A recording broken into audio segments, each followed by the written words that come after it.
The aloof female CEO. After divorcing Lin Che, I was kidnapped while conducting business abroad. It was Lin Che who risked his life to ensure my safety. Upon my rebirth, I shall love him wholeheartedly and bear him a multitude of children. The bespectacled, ascetic female doctor. That year at the bridge's edge, he turned back 3 times to rescue me.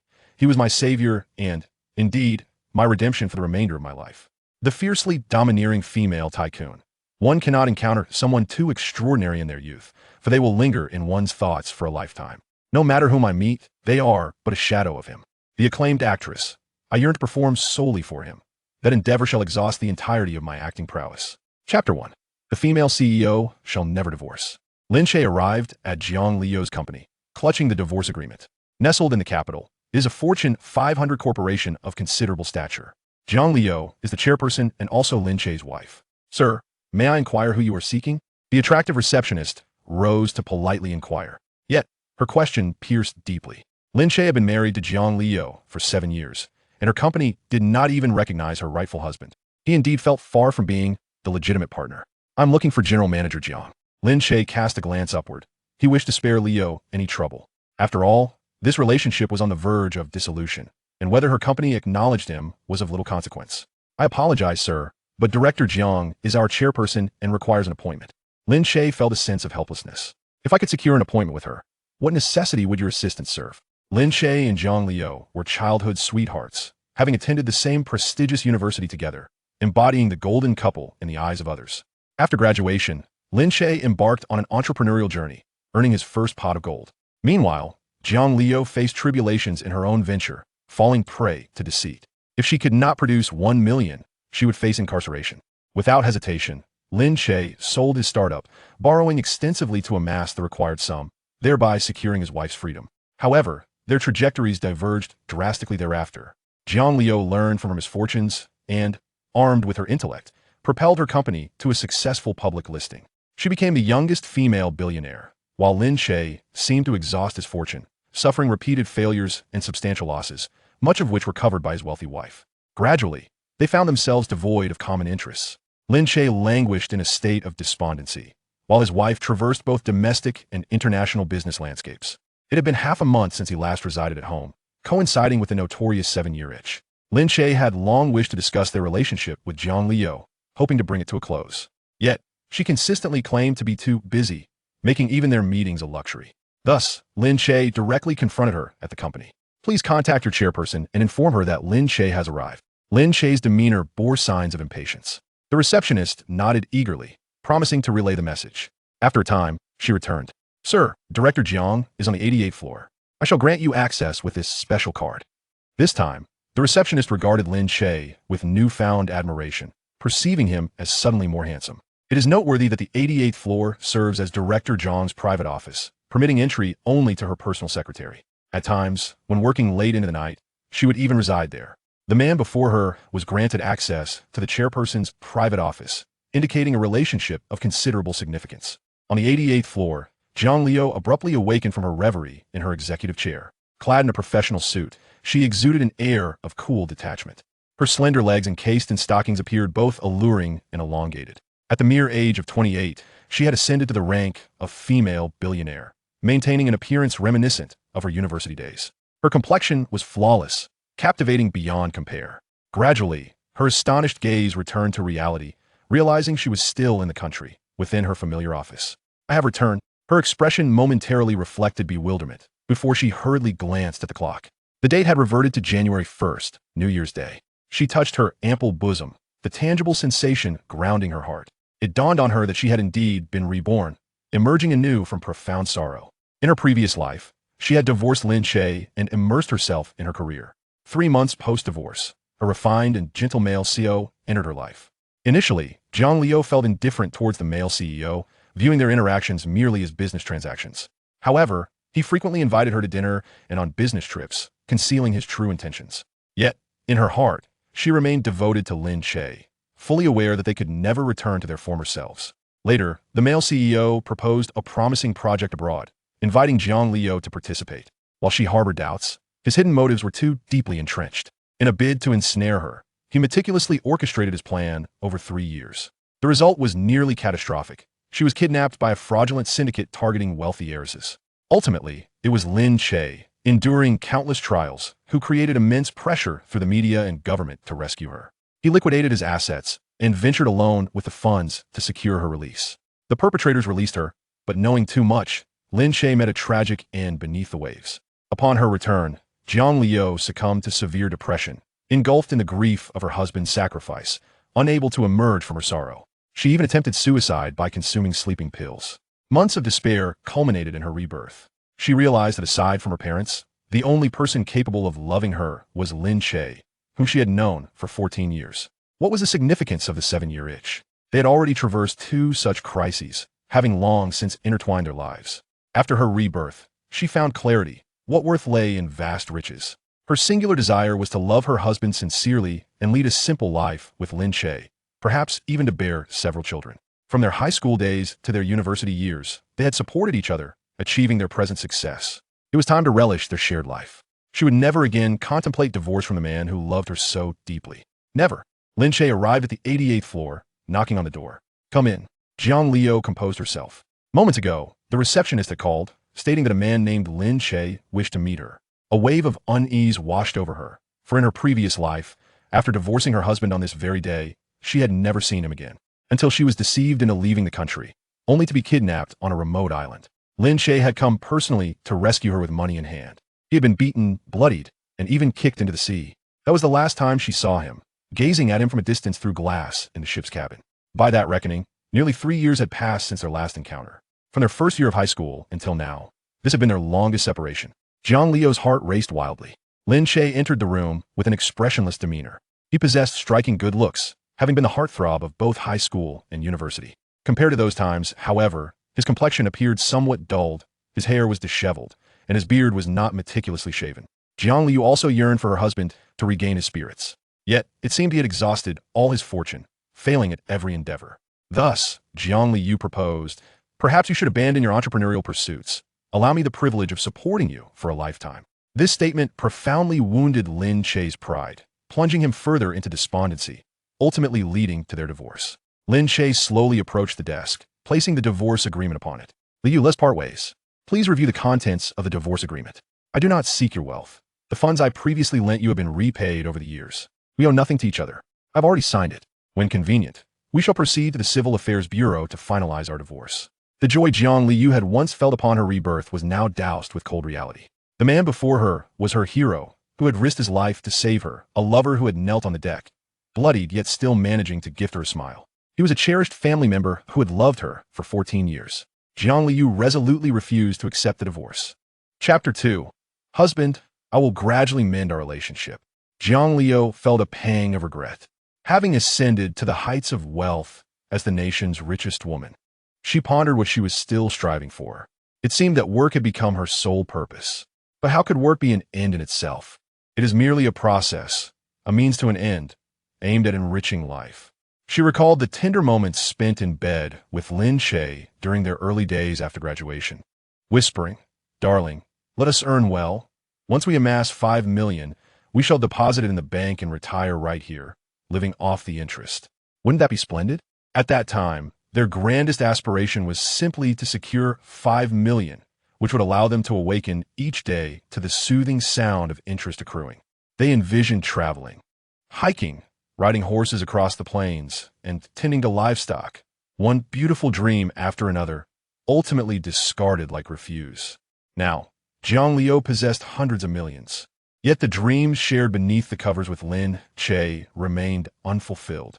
A bitter lump rose in her throat. "Husband, I do not wish for a divorce." Lin Che appeared momentarily distant. The signs over the past few days suggested that Jiang Liu no longer loved him. She could go weeks without returning home, even opting to live in her office. Even if she had not fallen for another, it seemed an inevitability. After 7 years of marriage, their love teetered precariously on the edge of oblivion. Lin Che did not want to be a burdensome liability. He feared the media would inquire about Jiang Liu as husband. He had searched online. Various videos indicated she was unwilling to mention him, likely out of concern for his reputation. After all, how could someone so utterly devoid of success deserve the title of husband to the wealthiest woman in the land? Jiang Liu had concealed his identity with her wealth. But how long could such a fade endure? Eventually, the truth would emerge, impacting both him and Leo profoundly. Leo, we cannot return to the way things were. I have become a hindrance. After 7 years of marriage, your visits home have dwindled. We do not even have children. Do you know what my mother thinks? She suspects I am infertile and insists I see a traditional Chinese doctor. My father has passed, never having met his grandchild. Jiang Liu often returned late, her heart heavy. Lin Che harbored resentment.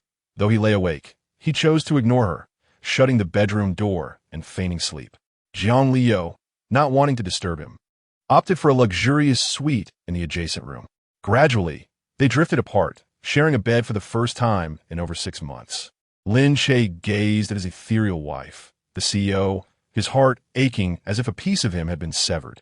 Yet, he believed that enduring pain was preferable to prolonged suffering. A divorce was inevitable. I understand you fear mentioning me in the media. Once we divorce, you need not worry. I will not disclose our marriage to anyone, thus protecting your reputation. Lin Che's words pierced Jiang Liu's heart. It was not that she was unwilling to acknowledge their relationship publicly. The ramifications of being married to the richest woman were simply too great. She did not want either of them to face the media's relentless scrutiny. However, Lin Che misconstrued her silence as concern for her own image. Yet, she recognized her fault, spending her days away without offering any explanation. Husband, please let us not divorce. Our youthful dreams of an idyllic life remain unfulfilled, and I take full responsibility. I promise to be a devoted wife, and together we can rekindle the romance we once cherished. Her voice trembled with unshed tears, for it had been 3 long years since she last saw her beloved husband. During that summer when she was kidnapped abroad, Lin Che had ventured alone, armed with money to negotiate her release, only to become a key witness submerged in despair. The faint smile he left behind became a dull blade, gradually slicing away at his heart. Jiang Liu's nights were plagued by nightmares, spiraling into severe depression after losing him. Now that she had the opportunity to see her deeply cherished husband again, she vowed never to let go. Yet, Lin Che could not comprehend her sorrow. Their love had long since dulled, and divorce seemed merely a formality. They had already divorced in spirit and body long ago. The addition of a certificate changed nothing. Lin Che suspected that Jiang Liu feared he might seek a share of her fortune or tarnish her name in the public eye. She had painted him in a negative light. His resolve to pursue divorce only strengthened. You may consult a professional lawyer to review the divorce agreement and suggest any modifications you desire. Regardless, we must conclude this chapter. When I visit tomorrow, I hope to find the divorce papers signed. With that, Lin Che departed her company, vowing to no longer rely on her wealth or reside in her villa. He would need to forge his own path. Currently, he managed a studio that was operating at a loss and needed to seek investors. He spent the afternoon combing through a list of potential investors, all of whom had previously declined. However, one woman expressed a keen interest in investing, Liu Yishuang, a fellow university classmate. Liu Yishuang, daughter of a wealthy magnate, was engaged in investment ventures domestically. It must be said that her investment acumen was astute, having successfully launched several studios. Her own net worth had skyrocketed to billions. The domestic media often compared her to the aloof CEO, Jiang Liu, as both were strikingly beautiful and alumni of the same prestigious university. Yet their personalities stood in stark contrast.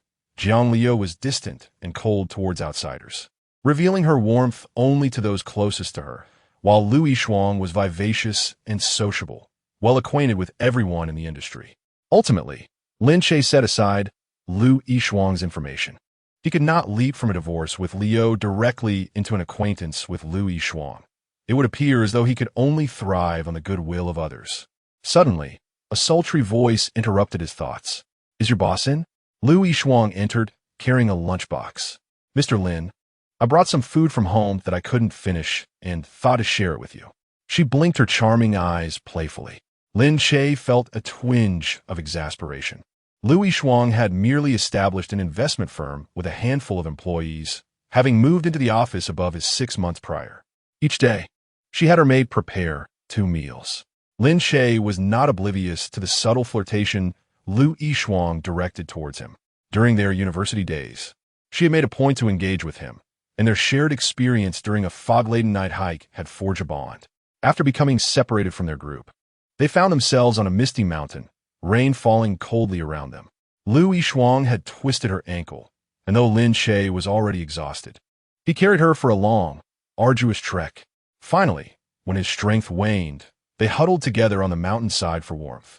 Yet in the end, he had given her his jacket and the only flashlight, descending the mountain alone in search of help. Everything was seemingly predetermined after that incident. Lin Che intentionally distanced himself from her, and as graduation approached, everyone became exceedingly busy. Soon after, she went abroad, and they lost all contact. However, 6 months ago, he unexpectedly moved into the apartment above hers. Lin Che remains married. As a husband, he cannot possibly engage in an affair with her. Yishuang, I'm not hungry yet. Why don't you check with the others if they want something to eat? Lu Yishuang was unfazed. She was accustomed to it, wealthy and beautiful. Suitors lined up from the capital to Paris. She simply did not believe she could not win over this man. She circled the table, her voluptuous figure clad in a uniform, and took a seat in Lin Che's executive chair. My meal is solely for you, she declared. At that moment, Zhang Liu entered the room. Her office was not far from here, and she intended to call her husband to join her for lunch, hoping to gradually mend their relationship. However, upon entering the office, she was taken aback to find a voluptuous beauty perched in her husband's chair, uttering such suggestive words. Chapter 3. Darling, do taste it. Is it not delicious? Zhang Liu and Lu Yishuang exchanged glances, and the atmosphere in the office instantly crackled with tension. Other employees hastily remarked, "Oh dear, I'm so hungry. Let us go eat." And they all rushed out, leaving only 3 individuals behind. The legitimate couple standing, while the outsider, Lu Yishuang, lounged in Lin Che's office chair, seemingly oblivious to the situation. In fact, she appeared even more relaxed, stretching her long, alluring legs, encased in black stockings, more captivating than any starlet. Lu Yishuang, what brings you to my husband's office? Zhang Liu inquired coldly. Lu Yishuang reclined in the chair, toying with her manicured nails. I merely came to catch up with an old classmate. Is it necessary for you to be so sensitive? After all, you two are an old married couple. Perhaps you're both tired of each other. Lu Yishuang's words dripped with seduction, clearly a deliberate provocation. Zhang Liu crossed her arms and leaned against the doorframe. Whether we are tired of each other is none of your business. Why should you voice your opinions here? Get out. Zhang Liu's tone was icy. As the wealthiest woman, no one dared to defy her when she was angry. Yet, Lu Yishuang's status was different. She was affluent in her own right and had her father's backing. I came to discuss a collaboration with Lin Che. What give you the right to dismiss me? Isn't that right? Lin Che? Lu Yishuang winked at the Lin Che, more alluring than dodgy herself. Zhang Liu could hardly fathom that her former rival from university had returned 7 years later, attempting to usurp her life. Truly incorrigible. It was also understandable that Zhang Liu had never kept track of Lin Che's life. This was her first visit since he established his studio.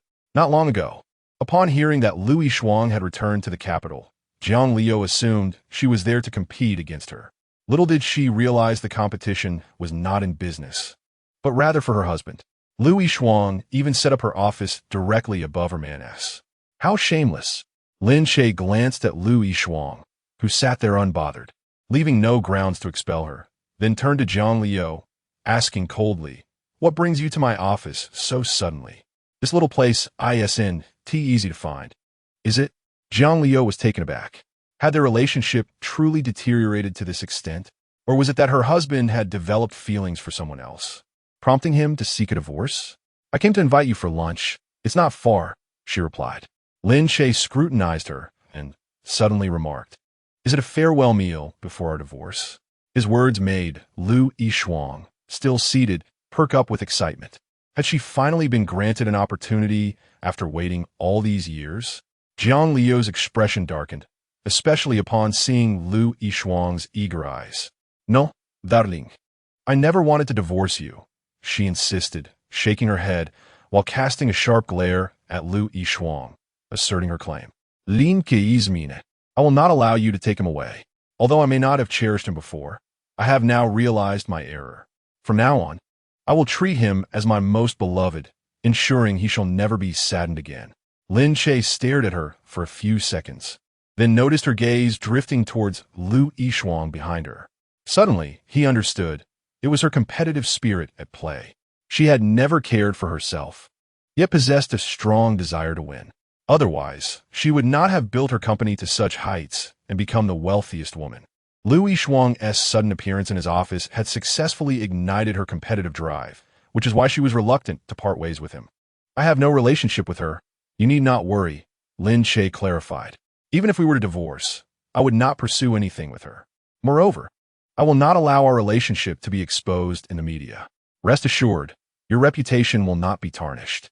His words were devoid of warmth, leaving Jiang Liu feeling profoundly cold. Darling, please do not say that. It pains my heart, she pleaded, her beautiful eyes glistening with unshed tears.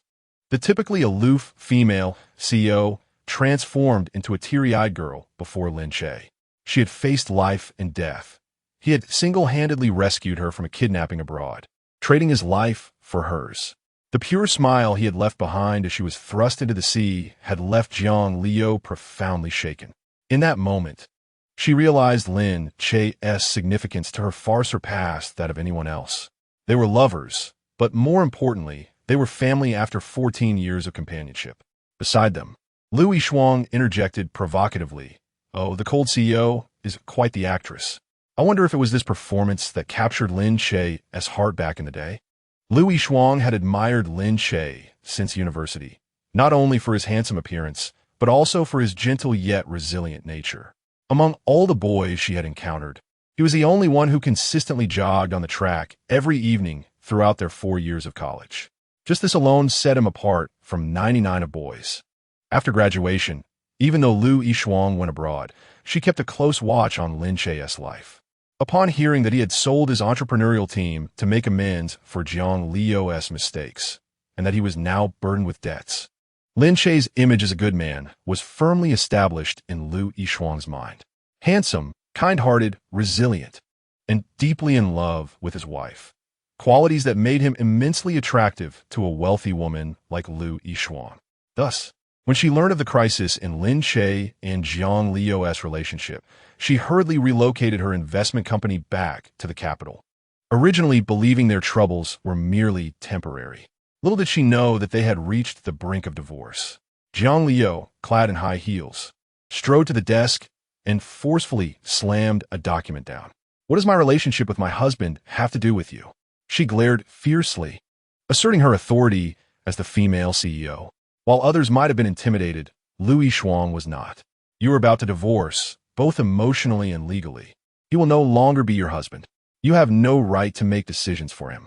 Lin Che observed as two women nearly erupted into a quarrel within his office. He resolutely expelled them both. Subsequently, he ventured out alone for a meal. During his dining experience, a pang of intense pain surged through his chest. How could he not love Jiang Liu? Yet, the inevitability of divorce loomed, for she no longer harbored affection for him.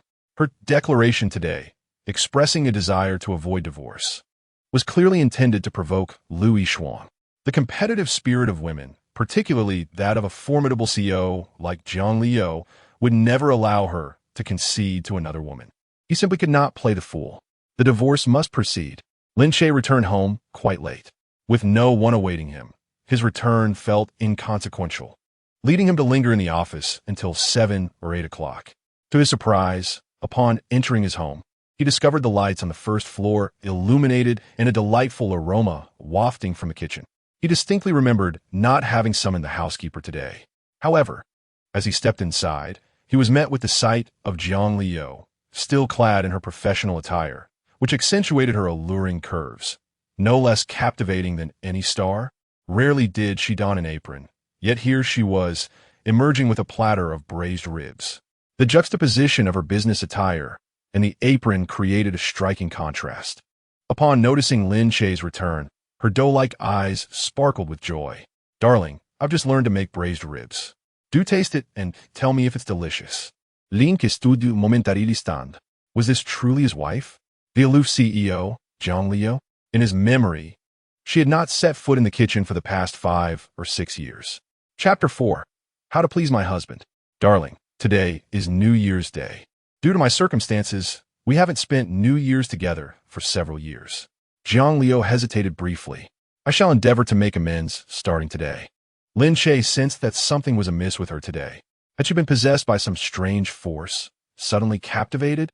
In previous years, she had shown little interest in festivities, solely engrossed in her career. Yet today, she returned early to prepare a meal for him and spoke of celebrating New Year's together, a clear indication that her competitive nature had been stirred. As Lin Che accepted the platter of braised ribs from her hands, he noted the gleam in her eyes, which signified her joy at his approval. It was evident that she had toiled for an entire afternoon to master this dish. As long as her husband enjoyed it, her efforts would not have been in vain. However, as he placed the dish on the table and turned to her, he remarked, I realized that during lunch, with Lin Che present, we both failed to communicate openly. Now, can we clarify things? Why have you suddenly changed your mind about the divorce? His earlier good mood was abruptly extinguished. Jiang Liu felt a pang of discomfort. The mention of Lin Che as soon as they returned home unsettled her deeply. I have never once stated a desire for divorce, she replied, unable to meet Lin Che's gaze as she sank into the sofa. Lin Che perceived her transformation. Yesterday, they had been distant partners. Yet today, she behaved as if they were enamored lovers. Videos had suggested that such emotional shifts indicated a sense of guilt from the woman. Could it be that she had developed feelings for someone else? He had entertained such doubts before, especially considering Jiang Liu often spent half a month away from home. Yet, with their impending divorce, he had resolved to relinquish concern. Seated at the dining table, he sampled the ribs. These are quite delicious, he acknowledged. Jiang Liu's eyes brightened at his praise, a sign that he still held affection for her. Yet the very next moment, Lin Che added, but don't make this again. It's a waste of food. Coughing slightly, he grimaced, taking a sip of water to wash it down. Out of courtesy, he swallowed the food with difficulty before retreating upstairs. Seated on the sofa, Jiang Liu pouted, feeling utterly wronged. This was the fruit of her labor from an entire afternoon. Had it been during their courtship, he would have lavished her with compliments and devoured every morsel on the plate. The usually resilient Jiang Liu felt wearied, her eyes stinging with unshed tears. If he doesn't want to eat, why shouldn't I make it? She muttered to herself as she occupied his previous seat, biting into the rib he had left behind.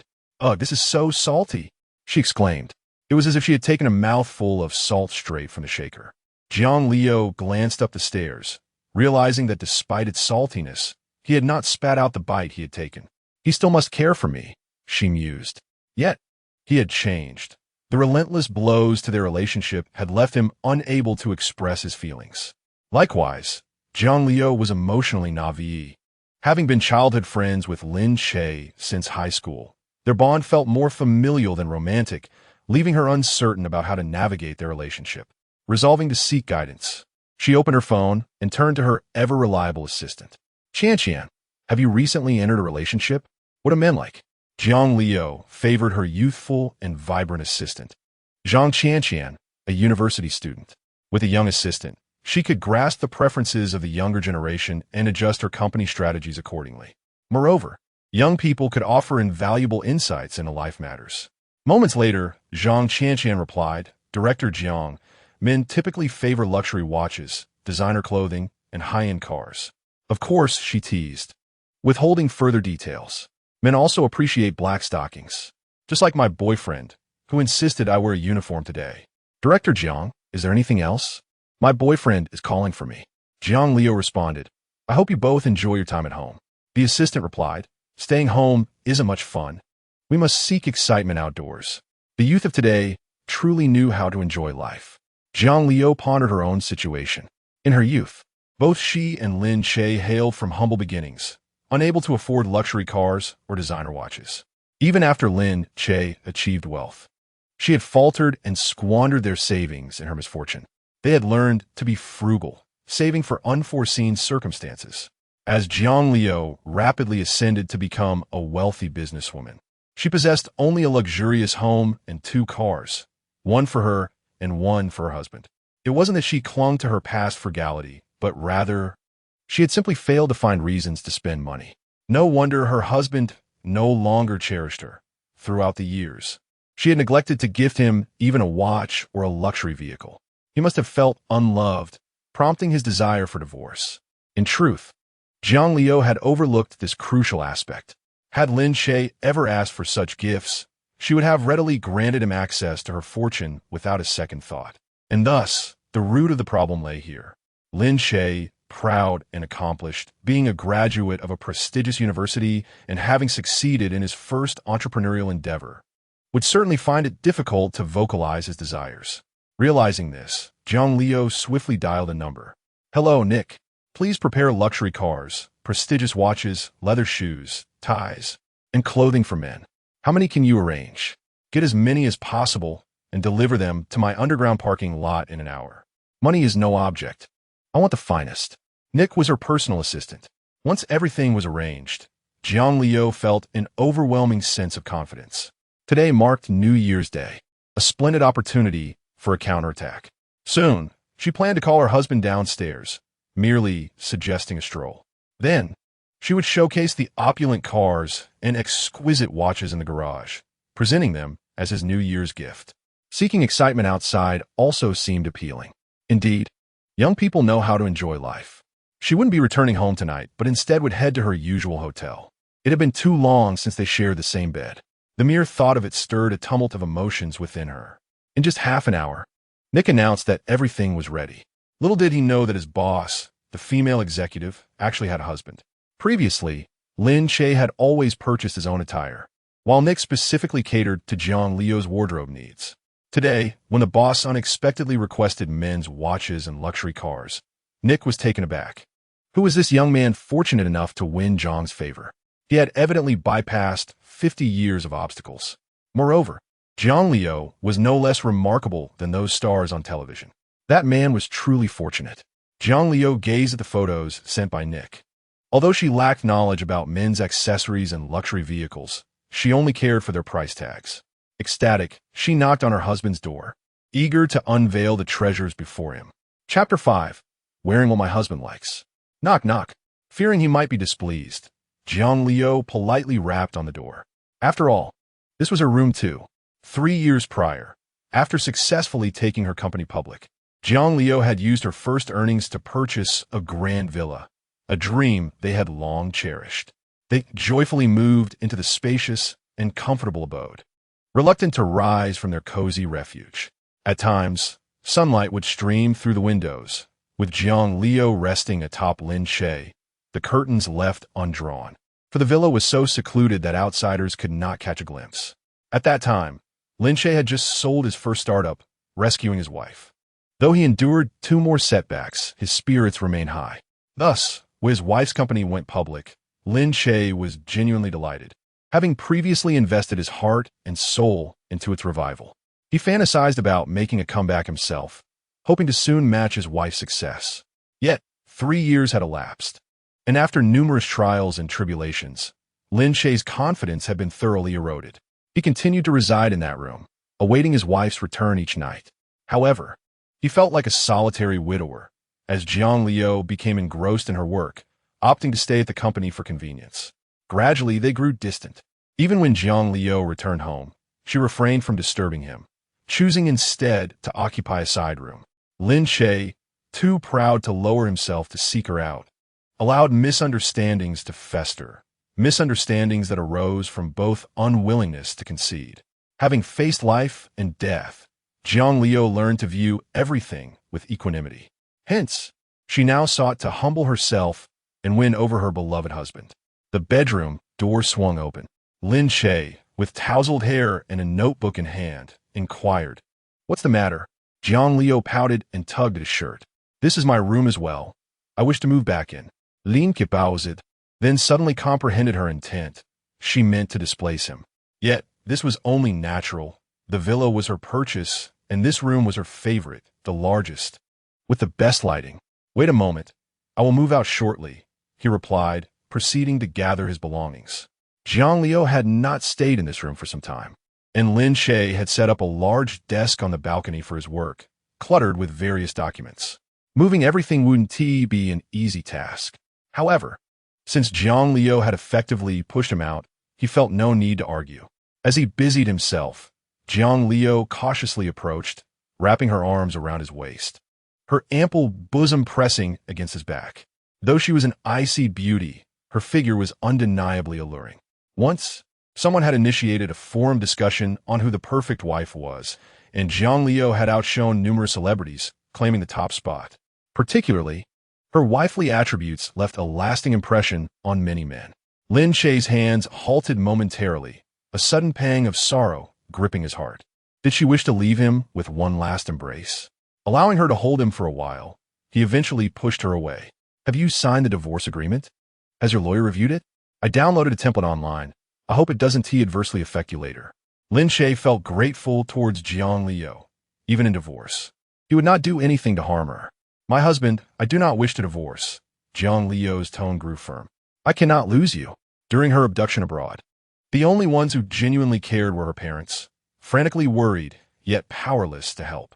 Other relatives were eager to seize her wealth, wishing she would never return. Her employees, despite benefiting from the best welfare and humane treatment, showed little genuine concern for her. In that critical moment, no one truly stood by her side, only Lin Che, her closest confidant, possessing both capability and loyalty.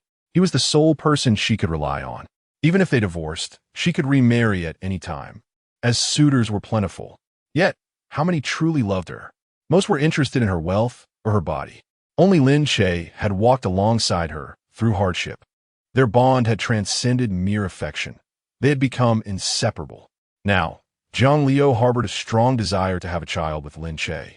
He had expressed such wishes multiple times, but she had always deemed it a burden, especially with her career demanding her full attention and the physical discomfort pregnancy entailed. However, now their yearning for a child overshadowed all obstacles. Lin Che pushed her away, his gaze as still as a deep well.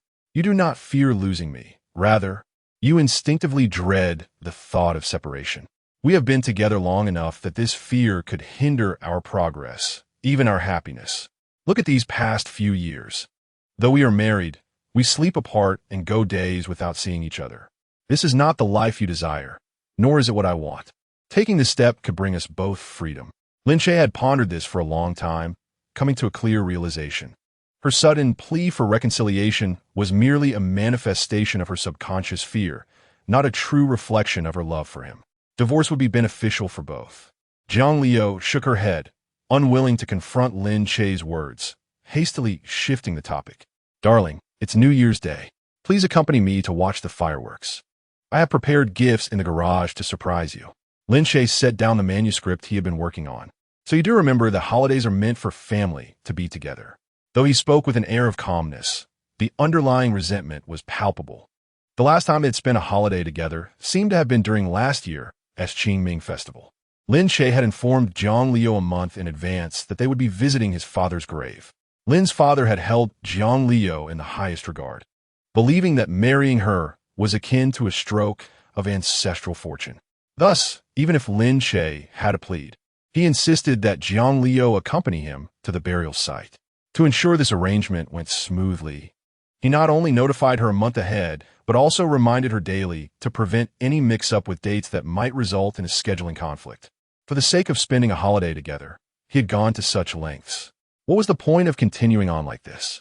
Jiang Liu lowered her head, wishing she could find a crevice to hide within. The fault lay entirely with her. Even though Lin Che was busy with his career, he made it a point to return home each evening to spend time with their parents during the holidays. Yet, what had she done?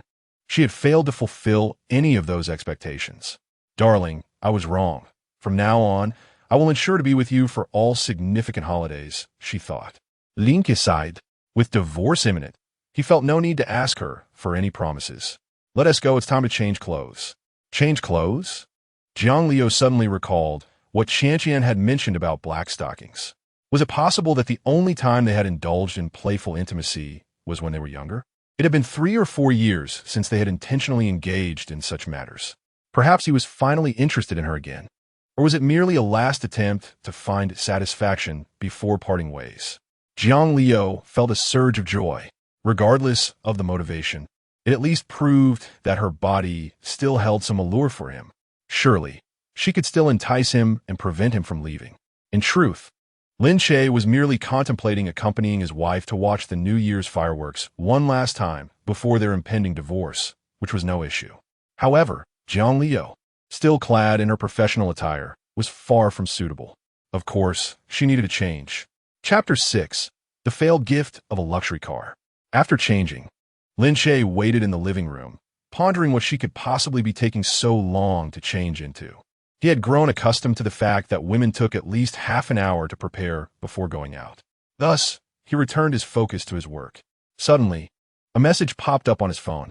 "Mr. Lin, it's time for your treatment tomorrow." It was Dr. Wen from the private hospital. He had met Dr. Wen Shuyu 6 months ago when he brought his mother in for heart treatment. Lin Che had faced numerous entrepreneurial failures, leaving him in a dire emotional state. One day, while passing the psychological consultation room in the hospital, he had inexplicably walked in and met Dr. Wen. She was exceptionally patient and gentle, making Lin Che feel an immediate connection. Dr. Wen diagnosed him with mild depression and advised him to attend therapy every week. Lin Che was very compliant with her recommendations.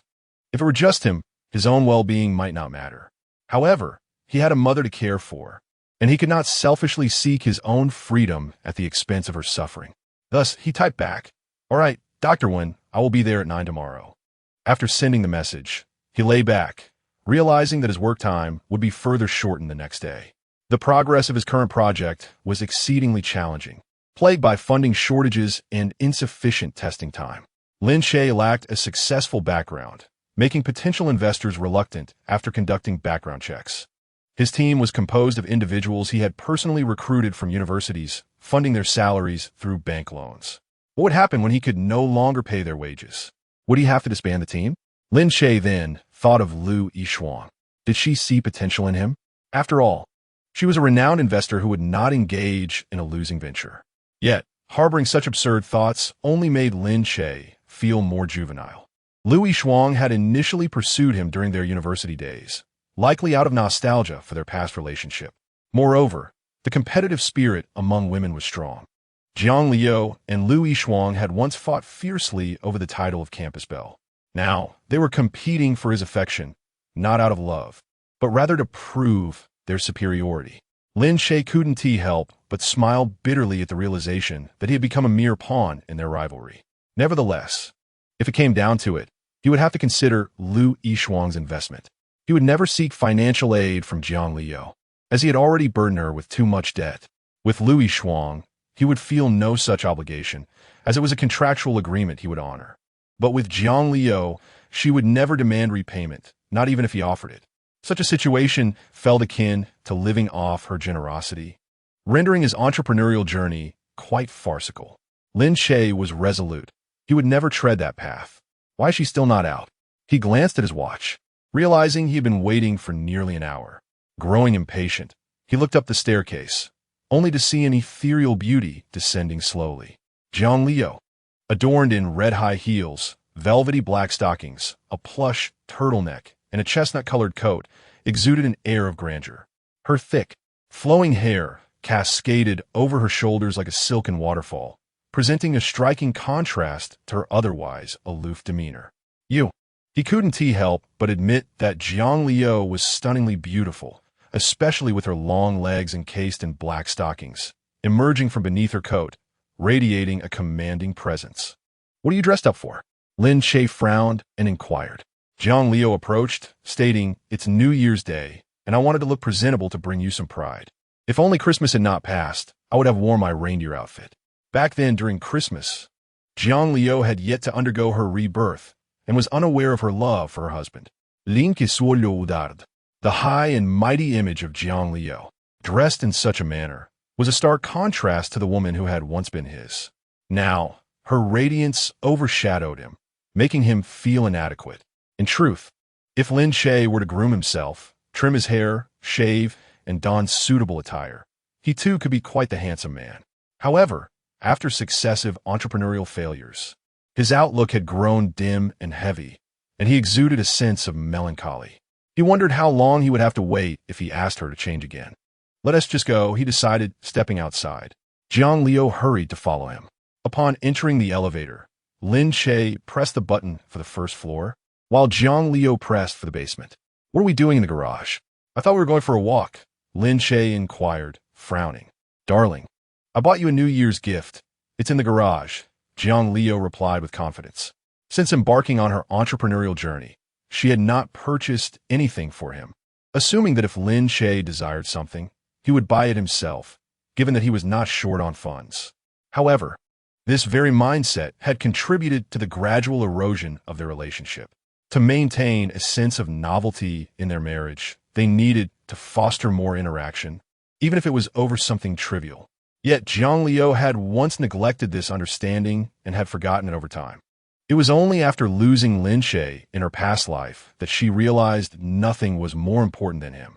Meanwhile, Lin Che remained frowning, grappling with the fact that this was a woman who had been indifferent to him just yesterday. And now she was his wife who had not been home for over a week. Upon presenting the divorce agreement, an unexpected shift occurred. It was only natural for anyone to feel perplexed. Could it be that she intended to compensate herself before finalizing the separation? Perhaps to divert her thoughts from her substantial assets? This explanation seemed the most plausible. Upon arriving at the basement and encountering the luxury vehicles, Lin Che's conviction solidified. After so many years, how could she possibly bestow such extravagant gifts upon him without reason? It was undoubtedly an attempt to partition their wealth. He harbored no desire for these possessions. As long as he had a car to drive, that sufficed. Furthermore, he had no penchant for wearing watches, preferring to check the time on his phone. You should take these back. I have no interest in any of your other belongings. Lin Che's heart turned to ice. It dawned on him that after 14 years of childhood companionship and 7 years of marriage, she sought to placate him with material gifts. This left Lin Che feeling utterly insulted. Jiang Liu, upon hearing Lin Che's frigid words, stood frozen in place. How did this differ from what Zhang Qianqian had described? Did not all men covet such luxuries? In truth, Zhang Qianqian was not entirely mistaken. As a recent graduate from an ordinary family, she and her boyfriend prioritized material wealth. However, Jiang Liu and Lin Che were not of the same ilk. They yearned for an emotional reconnection rather than any external materialities. I am weary today and wish to return to rest. You should do the same, Lin Che declared before striding directly back toward the stairs. Jiang Liu gazed at his retreating figure, biting her crimson lip, her eyes misting uncontrollably. Husband, I truly cannot bear to lose you. I was wrong in my past life to treat you with such indifference. I should never have divorced you. In this life, I shall never leave your side. Yet, Jiang Liu was at a loss regarding how to salvage her marriage. She glanced at her phone. Qianqian, that young girl, was several years her junior, and consulting her would prove futile. Moreover, the young couple might currently be enraptured in their own affections. Azaz superior. She could not exploit her employees at such a late hour. Thus, she thought of her dear confidant, whom she had met after embarking on her entrepreneurial journey, and with whom she had developed a rapport over various projects. Their temperaments aligned perfectly, leading to a blossoming friendship. Settling into the luxury vehicle, Jiang Liu wiped away her tears and typed a message to her dear friend. Doctor, I wish to seek your counsel. How can I win back my husband? Chapter 7. The Clever Confidant as Strategy. When Shuyu changed out of her doctoress attire, her perfect figure immediately on display. Unlike Jiang Liu's aloof demeanor, she exuded warmth and approachability, a trait befitting her role as a physician. After treating a friend suffering from insomnia late into the evening, she had just finished changing when her phone buzzed with a message from her dear friend, inquiring about how to reclaim her husband. That cannot be right, she thought. I recall Jiang Liu mentioning that she and her husband had known each other since high school, a bond of 14 years. Are they experiencing a romantic crisis? When Shuyu replied, Sister, I do not have a husband. How could I possibly advise you on reclaiming one? Jiang Liu, sprawled on her bed, felt a pang of frustration at her friend's naivete. Sister, how old are you? Hurry and find a good man to marry, or bring one home to the one family. It was well known that the hospital where Wen Shuyu worked belonged to her family, merely one of their many enterprises. Furthermore, she was the embodiment of poise and propriety, Having studied psychology at a prestigious university abroad, Jiang Liu often found herself wishing to bring her home as a wife. Perfectly suited for a monogamous union, how could such an exceptional individual still be without a romantic partner? It was nothing short of absurd. In truth, when Shuyu harbored feelings for someone immensely significant to her, a person who had once saved her life. Yet, she carefully safeguarded this relationship, revealing nothing to anyone. Having shed her Dr. S garb, when Shuyu donned a long trench coat, her tall frame accentuated by her slender legs. Her beauty was captivating, yet her eyes radiated warmth, akin to a tranquil spring. In contrast to Jiang Liu's icy demeanor, which often intimidated others, when Shuyu emanated a gentle aura, perhaps cultivated by her long-standing profession, like a nurturing older sister. In the empty psychological clinic, when Shuyu sat by the window, her phone illuminating her face, thoughts of that man flooded her mind, yet she was uncertain of how to proceed. He had not recognized her, as she had been utterly devastated at the time, tears streaming down her face, concealing her embarrassment from him. 5 years had elapsed, and he truly did not recognize her. She had initially thought they were fated to be strangers for life, but the red thread of fate had played a trick on them. Half a year prior, after an exhausting day treating patients, when Shuyu rubbed her temples and gently addressed the person seated beside her, "I apologize, I am quite fatigued today. Would you mind returning tomorrow?" Just then, a voice, a sound she had sought for 5 years, which had rescued her from countless nightmares, resonated. "I'm sorry. I merely noticed it was quieter here and thought I'd come in and ask a few questions. It's nothing serious. I hope I haven't inconvenienced you, doctor." As he rose to leave, the sound sent chills racing down when Shuyu's spine. Her heart skipped a beat. The lights in the consultation room dimmed, gazing out at the city aglow with neon lights, when Shuyu murmured, "What should I do? Can I tell him?" After a moment, when Shuyu sent a message, "Sister, I have found him." Upon receiving this text, Jiang Liu sprang upright from her bed, her heart racing with anticipation. She knew that when Shuyu had been searching for someone for years, a quest that seemed as arduous as finding a needle in a haystack. They had only met once, abroad, and she had been warned that the chances were slim. Jiang Liu had previously urged her to abandon the search. Yet, when Shuyu, while exuding gentleness, possessed an unwavering determination, as if a person's capacity for tenderness and resilience was fixed, those who appeared strong often concealed a tender heart. While when Shuyu was a striking counterexample, she had once declared that she would continue living alone until she found that person. Jiang Liu had never encountered such stubbornness before. Perhaps it was a testament to a love that ran deep. Is that true? Jiang Liu felt a twinge of disbelief. When Shuyu had claimed to have met the man only once, not even knowing his name. In such circumstances, how could she possibly locate him? This was no tale spun from fiction. When Shuyu preferred not to elaborate on her own situation, as she had yet to establish any certainty, she sent another message. "Sister, let us set my matters aside for now. There's nothing definitive yet. He doesn't recognize me, and I don't wish to disclose our connection just yet. Let us focus on your situation first."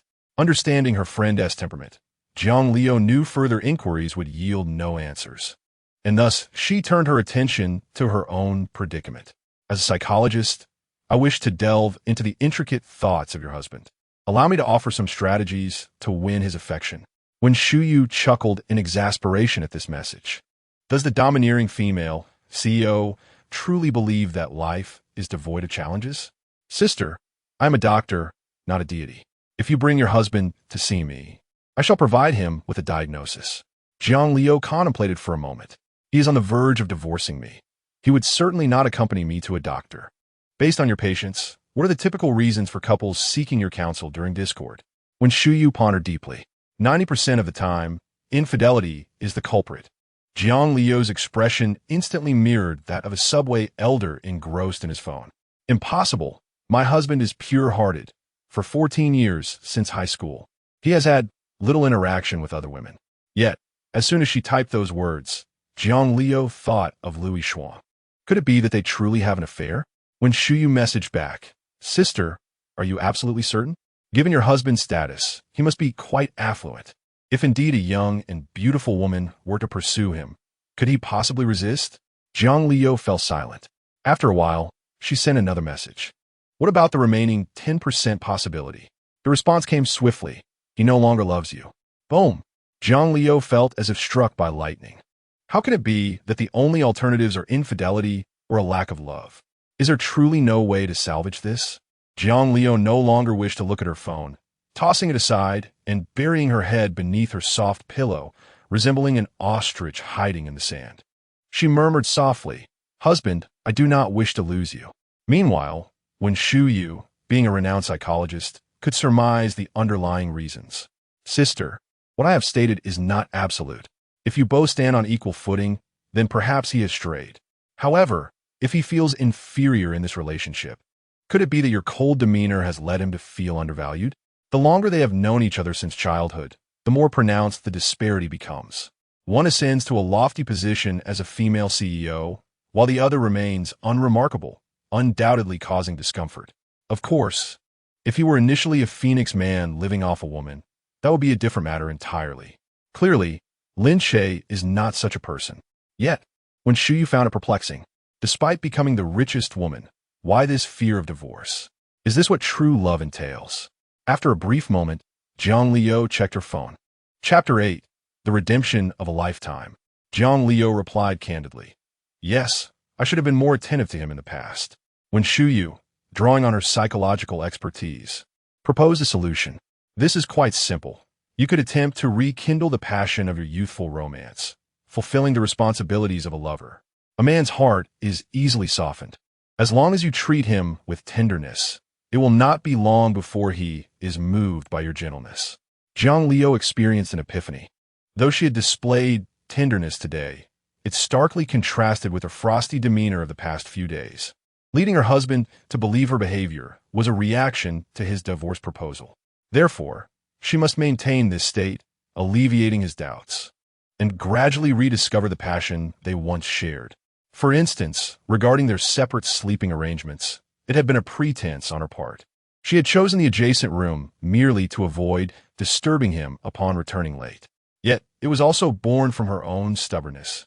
Feeling slighted that he did not wait for her, turning off the lights and retiring alone. The once proud female CEO had refused to admit fault, resulting in their current estrangement. Thus, the first step is to strive to share the same bed once more, akin to their youthful fervor, tangled together, reluctant to rise even when the sun is high. In their youth, they had quarreled, but one would always relent, soothing the other, and they would move past it. Yet, as they matured, both had become increasingly obstinate, unwilling to concede, leading to the present coldness. Husband, since the fault lies with me, let me be the one to yield. Jiang Liu felt as if the clouds had parted, revealing the light. Thank you, Dr. Wen. I shall endeavor to win back my beloved.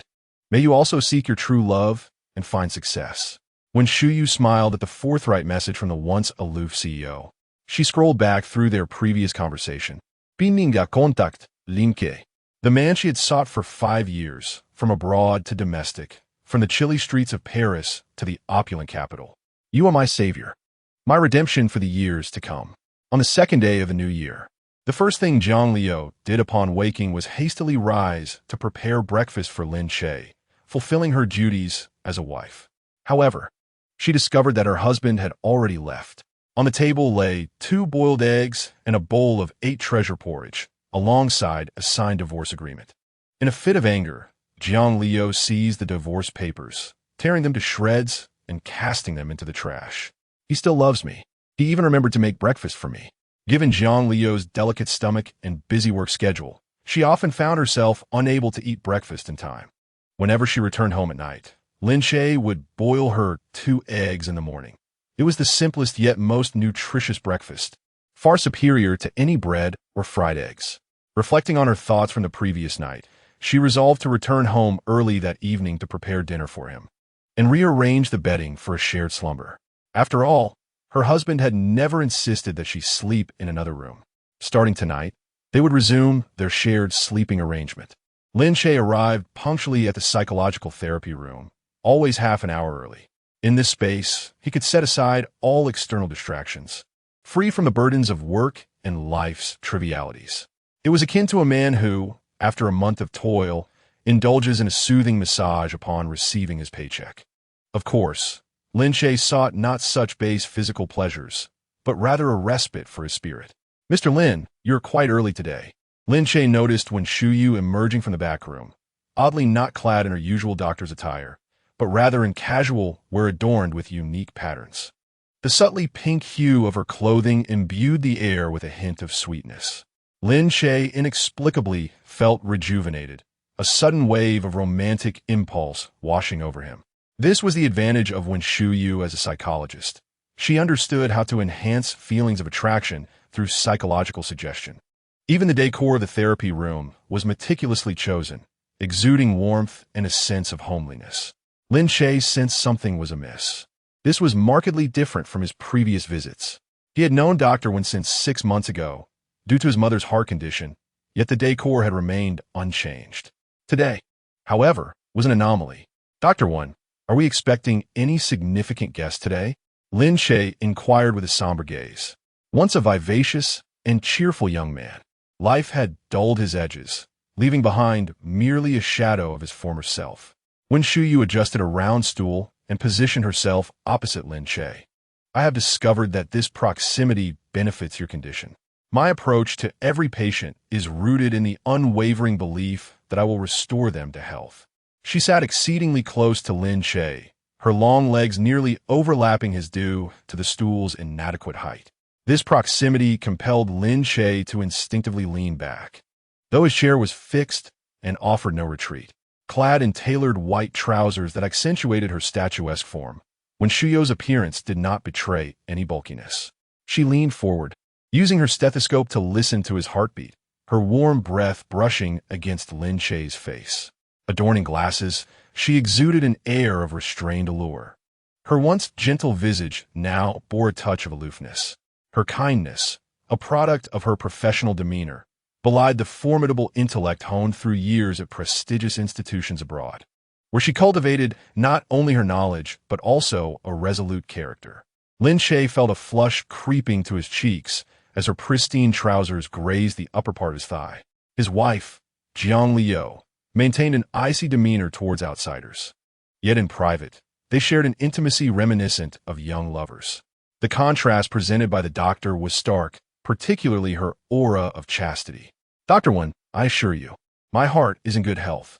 As she pressed one hand on his shoulder and the other held the stethoscope against his chest, their limbs intertwined. The gentlewoman, driven by purpose, exerted herself to uncover the truth.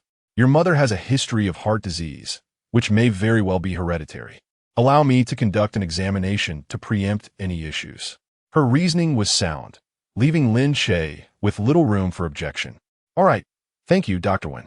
At that moment, when Shuyu, leveraging her keen intellect, discerned his heartbeat quickening, an unmistakable sign of attraction as she inadvertently brushed against him.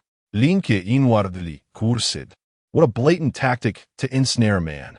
Who could possibly resist? Shortly thereafter, when Shuyu produced a questionnaire. "Mr. Lin, are you married?" His eyes widened in surprise. Never had she posed such a question during previous visits. "What brings this on today?" With practiced ease, she elucidated, "I observe that your psychological distress has persisted, likely not solely due to personal circumstances, but also influenced by familial and professional factors. I am eager to identify the root of your affliction and assist in alleviating it." Her confidence shone through, and despite lacking romantic experience, she believed firmly in her ability to navigate relationships. Though perplexed, Lin Che appreciated Dr. Wen's unwavering professionalism, perceiving this inquiry as part of a new treatment strategy. After a moment's contemplation, he disclosed, "I am divorced." Chapter 9, Dr. Wen. The hunter awaiting prey desiring to shield Jiang Liu from unwarranted judgment, Lin Che shouldered the blame for their separation. "The dissolution was entirely my fault. I am unworthy of her. My wife, no, my ex-wife, is the finest woman in the world. Our divorce is solely a consequence of my shortcomings." Stunned, when Shuyu absorbed his words. As a psychologist, most of her patients were those grappling with familial strife, yet none had willingly accepted fault. Lin Che's willingness to shoulder the blame while defending his ex-wife painted him as the gentleman she had long envisioned. Over 5 years, she had meticulously constructed an image of his character, cautious not to romanticize it too fervently, fearing the reality might be more painful than her imaginings. From your account, it appears you bore the guilt in your previous relationship, which explains your current melancholia. My professional advice is to extricate yourself from that chapter of your life. You were married, and regardless of your missteps, it has concluded. You must move beyond your guilt and embrace the future with renewed confidence. Her voice, soothing and resonant, invoked memories of his mother, a single parent who had sacrificed immensely for his upbringing. The thought of her longing for grandchildren weighed heavily on him, especially as he approached 30 without a child or a flourishing career.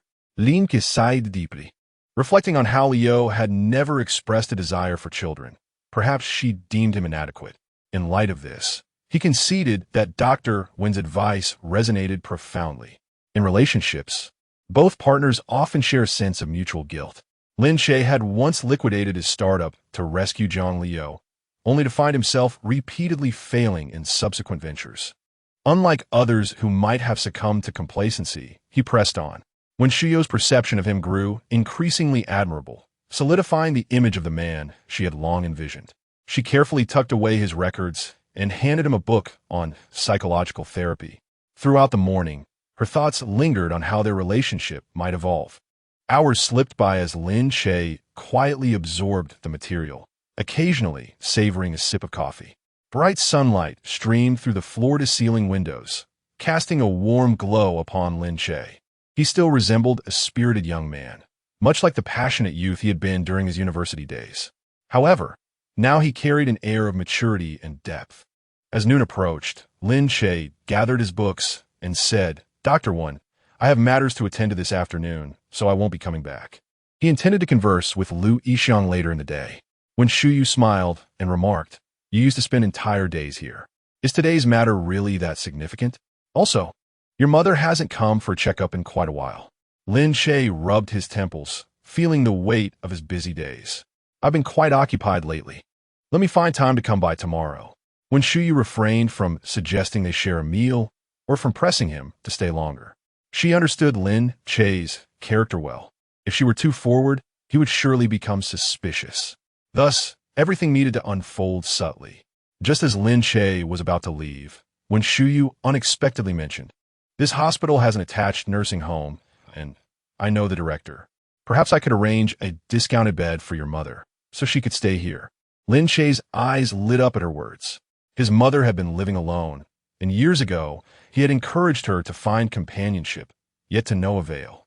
The thought of sending her to a nursing home had been met with resistance, as she considered it an unnecessary expense and a loss of freedom. Although Lin Che had purchased a property nearby for her, she preferred the countryside and felt out of place in the city, often returning after brief visits for medical care. With Lin Che's hectic schedule, he couldn't visit her daily. If she could come to the hospital with nurses to care for her and treatment for her heart condition, many worries would be alleviated. "Is that true?" Lin Che asked, his excitement palpable. The primary obstacle to bringing his mother to the hospital was the fear of expenses. While he was not lacking in funds for her care, his mother had always been frugal, believing that even a day in the hospital would incur excessive costs, making her reluctant to stay longer.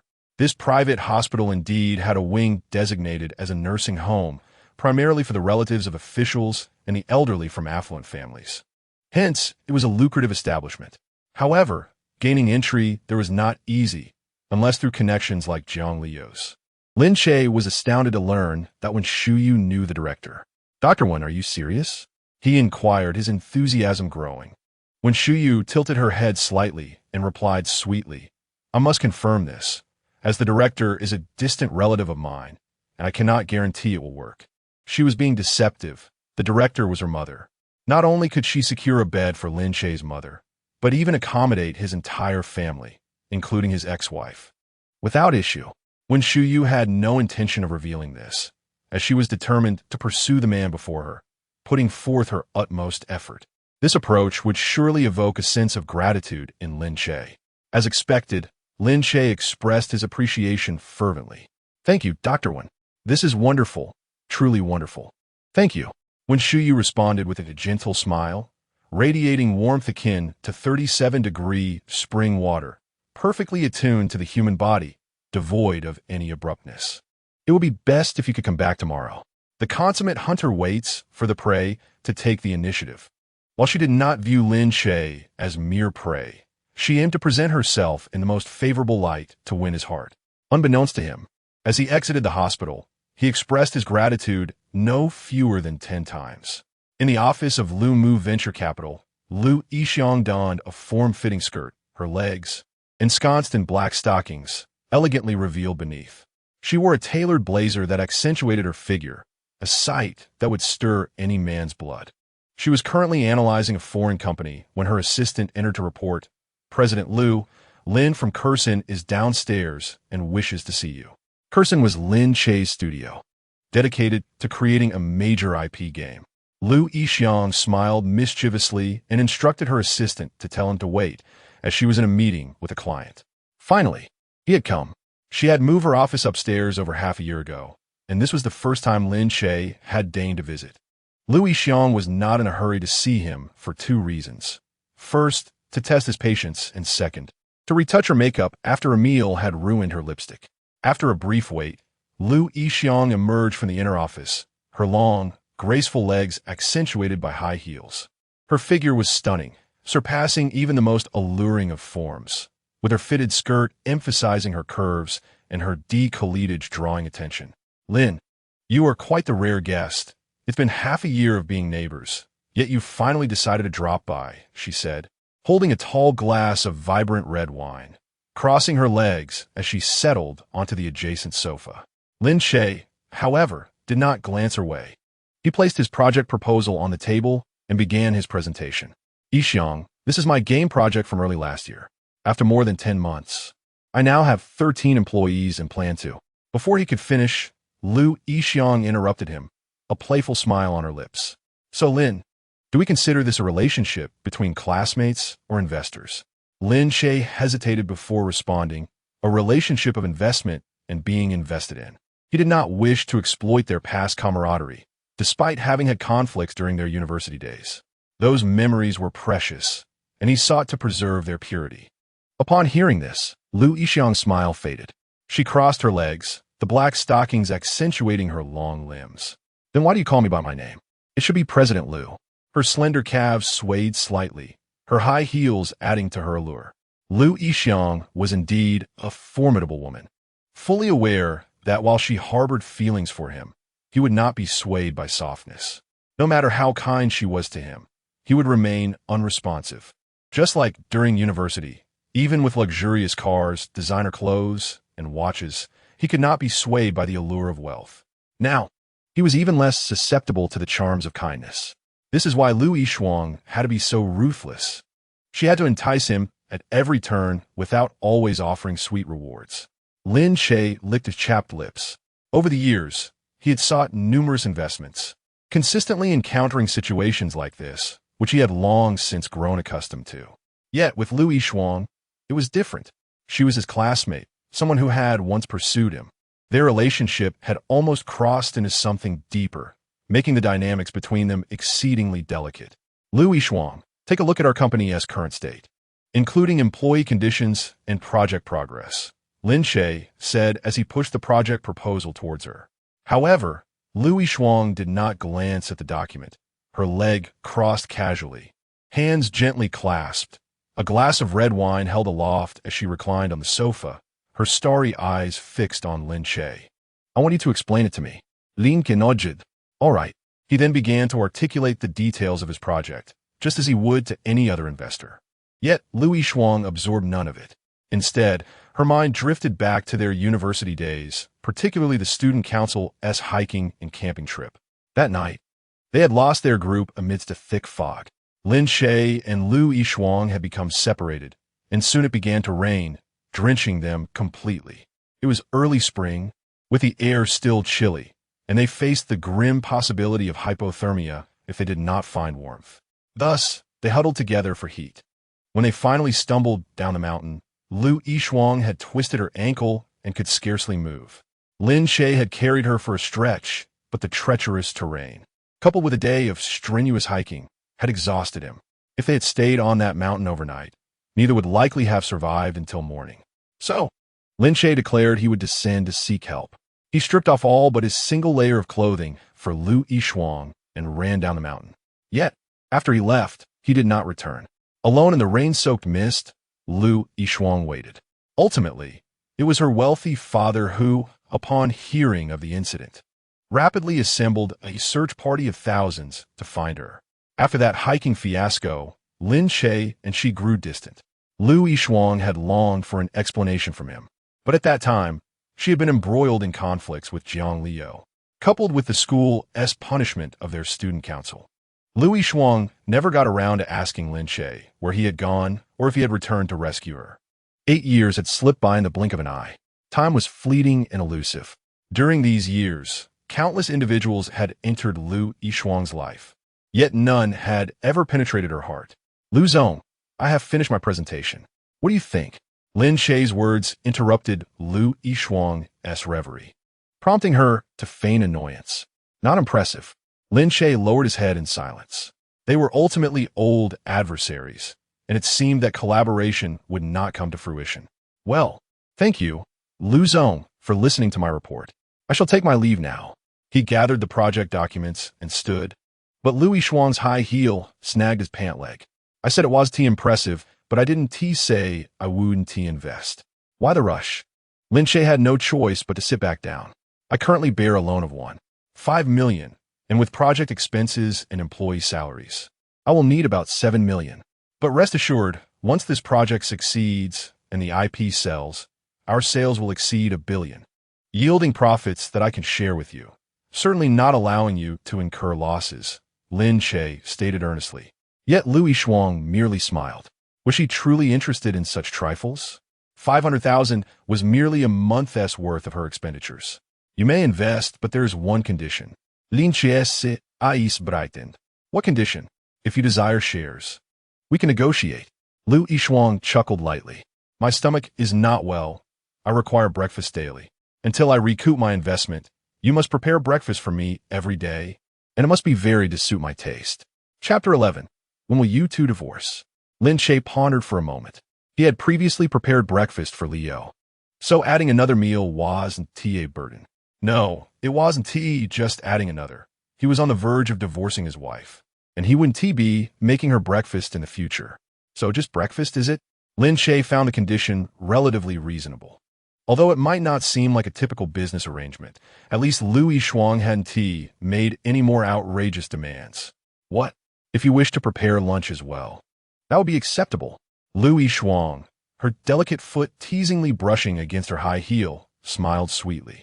Lin Che recognized her jest and pushed the contract toward her, stating coldly, I would prefer the breakfast arrangement to remain confidential. He was wary of misunderstandings. Lu Yishuang, reveling in her cunning success, proclaimed, of course.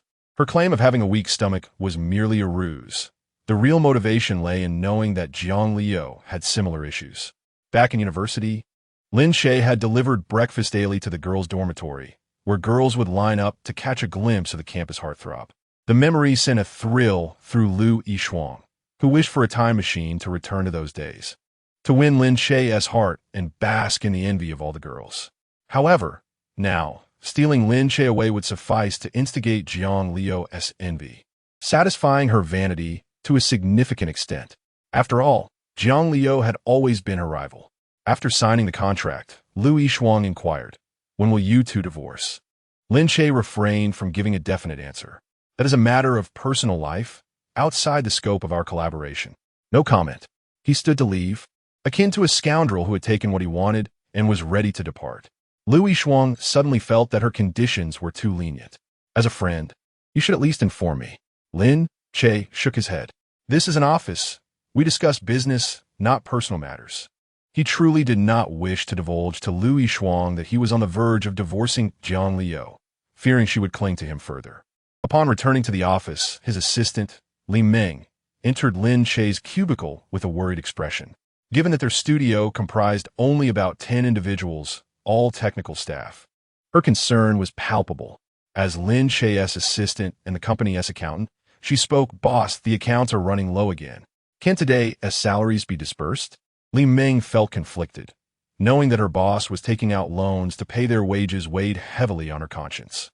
If it were just her salary that was being delayed, it would be one thing, but considering the good treatment Lin Che had always afforded them, she would be willing to continue working without pay for 3 months. However, as an accountant, she had to consider the other employees as well. Lin Che pulled a card from his pocket. Here's a card with 1 million. Go ahead and distribute the salaries. Li Meng was taken aback upon receiving the card, only to be enveloped by an inexplicable wave of sadness. In a hushed tone, she inquired, "Boss, you haven't sold your house just to pay our salaries, have you?" Lin Che laughed, dismissing her concern with a jest. "Sell my house? I don't even own one. That grand villa belongs to Jiang Liu. After the divorce, I had no intention of dividing her assets. Over the years, my entrepreneurial ventures have met with failure, and the debts I accrued were all covered by Liu. She has already repaid me for what she owed. Aside from my car and a few personal belongings, I have no need for anything else. As for housing, I'll manage in the office for now and return to my mother-s for the holidays. Little brat, why worry so much? Just go ahead and distribute the salaries." Li Meng understood that her boss had their best interests at heart. Despite his cold demeanor, she felt no fear, for he never truly lost his temper. He often playfully intimidated them as if they were children. Yet, with the money in her hand, a sense of unease clouded her mind, leading her to suspect that her boss had engaged in some illicit dealings to procure the funds. After all, just yesterday he was fretting over financial matters, and now he had miraculously secured the money after a brief outing. Her thoughts drifted to the two stunningly beautiful women who had visited the office the previous day. One an ethereal beauty, cool and pristine, while the other was sultry and alluring. When the two women entered, all the male colleagues seemed transfixed, their souls seemingly whisked away. Moreover, one of them appeared to be associated with the investment firm upstairs, and it seemed that Lin Che knew her. Yet, she had been working there for half a year without any sight of the investment boss. How had he suddenly managed to secure funds? With Lin Che's dashing looks, one might wonder if he had sold himself. He was, without a doubt, the most handsome man Li Meng had ever encountered. His hair was slightly longer now, with thick eyebrows and deep-set eyes that exuded a brooding charm, reminiscent of Tony Leung. Even with the passage of time etched upon his features, his allure remained undiminished, perhaps even more potent to young women like her. Shaking her head, Li Meng acknowledged her own helplessness. It wasn't just her wages at stake, but those of her colleagues as well. Upon returning to their team's studio, she was greeted by Sun Jiahao, a tech-savvy introvert. "Hey, Meng, how did it go? Did the boss manage to secure the funds?" Li Meng decided to play along. Lowering her head and replying, the boss said to wait a few more days. She wanted to see how they felt about Lin Che. Sun Jiahao scratched his head, unsure of what to say. "Well, the boss has been good to us. It's hard to find such a relaxed and joyful work environment elsewhere. I suppose we can wait a bit longer, but I have a girlfriend to support, so I might only last a month or two." Another colleague, Wang Tian, chimed in. "Indeed, jobs are scarce these days. I'm getting older and have a child to support. I can manage at most 3 months." The group expressed their sentiments, unanimously choosing to trust Lin Che and willing to wait for him to arrange the funds. The shortest among them was prepared to wait over a month, while the longest could wait up to 6 months. For these introverted men, a month without salary could mean they might struggle to afford meals, potentially resorting to instant noodles daily. Yet, they were all willing to wait for Lin Che, indicative of his good character. By the way, wasn't T that beauty from yesterday an investor upstairs? Why doesn't T the boss approach her? Someone speculated. Their relationship must not be good. The boss has never gone up there. The last few times she visited, he sent her packing. Another added, "Did you notice the other beauty? She looks somewhat familiar. I think she is the female tycoon, Jiang Liu. How could that be? I'll concede our boss is more handsome than Wu Yanzu. But surely he doesn't have the means to attract a female tycoon personally." The group bantered back and forth, unable to reach a conclusion. Just as their spirits began to flag and they returned to their workstations, Li Meng sensed the mood had been sufficiently heightened. With a mischievous glint, she pulled out the bank card and exclaimed, Just kidding, the boss has the money." Realization dawned upon her colleagues. Momo, you've learned to deceive like the boss. How dare you trick us? How infuriating. A bunch of Wu Yinzu fans deceived by you. Lin Che continued to work late into the night, waiting until all the other employees had departed. Then Lu Yishuang strolled in, her heels clicking rhythmically as she entered with the ease of someone entering her own office. Upon seeing Lu Yishuang, Lin Che was greeted by the delightful scent that wafted through the air. Lu Yishuang possessed an exquisite figure, particularly her long legs, elegantly encased in black stockings, both long and straight, slender yet far from frail, accentuated by her curvaceous hips. Lin Che glanced at her before hastily gathering his belongings. "I'm leaving, don't come to bother me." Lin Che was perplexed. With Lu Yishuang's impressive attributes, her beauty, esteemed background, and capabilities, why had she not sought a partner? Even if she didn't desire someone equally accomplished, surely she could find a charming young man willing to be a kept man. In this era, how many university students would vie for the opportunity to be with a wealthy woman? Moreover, Lu Yishuang was still young, merely 27, embodying the ideal partner in the fantasy of many men. As Lu Yishuang approached his desk, her fitted skirt placed her in a position that blocked Lin Che's exit. The office was small, with Lin Che's cubicle nestled against the wall, leaving only one side accessible, now obstructed by Lu Yishuang's long legs. Her bright eyes sparkled, and her lips were a vivid red, her long wavy hair cascading over her shoulders like a siren ready to ensnare. Noting Lin Che's awkward demeanor, she smiled playfully. "You remain as innocent as you were in college. Back then, you had Jiang Liu, so I understood your lack of interest. But now that you're on the brink of divorce, and given my observations, she rarely returns home, why maintain this facade?" Lin Che's gaze fell upon her long legs and elegantly adorned feet, a desire to touch her stirring within him. Yet he hesitated. "Whether or not I get divorced is between Leo and me, and even if we do, it's none of your concern." Hearing this, Lu Yishuang felt a pang of disappointment. Could it be that she could never measure up to Jiang Liu? Not even as a substitute? Am I not as beautiful as she is? Lu Yishuang asked, her brows furrowing slightly in indignation. Shaking his head, Lin Che replied, "No, you are stunning. Both of you are the most beautiful women I have ever seen." Lu Yishuang felt a flicker of comfort at his words. "At least you have some conscience. But what about tenderness? Surely a man must have reasons for loving a woman. If I'm just as beautiful as Jiang Liu, then it must not be an issue of looks. I must identify the differences between us and strive to bridge, or even surpass, that gap." Lin Che pondered for a moment. Neither of these two women seemed capable of genuine tenderness. Jiang Liu's talents were entirely devoted to her career, and he himself was no cook. Every day, it is still Lin Che who prepares breakfast, calling her to rise and partake in a meal. Over the years, she has lost track of the festive seasons, occasionally forgetting their wedding anniversary altogether. She has never even gifted herself anything. What Lin Che desires is not a tangible item, but rather the heartfelt intentions of Jiang Liu.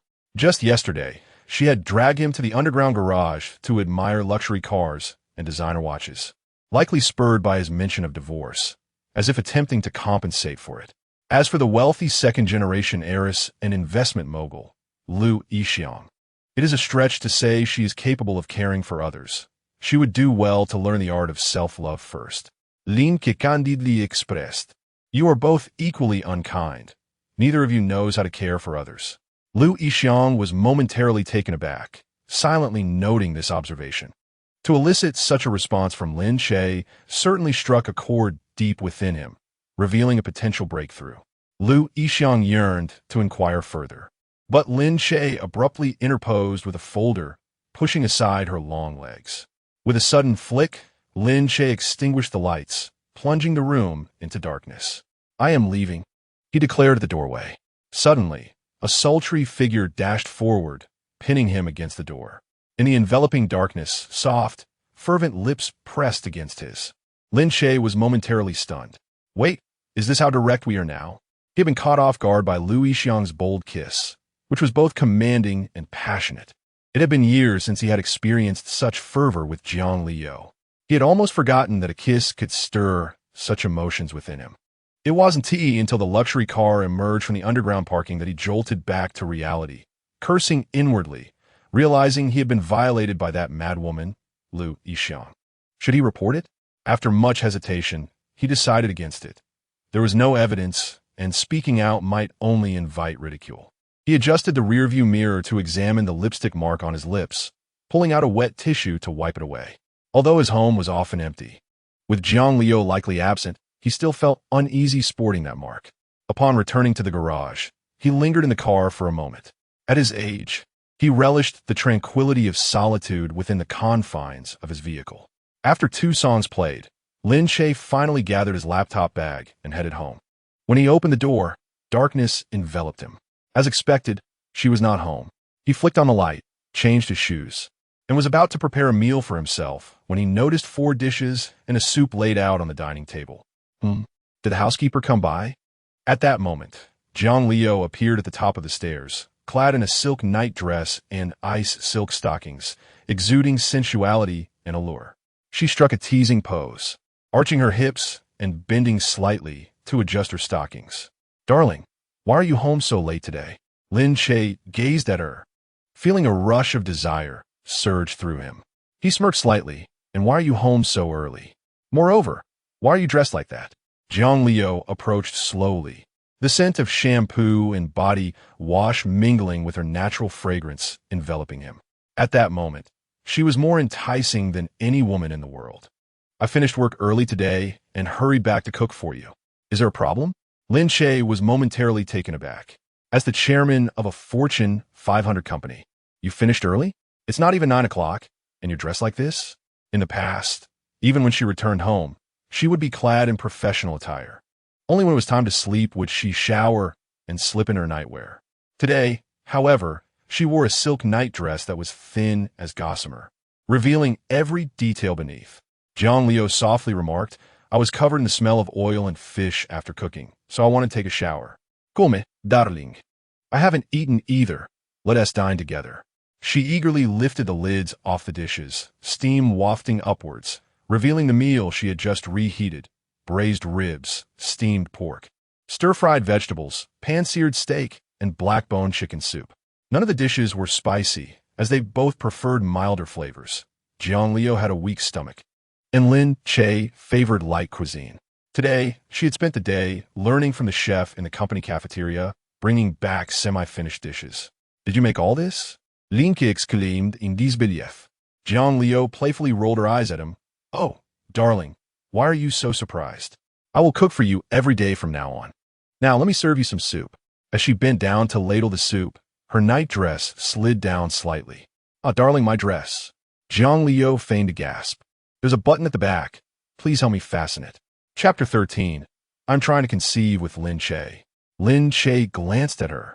Seeing Jiang Liu adopt a rather provocative pose, her upper body leaning over the table, her alluring hips raised. Her beautiful feet, encased in ice silk stockings, were adorned with pink slippers. The top button of her nightdress had come undone, leaving her in a precarious position, afraid to straighten up lest her garment slip further down. Lin Che cautiously moved behind her, gently extending his hand. A subtle smile graced Jiang Liu's lips.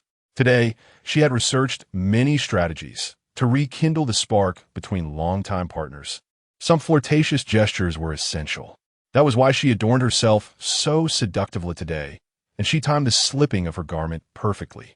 However, the next moment, Lin Che merely leaned down to take the bowl and spoon from her hands, softly saying, "You can do it yourself." Disappointment flickered in Jiang Liu's beautiful eyes, but she refused to concede defeat. "Darling, I can't reach the top button. I didn't T-fasten it properly earlier. Please help me." Reminiscing about their youthful romance, she recalled how they often engaged in such playful gestures.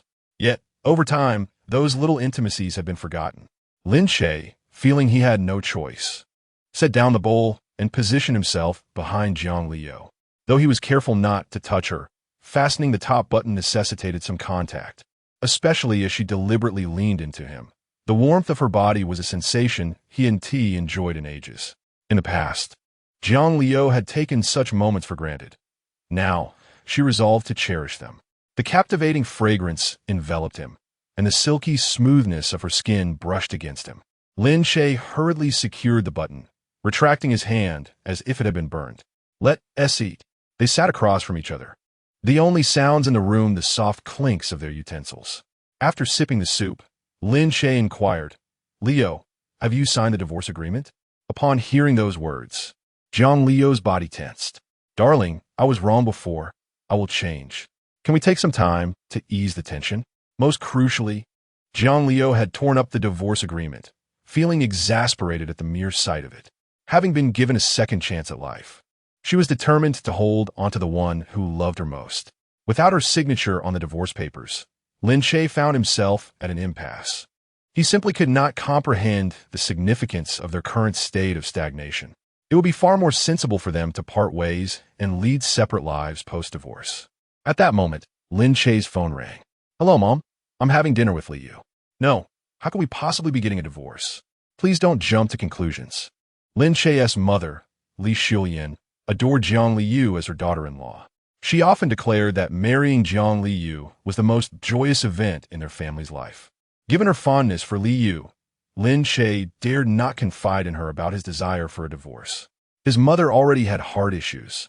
What if she were to have a severe reaction upon hearing such news? On the other end, Li Xiuyan brought up the subject of grandchildren. So, you both are 28 years old now, yet there has been no sign of any plans for children. Is there something wrong on your end? If there is, you must seek treatment promptly. Do not be ashamed. Li Xiuyan's affection for her daughter-in-law was evident in her immediate suspicion towards her son rather than Liu. Lin Che's expression turned slightly impatient. Mom, what are you saying? Me perfectly fine. If everything is fine, then why aren't you two having children? Is it Liu who doesn't want any? Not wishing for Jiang Liu to overhear, Lin Che hastily replied, It's not that, Mom. We just haven't considered it yet. No sooner had he finished speaking than a heavy breath came through the phone. Lin Che, you're driving me to madness. My heart is starting to ache. You're already 28, not a child anymore. If you wait any longer, the risks associated with childbirth will double. Lin Che, alarmed, quickly stood up. Mom, are you all right? I'll drive you to the hospital right now. He felt that taking her to Dr. Wen's hospital would be the most reliable option. He had planned to visit tomorrow, but after hearing his mother's condition during the call, he felt compelled to act immediately. Li Xiuyan calmed down, saying, This ailment of mine is entirely due to the distress you've caused. Lin Che suolo udard. All right, Mom. I'll take you to the hospital tomorrow. You should really consider having a caregiver accompany you. What do you need a caregiver for? They cost money. Me perfectly fine. Where's Liu? I want to speak with her. With no choice, Lin Che handed the phone to Jiang Liu. She had been listening to the conversation and felt a surge of joy. Indeed, from his mother's perspective, their situation was not one of impending divorce. Hello, Mom. Have you eaten? How is your health? Lin Che and I were thinking of bringing you over. If they managed to bring the elderly lady to their home, Lin Che would surely think twice before mentioning divorce. Li Xiuyan responded warmly, I'm doing well, dear. I would want to intrude on your married life. However, Liu, you both are not getting any younger. Delaying further could pose risks to childbirth. You should act swiftly. If there are health concerns, please consult a doctor immediately. This is no trivial matter. Jiang Liu covertly glanced at the bewildered Lin Che and smiled. Don't worry, Mom. We're both in good health. Lin Che and I are currently preparing for pregnancy. Upon hearing this, Lin Che nearly spat out his drink in shock and hastily gestured for her to stop talking, urging her to end the call quickly. His original plan was to gradually communicate his intention to divorce to his mother. He intended to lay the groundwork before formally proposing the idea, hoping to mitigate any extreme reaction from her. Jiang Liu, however, had directly declared their intention to conceive, rendering all his previous subtlety moot and igniting his mother's excitement. Yes, indeed, you must focus on preparing for pregnancy. Make sure to eat well and exercise. Starting tomorrow, I'll send you both nutritious meals every day, and I'll return home at night so as not to disturb your married life. In truth, now that Li Xiuyan was retired and with a capable daughter-in-law, financial concerns were no longer an issue. With plenty of free time, she found herself developing certain psychological challenges. If she could spend her days preparing nutritious meals for her daughter-in-law, she would be more than willing. Jiang Liu felt delighted and inwardly triumphant, yet she replied, Mom, there's no need. We can cook for ourselves. I've been learning to cook recently. Li Xiuyan, however, was insistent. It's fine. I'm just idle anyway. As long as you don't mind the meals I prepare. Realizing her plan was succeeding, Jiang Liu cautiously stole another glance at Lin Che. He gestured for her to refuse. They were on the brink of divorce. Having his mother prepare meals for pregnancy would only intensify the impending blow. Mom, how could I ever dislike your cooking? I actually love it. On the other end, Li Xiuyan was beaming with joy, repeatedly exclaiming, all right then, I'll start learning for videos how to prepare nutritious meals for pregnancy. Witnessing the situation spiral beyond his control, Lin Che snatched the phone away. Mom, please don't meddle. You'll only exhaust yourself. Liu and I have our own plans, Lin Che hurriedly explained. If he did not clarify, when the time came for a real divorce, his mother would likely be taken aback. After all, just moments ago, she had been eagerly anticipating her daughter-in-law presenting her with a healthy grandchild, and now he was about to drop the bombshell of divorce. What elderly person could withstand such a shock?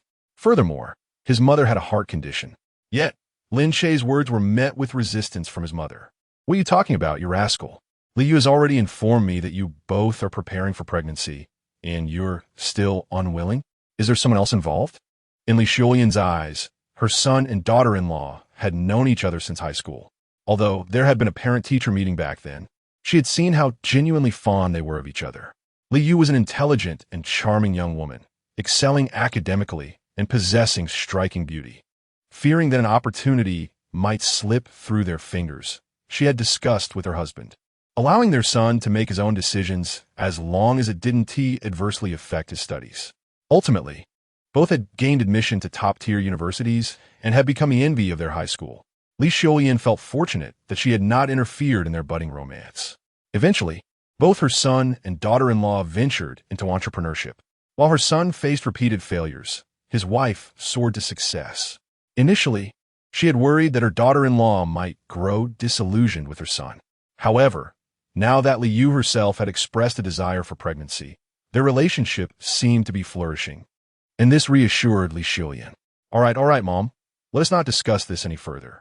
I'll come to pick you up for the hospital tomorrow. Lin Che hung up the phone and turned to the gleeful Jiang Liu, who was beaming like a young girl, swinging her delicate legs on the chair. Lin Che maintained a stern demeanor as he sat across from her. What was that about preparing for pregnancy? It's been ages since we've even been intimate. Jiang Liu lifted her gaze, her sparkling eyes fixed on him, devoid of any trace of her usual aloofness. In that moment, she was simply a loving wife. That's exactly what I was thinking, darling. Let us start tonight. Lin Che nearly spewed out his soup in disbelief. Have you lost your mind? Just a few days ago, you were an ice queen, refusing to come home. When he messaged her, sometimes she wouldn't even see it. As a result, these past 2 days have taken on a rather peculiar tone. Despite not intending to part ways, she has even begun to fantasize about preparing for pregnancy. Lin Che feels that she must be somewhat unsettled by the notion of divorce, her mental state appearing slightly askew. After all, she has navigated life with relative ease, having only experienced a relationship with him devoid of any prior encounters. It seems she is merely frightened to take that leap.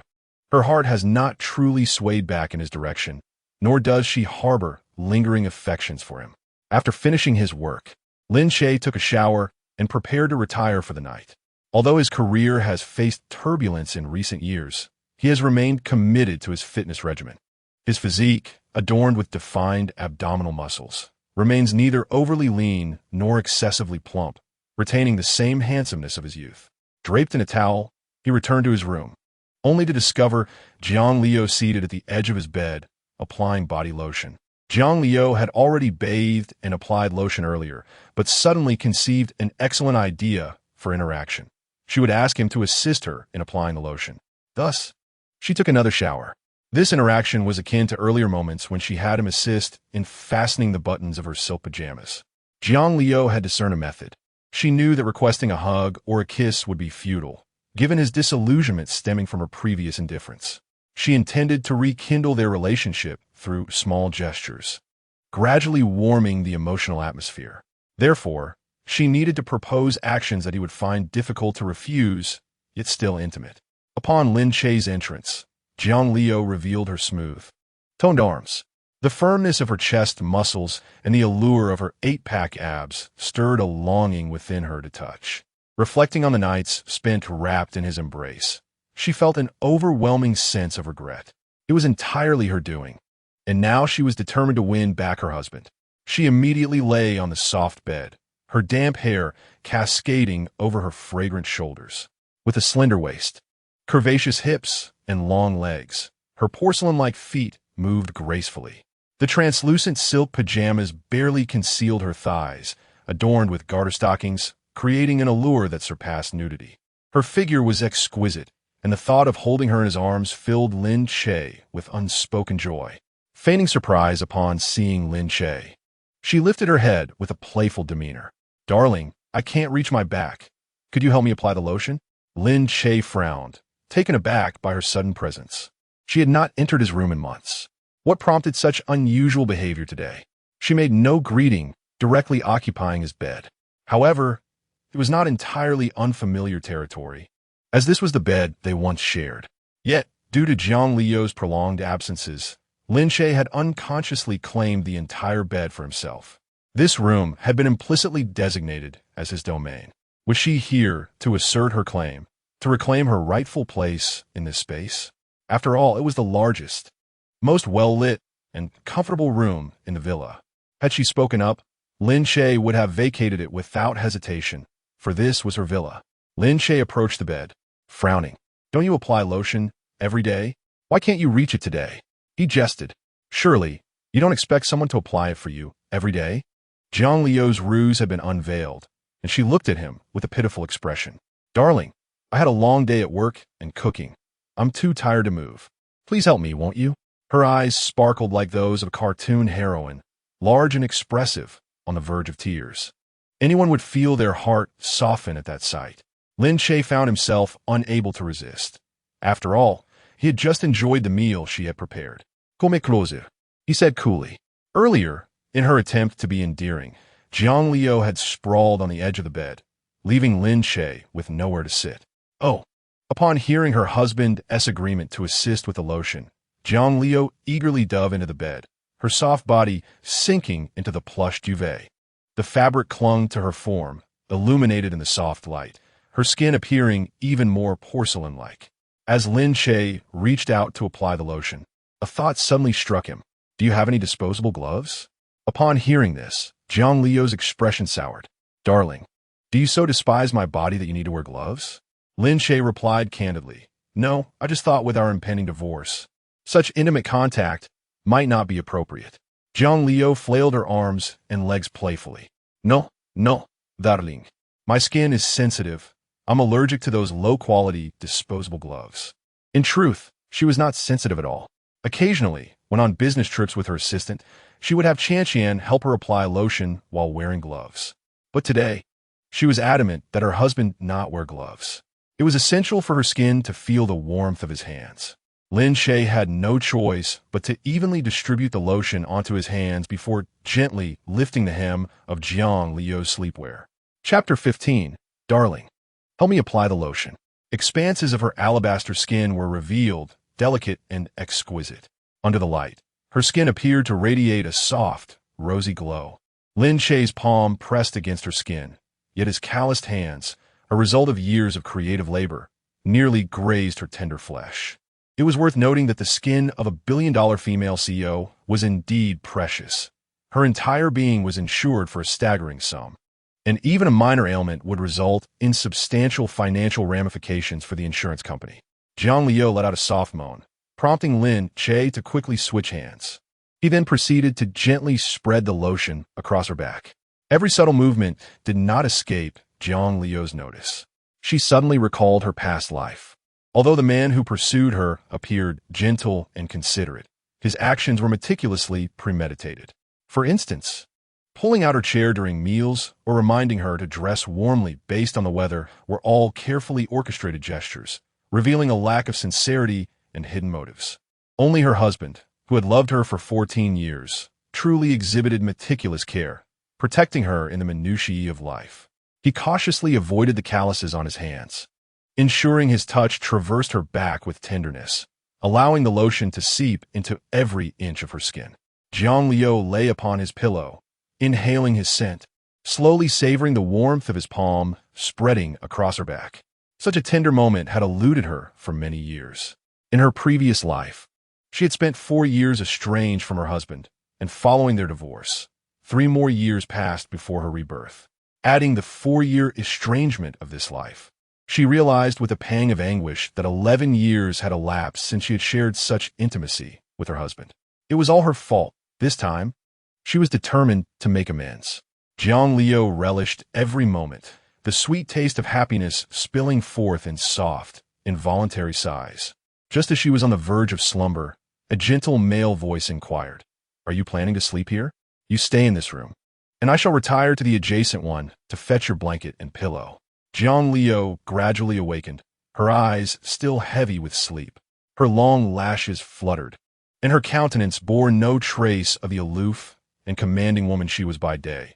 Instead, she resembled a tender, affectionate girlfriend. She gently wrapped her soft hands around Lin Che's arm. "Darling, may we sleep together? I long for you." Lin Che decisively withdrew his arm. "After all this time, I've grown accustomed to sleeping alone. Your presence beside me disrupts my rest. You may remain here while I retire to the other room." He then proceeded to the nearby bedroom, gathered her pillow and blanket, and placed them beside Jiang Liu, who lay on the bed. When he attempted to reclaim his own pillow and blanket, he found them firmly clutched in her embrace. "No, darling, I must hold on to your pillow while I sleep. It smells delightful. It brings me sweet dreams." With no alternative, Lin Che rummaged through the cupboard for a spare blanket and pillow. He found himself pondering the recent changes in Jiang Liu. What could have transpired in the past few days that transformed her from a distant, cold wife into the sweet, loving partner he had known 7 years ago? Surely, she had not become foolish? Her behavior suggested otherwise. In fact, she appeared more cunning. For instance, today, she had effortlessly persuaded him to vacate her room, seizing control of the space without resistance. She remained the astute female executive he had always known. Lin Che shook his head with a wry smile. "Why go to such lengths? If you wish to return, I would gladly comply. Why resort to such tactics? Clearly, trust between us has eroded." Lying on the side of the bed, he continued to contemplate his projects. He had lost count of how many he had undertaken. Perhaps the 12th or 13th. Each endeavor had consumed his heart and soul, yet the outcomes were either met with market disdain or stifled by competitors, leaving none to flourish. His once proud spirit had been thoroughly worn down. Now, with his current project, he found himself hoping merely to achieve a mid-tier status. He would persist even if it meant incurring losses. He aspired to create a genuine gaming IP. The domestic gaming industry was rife with exploitative practices, producing either low-quality fare or designed solely to capitalize on unsuspecting consumers. He was an entrepreneur with ideals and aspirations. Even if it was merely a game project, he intended to see it through to completion and maintain it diligently, aiming to expand into more ventures and establish a legitimate tech company. While he was engrossed in this line of thought, his phone suddenly chimed. It was a message from Dr. Wen. Lin Che, ever obedient, promptly glanced at it. "Mr. Lin, given the brevity of your treatment time today, I recommend reviewing this morning's content tonight. Such therapy is beneficial for psychological development." Upon reading the message, Lin Che felt no cause for concern. After all, Dr. Wen was a renowned psychologist with experience from prestigious universities abroad.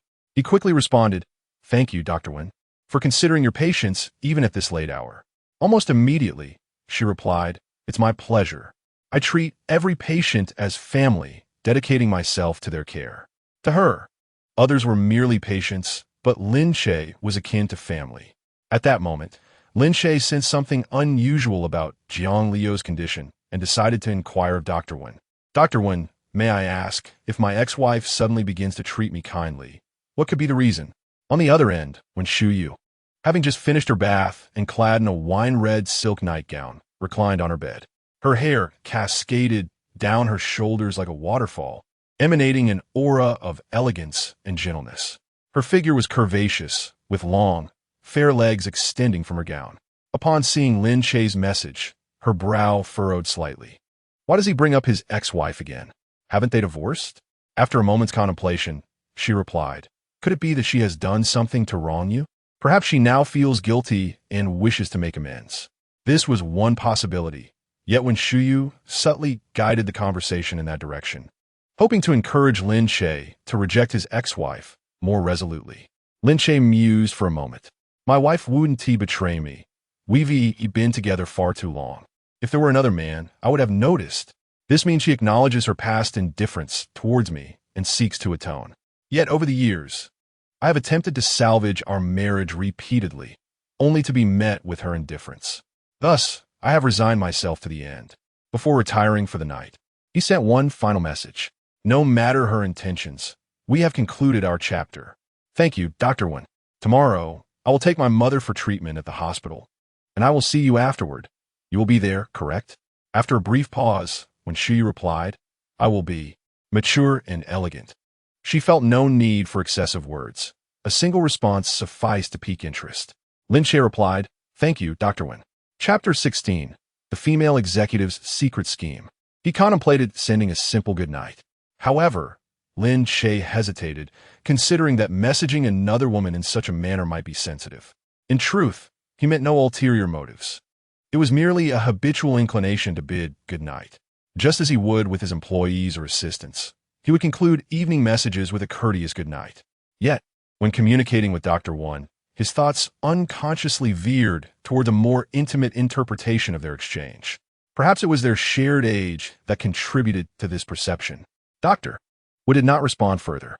After extinguishing the light, Lin Che took another glance at his phone after a while. Satisfied that Dr. Wen had not messaged again, he activated Do Not Disturb mode and drifted off to sleep.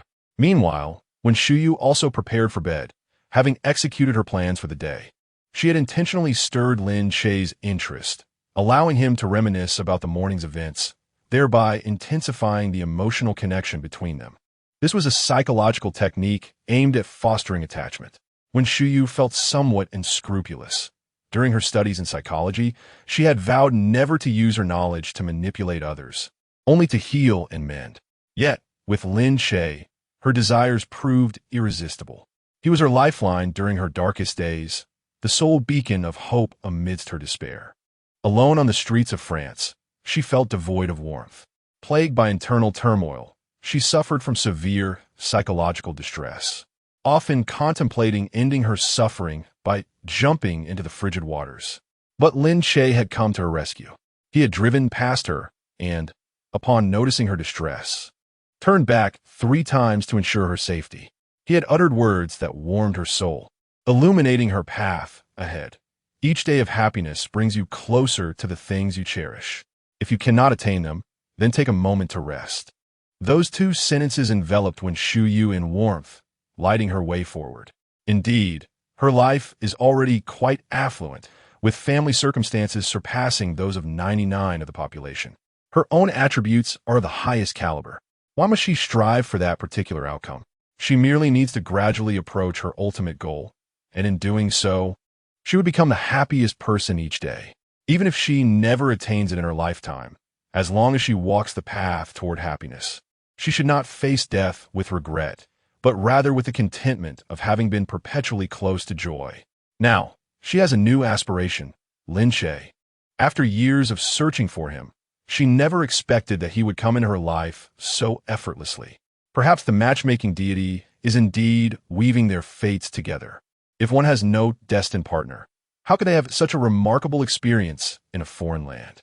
Since he is divorced, Wen Xiao's pursuit of him, by any means necessary, is merely that of a love-stricken individual. She cannot be deemed a villain, let alone a wicked person. Thus, she is first engaged in self-psychological conditioning, alleviating her mental burdens. Just as she was about to drift into slumber, her close friend Jiang Liu sent her a message. Sister Wen, let me ask you one more thing. If he has applied body lotion for me, how could he possibly resist sleeping with me? Jiang Liu tossed and turned, unable to sleep, pondering this very matter. Does she not possess allure? Certainly not. When gazing into the mirror, Jiang Liu dreams of marrying someone just like herself. This is not narcissism. Rather, it is an assessment through the discerning eyes of a billion-dollar female CEO, realizing that in terms of figure, appearance, and character, she is at the pinnacle. Could it be that he is physically incapable? In their youth, he was so full of vigor. During their university days, when their finances were tight, they would only book a room for a single day, from noon on the first day until noon the next. They would indulge in one session after lunch, another during afternoon tea, a third for dinner, and one more before bed, with a final encounter upon waking. Every time, it was Jiang Liu who pleaded for mercy, barely able to walk afterward. How could he now be so composed? Surely he wouldn't cheat? But even if he did, he couldn't find anyone as splendid as her. The more Jiang Liu thought about it, the more absurd her thoughts became. Even considering the possibility of Lin Che being unfaithful, she quickly dismissed the notion. After all, they have known each other for 14 years, and their personalities are well understood. He is certainly not the kind of man to betray. Unable to fathom the situation, Jiang Liu resorted to seeking counsel from her psychologist friend. However, Wen Xiao could not help but laugh. My dear sister, you're a powerful female CEO. Why not take a page from those romance novels and boldly initiate a kiss? After all, he is your husband. It's not a crime. Wen Xiao was also curious about the enigmatic man who had captivated the heart of this esteemed female mogul. Jiang Liu sent 3 question marks, expressing her astonishment. Sister, I thought you, with your gentle elegance and background in psychology, wouldn't indulge in such novels. You have truly shocked me. Wen Xiao replied with a laughing emoji. Upon further reflection, Jiang Liu realized her friend was indeed correct. The root of the issue between her and her husband lay in her own indifference, creating a thick layer of ice in their relationship. What she needed to do was to warm their bond. However, warming it slowly through physical closeness would take too long. Why not set a fire instead, igniting a passionate heat that would accelerate the thaw? If he wouldn't sleep with her, could she not seek him out? Once he was asleep, she could stealthily join him in bed. After all, they had lived together for so many years. Surely he wouldn't cast her out. But she decided to postpone this for today, planning to start tomorrow. Inspired by her friend, she quickly sent a grateful message. Thank you, Dr. Wen. You truly are a remarkable healer. Wen Xiao was left in a state of confusion. The next day, Lin Che awoke early and prepared 3 breakfasts.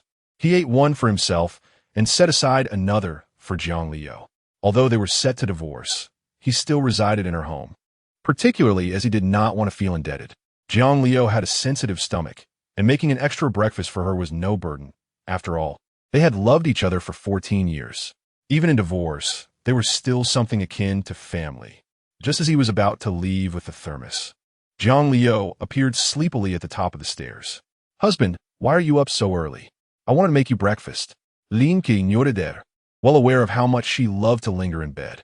Back in school, she could hardly muster the energy to fetch a meal, relying on Lin Che to bring it to her, let alone now, when it was time for her to cook. Initially, they had hired a maid, but they found that having someone older in the house was inconvenient. I'm heading to the office. Breakfast is on the table. Remember to eat on time. Your stomach isn't strong, Lin Che said as he made to leave. Jiang Liu, barefoot, dashed over and hugged him from behind. Husband, I love you so much. Let me help you adjust your tie. Chapter 17. Husband, I will definitely improve. Jiang Liu had contemplated deeply the previous night. She was determined to treat her husband well and win back his heart, especially by making him breakfast every morning and elegantly tying his tie for him. Yet, she still overslept. However, upon waking to find that her husband had prepared breakfast for her, her heart swelled with joy. He still loves me, she thought. Thus, she resolved to reciprocate. Husband, let me fix your tie. Standing at 185 centimeters, Lin Che towered over Jiang Liu, who was 170 centimeters tall. Her head barely reached his nose. But as she was barefoot and he was wearing shoes, she had to rise on her toes to adjust his tie. Yet, he swiftly captured her delicate wrist. No need. I've adjusted it in front of the mirror. Lin Che was perplexed by her intentions. It was only during their early marriage, when they were both busy and rose early, that Jiang Liu would help him with his tie before they left together. As time passed, they became engrossed in their own lives, sometimes sleeping late or rising early, even separating their rooms, leading to mornings where they scarcely saw each other. The intimacy of adjusting a tie had become a rarity. The aloof CEO playfully insisted, "No, husband, you must allow me." Left with little choice, Lin Che stood expressionless. Jiang Liu earnestly untied his tie and then slowly retied it. She began to relish this moment, feeling as though she had regressed several years in age. Back to the time of their passionate romance. During their university days, she would joyfully prepare a large cup of warm water for Lin Che in the study room. Though a trivial act, it was filled with their mutual affection. Once she finished with the tie, she suddenly hugged Lin Che tightly. "Husband, good morning. Drive safely on the way." Lin Che regarded her with a puzzled expression. "It seems as though my wife, the esteemed CEO, has suddenly become somewhat unhinged." However, upon noticing her bare feet against the cold floor, Lin Che couldn't help but frown slightly. He had repeatedly advised her regarding her sensitive stomach, particularly cautioning her against exposing her feet to the chill. Why, then, did she persist in walking barefoot? Consequently, Lin Che retrieved a pair of cotton slippers from the nearby shoe cabinet, set the thermal container aside, and bent down to gently adorn her delicate feet with them. Jiang Liu's feet were exceptionally lovely, even more so than her fair skin, appearing smooth and tender. Holding them felt akin to cradling a piece of exquisite porcelain, delicate and flawless. At that moment, Lin Che cast aside their spousal relationship, caring for her purely in the capacity of a half-relative. Truth be told, the house was equipped with underfloor heating, rendering the floor warmer than the air. The ground was impeccably clean, and Jiang Liu relished the sensation of walking barefoot upon it. Yet, Lin Che felt compelled to remind her each time he witnessed it. As he knelt to help her with her slippers, a warm feeling enveloped Jiang Liu's heart. However, her gaze fell upon the thermal container, leading her to inquire with curiosity, "Darling, haven't you eaten? Are you bringing your meal to the office?" Logically, her husband had never been one to take his lunch out. His studio was his own domain, allowing him the freedom to come and go at will. There was no need for such a deliberate act of packing a meal. Having donned her shoes, Lin Che picked up the thermal container, not wanting to incite any misunderstandings. He casually remarked, "I made extra, so I thought I'd share with others at the company." Initially, Jiang Liu found his kindness heartwarming, but a moment of reflection cast doubt. After years of preparing breakfast, how much could he possibly make? Surely, he must have intended to prepare more for someone else. The more she pondered, the more her heart began to race with unease. Could it be that Dr. Wen's words from the previous day were true? Had he truly developed feelings for another? A wave of anguish washed over Jiang Liu. In the past, when she was engrossed in her work and indifferent towards Lin Che, she had entertained such thoughts, but always with a flicker of hope. After 14 years of love, she believed she knew his character well enough to trust he would never stray. Therefore, her emotional distance seemed inconsequential. Yet now, clarity struck her. Her job was merely a supplementary component to life, while love was the very foundation. Her career was already flourishing, providing wealth beyond her wildest dreams. Why then should she invest so much energy into work? What she truly needed was to mend the bond with her husband, establishing a strong foundation for their life together, and perhaps, in time, welcoming a few children into their family, thereby erasing any regrets. Regrettably, she realized this insight far too late, particularly in her previous life, when her immaturity led to a divorce, culminating in tragedy. In this lifetime, she was determined not to repeat the same mistakes. Jiang Liu understood that her aloofness had likely sown seeds of doubt in her husband's heart. It was all her fault. She resolved to reclaim his affections. Watching Lin Che depart, she murmured softly, "Darling, I promise to amend my ways. You mustn't leave me." Upon returning to his office, Lin Che organized the day's tasks before heading upstairs. A man, carrying a thermal container, entering another investment firm, appeared somewhat out of place, especially dressed in formal attire. He was to pick up his mother shortly and take her to a private hospital to see if she could be admitted there. After attending to his mother's needs, he would seek out Dr. Wen for treatment. The progress he had made during this time had brought him significant relief, particularly from the despair regarding his work and disillusionment with love. He had come to understand that one's achievements are often dictated by fate. Destiny had granted him a single chance at success during his first venture, although he had sacrificed that success to save his wife. All subsequent failures felt like penance for that initial triumph. Yet, Lin Che held no regrets. Thus, he had come to terms with his circumstances. Even if he had squandered his sole opportunity for success, rendering his future efforts seemingly futile, why should he remain anxious? He had sustenance, health, and no afflictions, placing him above many others. Even if his ultimate goal led to failure, he still relished the journey into the unknown. Moreover, along this path, he had supported a multitude of equally lost young individuals, serving as their pillar. Should he falter, it would not only affect him, but also his cherished employees. Therefore, as long as he could persevere, he would continue down this road, ensuring timely wages for them. At the very least, he was contributing to the world. Lin Che may not have been a successful entrepreneur or a perfect husband, but he was undoubtedly a commendable boss. His employees feared for the company's stability rather than their own paychecks. This sense of value was sufficient for him. As for matters of the heart, those were in the hands of fate. He would simply endeavor to follow his instincts. At that moment, an employee emerged from the office, exclaiming, "Aren't you Boss Lin from the studio downstairs?" Lin Che nodded, feeling a bit bashful. "Excuse me, may I ask if General Manager Liu is available?" The employee shrugged, saying, "General Manager Liu's father has arrived." Lin Che frowned. He recalled Liu Yishuang's father as a rather imposing businessman, one who had been quite affluent even during their university days, having donated a building to the school to assert his daughter's status. Henceforth, the institution had treated Liu Yishuang with great favor.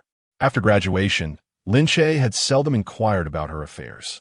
Presently, it was evident that the father and daughter had substantial matters to discuss, so he decided to withdraw. Just as he turned to leave, a commotion erupted from the office behind him. "Dad, I told you I have someone I like. Stop introducing me to those dubious second-generation chables." Liu Yishuang's voice rang out, followed by the hurried retreat of her employees, some to the restroom, others to fetch water, and a few to the corridor for a smoke. Those seated at their desks suddenly found their computers to be of utmost fascination. A rotund man, adorned with a flashy gold chain and dressed in a suit, interjected, "My daughter, you're already 28, and there's not a whisper of romance. I am worried. If you have someone you like, bring him to meet me. You must get my approval. Otherwise, you could be deceived." Liu Jiangwo spoke earnestly. Although he had other children, Liu Yishuang was his only offspring with his first wife, and his greatest desire was to see her flourish in happiness, particularly in matters of marriage. In his eyes, one must either seek a well-matched, wealthy scion or opt for a penniless son-in-law. Otherwise, any other suitors might easily turn out to be men merely after their family's fortune. Now that his daughter has reached the age of 28, the anxious father is quite distressed. After attempting to call her, without success, and receiving no response to his texts, he decided to confront her directly at her office. Liu Yishuang was exceedingly irritated. She believed that her father, who could not manage his own marital affairs, had no right to meddle in hers, especially by showing up at her workplace. The commotion attracted the attention of the entire company, turning them into unwitting spectators of this familial drama. "Enough, Dad. Please go home. I have work to do." However, Liu Jiangwo, her father, was resolute this time. With a determined furrow of his brow, he declared, "No, unless you introduce your boyfriend to me. You will return home and go on a date with the scion of the Fu family." Liu Yishuang let out a resigned sigh. Her inherent pride and free-spirited nature made her prone to retaliate fiercely against anyone who dared to provoke her. Yet, it was her father with whom she was quarreling. She could hardly push him away. Several years ago, this might have been feasible, as both she and her father were younger then. But now, with her father nearing 60, pushing him away would paint her as an unfilial daughter. In the midst of her distress, she turned and caught sight of Lin Che, his robust silhouette unmistakable, carrying a thermal container. Clearly, he had come to deliver her breakfast. Liu Yishuang's eyes brightened, and she called out, "Lin Che." The moment Lin Che heard his name, he paused, wondering what Liu Yishuang intended. Did she want him to intervene in their argument? As he turned around, he asked, "What is it, Liu Zong?" To his astonishment, Liu Yishuang dashed over, wrapping her arms around his own. The usually decisive and commanding businesswoman transformed into a soft and affectionate partner, smiling sweetly as she clung to him. Indeed, they were a striking couple. In terms of height and looks, they complemented each other perfectly. Any casual photograph of them could easily serve as a promotional image for a couple. Before Lin Che could fully comprehend the situation, Lu Yishuang proclaimed her father, "Dad, this is my boyfriend, the only person I care for." The employee who had just spoken to Lin Che, after taking a sip of water, was caught off guard and spat out in shock. Their boss's boyfriend? What a sensational revelation. The office fell silent. The atmosphere so tense that one could hear a pin drop. Lu Yishuang, who ran an investment firm, had created a casual work environment for her analysts. However, they had never understood why she had chosen such an expensive location for the company 6 months ago. Now it seemed there had been a hidden agenda all along. She intended to establish her office above the man she admired, all while keeping it a secret from her colleagues. Although she appeared carefree and unrestrained, she maintained a low profile around the one she cherished.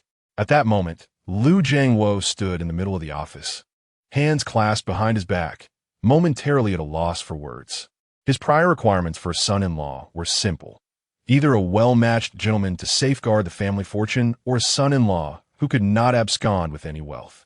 Yet, the man before him appeared both refined and charismatic, tall and well-dressed, albeit with a somewhat somber demeanor. This was beyond Lu Jiangwo's control. "Daughter, prepare a vacant room for me. I need to have a word with him." Lu Jiangwo turned and strode into the office. Lin Che found himself in a bewildering predicament, suddenly cast as Lu Yishuang's boyfriend, leaving him somewhat disoriented. "Lu Yishuang, what exactly are you trying to achieve?" He was still married, and he would never engage in infidelity. After all these years, his relationship with Lu Yishuang had remained entirely innocent, with no transgressions whatsoever. Their only moment of intimacy had occurred during their college years, when they had found solace in each other during a misadventure. Since then, to avoid any misunderstandings, Lin Che had deliberately distanced himself from her. However, recently, after hearing rumors of his impending divorce, she had begun to reach out to him more frequently. Lin Che acknowledged her striking figure and sharp intellect, recognizing her as a captivating beauty that could stir any man's desires. Nevertheless, even if he were to divorce, he had no intention of pursuing another romantic relationship in the near future. He could not allow Jiang Liu to believe that his divorce stemmed from an affair. His decision to part ways was solely based on the waning of their emotional connection and their fundamentally different life philosophies. Consequently, Lu Yishuang's actions left him in a position where he appeared to be the villain responsible for the dissolution of his marriage. Yet, Lu Yishuang leaned closer, whispering in his ear, "Lin, do me a favor and keep this from my father. Once we've managed to deceive him, I'll provide you with additional investment." The title Lin Minister was a playful moniker from their student council days, where he had exuded a certain gravitas, prompting her teasing. That nickname had endured for years, instantly transporting them back to the carefree days of university life. Lin Che promised himself he was not motivated by monetary gain, but rather aimed to ensure his employees profited. He had long understood Lu Yishuang's father's temperament, wealthy and generous, as evidenced by his substantial donations to their school. Acting the part was harmless enough. After all, a genuine relationship between him and Lu Yishuang was simply implausible. He pondered whether he should portray himself as more or less competent. If he appeared too impressive, her father might favor him and endorse the union, making it difficult for Lin Che to extricate himself. Perhaps a less favorable impression would be strategic. Chapter 19. No one but him. As they proceeded to Lu Yishuang's office, she intended to join them, but was promptly shooed away by her father. "Seat," Liu Tiangu commended, gesturing towards the sofa opposite him, which still bore some of Lu Yishuang's belongings, remnants of her casual lounging as she scrolled through her phone and watched short dramas. The moment Lin Che sat down, Lu Jiangwo cut straight to the chase. "How much do you want to leave my daughter?" Lin Che replied, "No, that's not." It felt like a scene straight out of a cliché D romance novel. Intentionally adopting a poor portrayal of himself, he retorted, "What amount are you proposing?" Lu Jiangwo was momentarily taken aback. He had never encountered someone who would treat love and relationships as a mere matter of financial negotiation. Opening the discussion with a monetary figure, having fathered several daughters and met numerous suitors, he could usually discern those with ulterior motives. Yet, when the topic of payment arose, Suitors would at least engage in some semblance of pretense, asserting their love and devotion, claiming that their bond was invaluable and beyond monetary assessment. Hearing such sentiments would elicit a knowing smile from Liu Jiangwo, who had lived nearly 60 years, having experienced far more than most. After decades of navigating the turbulent waters of commerce, there is scarcely a heart or a mind he has not encountered. Faced with men who profess their sincerity from the outset, Liu Jiangwo could hardly be bothered to engage with them personally, opting instead to send his lawyer to negotiate. Ultimately, all matters were settled at a price deemed appropriate. Yet, the man before him was an anomaly. He made no pretense, boldly inquiring about the sum he could expect. This audacity amused Liu Jiangwo, who reclined in his chair, crossing his legs with a look of disdain directed at Lin Che. "Do you not realize that such words might wound my daughter's heart?" He mused. He couldn't deny that Lin Che was indeed handsome, a fact that explained his daughter's infatuation. However, a man who opens with a demand for money is invariably untrustworthy. Yet Lin Che's next retort turned the tables. "And what of you, sir? Is it not equally hurtful to place a price on your daughter's suitor?" Liu Jiangwo's face darkened at this unexpected rebuttal. As a formidable tycoon, he had never before been so openly challenged. The boyfriends of his daughter in the past had always tread carefully in his presence. Yet this man exhibited an audacity devoid of decorum. Clearly, his daughter had instilled such boldness in him. Otherwise, he would never have dared to speak so. In truth, Lin Che pondered, "Old man, it all hinges on whether I choose to press you further. I have no intention of entangling myself with your daughter. As long as she does not pursue me, I shall be fine. A mere performance for her investment is all I seek." Liu Jiangwo shifted his posture, crossing his legs anew. "What is your current occupation?" he inquired, seeking to gauge the man's capabilities. Anyone bold enough to speak to him in such a manner must possess some measure of skill or perhaps hail from a wealthy background, having been pampered since youth.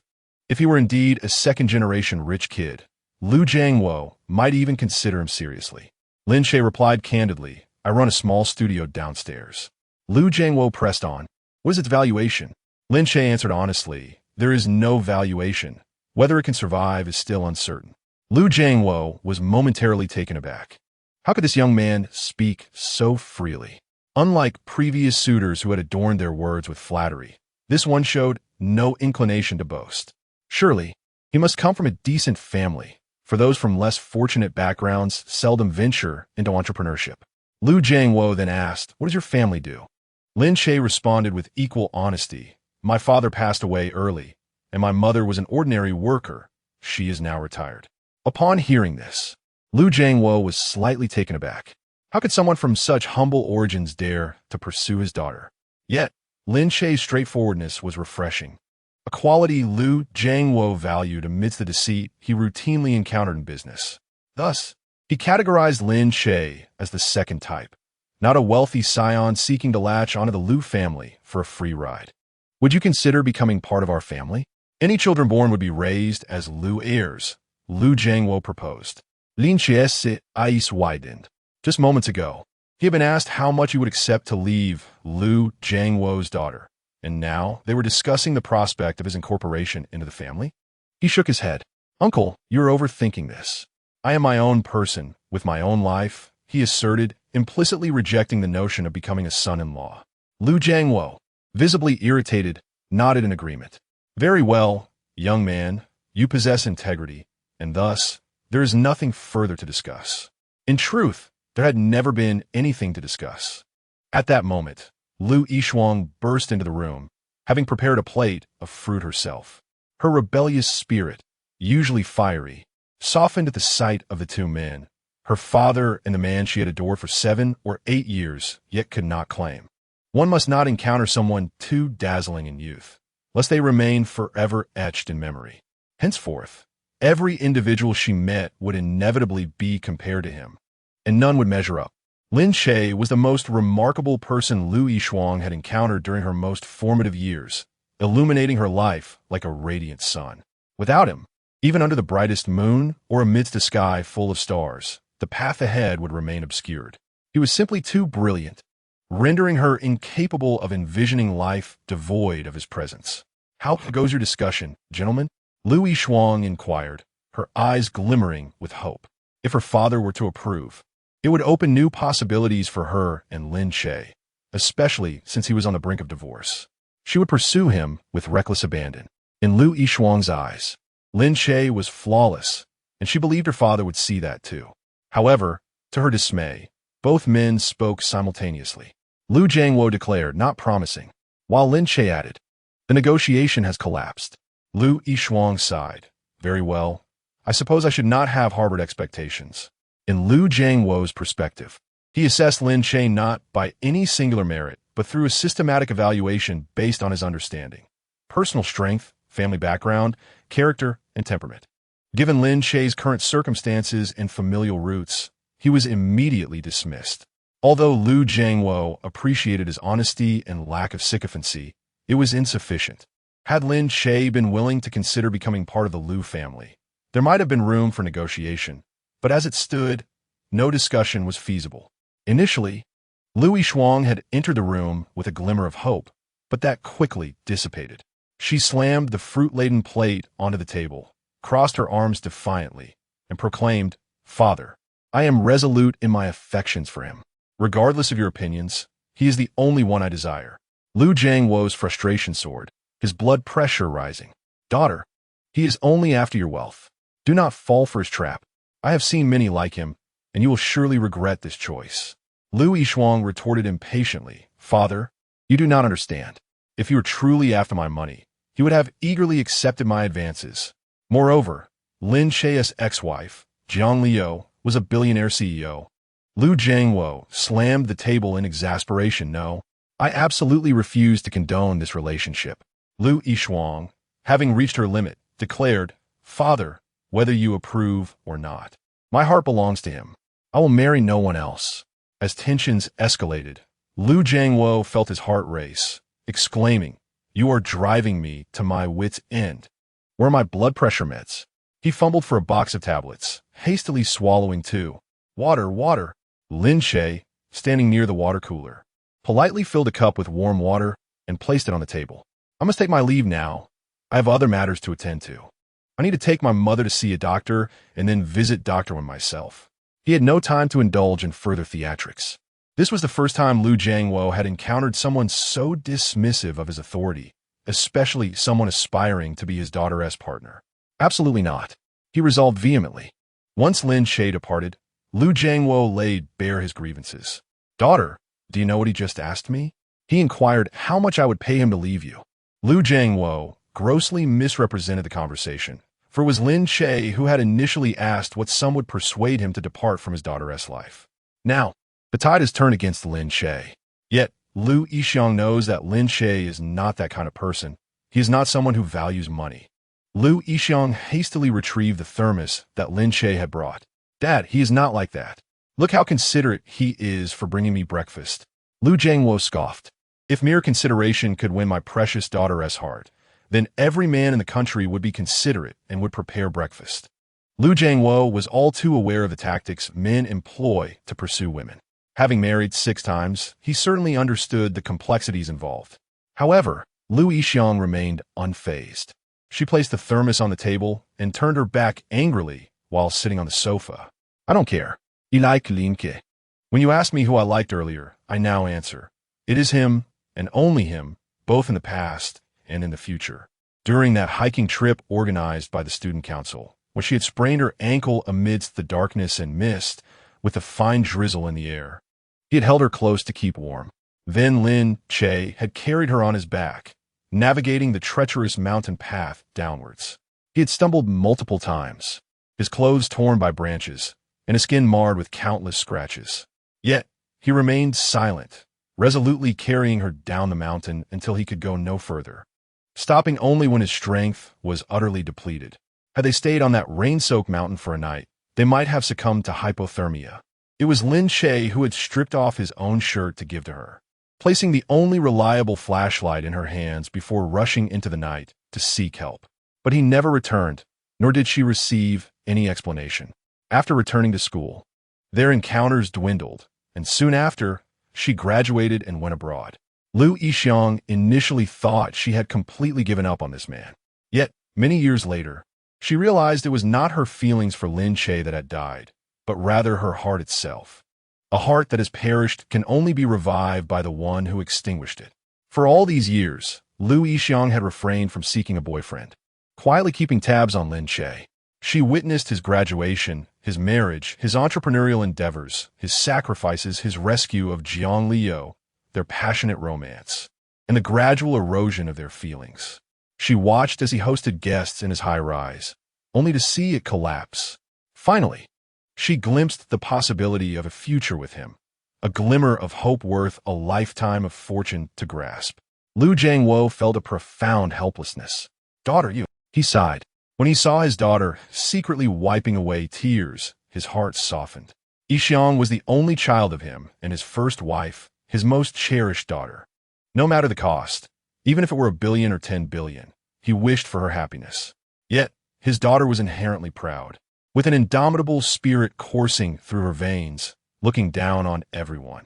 And here she was, shedding tears for a poor boy. The Liu family owed that young man a debt. "All right, I will investigate his background and then make a decision."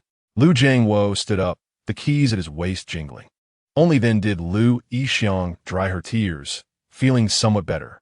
As long as her father did not oppose her, everything would be fine. If he did object, she would simply refuse to return home, maybe even disown her father. "I don't care. I like him." Liu Yixiang, as a domineering female boss, only acted this way before her father or Lin Che. "All right, we'll discuss this later. Dad will head back now." Watching her father leave, Liu Yixiang felt a surge of triumph. She had effectively killed 2 birds with 1 stone. First, her father had come to pressure her into a blind date, and now he was retreating, too intimidated to mention it again. Second, she had orchestrated a charade with Lin Che to deepen their bond. Perfect. She opened the breakfast Lin Che had prepared for her, a cup of soybean milk and a sandwich. Lin Che had separated the boiled egg from the soybean milk, knowing their nutritional components clashed, just like pairing boiled eggs with millet porridge or sandwiches with soybean milk. All of it was nutritious and healthy. Liu Yixiang took a sip of the soybean milk, thick and fragrant, enriched with yellow beans, black beans, red beans, black sesame, red dates, and peanuts, ingredients he had soaked overnight. Previously made for Jiang Liu. Now he simply added an extra cup. Then she sampled the sandwich, soft bread filled with fresh vegetables and slices of tomato, accompanied by ham. Liu Yixiang squinted in delight as she devoured it, licking the cream off her fingers. The taste was pure bliss.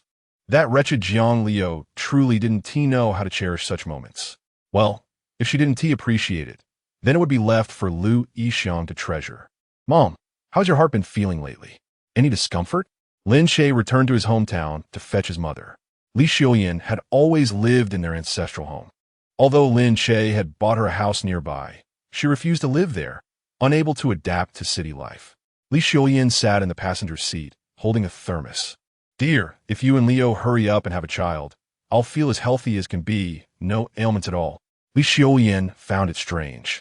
These two had been in a relationship since high school, together through college, and married after graduation.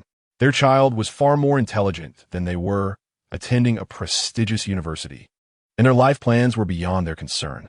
Yet, after 7 years of marriage, why was there still no sign of a child? Li Xiuyan had wondered if there were issues in their marriage or if one of them had strayed. However, during her last phone call with her daughter-in-law, Leo had been exceedingly kind, even stating that she was preparing for pregnancy. Now that her daughter-in-law was a businesswoman, maintaining such a good attitude towards herself suggested that her feelings for Lin Che had not wavered. Could it be that the problem lay with her son? As Lin Che drove, he reassured her, "Mom, we have our plans. You need not worry." He had intended to gradually reveal his intention to divorce Jiang Liu, but he found it challenging to broach the subject. Indeed, it was hard to bear the thought of disappointing a mother filled with such hopeful anticipation. Chapter 21. Your daughter-in-law has made the arrangements. Li Xiuyan gazed at the scenery receding outside the window, knowing her son was taking her to the hospital for a checkup. She was aware of her own body. It was not a serious ailment, merely needing regular medication and exercise. "Dear, just seeing you reassures me. This chicken soup is made from our free-range mountain chickens, pure and healthy. Please take it to Leo. She has a weak stomach and is prone to cold. The ginger in the soup will help warm her, and she should keep warm in winter. Li Xiuyan understood how busy they were, so she opted not to accompany him. Just drop me off at the roadside. You can take a taxi back. It's a good opportunity to get some exercise. Lin Che, however, did not heed her advice. Mom, it's time. The doctor has reminded me for the checkup.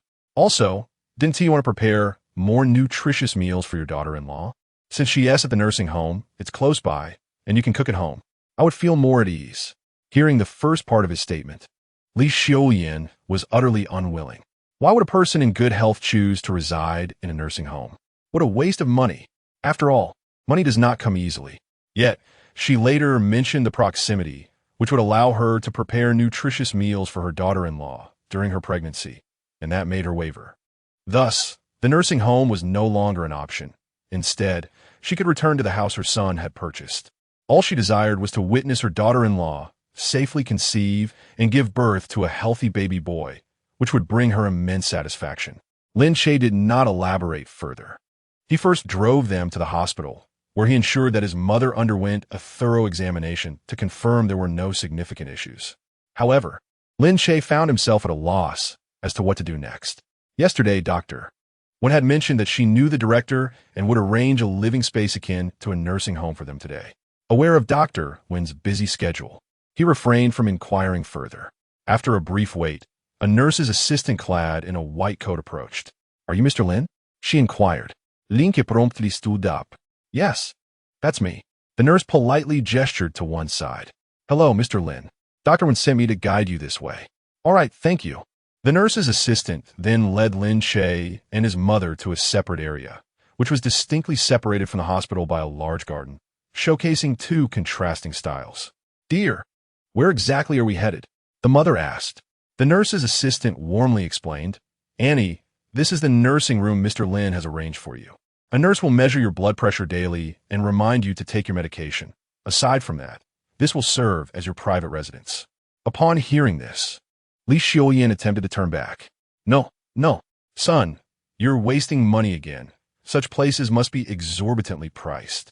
In truth, Lin Che was unaware of the costs involved, as he had yet to make any payments. He only knew that Dr. Wen was acquainted with the director, but connections still required financial resources. It was impossible to avoid expenses.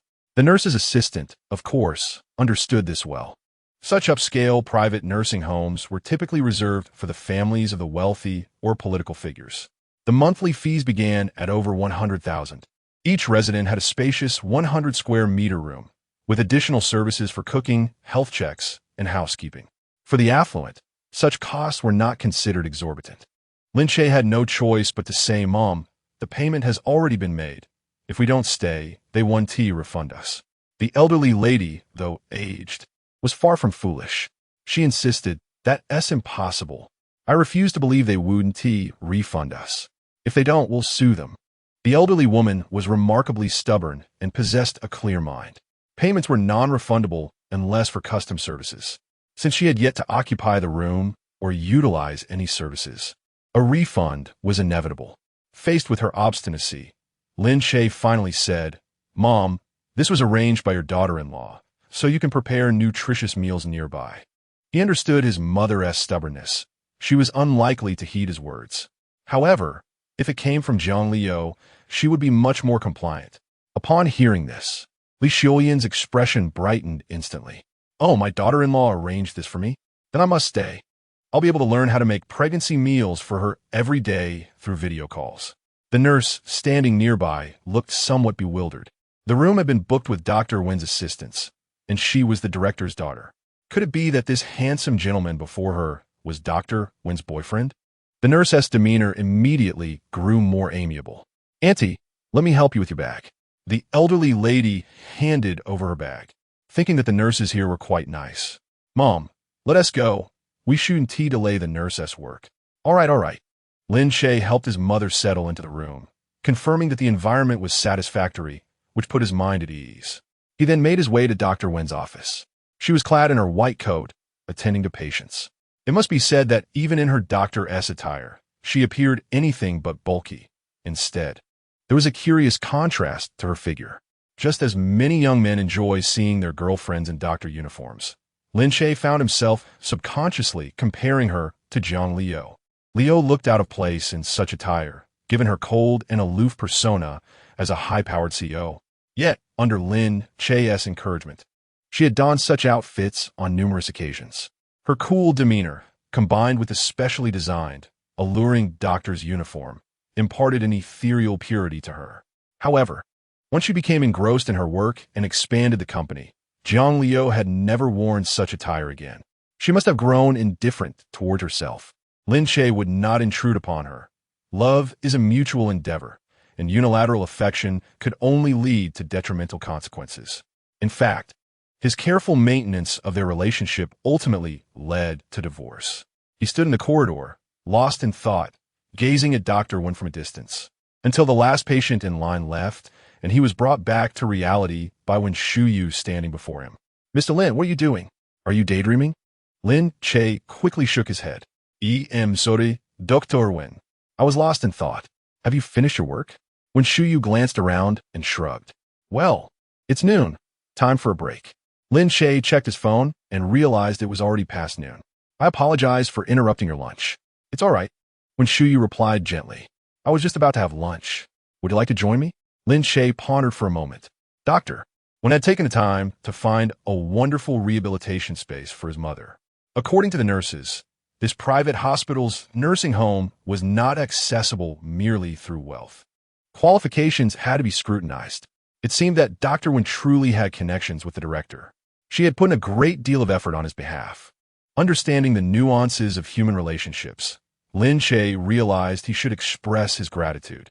"Dr. Wen, thank you for securing such an excellent rehabilitation position for my mother. I would like to treat you to lunch." Wen Shuyu smiled. The midday sunlight bathed her stunning features, giving her an aura that was both inviting and gentle, like a soft glow in one's heart. "No need," she declined. "Yes, it is necessary," Lin Che insisted firmly. Wen Shuyu raised an elegant eyebrow, her golden-rimmed glasses lending her an air of restraint. With her hands tucked in her coat pockets and her waist cinched, she accentuated her silhouette. "All right, I'll go change." Chapter 22. Treating Dr. Wen to lunch. In a high-end restaurant, Wen Shuyu appeared exceptionally elegant and well-dressed, exuding a mature charm. She wore a white blazer paired with impeccably draped white trousers, complemented by her golden-rimmed glasses, reminiscent of a sophisticated heroine from a comic book. Her tall stature accentuated the upscale aura of her attire. Lin Che ordered an array of exquisite dishes to treat her, and then placed a stack of money on the table. "Dr. Wen, here is 100,000 yuan. I've inquired, and the monthly cost for one person in the hospital's nursing home is indeed 100,000, and is not merely accessible through wealth. I am grateful to you for securing this position for me. However, I must still pay for my mother's stay each month. My finances are somewhat tight, so I can only cover 1 month for now. Please take this." Lin Che had never been one to take advantage of others. The funds derived from personal connections are distinct from those allocated for hospitalization.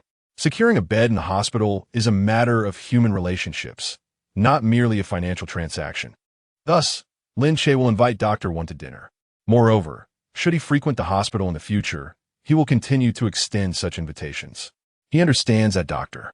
Wen likely comes from a well-off family, and she might dismiss his overtures if he were to treat her. Yet, whether she accepts the invitation is ultimately her choice. As for the hospital expenses, he is resolutely committed to covering them. Wen Shuyu pursed her lips, casting a glance at the substantial sum of money on the table, and let out a soft laugh.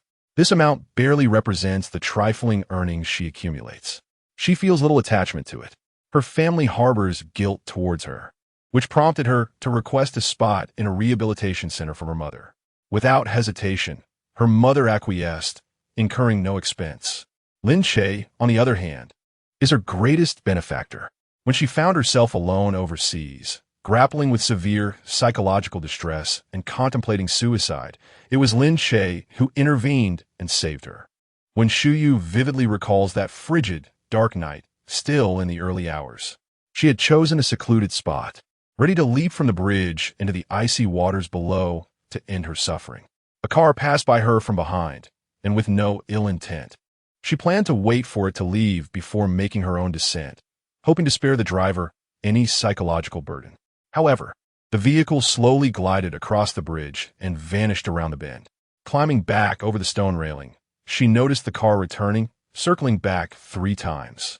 On the final pass, it came to a steady halt beside her, and the window rolled down to reveal a strikingly handsome face brimming with vitality. Lin Che's encouraging words from that moment linger in her memory. One does not necessarily have to succeed. If it becomes too overwhelming, take a moment to rest.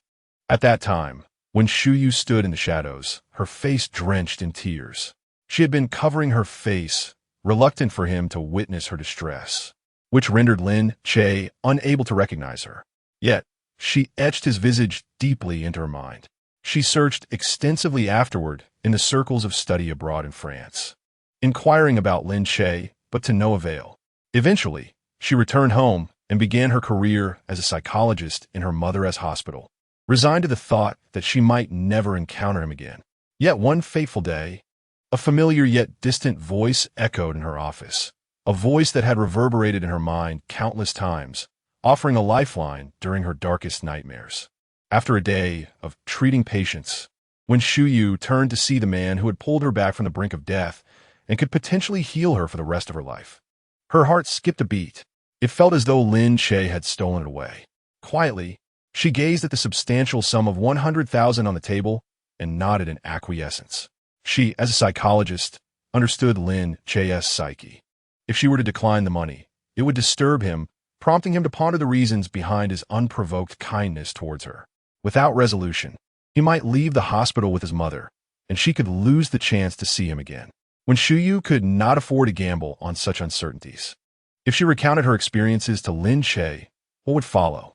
Their connection hinged solely on that solitary encounter. To her, he was a life-saving benefactor, a potential redemption for her future. To him, however, she was merely a young girl he had comforted during an insomniac night abroad. Someone he could not even be sure had genuinely been on the verge of taking her own life. Thus, when Shuyu dared not take the risk, would sharing her story enhance their relationship or damage it? She simply wished to serve him quietly as a psychologist, employing her understanding of the human mind, albeit through somewhat unscrupulous means, to cultivate a dependence upon her, perhaps even an inability to be without her. Mr. Lin, do you have any engagements this afternoon? Since Lin Che mentioned he would visit her today, when Shuyu decided to take the afternoon off, though she refrained from informing him. This would allow her to function as his personal physician. In a romantic context, increased interaction could rapidly intensify their feelings. Furthermore, as a psychologist, she possessed numerous psychological suggestions that could be applied to Lin Che. This was not deceit. Everyone engages in such practices. For instance, would one consciously reveal their laziness or flaws during a blind date? Certainly not. Each person deliberately conceals their shortcomings and strives to showcase their strengths. This cannot be deemed deception. When Shuyu's psychological suggestions did not involve distorting the truth, but rather magnifying the aspects of herself that Lin Che might find appealing, thereby drawing him closer. Ultimately, she was merely a pitiable seeker of pure love. Lin Che pondered for a moment before responding. I have no plans this afternoon. I took a day off. I wish to heal my body and mind before gradually pursuing my career. I will not, as my ex-wife did, channel all my energy into work. She lost sight of the fact that a career should serve life. Lin Che's words surprised when Shuyu slightly. It was rare for someone of his age to grasp such insights. Her profession as a psychologist allowed her to reflect deeply on emotional matters, enabling her to appreciate the essence of his statement. She silently noted Lin Che's perspective, to prioritize life and minimize discussions about work. If he were a workaholic, she would engage him more on professional topics. Given this, it would be prudent to discuss work less, or perhaps not at all, when they were together. Soon, the exquisite meal Lin Che ordered arrived. They were dining at a Sino-French restaurant, where he had selected a variety of Chinese and French dishes. Understanding that when Shuyu had studied abroad, particularly at a university in France, he thoughtfully included French cuisine. Yet, he also worried she might not enjoy it. Thus, opting for some more familiar Chinese dishes to ensure his gratitude was appropriately conveyed. Lin Che was always attentive, which complemented his personality well with the aloof yet somewhat carefree Co. Jiang Liu. When Shuyu gazed at the French dishes and smiled gently. How did you know I enjoy French cuisine? Lin Che had not anticipated her direct inquiry and responded candidly. I reviewed your profile and noted your scholarly experience at a Parisian institution. I thought you might be accustomed to French food. He added with a playful tone, primarily, I wanted to ensure that a simple Chinese meal wooden tea adequately expressed my gratitude. When Shuyu chuckled at his words, covering her mouth as she laughed softly. He is quite amusing, she thought. Lin Che seemed to harbor no reservations about expressing his true feelings, speaking with admirable honesty. Such a character trait, in Wen Xiao's eyes, is nearly a perfect score. She possesses an acute sensitivity to the human psyche, allowing her to instantly detect the expressions of deceit whenever someone lies. Over time, this has cultivated within her a profound disdain for those who engage in falsehoods. However, Lin Che speaks with an earnestness that is disarming. Mr. Lin, there's no need to voice such sentiments, is there? If you had kept them to yourself, I would have been genuinely astonished to find myself held in such regard by you. It would have been an honor. Yet, upon your utterance, it feels rather peculiar. She mused, tilting her head slightly. The chestnut turtleneck she wore accentuated her alabaster neck, and her impeccable head-to-shoulder ratio radiated an aura of elegance and intellect. The slight pursing of her lips and furrowing of her brow had added a touch of charm to her demeanor, enhanced by her austere golden-framed glasses, which bestowed upon her an air of refined nobility. Lin Che found himself amused. I never imagined Dr. Wen would think this way. I merely spoke the truth. In business, sincerity is often a secret weapon. Yet, there are numerous occasions where such honesty can become one's Achilles heel. When one is genuine with others, there exists the risk that they may exploit your vulnerabilities for their own gain and inflict repeated harm. Having faced multiple entrepreneurial failures, Lin Che had endured not only the obstruction from adversaries, but also the betrayal of friends. Nevertheless, he had never relinquished his intrinsic quality of sincerity. When Xiao clasped her hands, her deep-set eyes gazing at Lin Che with the gentleness of a thermal spring. Given your numerous failures, why persist in sincerity? She inquired, her anticipation for Lin Che's explanation palpable. The brilliance in her eyes concealed profound emotions, yet among the myriad of sentiments, only her deep affection yearned to be expressed.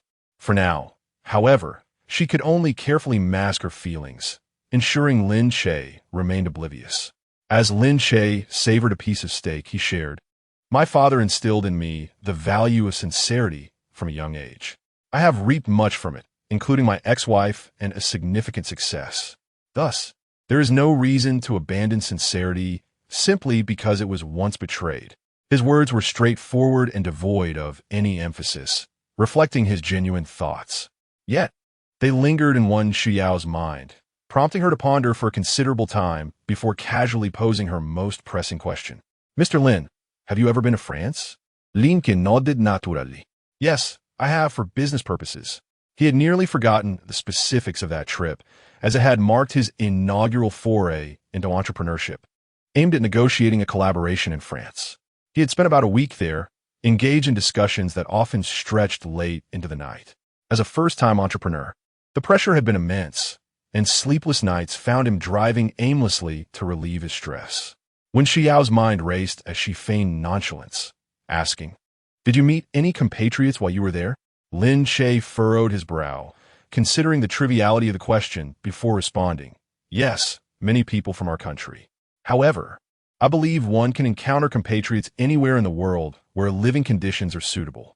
He sensed something was amiss with Dr. Wen today, perhaps due to his abrupt invitation for a lavish meal, which might have led her to overthink the situation.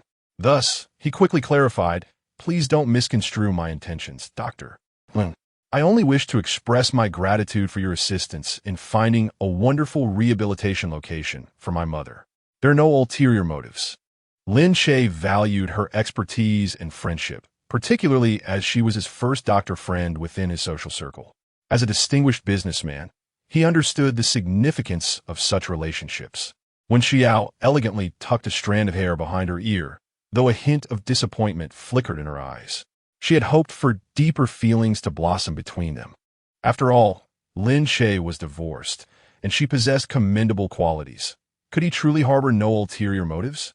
In the afternoon, as Lin Che reclined in the consultation room, Wen Xiao regaled him with anecdotes, seeking his feedback to construct his psychological model.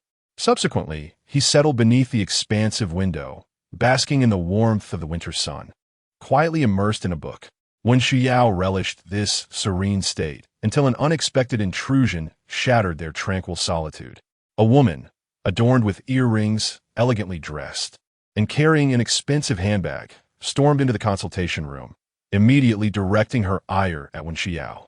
Wen Xiao, what have you told Mom this time? Why should she grant you special privileges at the hospital? You explicitly stated that aside from this job, you would no longer have any ties to the family. Are you still contemplating inheriting the Wen family's fortune? Lin Che, who had been reclining, quickly sat up, taken aback by the outburst. Two nurses entered to intervene, but the woman forcefully pushed them aside and locked the door, leaving only the three of them in the room. The nurses, hesitant to breach the door, merely shook the doorknob, fearing the consequences of breaking it, as it was merely their job and damaging property would incur personal costs. Lin Che remained bewildered, questioning whether he had stumbled into a doctor-patient conflict, yet the mention of Wen Xiao's mother perplexed him further. He turned his gaze back to Dr. Wen, who was visibly struggling to contain her anger, her body trembling beneath her coat. This was the first time he had witnessed such fury from her in the 6 months he had been under her care. Lingyue, I am currently occupied with a patient. Please do not cause a scene and leave. The intruder was named one Lingyue, a child mistakenly swapped at birth within the Wen family. The true heiress was Wen Xiao, who had only been recognized by the Wen family after starting university. Thus, the family felt a sense of obligation towards her and had lavished her with many gifts. However, the false heiress, Wen Lingyue, was acutely aware that the squeaky wheel gets the grease. Ever since Wen Xiao was acknowledged as part of the family, Wen Lingyue had made a spectacle of herself, even threatening to go public with the story. The Wen family, fearing disgrace, had repeatedly capitulated to her demands. Moreover, they regarded Wen Lingyue, who had grown up in their household, as a daughter due to the emotional bonds formed over the years. This resulted in a rivalry for affection between the two daughters, but in truth, it was merely Wen Lingyue's antics that perpetuated the conflict. Chapter 24, A More Masculine Charm. Wen Xiao, with her impressive academic credentials, had financed her studies abroad through her own scholarship, thereby severing ties with her biological family. However, since her lineage had been acknowledged, her family insisted on compensating her. She had not made any extravagant demands, merely requesting to open a clinic in her biological mother's hospital. Previously, she had not asked for anything further, nor had she accepted any financial support from her biological family, as her own earnings sufficed for her needs. Wen Xiao is not the type of person who frivolously spends money, although she possesses a penchant for the high end. Adorning herself in designer attire and having discerning tastes in cuisine, she refrains from purchasing superfluous items. Her wardrobe consists of merely a few outfits, and she does not casually discard items that are still in good condition. Her sole motivation for acquiring a position in a sanatorium was her desire to pursue Lin Che, leveraging her biological mother to achieve this end. However, the false heiress, Wen Lingyue, has exaggerated this situation and tarnished her reputation, insinuating that if she has committed one transgression, she is likely to commit another. If she were to solicit a privilege from her mother this time, who is to say she wouldn't dare to claim the family fortune next? As when Lingyue entered with her handbag, her gaze first settled upon Lin Che. Get out, she demanded, not wishing for her family affairs to be exposed to outsiders. Yet Lin Che was not one to indulge her whims.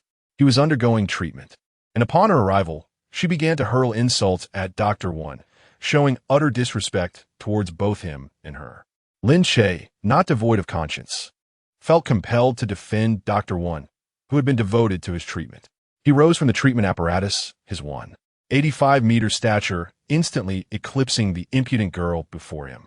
She appeared to be merely 165 meters tall, possessing a certain beauty that stood out among the ordinary, yet before Wen Xiao, she seemed akin to a maid in the presence of royalty.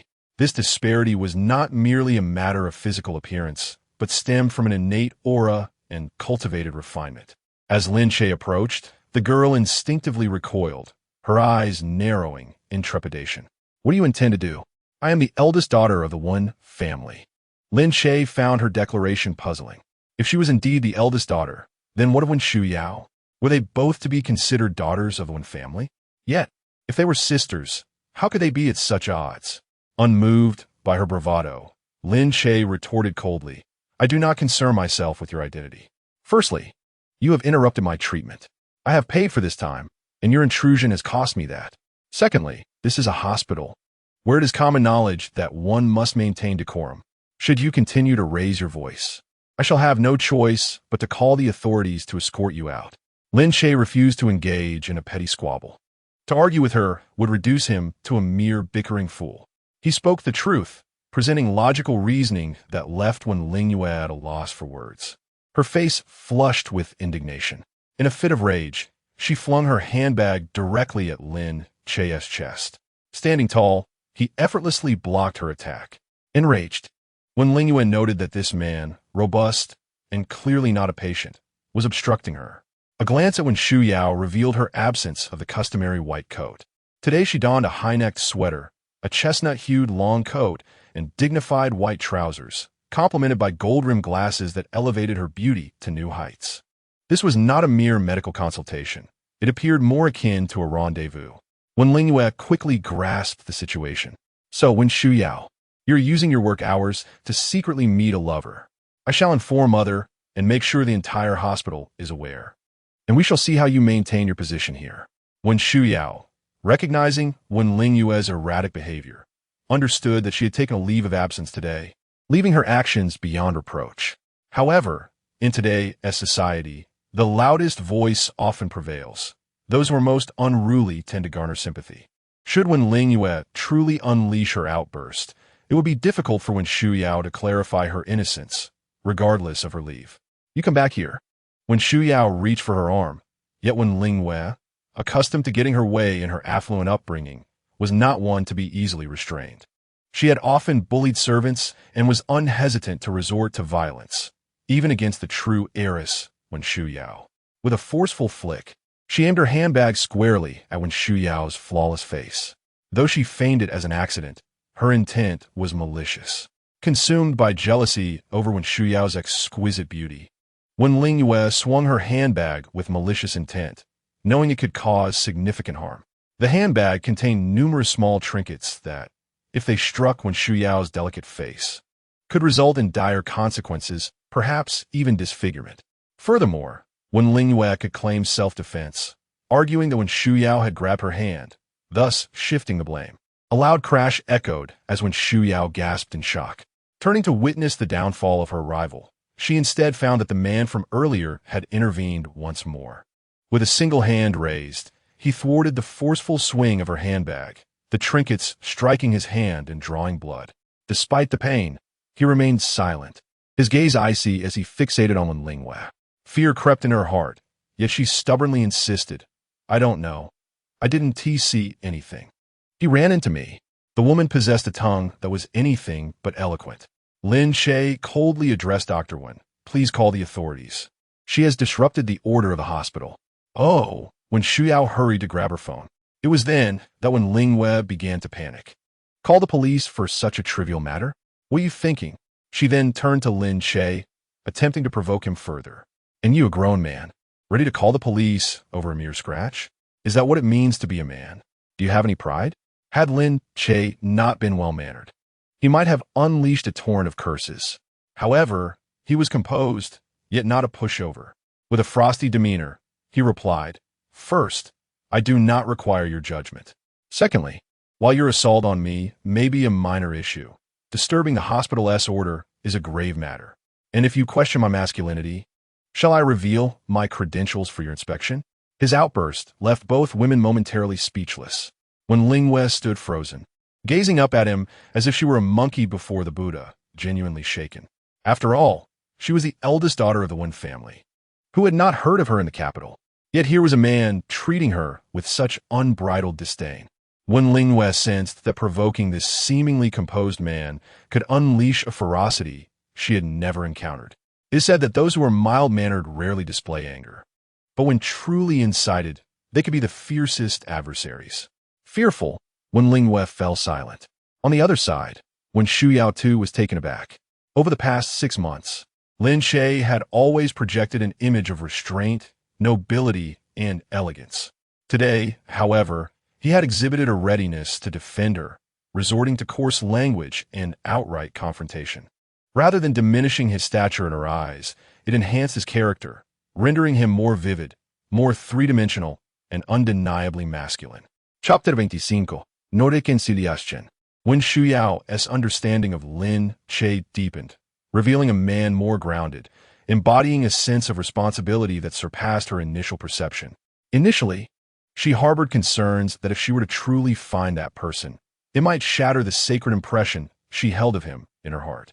However, after such an extended period of interaction, Lin Che not only failed to disappoint her, but continually surprised her in delightful ways.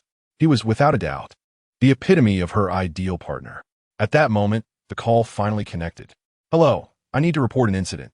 This is Tina Hospital, and there is a disturbance." After making the report, when Xu Yao noticed Lin Che's hand, still bleeding, and quickly retrieved iodine swabs and adhesive bandages. "Are you all right? Is there any damage to the bone?" Superficial bleeding is not worrisome. What truly frightens me is the possibility of harm to the bone. Lin Che shook his head. "I'm fine." When Xu Yao, growing increasingly anxious, admonished. "With so much blood, how can you say you're fine?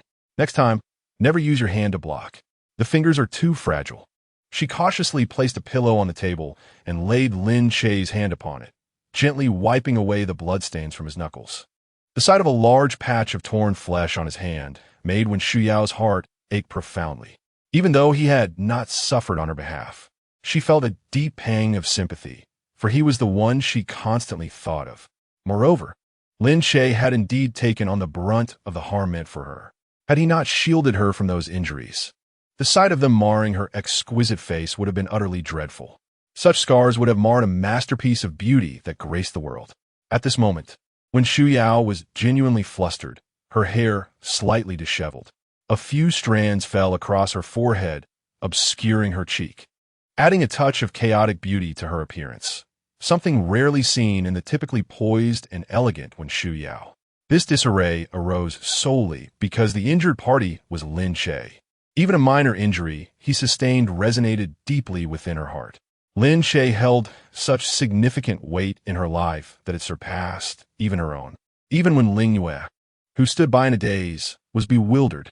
Who on earth is this man? She pondered. What kind of patient could cause a proud young lady to demean herself so? In one Ling Yue's eyes, Wen Shuyao's treatment of a man was akin to a dog wagging its tail in submission, utterly degrading. She could not fathom the man's identity, which could transform her sister in such a manner. Yet, a flicker of satisfaction stirred within her. If Wen Shuyao were to marry early, it would eliminate the competition for their family fortune. Not long after, the police arrived, escorting them all back to the precinct to clarify the situation. Once Lin Che had explained, the officers turned their attention to Wen Lingwei. Are you aware that hospitals cannot be noisy or cause disturbances? Moreover, you assaulted one of the patients. Wen Lingwei protested indignantly. Is that even allowed? A grown man should have more self-respect. Before Lin Che could interject, the officers, already irked, stepped forward to assert, injuries, regardless of their severity, are unacceptable if you choose to resort to violence and disrupt the hospital's order. How do you propose we proceed? With a sullen expression, Wen Lingyue crossed her arms and turned away. Let us settle this privately. He merely seeks to extort some money, right? I can give him 10,000. Will that suffice? Her magnanimity rendered the officers momentarily speechless. A mere scratch on the hand, and the young lady offers a sum of 10,000. If she were to negotiate more firmly, tripling or quadrupling that amount would not be out of the question. The officers secretly wished she would strike Lin Che, assuring her that they would not charge her with assaulting an officer. They would gladly settle for any amount. Even if it fell short of 10,000, 3 to 5,000 would suffice, representing nearly a month's wages. However, Lin Che clearly dismissed such a trivial sum. I will not accept her money. This matter must be addressed formally. Such incidents cannot be measured lightly. Once weighed, they carry significant consequences. Most importantly, I was assaulted as a patient within the hospital. When Lin Che could not evade the charges of disrupting hospital order and assaulting a patient. You're being unreasonable, when Lin Che exclaimed, pointing an accusatory finger at Lin Che. You paid her no heed. With a bit of petty cash, you think you're formidable? Today, I intend to teach the spoiled young lady a lesson. Just as tensions mounted, a distinguished woman hurried into the room. Oh dear, Lin Che. What has happened to you? The newcomer was Wen Shuyao's biological mother, Wen Yunmei. Their family business was built on the principle that capable individuals, regardless of gender, would inherit it. Thus, when it was time for the female heir to take her place, a male consort was required, and the children would inherit the mother's surname. Upon seeing her mother, when Lin Che began to weep dramatically, clinging to her mother as she recounted, "Mom, I merely went to my sister's consultation room to speak with her. And then she and this man ganged up on me, claiming I hurt them." What a masterful display of victimhood. Wen Yunmei, lacking a clear understanding of the situation, immediately turned to Wen Shuyao with reproach. "Shuyao, look at you. Why can't you show a bit of leniency towards your sister? As the elder sister, you should exhibit some compassion." The words of the head of the one family left Lin Che astounded. It became evident that even the matriarch could be so biased, immediately siding with one daughter while blaming the other, disregarding the true victim entirely, merely weighing the relationship between her daughters. At that moment, Lin Che remained unaware that Wen Lin Che was but a false heiress. He simply felt that this mother was excessively partial to her younger daughter. Meanwhile, Wen Shuyao offered no explanation, only displaying a bitter smile, a clear indication that she had often been wronged. Thus, she chose to distance herself from the one family and refrained from entangling herself with them, opting instead for financial independence.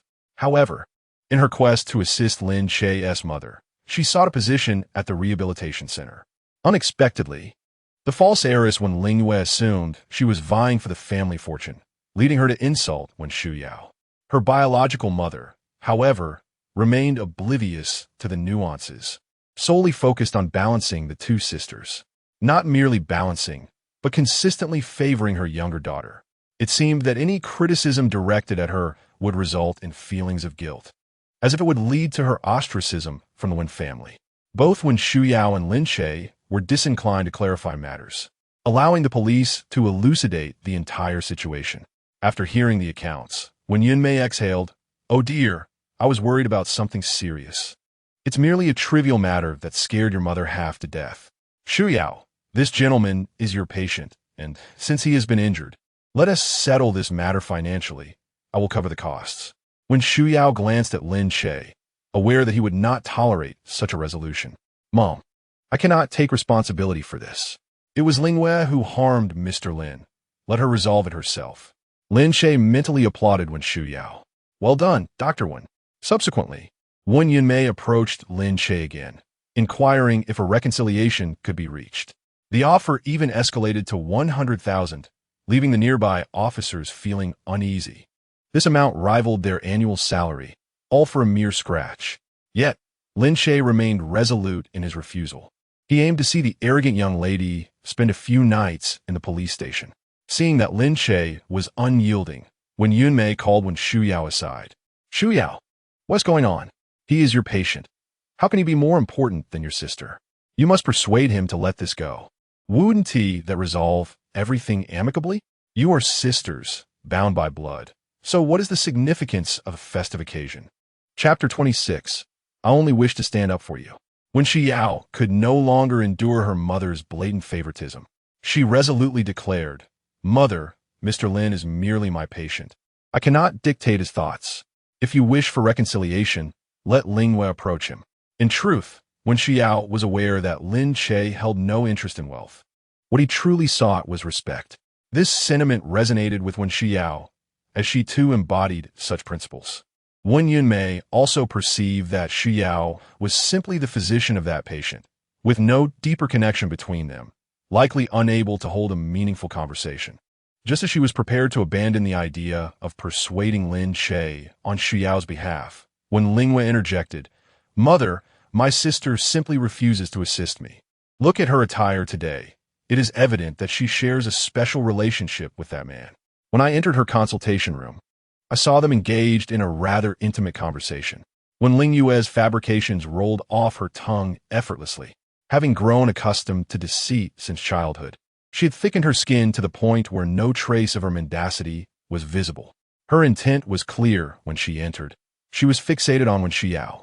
At that moment, Lin Che was seated nearby, resting with a considerable distance between them. When Ling Wei had even presumed that Lin Che was merely an ordinary patient and had considered dismissing him, only to be taken aback when he voluntarily stepped forward to assist Wen Xiao. This led her to speculate on a potential special relationship between the two. Wen Yunmei scrutinized her own eldest daughter, clad in a high-neck sweater, a woolen overcoat, white trousers, and gold-rimmed glasses. She resembled a cold, aloof heroine straight out of comic book. This ensemble was clearly inappropriate for a hospital setting. In her haste, she forgot that Wen Xiao had taken the afternoon off. It was her personal time, and she was free to dress as she pleased. Furrowing her brow, Wen Yunmei inquired, Xiao, what is the nature of your relationship with that man? Wen Xiao felt an overwhelming surge of frustration. I'm not involved with him, mother. Why do you jump to such unfounded conclusions? Her tone had unmistakably shifted to one of impatience. She truly wished to sever any ties with the Wen family. However, the very family that had reared her had accepted significant wealth from the Wens, effectively selling her to them. Now, she found herself devoid of a home. Her original family had cast her aside, while her biological family remained an insurmountable barrier. Thus, Wen Xiao led a solitary existence, grappling with severe psychological distress. Otherwise, she would not have been rescued by Lin Che 5 years prior. At that moment, Wen Yunmei recalled that Xiao had requested a placement in a nursing home for an important individual. Xiao, I remember you mentioned arranging a spot in a nursing home for someone significant. Who was it for? As a formidable businesswoman, Wen Yunmei was astute. She pondered that her biological daughter had no ties to her original family, nor did that family require her care. Thus, who could warrant such an important placement? Wen Xiao felt a headache brewing, reluctant to divulge her connection to Lin Che to her mother. Had it not been Lin Che's mother seeking a spot in the nursing home, she would never have approached her mother for such a favor. The mere thought of needing anything from the Wen family filled her with a sense of indebtedness. Fine, I shall speak to him and see if Mr. Lin can forgive Ling Wei. Wen Xiao conceded, truly wishing to avoid further entanglements.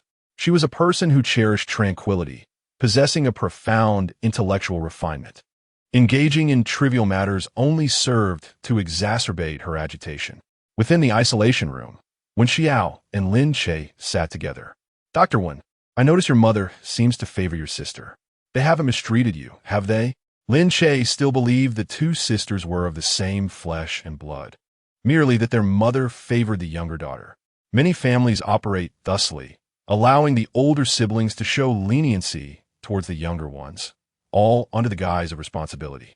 In reality, this imbalance only deepened familial discord. When Xiao removed her glasses and pressed her fingers against her temples, her long hair cascading over her shoulders. The warm sunlight illuminated her coat, enveloping her in an aura of elegance tinged with fragility. Lin Che gazed at her, reminded of the school beauty who, upon faltering in an exam, appeared utterly shattered, a sight that tugged at the heartstrings. Doctor, are you all right? Lin Che inquired with concern. He yearned to offer his support to her delicate form, yet hesitated, unsure of the propriety given their lack of intimacy. Instead, he retrieved a pack of unopened tissues from his pocket. Doctor, here's some tissues. Take them if you need. When Xiao lifted her gaze and inhaled deeply, she then pulled out a clean tissue to dab at the damp corners of her eyes. She was breathtakingly beautiful, with a gentle, rounded face and eyes that shimmered like a princess who had endured hardship. Once she donned her gold-rimmed glasses, an air of chastity enveloped her, lending a hint of assertiveness to her otherwise soft features. I apologize, Mr. Lin, for presenting such an unflattering sight, she said. Lin Che shook his head in response. Not at all, he replied, perplexed by how, despite the circumstances being in their favor, when Xiao returned from her mother's summons looking so pitifully mistreated. When Xiao hesitated before speaking candidly. Mr. Lin, my family situation is quite complicated.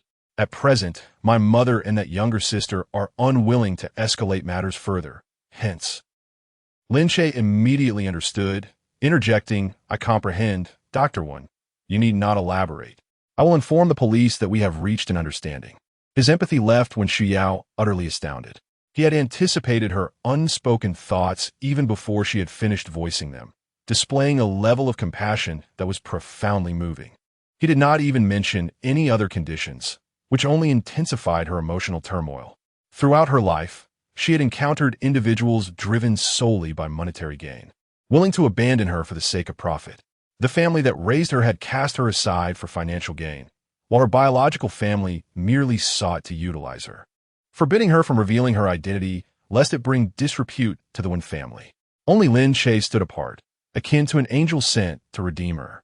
He continued, in truth, I had no intention of escalating matters.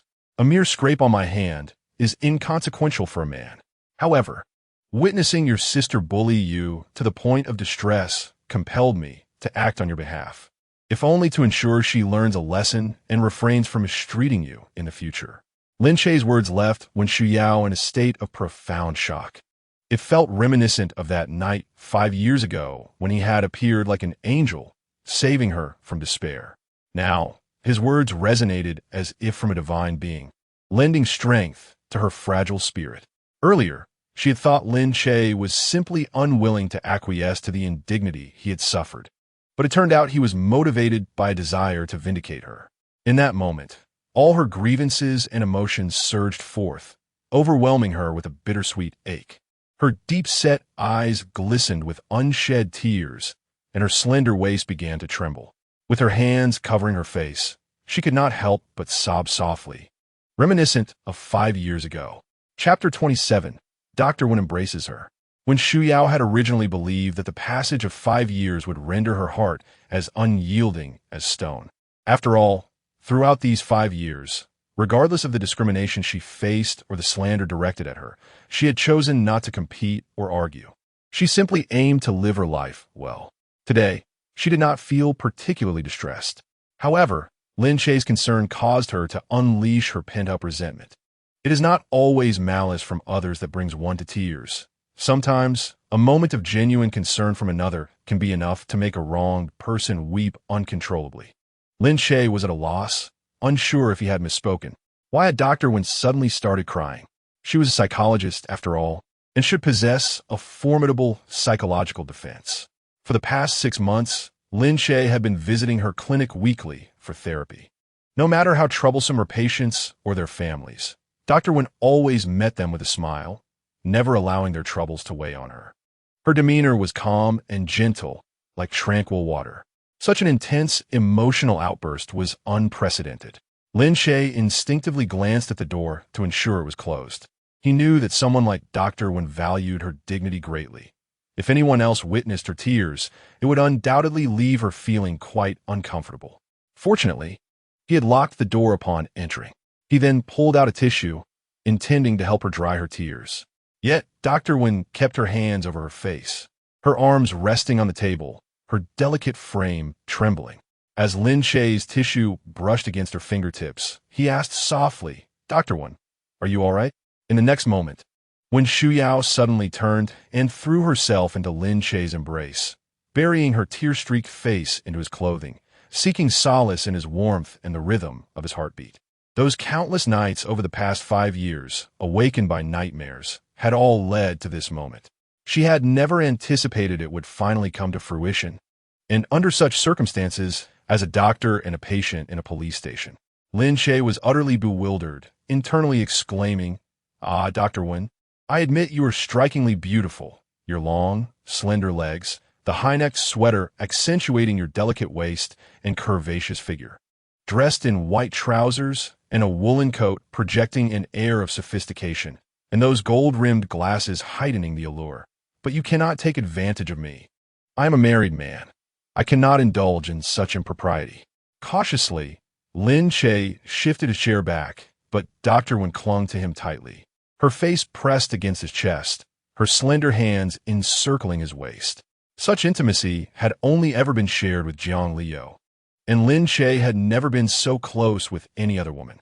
The last time he'd been kissed by Lu Yishuang was entirely accidental, and he had been completely dazed afterward, only to find himself inexplicably seated in a car. But now he was fully aware, acutely aware of Dr. Wen's face nestled against his abdomen, sending his heart racing. He wished to retreat, yet Dr. Wen held him firmly. This embrace lasted for perhaps 2 minutes until a knock sounded at the door.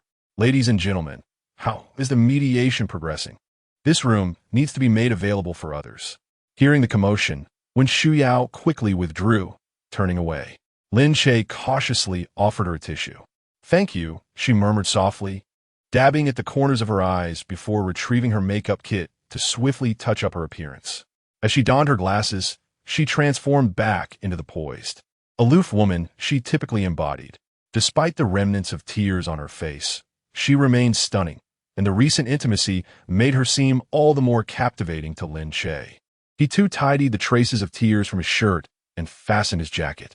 "They are coming," Lin Che announced as he opened the door, revealing the police officer and the mother-daughter duo waiting outside.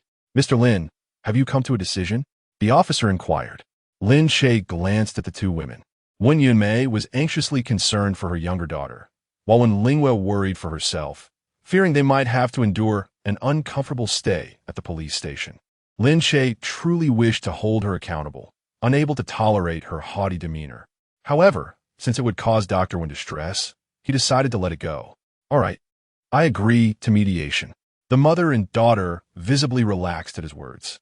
Ultimately, the Wen family compensated him with 10,000 yuan, a sum Lin Che found trivial but accepted nonetheless.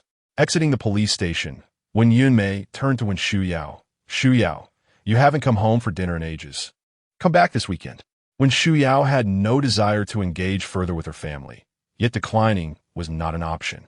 "We'll see how it goes.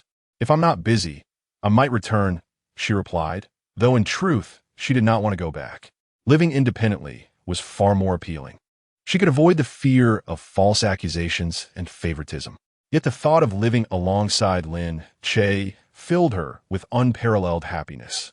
However, the earlier incident in the mediation room, where she had cried and embraced Lin Che, left her at a loss for how to explain.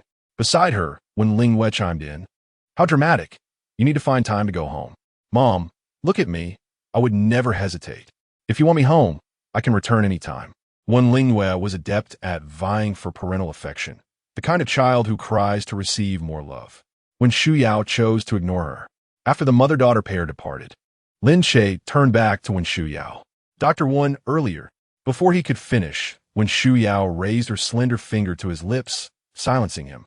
Her fingers were delicate and fair, with distinct joints, quite beautiful, and devoid of any extravagant nail art, simply a healthy, soft pink.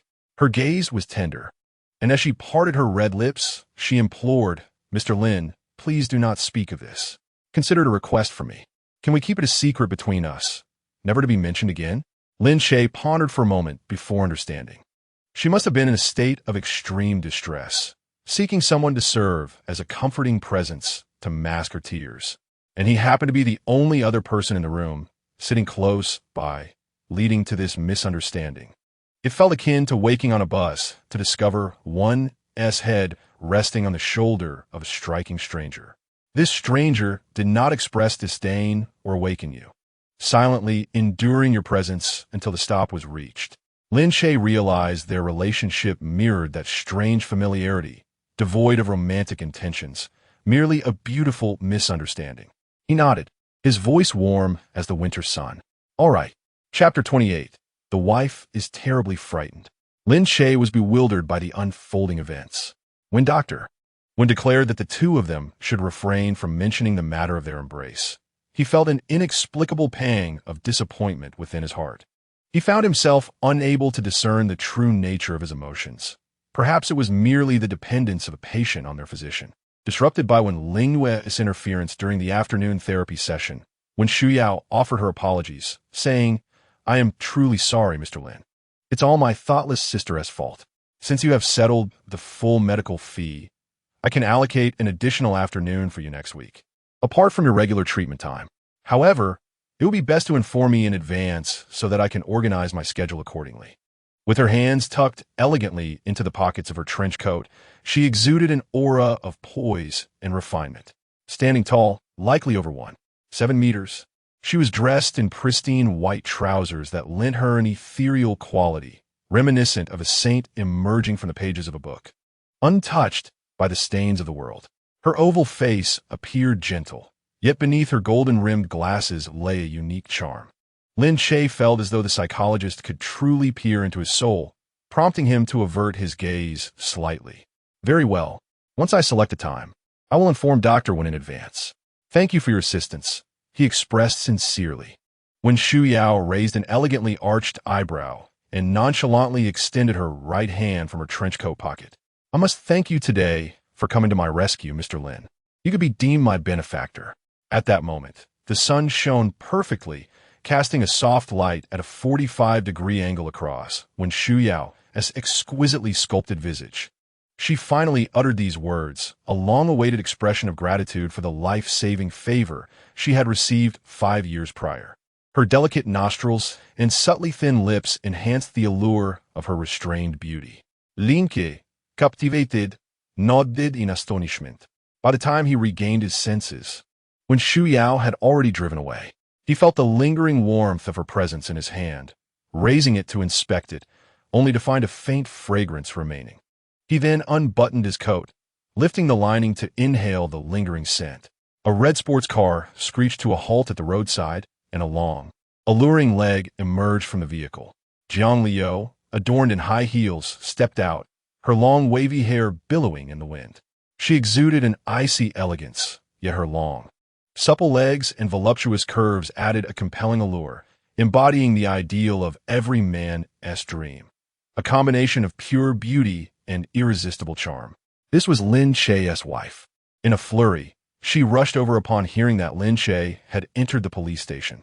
She was indeed clad in nothing but her long, elegant legs, as she had only intended to stop by the office briefly before returning home to prepare dinner for him. The temperature at home was quite high, and the office was not cold either. Consequently, she had worn no clothing on her legs, and upon hearing of Lin Che's situation, her anxiety overshadowed everything else. As Jiang Liu entered the courtyard, not only did the bystanders take notice, but even the officers on the upper floors turned their heads. Wow, those legs! And that sports car must be worth millions. A true heiress. Jiang Liu was nothing short of stunning. Unlike when Shu Yao, whose beauty radiated gentleness, Jiang Liu was like a bombshell, captivating the attention of every man from every angle. After just 2 steps, she spotted Lin Che and, without a moment's hesitation, dashed towards him. At that moment, the wind picked up, tousling her long hair and causing her dark red dress to flutter, almost losing her balance in her high heels. She perfectly tumbled into Lin Che's strong embrace. "Are you out of your mind?" Lin Che exclaimed, witnessing Jiang Liu sprinting towards him, her legs bare and clad only in high heels, resembling a whirlwind of chaos. Unfazed by his concern, she nestled into his arms, breathlessly exclaiming, "Darling, you scared me to death. I heard you were taken to the police station, and I thought you had gotten into some trouble or that something had happened to you." A wave of panic washed over her, as memories of a past life flooded back. In her previous existence, Lin Che had been brutally beaten while trying to save her, his body left bloodied and broken. She recalled witnessing him, bound and kneeling on the deck, moments before he was kicked into the sea, offering her a comforting smile devoid of resentment or regret, filled only with hope for her survival and a desire for her to thrive. This was the man with whom she had endured a Cold War for 2 years and had been divorced for 3. As she watched Lin Che's body plummet into the ocean, she finally grasped the depth of her love for him and her concern for his well-being. Conversely, the same sentiment held true for him. Therefore, any news regarding Lin Che filled her with profound dread, as she could not bear the thought of spending her life in solitude, yearning for the one she cherished most. Embracing Lin Che tightly, Jiang Liu felt her heart settle, grounding her in a way that had previously eluded her. Lin Che, bewildered, pondered what had caused such a drastic change in his wife over the past few days. Surely, a visit to the police station could not signify anything grave.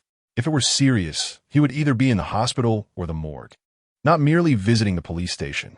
Yet, seeing Jiang Liu clad so lightly stirred a sense of concern within him. Was she attempting to play the role of the tragic martyr before him? The thought made sense. He had often witnessed such melodrama in television dramas, where individuals feigned distress over trivial matters. However, Lin Che genuinely cared for Jiang Liu, akin to the concern one would have for a family member. Leo, you're dressed so lightly. You should return to the car. If you catch a cold, you'll just blame me, won't you? Jiang Liu clung to his solid chest, pouting adorably as she looked up at him and replied, I won't blame you, my dear husband. Lin Che glanced around, acutely aware of the numerous eyes upon them, particularly those of the individuals reporting incidents and the officers, all of whom wore expressions of envious admiration. The intensity of their gazes felt as if they could pierce him. Most notably, Jiang Liu's figure was simply perfect. During their university days, whenever they performed together or strolled hand in hand across the campus, they would provoke the jealousy of every male student, even those who were otherwise committed. Yet, since their marriage, they had rarely appeared in public together, nor had they even gone grocery shopping as a couple.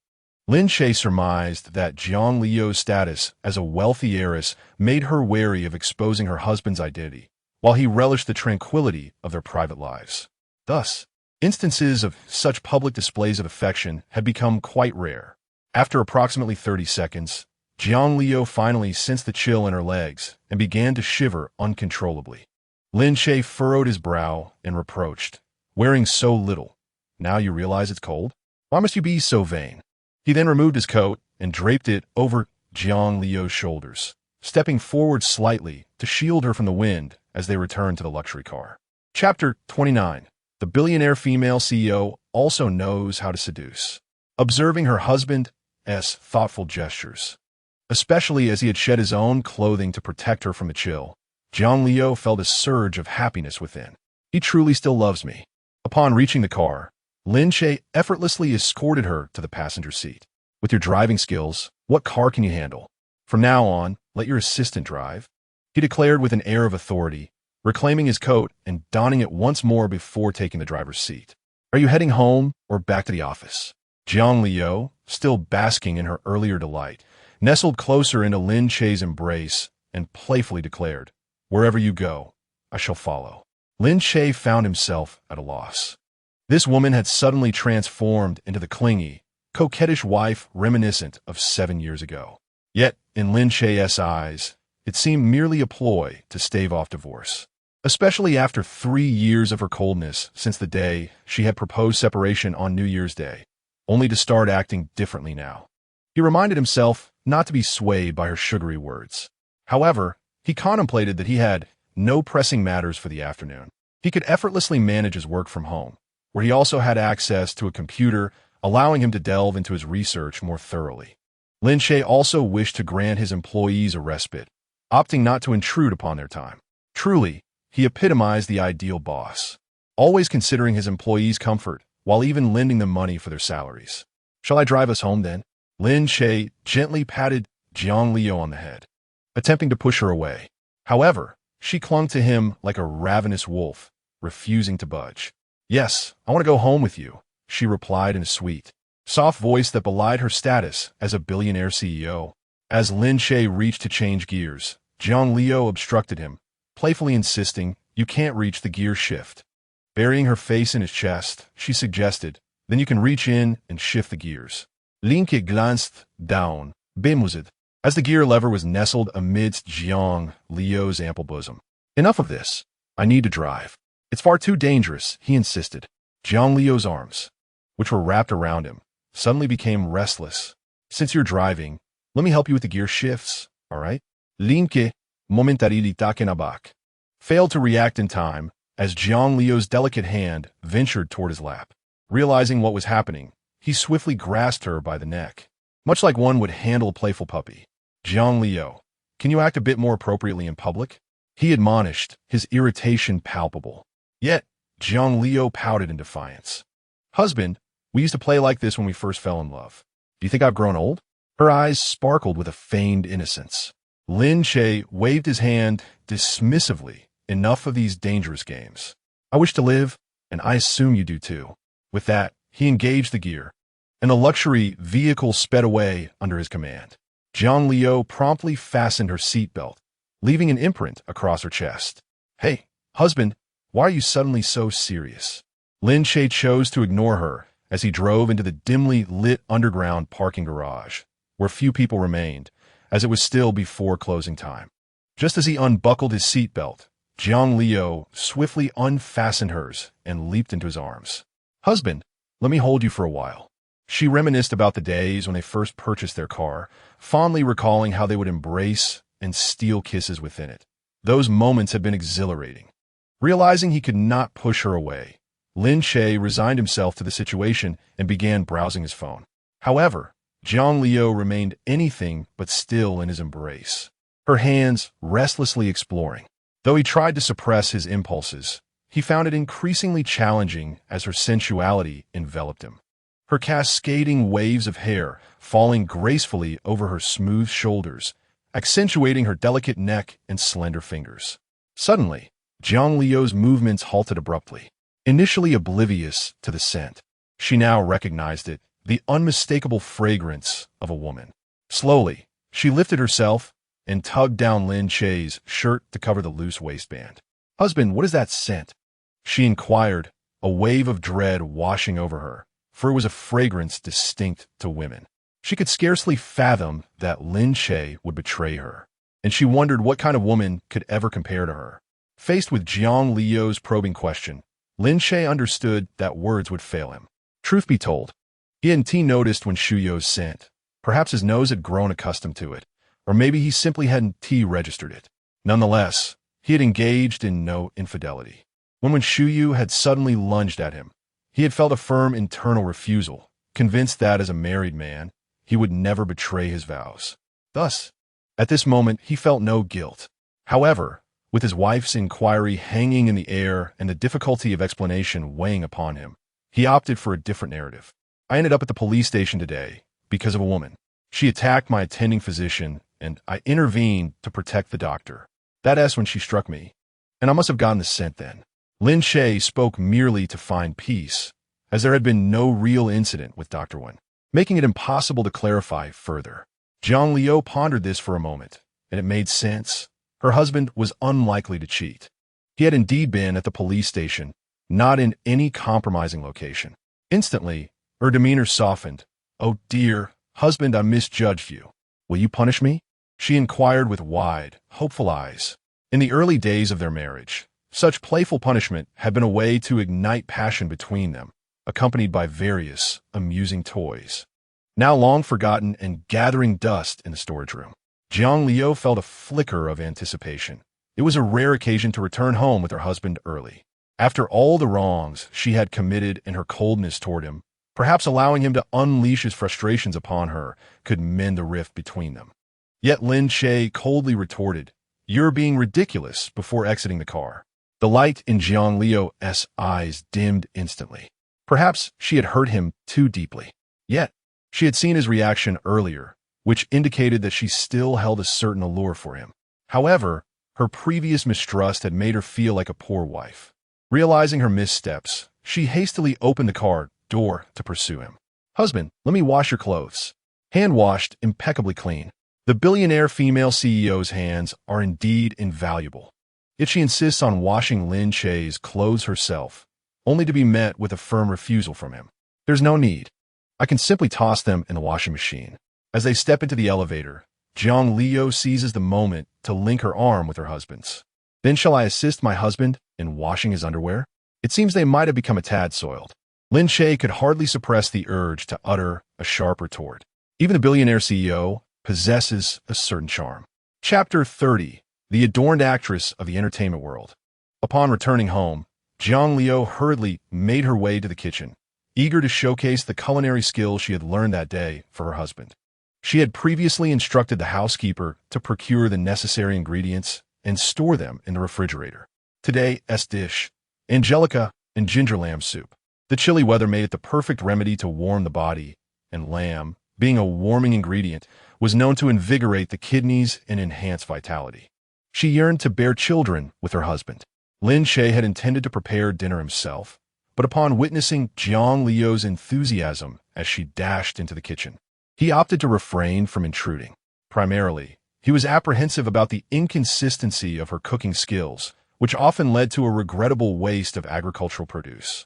There were times he genuinely contemplated reporting her culinary disasters. Having grown up in a family of modest means, he had always valued food immensely. Even now, when sustenance was no longer a concern, he remained steadfast in his commitment to avoid any wastage. Lin Che changed out of his suit into more casual attire, also switching his underwear, as he deemed today rather unclean. He proceeded to toss his clothes into the washing machine and wash his socks by hand. Subsequently, he returned to his room to continue working on his programming. Suddenly, a news alert popped up on his computer screen. Congratulations to Sun Yin for winning the Golden Flower Award for Best Actress. The sight of that name momentarily startled Lin Che, compelling him to click on the article. The media lauded Sun Yin with high praise. At just 25 years old, she was the youngest actress ever to receive such an honor. Yet, despite her relatively short 5-year career, having graduated from drama school at the tender age of 20, her acting prowess, while not top tier, was distinctly remarkable among her contemporaries. However, she bore an unflattering moniker in the entertainment industry, the vase attributed to her ethereal beauty, akin to that of a celestial being. Her performances exuded an enchanting vivacity. Lin Che was suddenly transported back 5 years to that soft, endearing girl with her large, expressive eyes and prominent little canines that shone when she smiled, her face adorned with dimples that added to her sweetness and youthful charm. At that time, she had felt utterly lost, rebelling against her family's plans for her future, and had ventured alone into the bustling metropolis. At merely 20 years of age, with her innocent and charming demeanor, she had unexpectedly entered Lin Che's office. "Hello, I have nowhere to go. May I rest here for a while tonight?" she had asked, resembling a forlorn kitten, lonely and helpless. Lin Che, then embarking on his first entrepreneurial endeavor, found his office in disarray. Immersed in his work, he sometimes spent the night there, sleeping in a sleeping bag whenever necessary. Thus, he candidly explained the situation to her. If she didn't mind sharing the office space, she was welcome to stay for the night. Her face lit up with genuine surprise and delight. "Really? I'm so grateful. I've asked no less than 10 companies, and not a single one would take me in. If you refuse me, I would feel too embarrassed to seek help elsewhere. Thank you so much." The Navi girl bowed repeatedly in gratitude, seemingly unafraid of the potential dangers posed by Lin Che. To reassure him, she even handed over her identification card. "This is my ID. You can rest assured it's real. I'll stay here tonight without any ulterior motives, and once I'm able, I promise to repay your kindness 100-fold.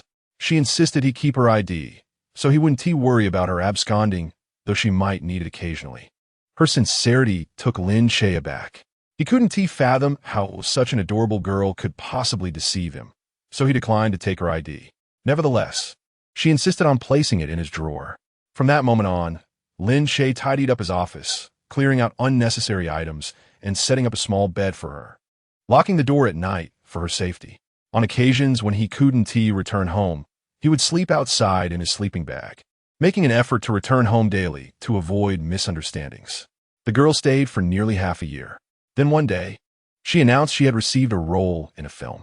Lin Che congratulated her and treated her to a lavish meal, eventually returning her ID to her without any alterations. From that point onward, the ethereal girl vanished from Lin Che's life.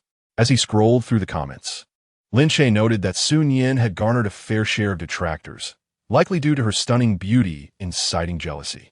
Some fans from her past were intent on tarnishing her reputation, alleging that she had secured the Golden Flower Award through inappropriate means.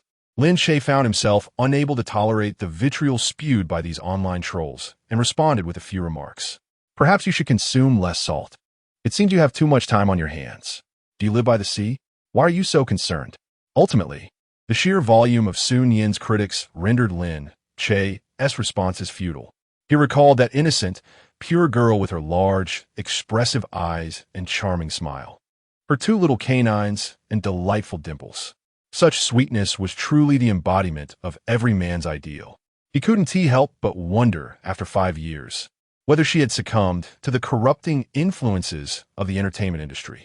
He picked up his phone and found Sun Yin in his contacts, scrolling through their chat history. The last message dated back to last year's National Day, in which she wished him a happy holiday accompanied by a firework emoji. He had replied with a simple acknowledgement and a word of encouragement. As he scrolled further, he stumbled upon messages from the Qingming festival. He realized that as her status soared, their relationship had grown increasingly distant. In the early days of her departure, they would chat frequently during every holiday. At that time, Sun Yin had been filled with uncertainty and anxiety, and Lin Che had always offered her unwavering support and encouragement, often inquiring about her meals and living conditions, sending her red envelopes to assist her. Gradually, as she became busier with her rising career, their conversations dwindled and her presence on the big screen became more frequent. Whether by design or due to her genuine busyness, their communication had inevitably diminished. As Lin Che scrolled through their chat, it suddenly dawned on her that she had neglected to send herself a message during significant holidays like New Year's Day this year, a lapse she had never experienced in the past 4 years. It appeared she was consciously avoiding any semblance of impropriety. Now that she had ascended to the status of a major star, her prominence only continued to rise. Any message she sent would undoubtedly create a sensation.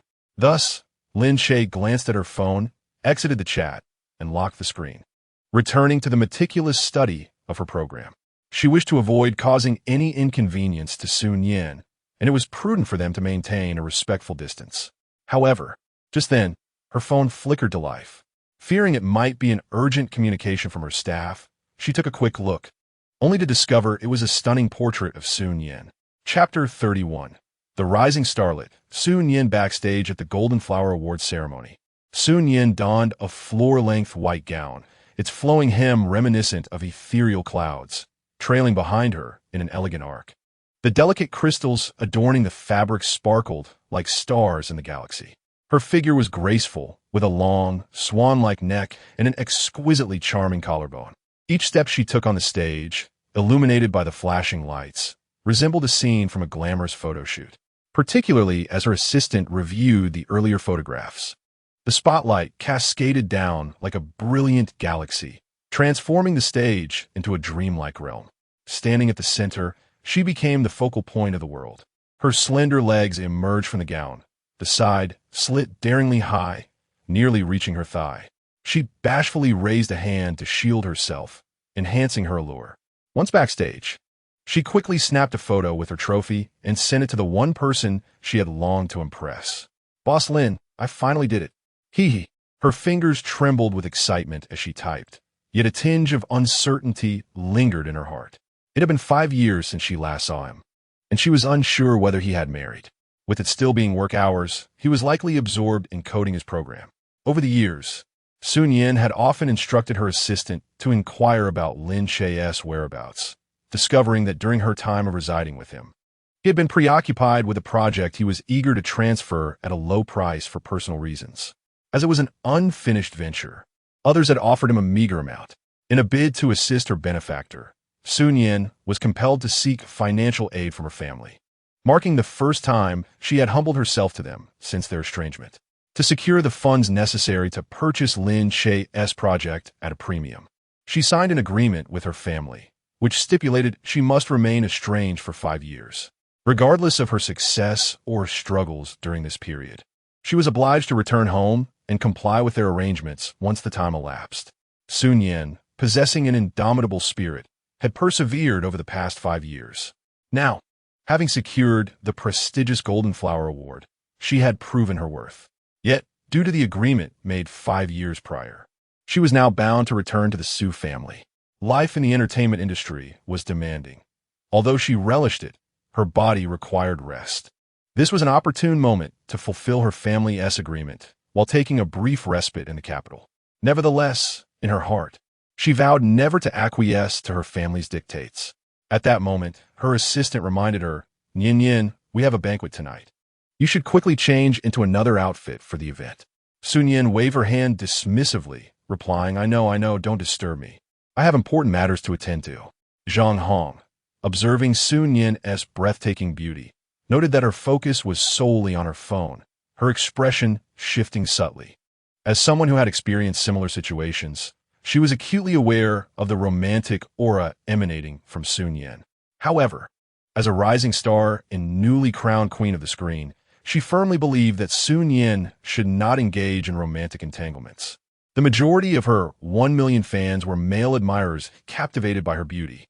If they were to discover that Sun Yin was in a relationship, they would undoubtedly turn into detractors, thus jeopardizing her career. This was the harsh reality of the entertainment industry. Aspiring stars must tread carefully to protect their image and fanbase, particularly strikingly beautiful actresses.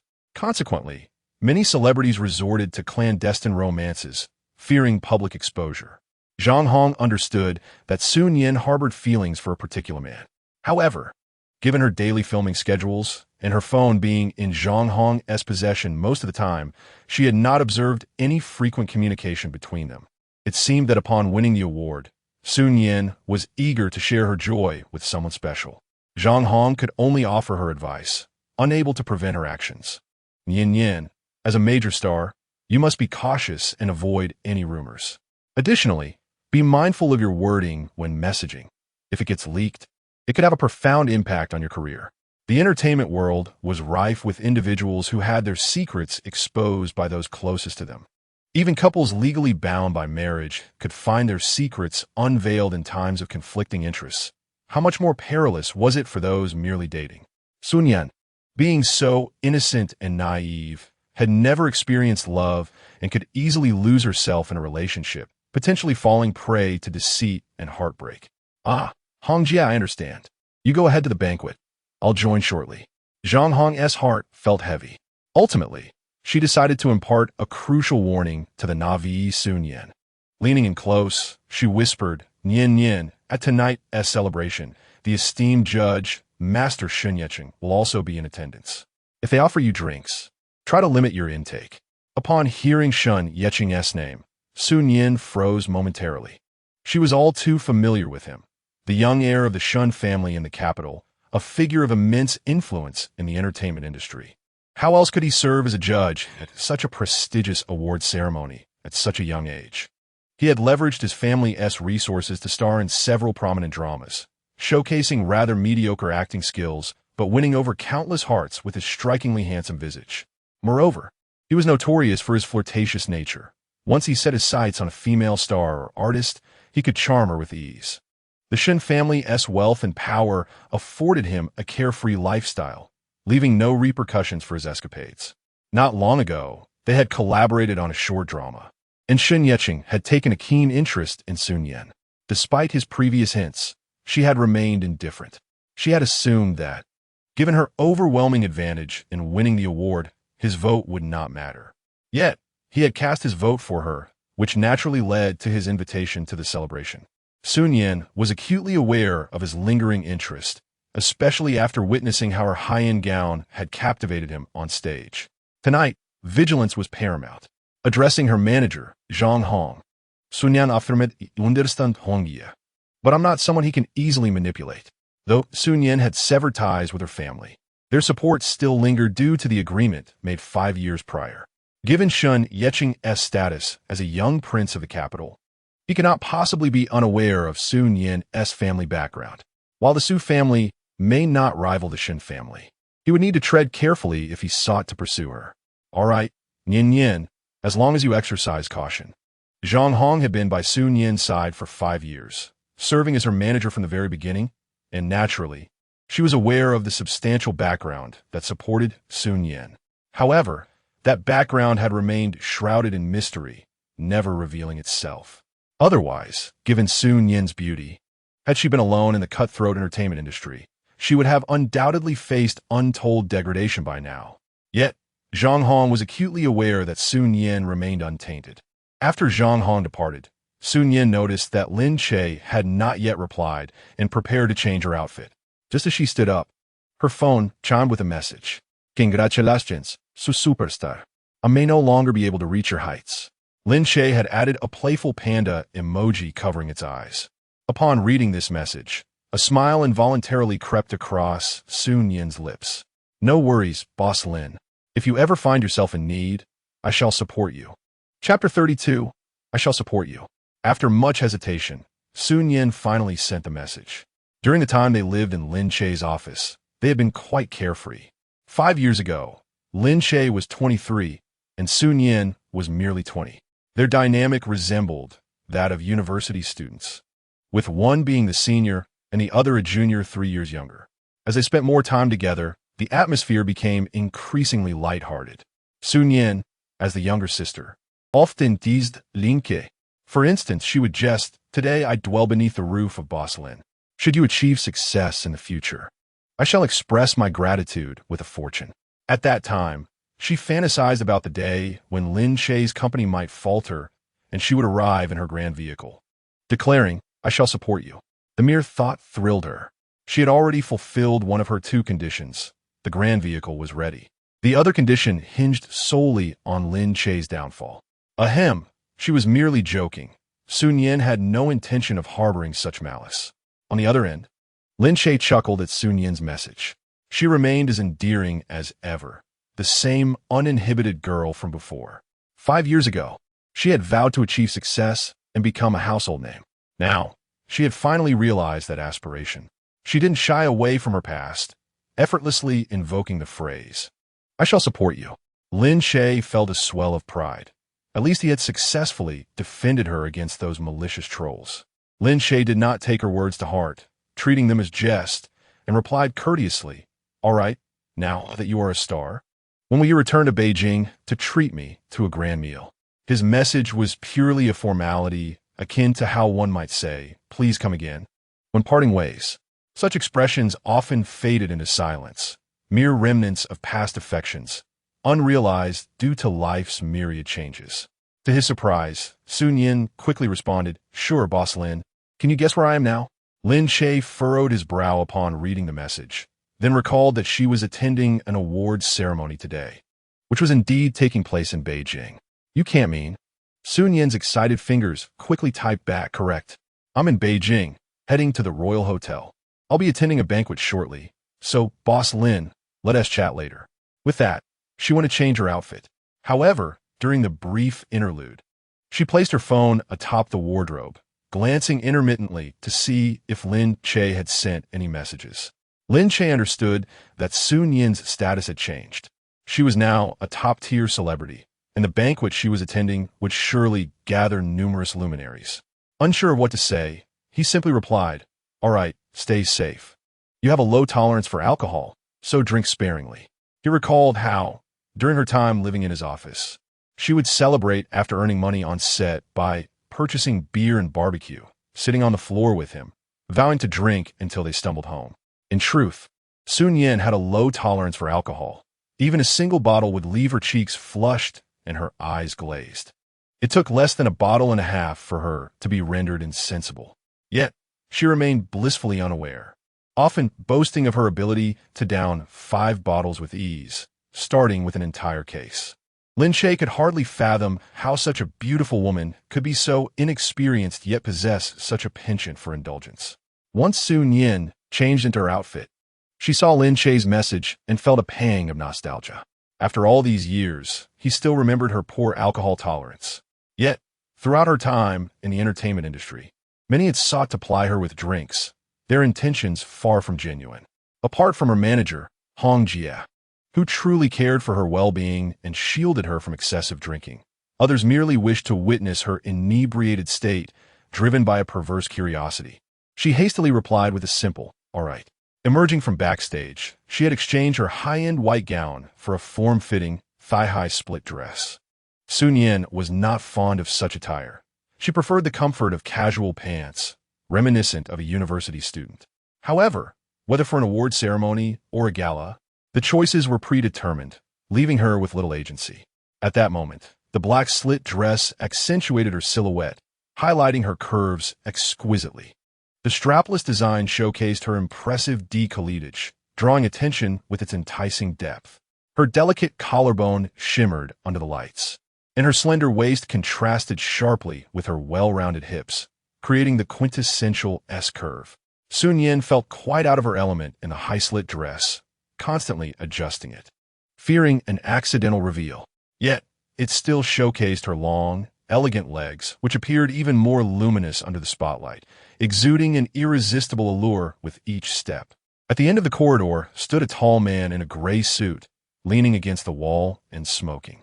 He was strikingly handsome, every strand of hair meticulously styled, resembling a character straight out of comic book. He emanated an aura of undeniable confidence. This was none other than Lin Che, the heir of the Shun family in Beijing, who had pursued Sun Yin on multiple occasions. As Sun Yin approached in her high heels, Lin Che turned his head, his gaze appraising her long, flawless legs. The slit of her black dress extended to the very top of her thigh, an intoxicating display. While others might steal glances at Sun Yin discreetly, Lin Che was unabashed, extinguishing his cigarette in a nearby trash can before leaning in to murmur, "Spend the night with me. Name your price, name your resources, and you may choose freely." Lin Che's audacity was astounding. He spoke such words in the corridor of an awards ceremony, unperturbed by the presence of others. In the entertainment industry, where connections reigned supreme, few dared to confront him. Even if someone overheard, they would hastily turn away, pretending not to have heard. Yet, Sun Yin was unafraid. With her large, expressive almond eyes, she glared at Lin Che, gritting her teeth as she spat out a single word, "Scram." She then clutched her dress, shielding her thigh from view. She resolutely refused to allow the audacious man to gaze upon any further parts of her body. Sun Yin chuckled softly. Given his status as the crown prince of the capital S elite, no actress had ever dared to confront him with such defiance. Those whom he set his sights on invariably succumbed to his allure. Yet, Sun Yin remained the sole exception. Sun Yin had been fixated on her for nearly a year. In a bid to win her over, he had utilized his family's resources to produce a television drama featuring them as the leads, replete with numerous intimate scenes and provocative encounters. However, Sun Yin steadfastly refused to engage in any close contact with him. Each time they reached a scene requiring intimacy, she insisted on using a double. Consequently, Sun Yin resorted to manipulating trending topics online, maliciously tarnishing Sun Yin's reputation for relying on stand-in. As a result, a significant portion of her detractors stemmed from his machinations. Yet, Sun Yin's brilliance and flawless physique rendered her too captivating, despite having toyed with countless stars. Lin Che found himself irresistibly drawn to her. As he watched Sun Yin walk past him, her slender waist, smooth and fair neck, elongated legs, and curvaceous form left him utterly entranced. Unable to restrain himself, he seized her delicate arm. Chapter 33. Returning home. Sun Yin was well aware of Lin Che's audacity, but she never anticipated his boldness to such an extent. A few lewd comments were one thing, but for him to lay hands on her was entirely unacceptable. In response, she swiftly delivered a resounding slap across the pampered face of the crown prince. Lin Che was momentarily stunned.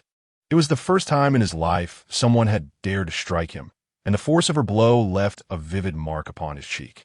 Yet, consumed by his desire for Sun Yin, even after being struck, thoughts of possessing her still danced in his mind. "You may have slapped me now, but if you accompany me tonight, we shall consider this matter resolved. Should you continue to reject me, I assure you, there will be no place for you in this industry." Lin Che threatened with an air of severity. He had encountered defiant artists before, and while they initially resisted, they ultimately fell under his influence. It seemed he had developed an insatiable urge to conquer anyone who dared to defy him, and Sun Yin's enchanting figure only intensified his longing. However, Sun Yin was equally resolute in her refusal to yield. "This slap serves as your warning.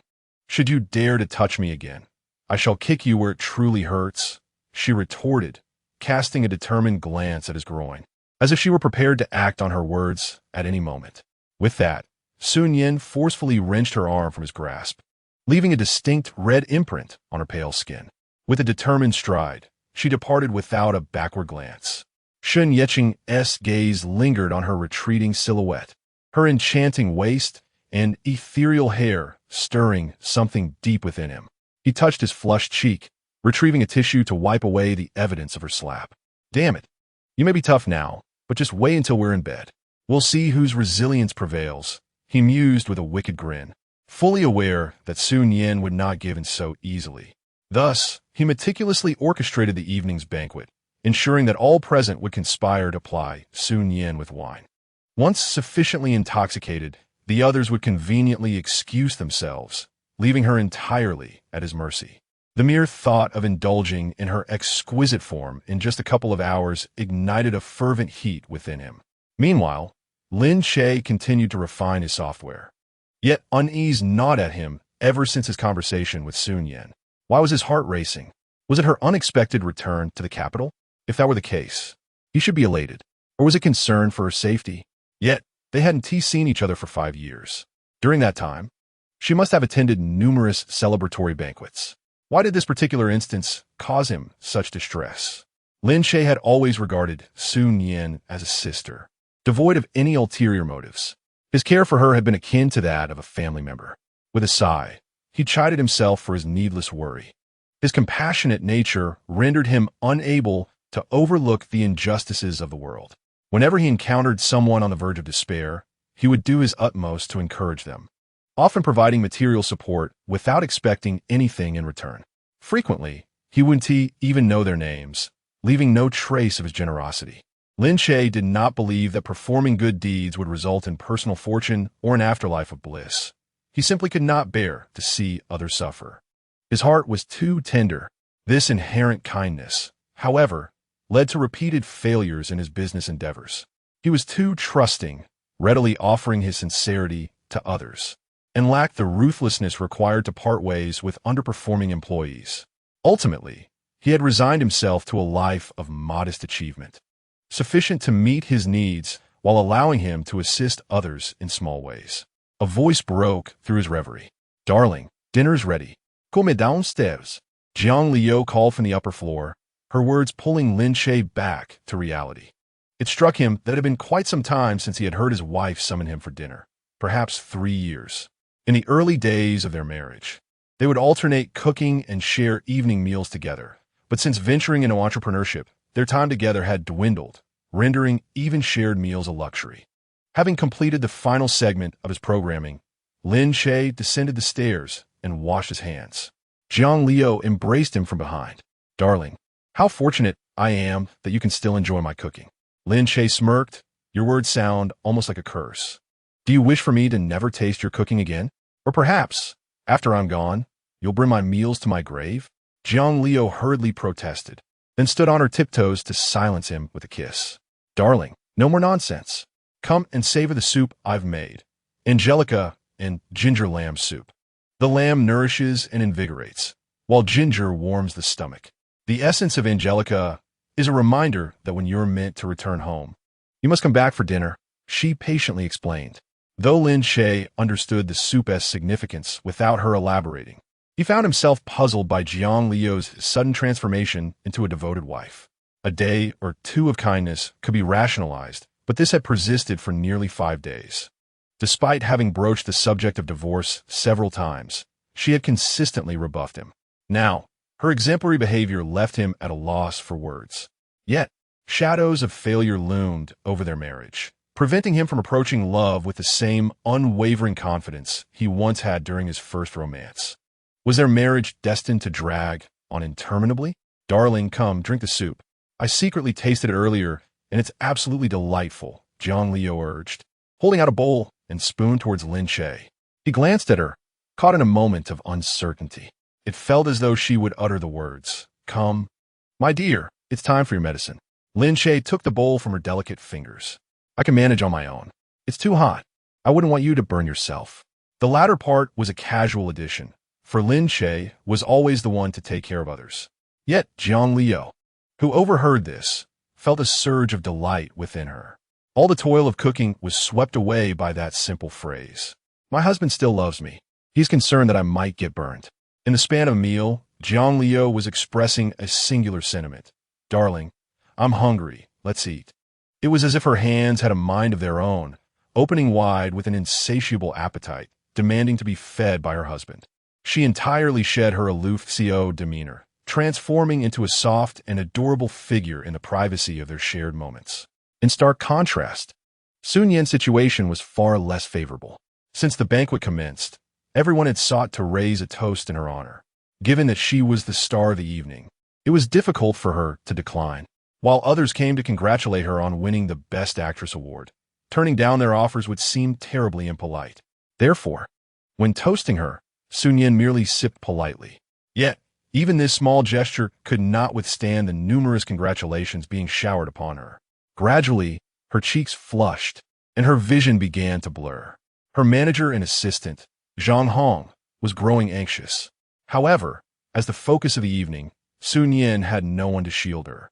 Realizing she might be overwhelmed with drink, Sun Yan, with her last vestiges of clarity, fumbled for her phone. Her eyes, clouded with inebriation, struggled to make sense of the screen.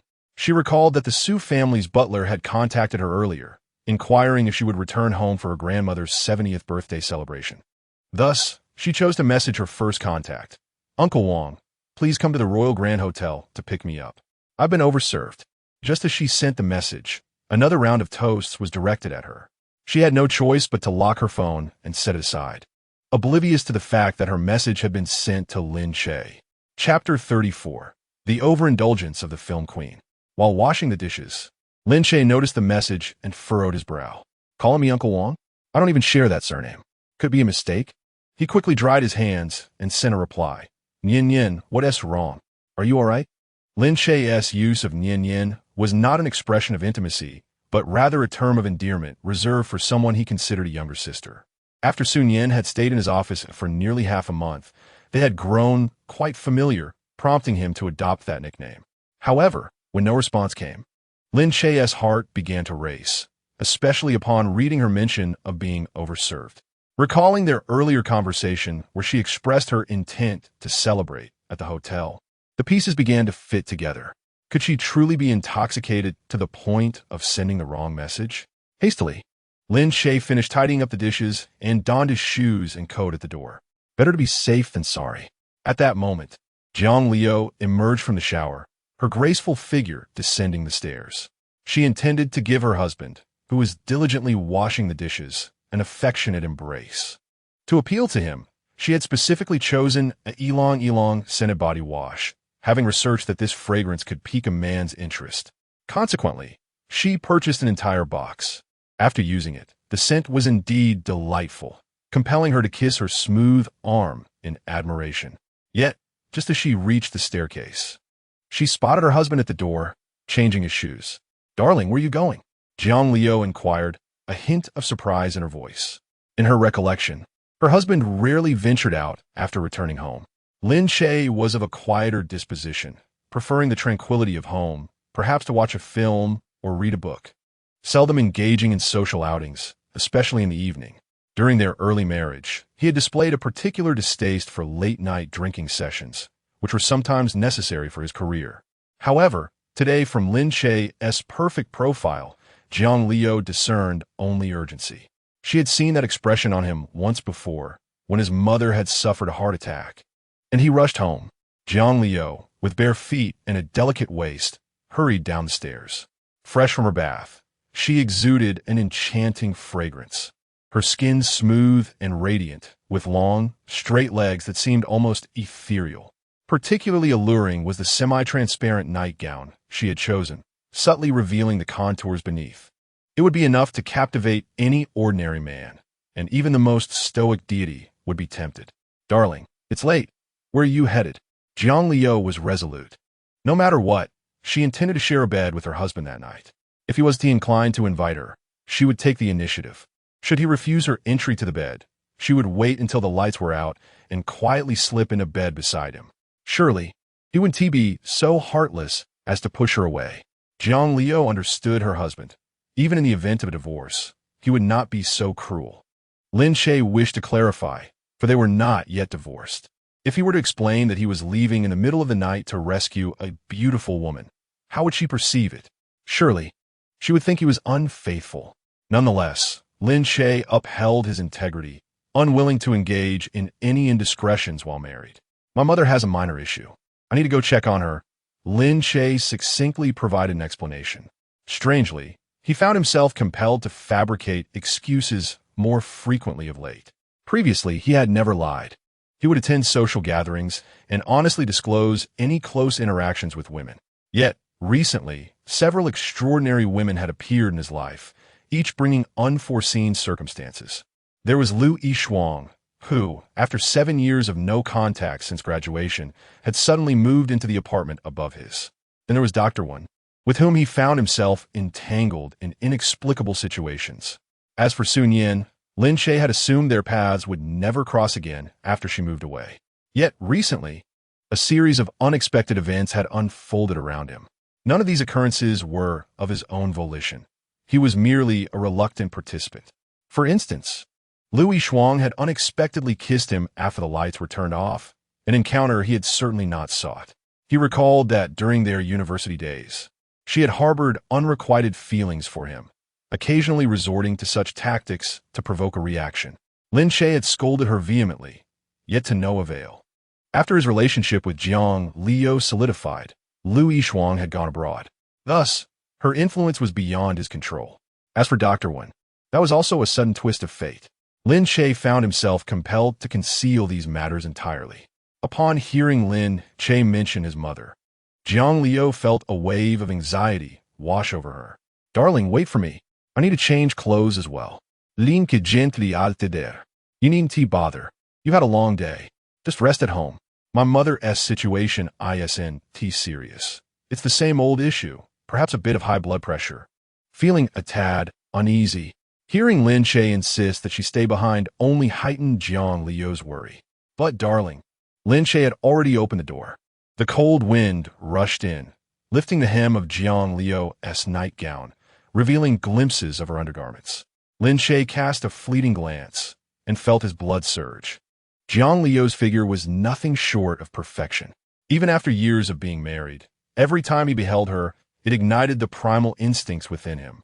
Hastily, Lin Che closed the door, leaving only a narrow crack. "You should head upstairs and rest well.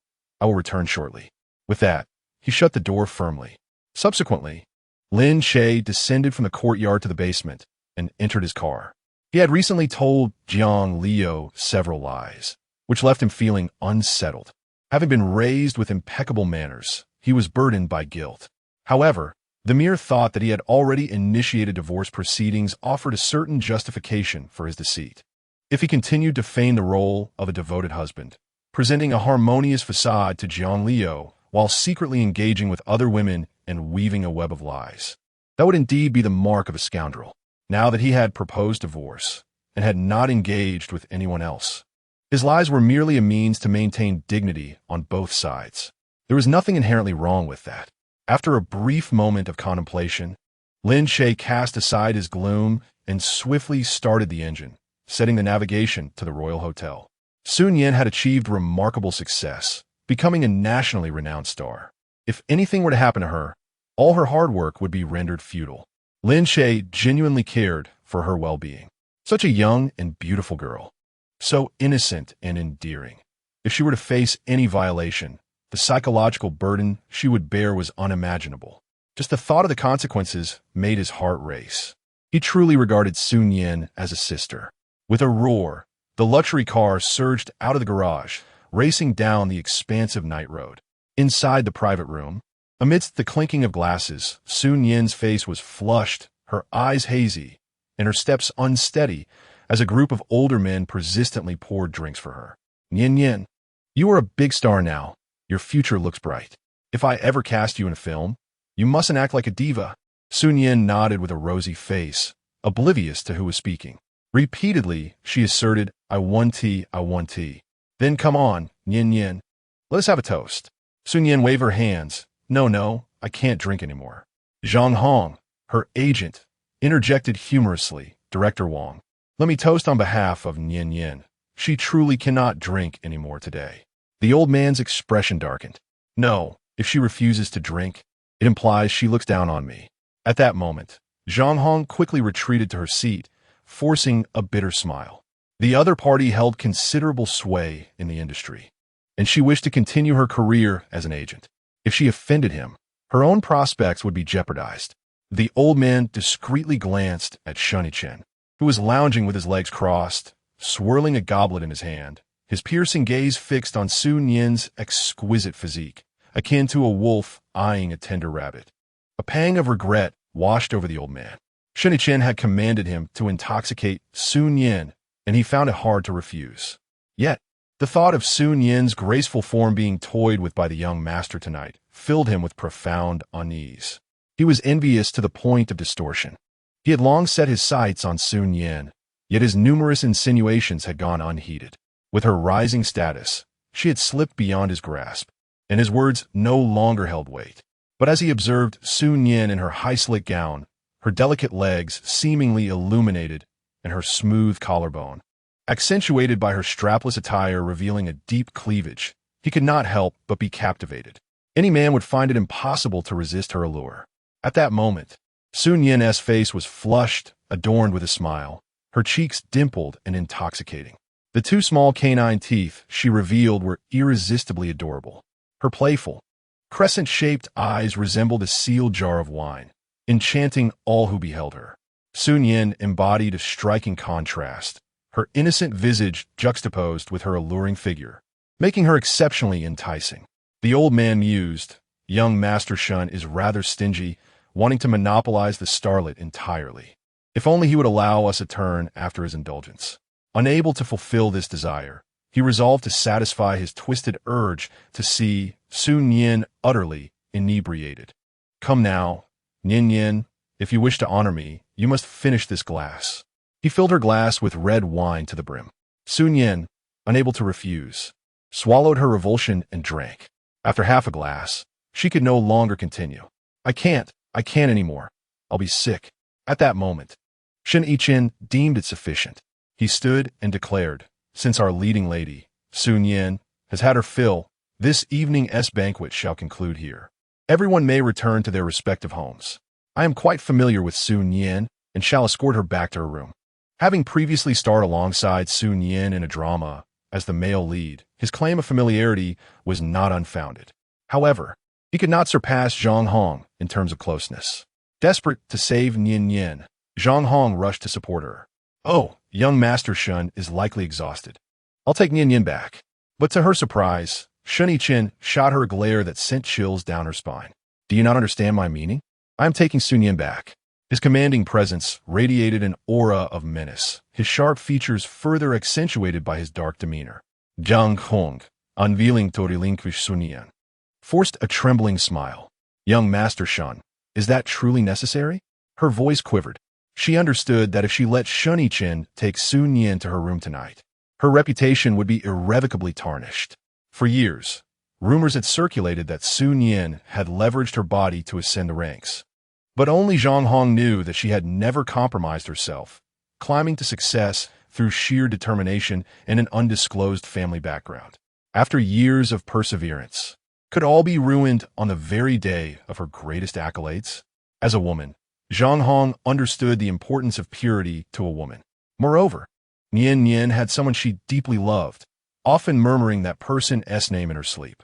She frequently spoke of wanting to present all her honors to him personally. Could it be that tonight would shatter that boundary entirely? Seeing Zhang Hong still resisting, albeit with trembling words, Shun-Chen merely replied with a single word. That solitary utterance caused Zhang Hong to instinctively release her hold on Sun-Yin's arm. She too had to navigate her own survival with a family to support, and dared not offend the illustrious young Master Shun. With resignation, she forced a bitter smile and said, very well. Young Master Shun and Yin have just finished filming together. I suppose you are quite familiar with one another. Let young Master Shun escort her back. Zhang Hong placed Sun-Yin's delicate arm into Shun-Yechen's hands, her heart heavy with profound sorrow. It felt as though she had committed an act of utter abhorrence. At that moment, Sun-Yin was inebriated, her consciousness clouded.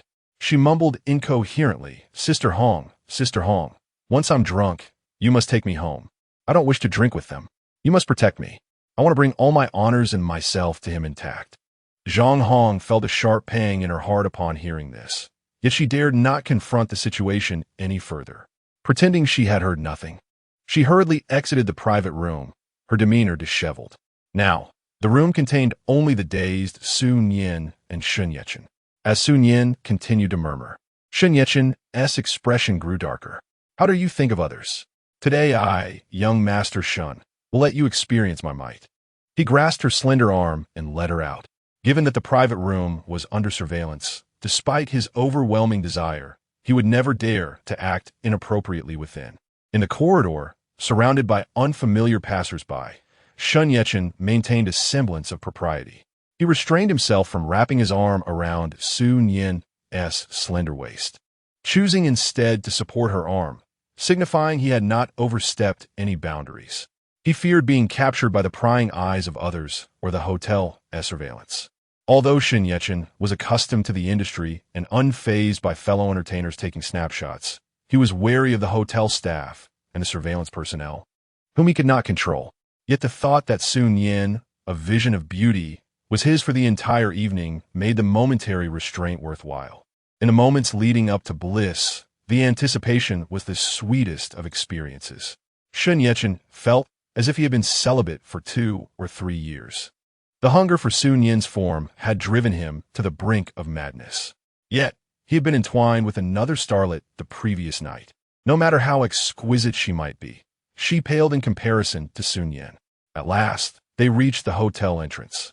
Shun Yechen, eager, swiped his card to unlock the door. You're mine now, he thought. After rejecting me countless times, how dare you slap my face? Today, you shall experience the ecstasy beneath me. Suddenly, a man appeared around the corner of the corridor, shouting, let her go. Shun Yechen's heart raced. He quickly pushed Sun Yin into the room. Despite his many misdeeds, he feared an unexpected turn of events, given Sun Yin's temperament and current status. He glanced back to confirm whether the man was addressing him. All the doors behind him were tightly shut, not a soul in sight. The man was indeed calling out to him. Shun Yechen furrowed his brow, contemplating who this man could be. In an instant, the man charged forward. Shun Yechen, with a cold demeanor, retorted, who the hell are you? But before he could receive a response, a fist struck his handsome face.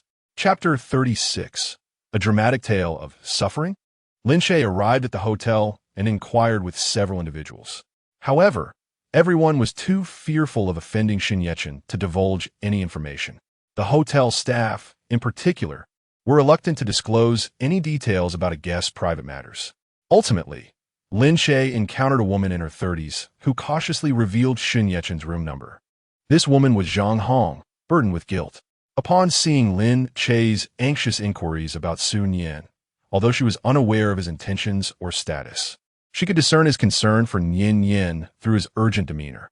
Holding onto a glimmer of hope, she shared Shun Yechen's room number, hoping he might intercept him.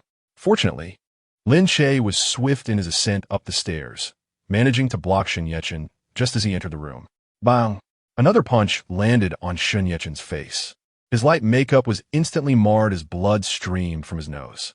Shun Yechen felt darkness enveloping his vision, stars dancing before him, the taste of blood overwhelming his mouth. He spat out a viscous, blood-tainted saliva. Who the hell are you? Seeking death? Shun Yechen had always been arrogant and domineering. No one had ever dared to strike him before. But Lin Che was unyielding, shoving him into the room and swiftly closing the door behind him, fearing that a commotion outside would attract attention and tarnish Sun Yin's reputation. In this critical moment, he prioritized her image over his own safety or the risk of being extorted. He could not allow her lifelong dream to be jeopardized by his actions. Shoved into the room, Shun Yechen wiped his nose with his sleeve and cracked his neck. He had dabbled in boxing. Although he was lean, he had some foundational skills. Caught off guard by Lin Che's sudden attack outside, he was momentarily stunned. Now in the room, he shrugged off his jacket and swung a fist at Lin Che. At that moment, Lin Che noticed Sun Yin, who was draped in a stunning high-slit gown, half reclining against the wall, her exquisite figure fully visible. Due to her awkward posture, the gown revealed an unseemly glimpse beneath. Lin Che quickly removed his jacket and covered Sun Yin's abdomen, ensuring to shield her fair thighs as well. Just then, Shun Yechen's fist came flying toward him. Lin Che, having hastily attempted to cover Sun Yin, was caught off guard and received a punch to the chest. Pain surged through him. Despite maintaining a running and fitness regimen for years, he was no match for Sun Yetchen, who had trained in boxing. Fortunately, Sun Yetchen was slight of build and lacked endurance, allowing Lin Che's broader frame to absorb the blow, at least momentarily staving off Sun Yetchen's attacks. The two exchanged blows, each landing strikes until they both collapsed to the floor. Lin Che cast a cold glance at Sun Yetchen and warned, "Consider yourself fortunate that you did not harm her today. I shall let you off this time." Blood trickled from Sun Yetchen's lips as he glared at Lin Che with malice. He was incredulous. How could someone in the capital dare to strike the heir of such a prominent family? Yet tonight, his plans had unraveled. Glimpsing Sun Yin's inebriated state, reminiscent of a bewitching seductress, Sun Yetchen felt a twinge of regret for not having acted upon his desires in the private room. Yet, it was too late for remorse. Lin Che, enduring the pain in his body, leaned against the wall to stand, draping his clothing over Sun Yin. He then found a mask near the door, and they both donned them before he assisted her down the stairs. Through the gaze of countless onlookers, they traversed the hotel lobby and returned to his vehicle. Lin Che was not one for the limelight. As he helped Sun Yin through the lobby, he felt the heat rise to his neck under the scrutiny of many eyes. He had no intention of being a hero, yet when it came to someone he cared for, he would not shrink away. At that moment, Sun Yin slowly began to awaken, her enchanting eyes fluttering open with a dazed expression. Her long lashes were as thick as a comb. "Where am I? Sun Yetchen. I tell you, you cannot do anything to me. Hongjia, please help me back to my room." After uttering a series of sentences, Sun Yin's vision gradually became clearer. She realized, to her astonishment, that she was in a car. The vehicle was already in motion, the night scenery outside retreating in a blur.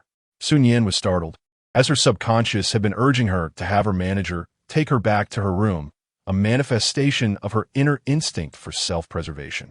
But how had she suddenly found herself in a car? Moreover, the quality of this vehicle was evidently not her own, as she typically rode in a chauffeur-driven car. Could it be that scoundrel Sun Yetchen had taken her away? Turning her fist towards the driver, she caught sight of the man behind the wheel. Her small fist froze mid-air, her large peach blossom eyes filled with shock. Could it truly be Lin Ge, the one she had longed for? Sun Yin could hardly believe it and quickly rubbed her eyes. "Lin Ge, is it really you? I just dreamt of two stick figures fighting. It can't possibly be you, right?" The moment she laid eyes on Lin Che, her heart leapt with joy. It had been nearly 5 years since they last met. In these 5 years, she had returned to the capital a few times, yet her schedule had always been overwhelmingly busy, making even a brief encounter seem extravagant. Little did she expect that their first meeting after 5 years would be while he witnessed her inebriated state. Sun Yin felt a twinge of embarrassment, fearing he would see her drunken antics and the stench of alcohol on her breath. Unbeknownst to her, Lin Che had already observed everything. She had been rescued by him. Lin Che retrieved an unopened bottle of water from the side. "Drink some water to wash away the alcohol." Sun Yin cautiously accepted it. However, as she twisted the cap, her delicate hands bore red marks from the effort. The cap remained stubbornly shut. Lin Ge, I'm so clumsy," she said, flashing a silly smile at him. Lin Che glanced back at her while driving, thinking how endearingly foolish she still was. He then shifted to using one hand to steer the wheel, while the other took the water bottle, gently biting the cap between his teeth, careful not to touch the bottle's mouth. Yet, as soon as his teeth met the cap, a sharp pain shot through his gums. Lin Che couldn't help but exclaim, and blood began to trickle from his mouth. It turned out that Sun Yetchen's earlier blow had loosened his teeth. At that moment, Sun Yin noticed the swelling on the other side of Lin Che's face, resembling a squirrel. Panic seized her. "Lin Ge, what happened to you? Please don't scare me." Her heart raced, nearly stopping altogether. After all, Lin Che's sudden bleeding suggested something grave. Countless melodramatic plots she had read flashed through her mind.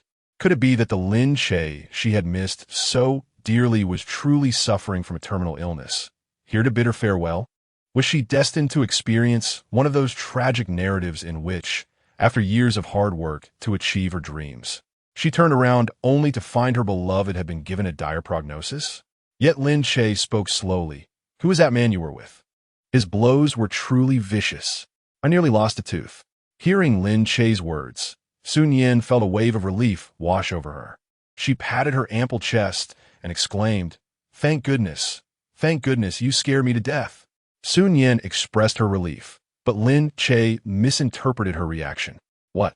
I drive out at night to rescue you, and you say it's all good? You look so relieved. Do you enjoy seeing me get beaten?"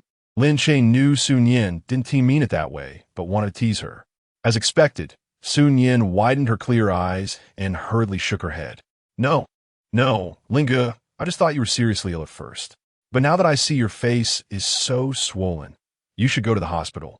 Concern still gnawed at her heart, for Lin Che was the one she had yearned for over the past 5 years. Finally reuniting, yet under such absurd circumstances. Lin Che moved his lips and asked, "Who was that message meant for?" At that moment, Sun Yin realized she had completely forgotten to inquire about the important matter. She quickly glanced at her phone, then regretted, how did I send it to the wrong person? I truly wasted Lin Che's evening.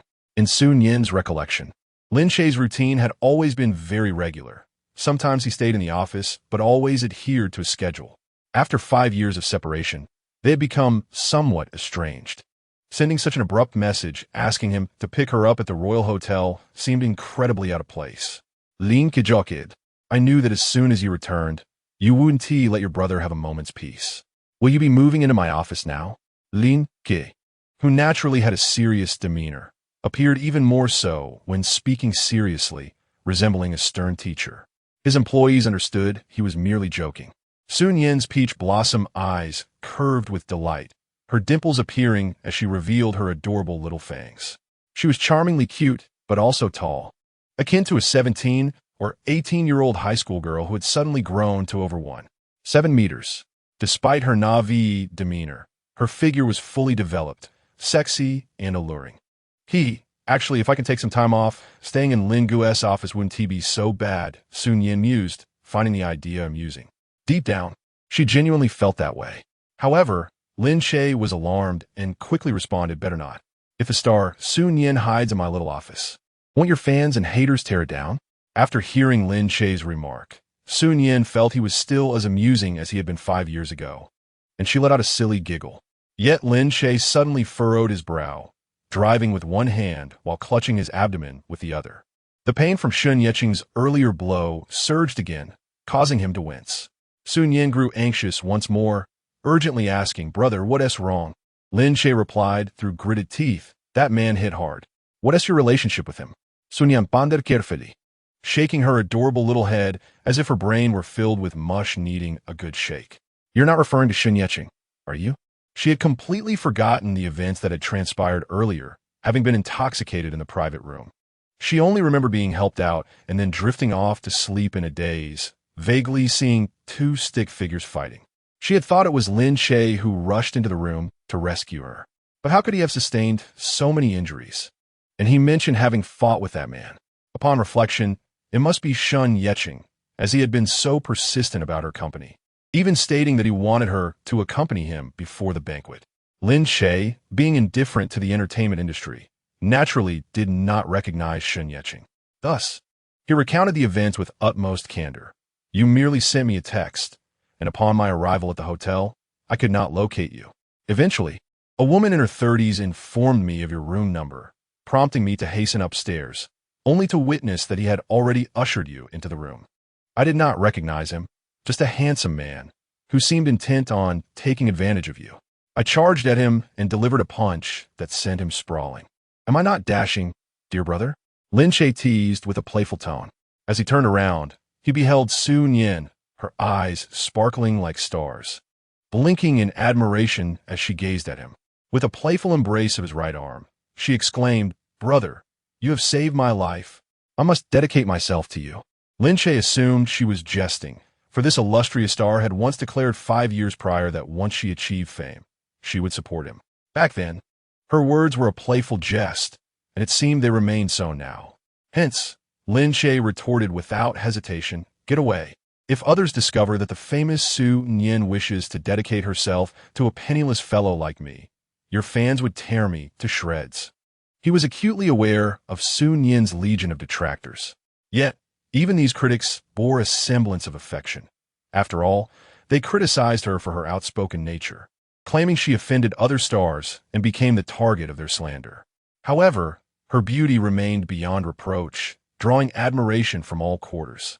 Should it come to light that Sun Yin wished to dedicate herself to Lin Che, a mere pauper, her fans, both admirers and detractors, would undoubtedly conspire to drag him out and execute him multiple times over. Sun Yin rested her chin playfully on the crook of Lin Che's arm, her eyes alight with mischief as she chimed, "No, no, they are all just haters. They criticize me daily, wishing for my demise. But I am resilient. I confront them head-on. I have honed my skills through daily exchanges with these detractors." In her early days as a star, Sun Yin had cared deeply about her reputation. Whenever a critic targeted her, claiming her acting skills were lacking, she would engage them earnestly in defense. However, over time, she discovered that many of these critics were merely rival fans, intent on nitpicking her faults. Some even accused her of being too conservative in her attire, while others chastised her for being too revealing. Eventually, she grew weary of their incessant complaints, opting instead to respond only when provoked. In her fan discussions, she garnered significant attention, often managing to identify her original detractors, as Sun Yin was genuinely forthright. Upon hearing her recount her experiences, Lin Che felt an inexplicable pang of sadness. The trial she had endured over the years must have been numerous. Yet this adorable, somewhat naive girl had persevered through it all. Seeing her innocent demeanor stirred a sense of compassion within him. "All right, where shall I escort you tonight? I cannot possibly take you back to my office, can I?" Lin Che jested. Sun Yin, with a bright smile, responded, "That works for me." Lin Che quickly declined. "Let's not go there. When you stayed with me, that office was relatively spacious. Now it's so cramped that I barely fit in while working." Chapter 38. Healing. Upon hearing Lin Che's words, Sun Yin paused momentarily. Over the years, she had kept an eye on Lin Che's circumstances, noting his repeated entrepreneurial failures. Interestingly, she had once facilitated the purchase of his first sold venture by enlisting her family's support, solely to help him through his struggles, without any expectation of reciprocity or acknowledgement. She merely wished to assist him quietly as a means of repaying his kindness towards her. Over the years, she had also learned of Lin Che's marriage. Though she could not ascertain the identity of his spouse, Sun Yin possessed a fundamental sense of ethics. Despite her deep affection for Lin Che, she recognized his marital status and would not dare to act inappropriately. The intimate gestures earlier had been influenced by the wine she had consumed that evening, compounded by the excitement of their first meeting in 5 years, thus leading to some lack of restraint. Now that she had regained her composure, Sun Yin released her grip on Lin Che's hand, offering a wry smile as she reassured him, "Indeed, Brother Lin, why do you require such a large office all to yourself? A smaller space would save on rent, which would be quite beneficial." Sun Yin reminisced fondly about their former office and resolved to revisit it when time allowed, as she had developed a sentimental attachment after residing there for 6 months, filled with joyous memories of their time together. Lin Che, not wishing to dwell on the topic, inquired instead, "So, Sun Yin, where shall I drop you off?" It was already 11 at night, and he was eager to return home to rest, particularly since Jiang Liu awaited him. After all, he was still married and could not afford to betray Jiang Liu. In truth, his assistance to Sun Yin was merely to help a friend out of a predicament, not a particularly scandalous affair. However, her celebrity status complicated matters, and her beauty made explanations all the more challenging for Lin Che, who preferred to avoid such discussions. Sun Yin sent him an address, stating, "This is my residence in the capital. Please take me there. Everything I need is at home." Lin Che parked the car by the roadside, opened his navigation app, and began driving in that direction. Sun Yin's willingness to share her private address with Lin Che demonstrated her immense trust in him, particularly given her status as a top-tier national star and the scrutiny that came with it. With her striking beauty and innocent persona, she had garnered a substantial fan base, and countless paparazzi sought to capture glimpses of her private life. If her home address were to be exposed, it would not take long for throngs of admirers to congregate outside, snapping photos of her residence. Yet, Sun Yin harbored no apprehensions about providing her address to Lin Che. Her trust in him was unwavering. The property Sun Yin had purchased was situated in a prime location, amidst the most affluent buildings in the area. It took Lin Che only about 10 minutes to arrive. The residences were towering structures, not villas, but expansive flats, each occupying an entire floor, spanning over 300 square meters, complete with balconies and a swimming pool. Each unit was valued at tens of millions. Lin Che found himself admiring such properties, as he believed they offered superior views compared to villas. However, as a broke individual, he could not even entertain the thought of purchasing property, let alone paying staff salaries. Following Su Nian's instructions, Lin Che maneuvered the car into the underground parking area. "All right, Su Nian, your destination has been reached. Please exit through the right door and take your belongings with you," he announced. Su Nian chuckled at his words. "Lin, we haven't arrived at my home yet." Lin Che shot her an exasperated glance. "I do not provide door-to-door service." Yet, unexpectedly, Su Nian grasped his arm and said with concern, "Your face is swollen like a pig's head, and you're still bleeding. Given your expression, it seems your stomach has also taken quite a beating. These circumstances are entirely my doing. Allow me to provide you with some rudimentary treatment upstairs." Lin Che pushed Erazide. "No need, it's too late. I must return home." Su Nian, aware of Lin Che's good nature, seized him at his vital point and remarked, "Look at you. How will you explain this to your wife? Surely you cannot say you injured yourself while rescuing a woman. What if your wife gives you another beating tonight? I fear Lin Gu won't even be able to share a bed with her." Su Nian's words struck a chord. Lin Che pondered her reasoning and found it sound. However, it was not the fear of being denied a bed that troubled him, but rather the concern that Jiang Liu might misconstrue the situation. With a divorce imminent, he certainly did not wish to be branded as a scoundrel. Lin Che finally acquiesced, saying, "Very well, I will clean myself up a bit before I depart." Lin Che parked the car and followed Su Nian upstairs to the 28th floor. "Aren't you afraid of living so high up?" He scoffed in the elevator. He always felt uneasy at such heights, as if suspended in mid-air, haunted by nightmares. Su Nian contemplated and replied, "Living high offers a degree of privacy. From here, you can even see your former office." Lin Che was taken aback and remained silent. Yet Su Nian continued, "The main reason I purchased this place in haste was that it was the only available property I could move into immediately." Lin Che raised his thumb in admiration. "Impressive. Absolutely extravagant." Upon entering the apartment, Lin Che was once again captivated by the allure of wealth. The room was expansive and offered a panoramic view of the city's dazzling lights. This experience was markedly different from residing in a villa, which possessed a secluded charm, with its gardens inviting one to feel the earth beneath their feet, evoking a sense of retreat from the world. In contrast, this lavish flat laid bare the city's opulence, an intoxicating display of material splendor. Su Nian dashed to another room to rummage through the medicine cabinet, instructing, "Lin Gu, make yourself at home. There's food in the refrigerator. Help yourself if you find something you fancy." Lin Che responded affirmatively, but refrained from exploring the refrigerator, choosing instead to sit decorously on the sofa.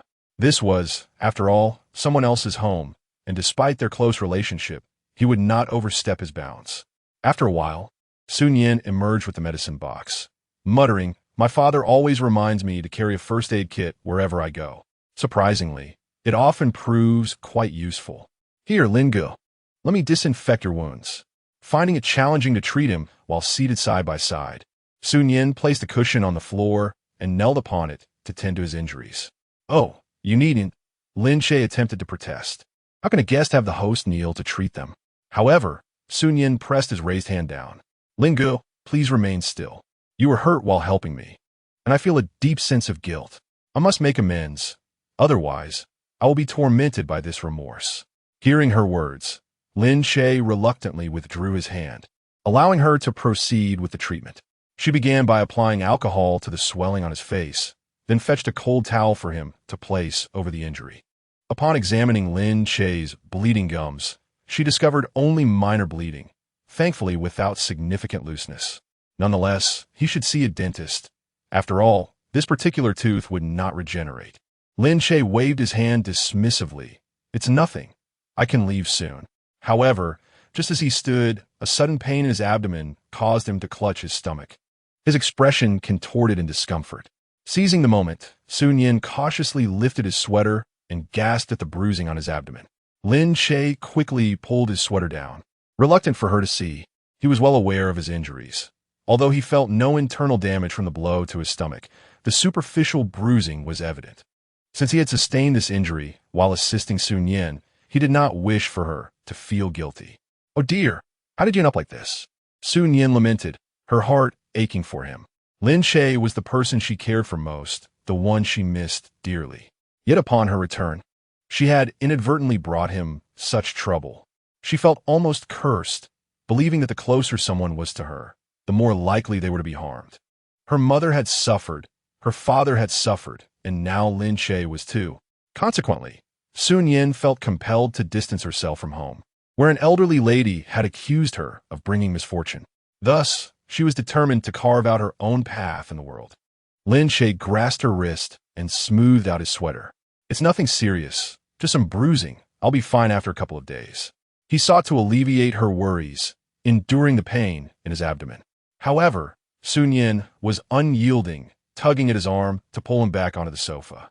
"Lin Ye, don't worry, I won't harm you. I've grown accustomed to living alone, and fearing for my health has prompted me to learn a bit about medicine. You were injured because of me. If I don't know the extent of your injuries, I will be deeply unsettled." Sun Yin spoke with such naturalness. Yet Lin Che could sense the sorrow beneath her words. This young woman, barely past her teenage years, had been navigating life independently since she was not yet 20. She must have endured tremendous hardship in her family. Otherwise, her relatives would not have allowed her to venture out alone. Lin Che recalled the 20-year-old Sun Yin, slender and wide-eyed, who had timidly approached him to ask, "Boss, may I stay with you for a few nights? I have nowhere else to go, and my money is only enough for food." The courage it took for such a girl to voice that plea was immense. He could even see the tears welling in her eyes. His heart softened, leading him to welcome her without hesitation. 5 years had passed, and she had grown stronger and more independent. As he felt both heartache and pride for her, he conceded, "Oh, it's nothing serious, just a simple disinfection." Given Sun Yin's insistence, Lin Che finally loosened his grip on his sweater, allowing her to kneel before him on the cushion and tend to his wounds.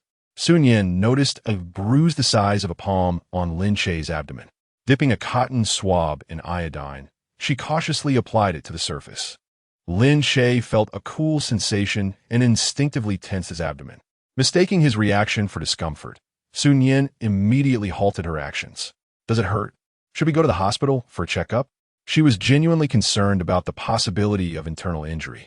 Lin Che, however, was acutely aware of his body and waved his hand reassuringly. "No, it's fine. It's just a bit itchy when you apply it. Not painful." Upon hearing this, Sun Yin burst into laughter. "Haha, Lingo, your tummy is adorable. You have abs but are ticklish." She smiled fondly. "Your wife must be very happy." After meeting Lin Che, Sun Yin frequently mentioned her sister-in-law, primarily out of envy. What kind of woman could possibly win the affection of such a remarkable man as Lin Che?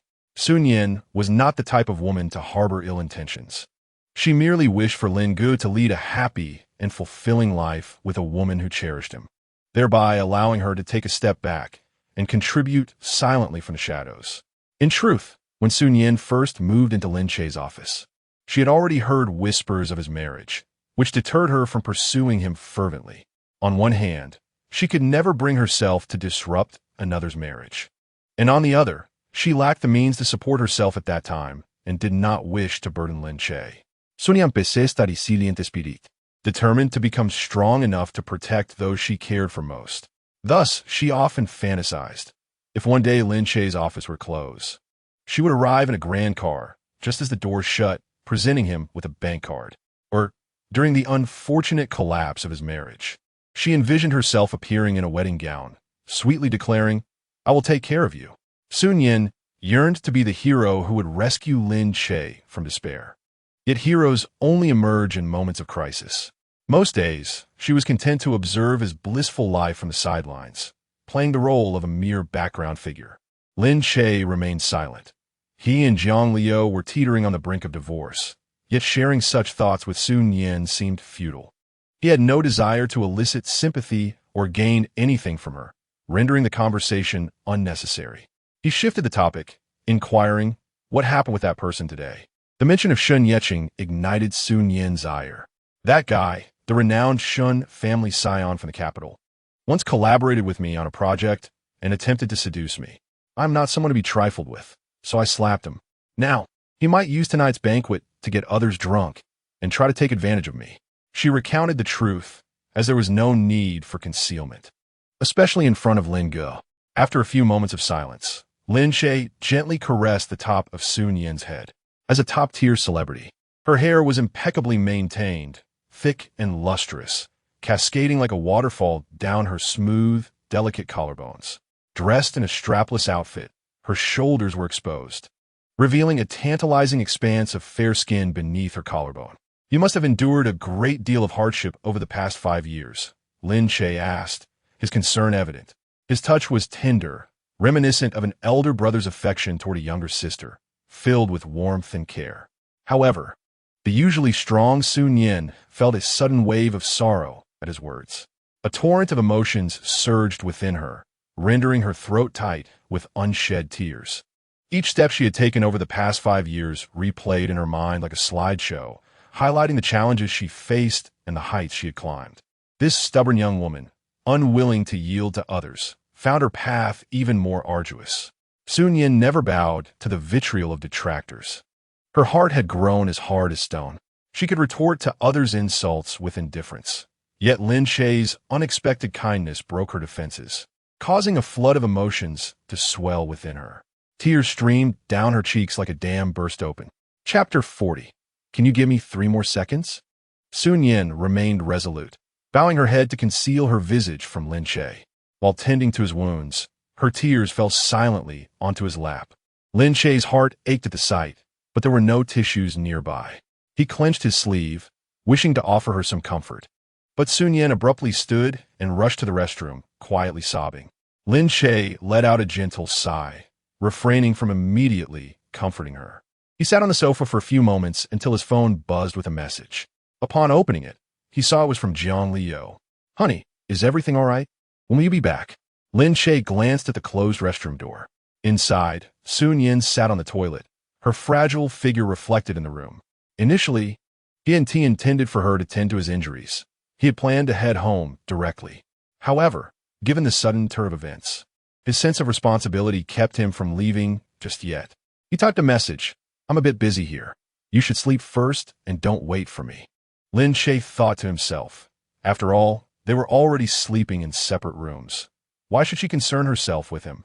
She had never sent him messages explaining her absence in the past. Yet, since she had inquired so kindly, he responded amicably. Moments later, Jiang Liu texted again. Honey, I will wait for you no matter how late it is. She followed it with a heart emoji. Lin Che glanced at the message, unsure of how to respond, and ultimately chose to leave it unanswered, putting away his phone. He approached the restroom door and lightly knocked. Nian Yin, are you all right? Lin Che could only imagine the hardships Sun Yin faced while navigating life alone, but he had not anticipated the extent of her suffering. Just a simple expression of concern from him had brought her to this emotional state, leaving him feeling heavy-hearted. Inside the restroom, Sun Yin sat on the toilet, her long, fair legs peeking from beneath her high-slit dress. As she cried softly, her chest trembled with each sob. She wiped her tears and cleared her throat, striving to maintain her composure. Lin Ge, I'm fine. You should go. Your sister-in-law is surely anxious at home, Sun Yin thought, unwilling to disrupt another's family life. Earlier that evening, she had not intended to send a message to Lin Che. Her intention was to contact the butler of the Su family. In her life, the only ones who cared for her were the butler who had raised her and her paralyzed father. Anticipating potential trouble at the banquet, she had asked the butler to pick her up. However, in her drunken haze, she mistakenly messaged Lin Che. It was fortunate that he had arrived just in time to rescue her from Shun Yeqing's clutches. Had it not been for Lin Che, she shuddered to think what might have transpired. The thought of her body being tainted was unbearable. It would shatter her spirit and render all her hard work meaningless. She longed to silently guard Lin Che, cherishing him from afar. Lin Che, of course, would never abandon her. despite Sun Yin's outward strength. She was easily moved on the inside. In this moment of vulnerability, she knew no one was aware of her precarious situation in such a high room. What if she were to act foolishly? Lin Che knocked on the door once more. Yin Yin, come out and let me see you before I leave. Inside, Sun Yin replied, I really am fine. Lin Ge, you should go. The more she insisted, the less Lin Che could consider leaving her behind. He knocked again. If you don't come out, I might just come in. Don't blame me for being forward. Primarily, Sun Yin was not genuinely in the restroom or taking a shower. She merely wished to observe her state from behind the door, ensuring that all was well before departing. Hastily, she wiped away her tears, adjusted her attire, and rose to the door, turning the handle. As she opened it, she presented Lin Che with a smile, one that resembled a forced grin after enduring great grievances. Brother Lin, see, I told you I'm fine. You should leave quickly. Don't let my sister-in-law be alone in the empty house. While uttering these words, Sun Yin felt an immense ache. She longed for Lin Che to remain by her side, to be her confidant and companion. Yet ultimately their paths had diverged. When she intruded into his life, he was already wed. Lin Che assessed her condition and deemed it acceptable. He extended his thumb and gently wiped away the traces of her tears. My dear superstar, you are exceptionally beautiful and affluent now. In such a blooming age, why dwell on the unpleasant? Look ahead. At merely 25, you ought to seek a handsome boyfriend who cherishes and loves you. You both should orchestrate a wedding that will astonish the world. A spectacle to silence your online detractors and leave them awestruck. Lin Che sincerely wished for Sun Yin's well-being, encouraging her to forget her sorrows and embrace a hopeful future. He was a tender-hearted individual, yearning for everyone around him to find joy. However, his influence was limited to those close to him, striving daily to maintain their happiness. Sun Yin could not help but smile through her tears at Lin Che's humor and concern for her. Thus, she opened her arms wide and embraced him with a carefree hug. Yet Lin Che took a step back. Sun Yin, eager to alleviate the tension, exclaimed, "What's wrong? Brother Lin, are you afraid my sister-in-law will discover me? I'm not your mistress. I'm a virtuous young lady. I would want to be a mistress even if offered. I simply wish to hug a friend I haven't seen in years, as friends do upon reunion. And if you see me as a sister, isn't it customary for family to embrace?" Playful reasoning successfully persuaded Lin Che. All right then, to embrace the illustrious Sun Yin is a dream for millions of fans. I shall fulfill their dream. With a cheerful disposition, Lin Che opened his arms. Sun Yin boldly embraced him, and as their arms enveloped each other, she unconsciously tightened her hold. To conceal her true feelings, she feigned a carefree demeanor, though deep down, she longed to express her sincerity. She yearned for a genuine embrace with Lin Che, to kiss him, and even to share a bed with him. Yet, since such aspirations were unattainable, she resolved to prolong the hug. 10 seconds. 9, 5, 3, 2, 1. Sun Yin silently counted in her heart, wishing to transform these 10 seconds into eternity, desiring to trade her earnings for this fleeting moment. Alas, it was ultimately unfeasible. Although Lin Che sensed the unusual tension, as an elegant gentleman, he could not bring himself to push Sun Yin away. Thus, he gently patted her back. All right, Brother Lin, grant me 3 more seconds. Sun Yin softly requested. Lin Che remained silent, cautiously absorbing the warmth of her breath against his ear. 3, 2, 1. That's enough. Sun Yin instinctively stepped back, releasing the man she cherished. This rare 13 seconds had been anticipated for 5 years. Yet was not shared in the capacity of lovers, but rather as friends. After parting from Lin Che, Sun Yin could not suppress the urge to wipe away her tears and jokingly remarked, "Haha, my eyes are a bit allergic." Lin Che said nothing, but he seemed to perceive the emotions Sun Yin harbored for him. However, he understood that a relationship between them was implausible. They were separated by 3 years in age, which was not the issue, but rather the significant disparity in their social standings. Lin Che was already married to the esteemed CEO, Jiang Liu, and was aware that their statuses were incompatible, leading to a potentially unhappy marriage. Meanwhile, Sun Yin had ascended to the status of a top-tier superstar and had won a prestigious Best Actress award, surpassing him by several tiers. Lin Che regarded her solely as a sister. Well then, I shall take my leave. Please rest well, Lin Che stated, adjusting his attire. At that moment, Sun Yin regained her rationality, recalling the matter concerning Shun Yeqing. Brother Lin, that rascal Shun Yeqing is quite malicious and wields considerable influence. He might retaliate against you. Sun Yin vaguely remembered the fierce battle between two stick figures in her dream, which seemed to represent Lin Che and Shun Yeqing in conflict. Now witnessing Lin Che's severe injuries, it was evident that Shun Yeqing had also suffered. The Shun family held significant power in the capital, and their pampered heir would undoubtedly seek retribution after his plans were thwarted and he was humiliated. However, Lin Che remained unperturbed, confident in his integrity. If he attempts to harm you, I will intervene. The hotel surveillance will corroborate my actions. Were it not for the fear of jeopardizing your future, I would have contacted the authorities immediately. After all, Shun Yeqing's intentions were clear from his actions, and the police would certainly take the matter seriously.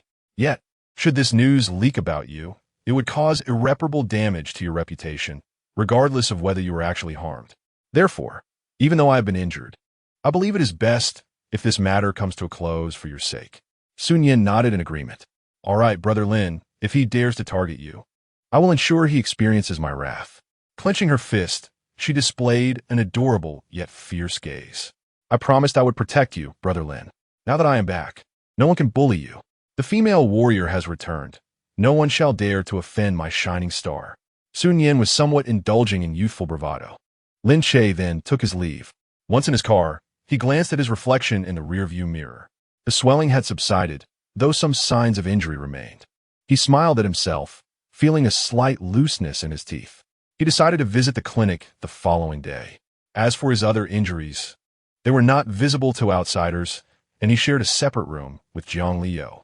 He could afford to wait for his recovery. Upon returning to the garage, Lin Che realized it was already past midnight.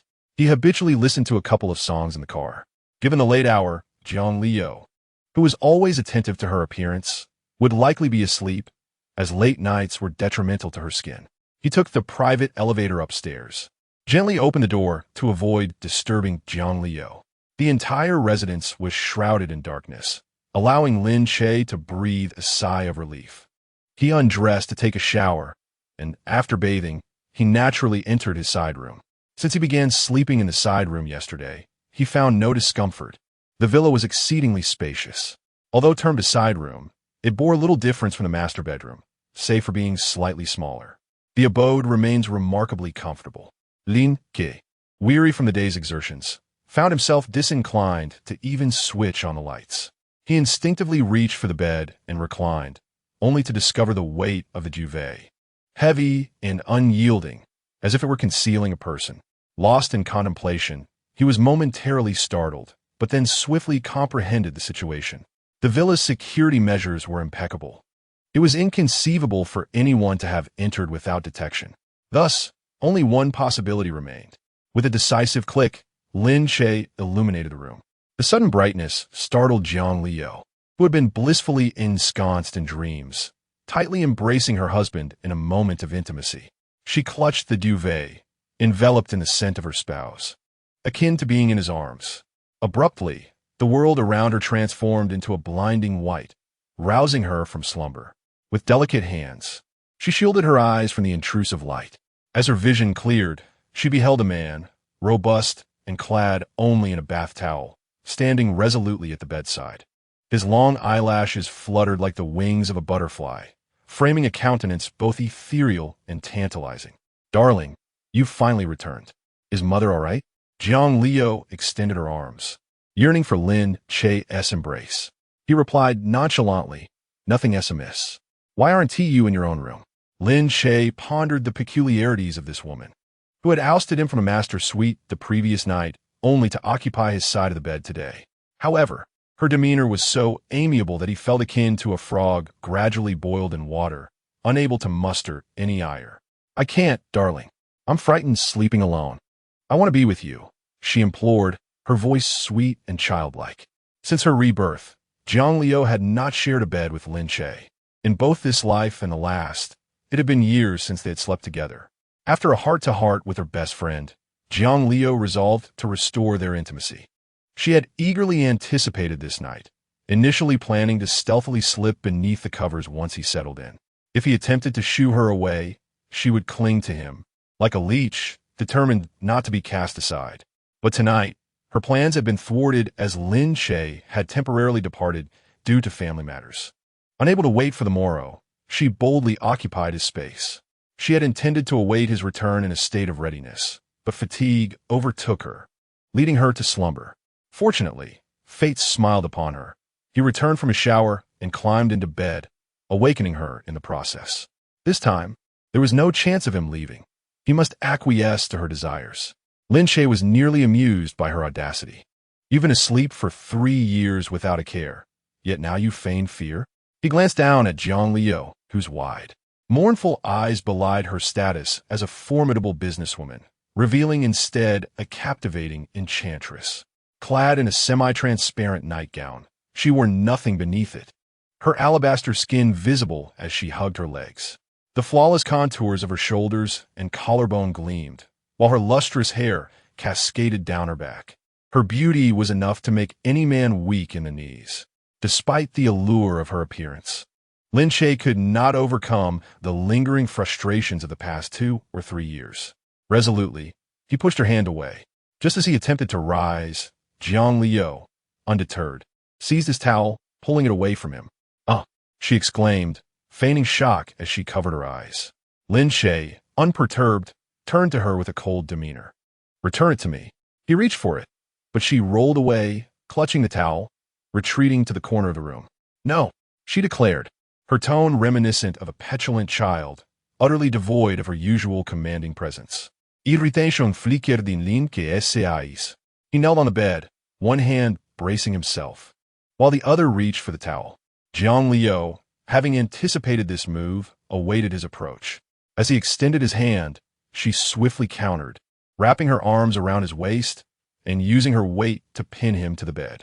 With a deft roll, she found herself atop him and promptly extinguished the lights, plunging them into darkness. Caught off guard by her cunning, Lin Che found himself momentarily at her mercy. Jiang Liu, slender yet voluptuous in all the right places, clung to him like a vine.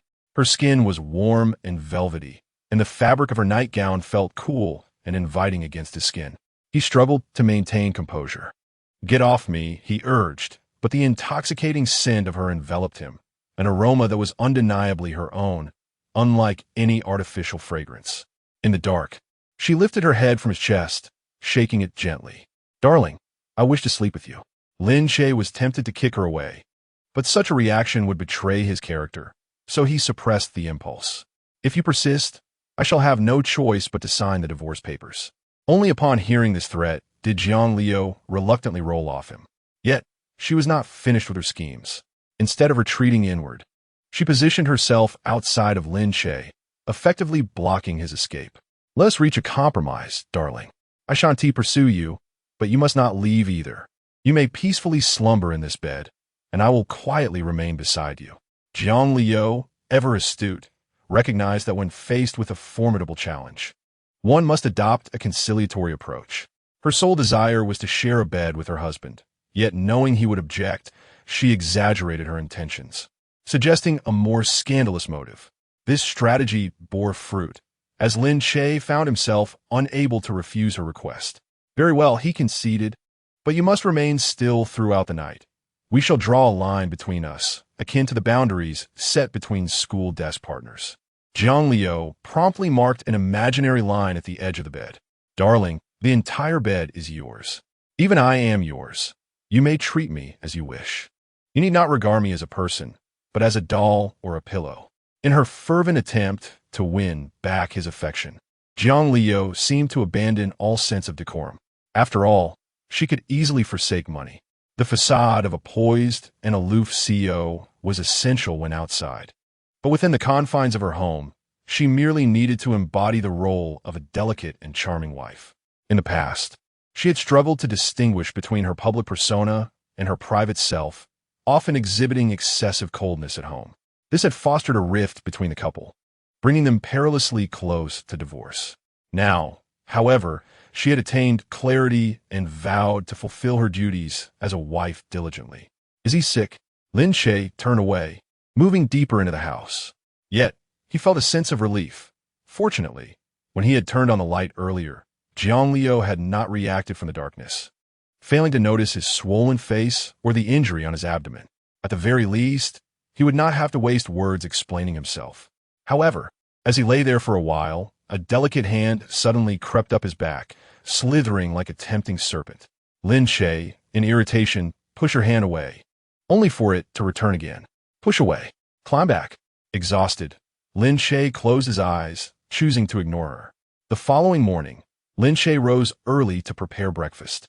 After he had finished 3 servings, Jiang Liu awoke. Though her hair was disheveled, she could not conceal her ethereal grace. To outsiders, she appeared distant and unapproachable. Yet Lin Che found her both foolish and alluring in her contrasting demeanor. Jiang Liu gathered the bed linens to take to the laundry room. Lin Che's cheeks twitched. He hurriedly donned his shoes and tied his tie. Without waiting for Jiang Liu to come down, he grabbed the prepared lunch boxes and strode out, coldly stating, "Breakfast is on the table. Eat quickly before it gets cold. I must leave now." Upon hearing this, Jiang Liu raced down the stairs, eager to assist her husband with his shoes and tie. "Hey, wait a moment," she called out, only to find that Lin Che had already exited, leaving behind a robust silhouette. Stunned, she murmured, "Why is he in such a hurry?" Then, recalling the events of the previous night, a smile crept upon her lips. "My husband is such a man. The relationship is warming up. It's yielding results." Chapter 43. Wrongfully accused upon arriving at the company. Lin Che first delivered breakfast to the upstairs lunatic, only to find she had not yet arrived. She was indeed a lazy one who loved her sleep. Subsequently, Lin Che returned to his office to commence his work. Li Meng brought him a cup of tea. "Hey, boss, didn't you rest well last night? You have some serious dark circles under your eyes." Lin Che's lips twitched again as he recalled the tumultuous emotions of the previous night, along with Jiang Liu's slender and dexterous fingers. Unconsciously, his breathing quickened. "Go attend to your tasks. Why are you meddling in my affairs?" Lin Che reprimanded. Okay. Li Meng scurried away. Lin Che steadied himself and began analyzing a segment of the plot. Suddenly, his phone buzzed. Opening it, he saw a message from Sun Yan. What did she possibly want? Surely, she wouldn't be asking him to pick her up from another night of drinking? That seemed unlikely, as Sun Yan had always been prudent and careful, never overly burdening others. Even during the perilous events of last night, she and T contacted him, but had opted for the butler to fetch her. Lin Che opened the chat window to read her message. "Lin Ye, that scoundrel Shen Yecheng actually reported you to the police. The officers may come looking for you soon. Don't be afraid. I am coordinating resources to ensure your safety." Upon reading this, a surge of anger welled within Lin Che. Did he truly think he could bully him into silence? When he was in school, Shen Yecheng was likely still nursing at his mother's breast.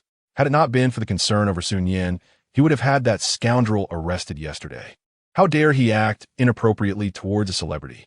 A sentence of 10 to 8 years would be well-deserved. Lin Che was quite curious about the charges Shen Yecheng had leveled. Half an hour later, officers from the police station indeed arrived, startling the other employees, who hastily retreated, fearing their boss had committed some grand tax evasion. Yet, their company had yet to turn a profit, merely incurring losses. Where would the tax evasion come from? "Mr. Lin, you're suspected of assaulting another individual. We are here to summon you to the police station. Please cooperate," an officer stated. Lin Che nodded, while he held no respect for Shen Yecheng. Cooperation with the police was essential. Before departing, he addressed his staff.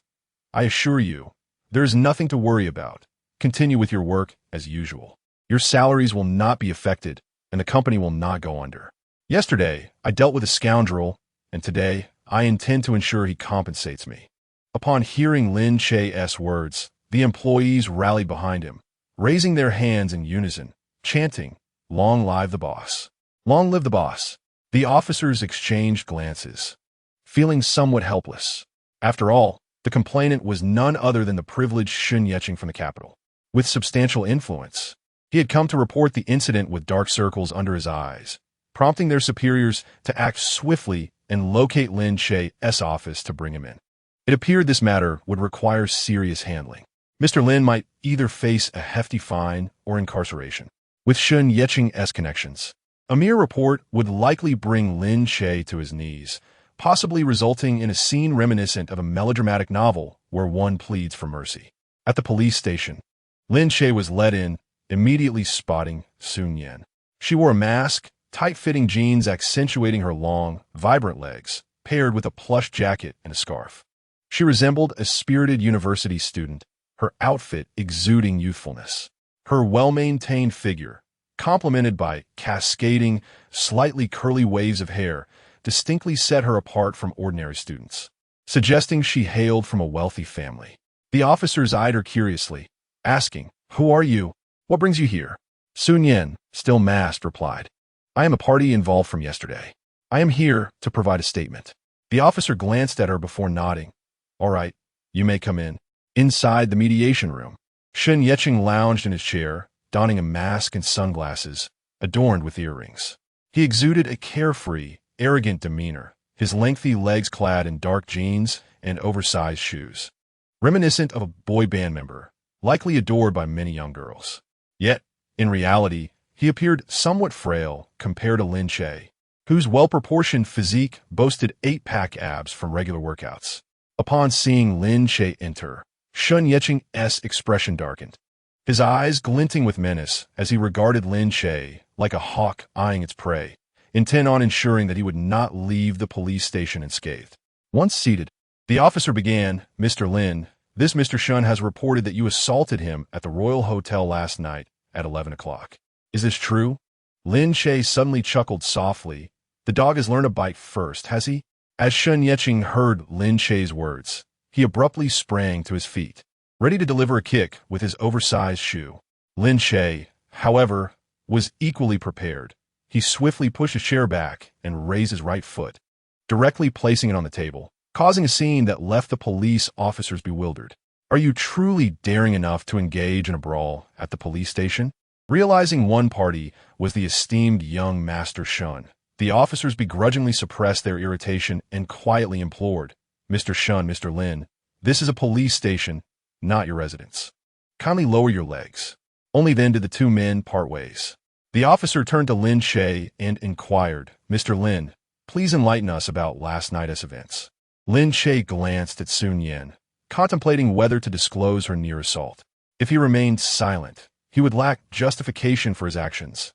Yet, speaking out would tarnish Sun Yan's reputation. As he wrestled with this dilemma, Sun Yan boldly interjected, "Hello, officer. Yesterday, I was dining with Shun Yeching at a banquet. After the meal, he attempted to take me back to his room to assault me while I was inebriated. It was I who messaged Mr. Lin to come to my rescue." Sun Yan candidly acknowledged the incident, not wishing to place Lin Che in a compromising position. Upon her conclusion, Lin Che nodded in agreement. Yet at that moment, Shun Yeching retorted, "You are besmirching my character. I merely saw Miss Su intoxicated and intended to assist her to her room. The moment you appeared, you assaulted me without hesitation. I possess the forensic report. You are indeed committing a crime. Furthermore, I will not accept mediation. Lin Che, prepare to serve time in prison." Lin Che felt his blood pressure surge in anger at Shun Yeching's audacity. "Officer, you can verify the hotel surveillance footage from last night. He intended to take Sun Yan to his room and had already pushed her inside. Isn't that sufficient proof?" Lin Che was visibly agitated. However, Shun Yeching chuckled, "How unfortunate. The hotel's surveillance system malfunctioned last night." His laughter was brazen and unrestrained. Chapter 44. Ambiguous evidence. Lin Che was astounded. How could the wealthy be so shameless? Clenching his fists, he exclaimed, "In such a large hotel, from the private room to your quarters, there are at least a dozen cameras. Are they all broken?" Lin Che's greatest fear was that Shun Yeching, after being assaulted the previous night, had resolved to retaliate against him. He could easily resort to bribery or intimidation to ensure the hotel deleted all footage from that night, leaving Lin Che with no means of defense. Indeed, his concerns were warranted. Shun Yeching boasted, "How fortuitous. This morning, I sent someone to the hotel to acquire evidence of your assault, but alas, the staff informed me that the system was updated last night, and all footage is gone." Shen Yeching's grin was audacious. With his narrow face and a hairstyle parted to the side, he resembled a scheming villain, having endured the most severe beating of his life the previous night. He returned home, seething with rage. His butler, eager to demonstrate loyalty, suggested spending money to erase the hotel surveillance. This way, there would be no witnesses. Shen Yeching would simply insist that Lin Che had struck first, claiming he was merely fulfilling a friend's duty by escorting the intoxicated Sun Yan to her room. Thus, the case would be largely in his favor. With the Shen family's influence and a little financial persuasion, he could ensure Lin Che faced prosecution. The Shen family was wealthy. Shen Yeching had never known want, and he was not in need of conciliatory funds. He was determined to imprison Lin Che, branding him with a criminal record. As for Sun Yan, he would bide his time, waiting for an opportunity to make her beg for mercy. Lin Che was incensed, his heart aching with fury. He slammed his fist on the table. "Do you dare claim that the hotel surveillance was not your doing? Will you swear to it?" Shen Yeching recoiled slightly in his chair, wary of Lin Che's impending fury. He provocatively replied, "Who do you think you are? Why should I swear?" Noticing Shen Yeching's reluctance to take an oath, Lin Che turned to the officer. "Officer, I believe we should investigate whether the Shen fellow sent someone to the hotel to delete the surveillance footage. He is certainly capable of such a deed. The victim is present here. She can attest that Shen intended to commit an illicit act against her, and I intervened to save her. My actions were not only self-defense, but warranted his arrest." Lin Che pointed accusingly at Shen Yeching, for the latter had indeed harbored intentions of violating Sun Yan. In this age of advanced technology and omnipresent surveillance, should he lose the case, it would truly be a monumental farce. Shen Yeching, maintaining his composure, retorted, "You guessed correctly. I did send someone to the hotel to gather evidence.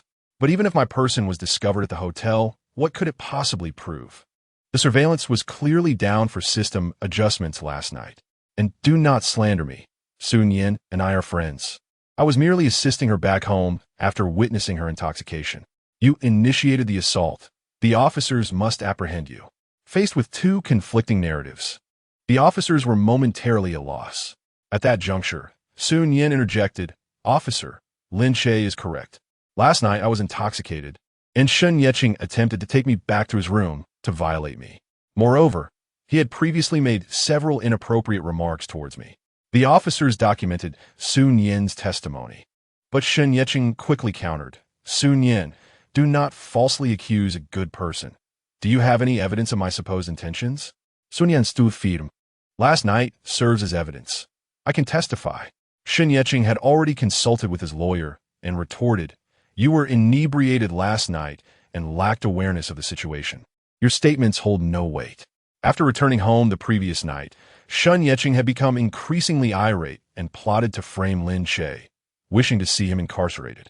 He narrated the entire sequence of events to his family lawyer, who advised him to bribe the hotel to erase the surveillance. Additionally, they strategized how to present his case at the police station, ensuring that Sun Yan's drunkenness would render her an unreliable witness. With other attendees of the banquet available to testify, as long as Sun Yan was eliminated from the equation, Shen Yeching would undoubtedly prevail in his confrontation with Lin Che. Subsequently, the officers announced, "We have dispatched personnel to the hotel for evidence collection. Now, we need to separate you two for individual statements. Please follow me." Lin Che and Shen Yeching were then escorted to separate rooms, where different officers conducted their interrogations. Lin Che meticulously recounted the events in question and presented the messages Sun Yan had sent him. Yet these could not be used as evidence, as her messages were vague, merely instructing him to have the butler pick her up without explicitly stating that she had been assaulted. At that moment, the officer cautioned Lin Che, "Mr. Lin, thus far, the evidence you have provided is insufficiently compelling. Should you find yourself at the hotel without acquiring any footage, the circumstances would indeed be exceedingly unfavorable for you."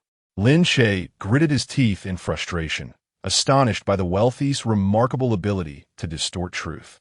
The most disheartening aspect was that they had preempted him, fighting back before he could defend himself. Coupled with the influence of money, he found himself at a distinct disadvantage.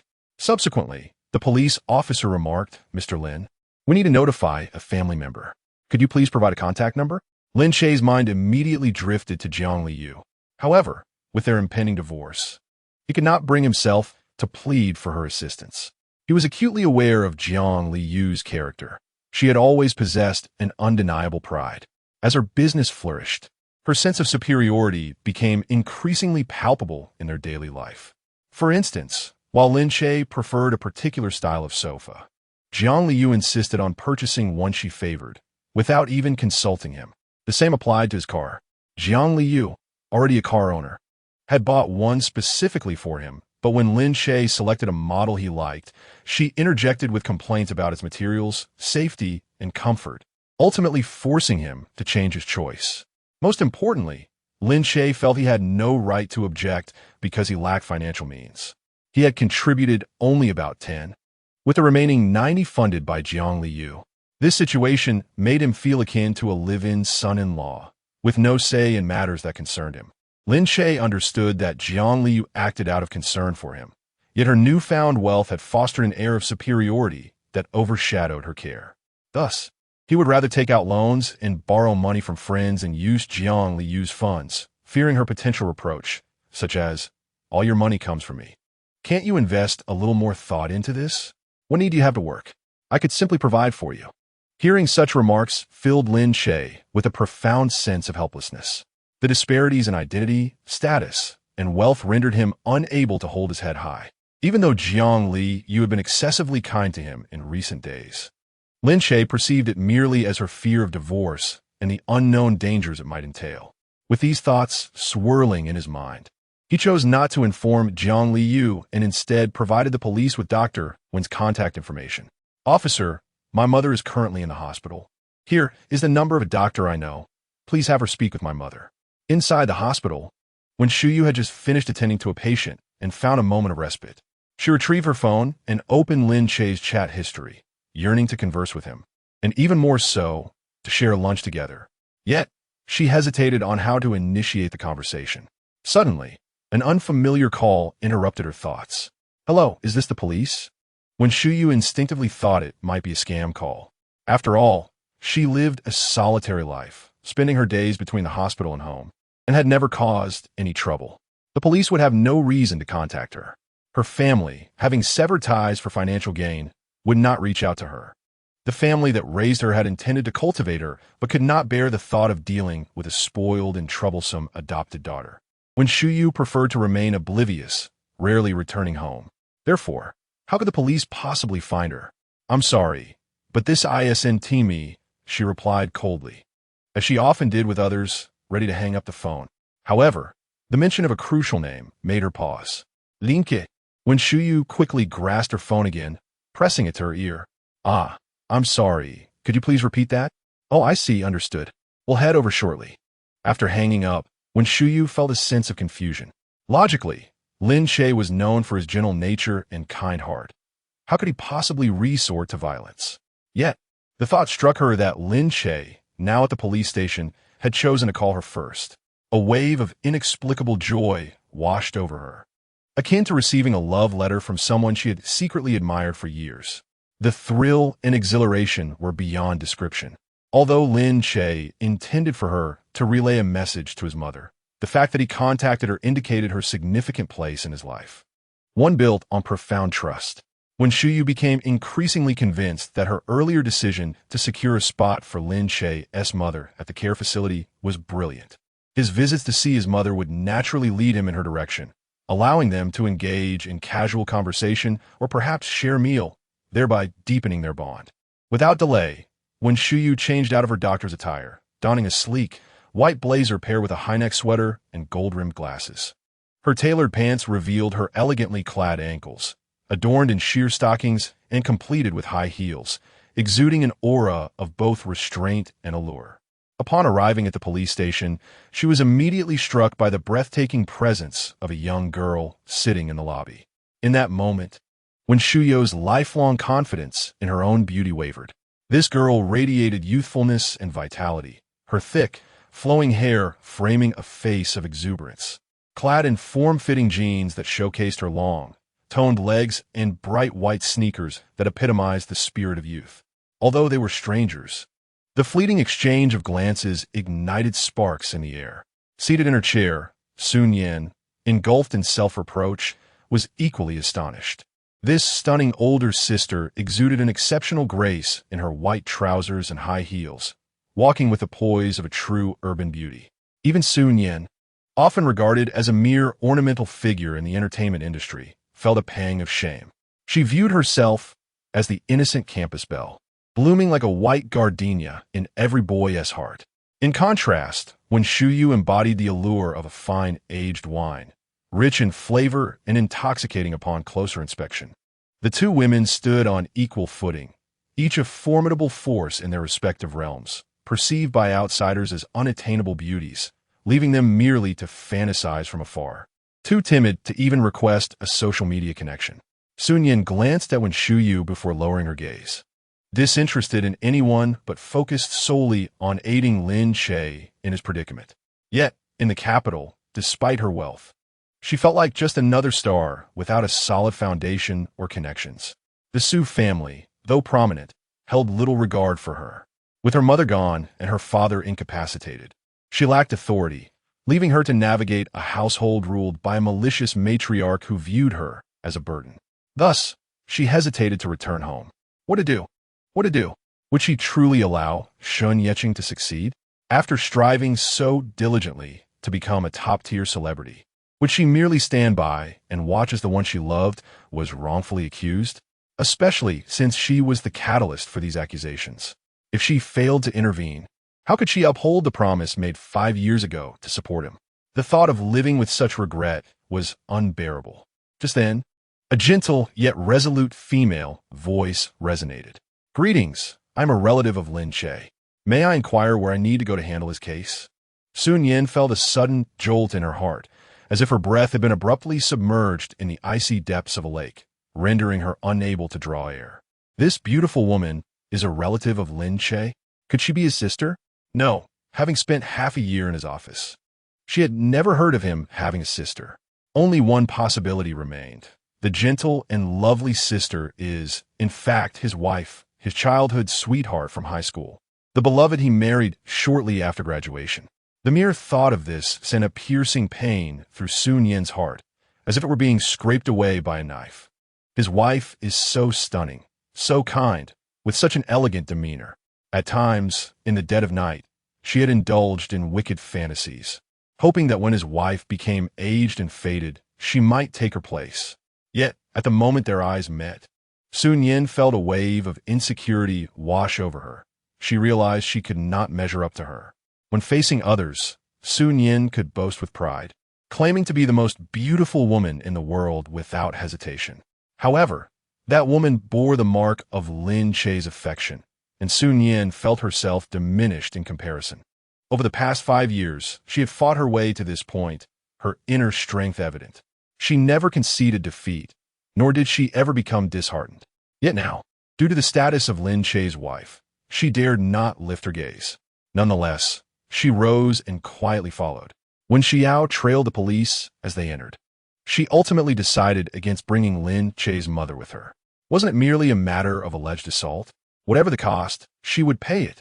If 10,000 was insufficient, she would offer 100,000. If that were still inadequate, she would go as far as 1,000,000. She did not believe that a gentle soul like Lin Che could inflict serious harm. Upon entering the room and seeing Lin Che unharmed, she concluded that the situation was not dire. What happened? Wen Xiao asked anxiously. As she stepped inside, a subtle fragrance filled the room. With her long, flowing hair, high heels, white trousers, and gold-rimmed glasses perched delicately on her petite nose, she resembled a star in a high-fashion, austere photo shoot. The casual bag she carried exuded an air of aloofness, creating a striking contrast. The police officers in the room marveled at her presence, pondering how fortunate Lin Che must be to have attracted such extraordinary women to his side. First a breathtakingly beautiful celebrity advocating for him, and now this poised and ethereal woman come to his rescue. Lin Che glanced behind Wen Xiao, but did not see his mother, prompting him to inquire, "Where's my mother?" Wen Xiao shook her head. "There's no need to inform her. What exactly is going on? Let's resolve this promptly." Her words were directed at the police, implying that they should state their demands without hesitation. She would cover it. Lin Che recounted the events leading to his predicament. I am innocent, but there is currently no evidence. Wen Xiao pondered, then asked, the Royal Hotel, correct? She recalled that her mother had compensated her by transferring half the shares of a grand hotel. Chapter 46, Dr. Wen's Return. After being recognized, Wen Xiao became highly regarded by Wen Yunmei. After all, she had ascended from an ordinary family to gain admission to a prestigious university through sheer determination, subsequently funding her own studies abroad. Her capabilities were exceptionally strong. Yet, due to the existence of a false heiress in the family, her relationships had been consistently hindered. The Wen parents had raised Wen Lingyue from childhood, fostering a deep bond and treating her as their own daughter. Thus, they expected Wen Xiao to accommodate her younger sister, such as the nature of disputes over legitimate offspring.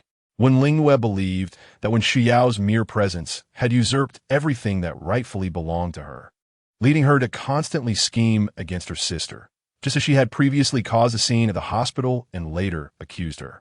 Wen Xiao's frustration stemmed from her biological mother's inability to discern right from wrong, perpetually striving for balance and demanding that she yield to her sister without reason. These contentions made Wen Xiao reluctant to return home.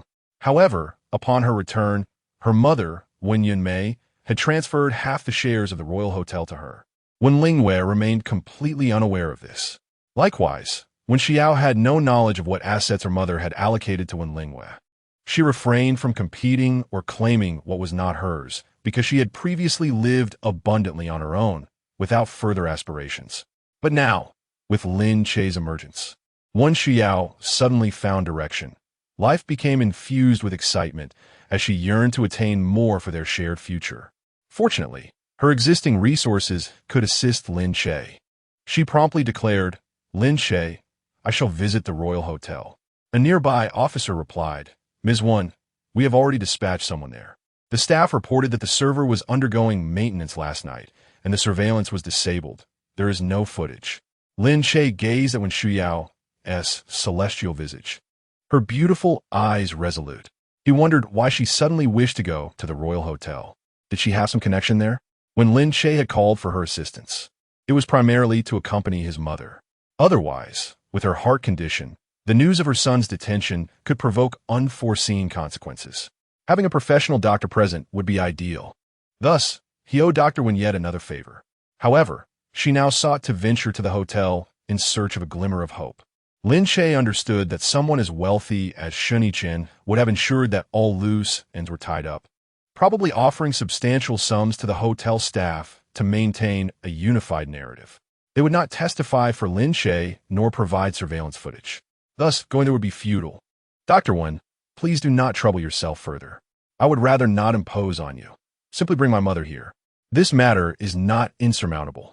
I can clarify everything to her, and she should understand. Yet Wen Xiao's resolve remained unwavering. Mr. Lin, you stay here. I will assess the situation. Allow me to do something for you, at least to alleviate the sense of indebtedness I feel in your presence. Lin Che watched as Wen Xiao, clad in a sharp suit, exited with graceful and composed strides, stirring an inexplicable sense of gratitude within him.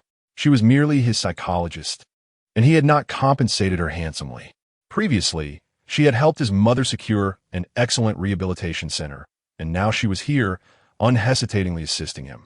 If Lin Che were aware of the secret they shared, that he had once saved her life, he would still hold her in high regard. For at that moment, when Lin Che had rescued the disoriented Wen Xiao, who was teetering between life and death, it was out of genuine compassion, not as a transaction to gain future favors. Lin Che was not so worldly. He simply could not bear to witness ordinary people suffer. In but a few words, one could save a life. Regardless of the number of opportunities that present themselves, Lin Che would never let them slip away.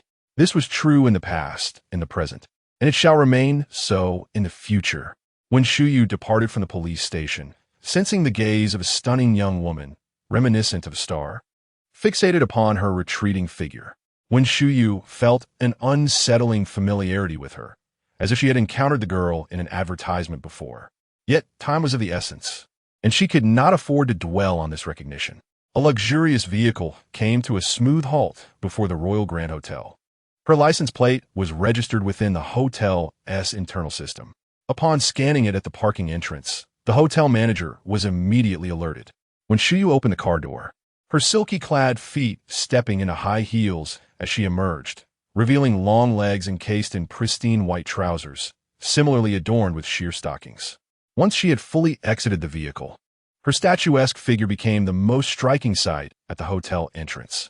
When Shuyu possessed an exquisite physique, her demeanor exuding an aristocratic elegance that made her akin to a featured star in luxury car advertisements, both beautiful and astute. Hotel manager's son, Yunping, hurriedly approached. Having missed the opportunity to open the car door for their boss due to his tardiness, a significant oversight. "Boss, what brings you here?" he inquired, recognizing the importance of the moment. Previously, the owner was Wen Yunmei, who held a 60% stake in the hotel. Subsequently, the original owner transferred 50 of the shares to her daughter, Wen Shuyu, the tall, ethereal beauty before him. Son Yunping found it peculiar. Wen Shuyu rarely involved herself in the hotel's affairs, only attending to bills and profits monthly. As long as there were no significant fluctuations, she seldom made an appearance. Today's sudden visit puzzled him.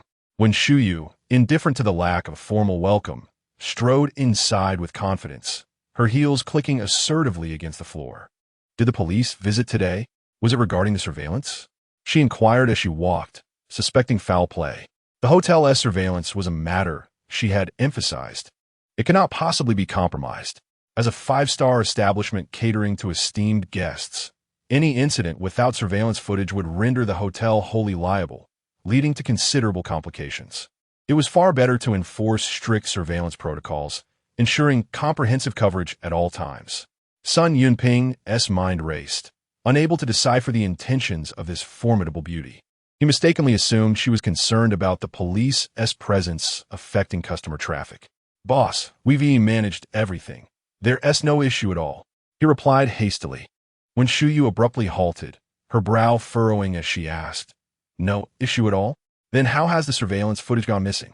Son Yunping licked his lips, glancing around, his expression growing uneasy. "Boss, it's not easy to explain." When Shuyu knew something was amiss, with a piercing gaze, she commanded, "Take me to the surveillance room." Her presence was commanding.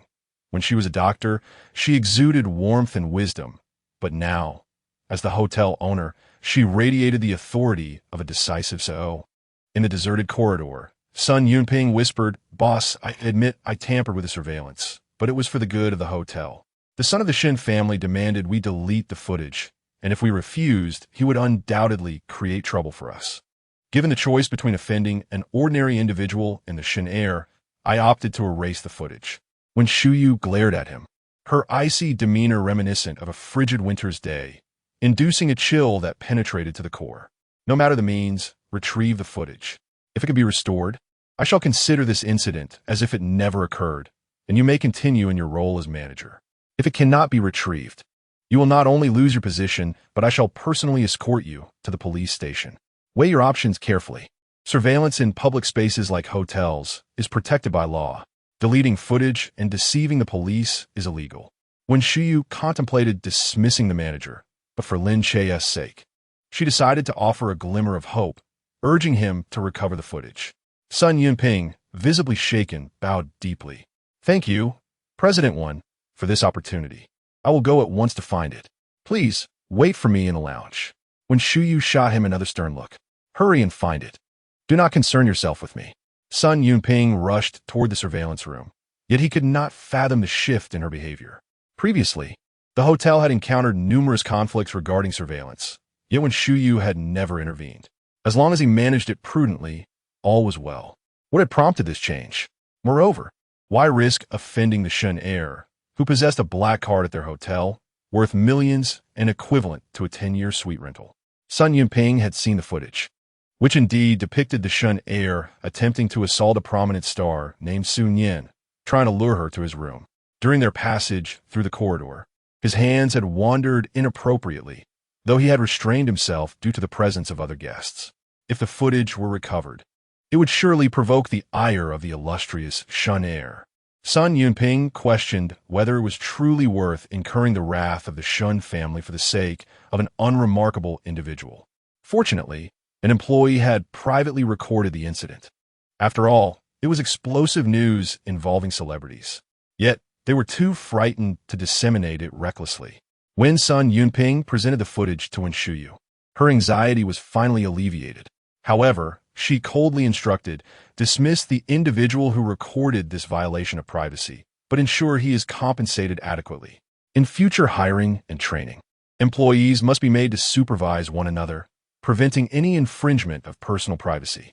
We operate a 5-star hotel in the capital, accommodating dignitaries. Any incident that arises cannot be managed by mere words. When Shuyu's clarity and decisiveness were evident, she did not promise a reward for the employee who submitted the footage. Instead, she opted to terminate him after compensating him, recognizing that his hands had strayed too far. Sun Yunping, filled with trepidation, responded, "Yes, you are right, boss. I will ensure he deletes all footage and compensate him per our agreement, never to employ him again. Moving forward, I will personally vet and train all new hires." When Shuyu nodded in acknowledgement, not forgetting to impart one final admonition.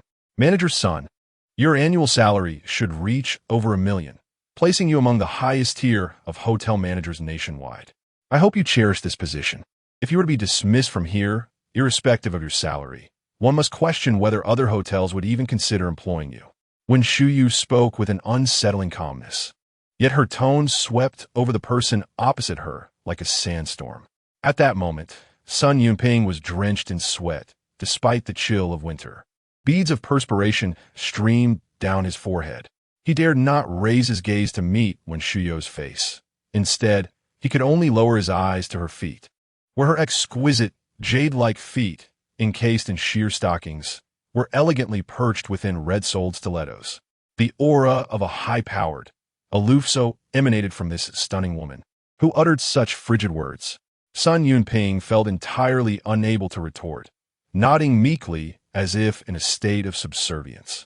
Wen Shuyu only revealed her vulnerable side in the presence of Lin Che.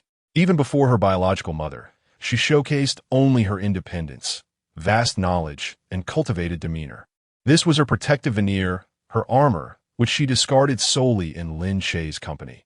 No one else was permitted access. Upon handing over the video to the police, the situation took a turn for the better. She also mentioned that the employee responsible had been terminated, characterizing it as an individual act. Consequently, the police decided not to pursue further inquiries, ultimately restoring Lin Che's innocence. When Shun Yeqing learned of the news, a vicious glint flickered in his eyes. Those who dare to challenge me in the capital would soon face the consequences. However, he was now entangled in a troublesome matter that required the utilization of familial resources to resolve. As Lin Che and Wen Shuyu exited, Lin Che expressed his gratitude. "Dr. Wen, I cannot thank you enough for your assistance. I feel quite embarrassed to trouble you again." Wen Shuyu stood gracefully, her posture straight and elegant. "No need to fret. It was merely a trifling matter," she replied. Yet, Lin Che couldn't help but inquire, "Dr. Wen, the hotel staff claimed the records were deleted. How did you manage to recover them?" When Shuyu hesitated to divulge the true reason and simply stated, "I am acquainted with the hotel manager." Upon hearing this, Lin Che silently marveled at Wen Shuyu's influential connections, realizing she was no ordinary individual.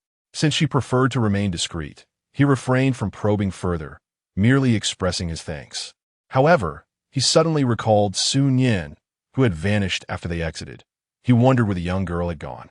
"Dr. Wen, I must take a moment to express my gratitude properly. Could you kindly wait for me?" When Shuyu smiled faintly, "Of course, please attend to your affairs. I shall wait in the car." In truth, Wen Shuyu was eagerly anticipating this invitation from Lin Che. She had no genuine desire for his gratitude. Rather, she sought to deepen their connection through increased interaction. Yet, the young girl who had been observing her intently moments ago piqued her curiosity. Who was she? What was her relationship with Lin Che? Was Lin Che now seeking her out? A cascade of questions flooded Wen Shuyu's mind, yet she refrained from voicing them, lest she appear overly possessive. She aspired to capture Lin Che's heart effortlessly, earning his acknowledgement and affection through her own allure, rather than preventing his interactions with other women. Some loves that remain unfulfilled do not yield to relentless pursuit. Instead, one should focus on enhancing one's own charm and allure so that the other is drawn closer voluntarily. With a graceful stride in her stilettos, when Shuyu exited the hall, her walk poised and refined, reminiscent of a model on the runway, exuding an indescribable elegance and intellect that captivated every gaze behind her. Sun Yin willingly cooperated with the police, as the footage clearly indicated Sun Yeqing's illicit intentions toward her. Moreover, she sought to avoid any encounters with Lin Che's wife, not wanting to awkwardly observe her as she emerged from the building. Her secret affection for him made her feel as if she were committing a crime, leading her to feel guilty toward his wife. Though Sun Yin appeared resilient, embodying an unyielding spirit, her innermost self was tender, a part that belonged solely to Lin Che. Merely harboring a crush on him, without any other transgressions, left her feeling uneasy, as if she were betraying his wife. Thus, she resolved to keep her distance. Chapter 48. Borrowing money from his wife. Lin Che waved to Sun Yin through the glass. She smiled and waved back, signaling for him to leave first, assuring him she was fine. Despite her outward cheerfulness, her inner thoughts were heavy. She realized how beautiful and sophisticated his wife was, leaving her feeling like a mere spectator. The promise she once made, "I'll take care of you," now seemed unlikely to be fulfilled, confirming that Sun Yin was indeed reporting Sun Yeqing, a process that would take considerable time. Lin Che decided it was best to take his leave. Nonetheless, he felt a lingering concern for Sun Yin's safety, knowing the Shun family wielded considerable power. Yet, pondering these matters further would yield no benefit. It would merely squander his energy. Upon exiting the police station, when Shuyu's car was parked casually by the roadside, an understated Audi A8 that perfectly matched her business demeanor. "How do you intend to express your gratitude, Mr. Lin?" she inquired with a smile as they entered the vehicle. Lin Che felt somewhat flustered. His financial resources were limited, primarily coming from a loan with Lu Yishuang. Given his lack of income, in the past, Jiang Liu would provide him with an allowance, and he had felt justified in spending it, especially when he had sold a successful project and incurred debt to rescue her during a time of crisis. However, as time passed and he faced repeated failures, relying on his wife for money began to weigh heavily on his conscience.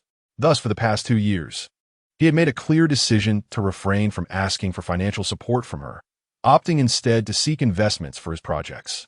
He had even designated himself as an employee, drawing a modest salary that barely sufficed for food, fuel, and clothing. Now, wishing to treat Dr. Wen to a meal, he was concerned that his funds would not suffice. If he chose a venue that was too lowly, it might convey a lack of sincerity. Reluctantly, he resolved to borrow a bit more from his wife to ensure he could demonstrate adequate appreciation for Dr. Wen's assistance. "Let us go to Zunminghui," he decided. Occasionally, he and Jiang Liu would dine there, as it boasted an elevated ambience. However, he was always mindful of the prices, as their meals could easily exceed tens of thousands. They had dined freely, unafraid of expenditure, given Jiang Liu's status as a wealthy heiress. This time, he felt compelled to convey genuine gratitude for Dr. Wen's help, especially in light of the matters concerning his mother's rehabilitation facility. The previous dining experience had been rather modest, with Dr. Wen barely touching her food, leading him to suspect that she was unaccustomed to such inexpensive fare. Therefore, he resolved to take her to a more prestigious establishment this time.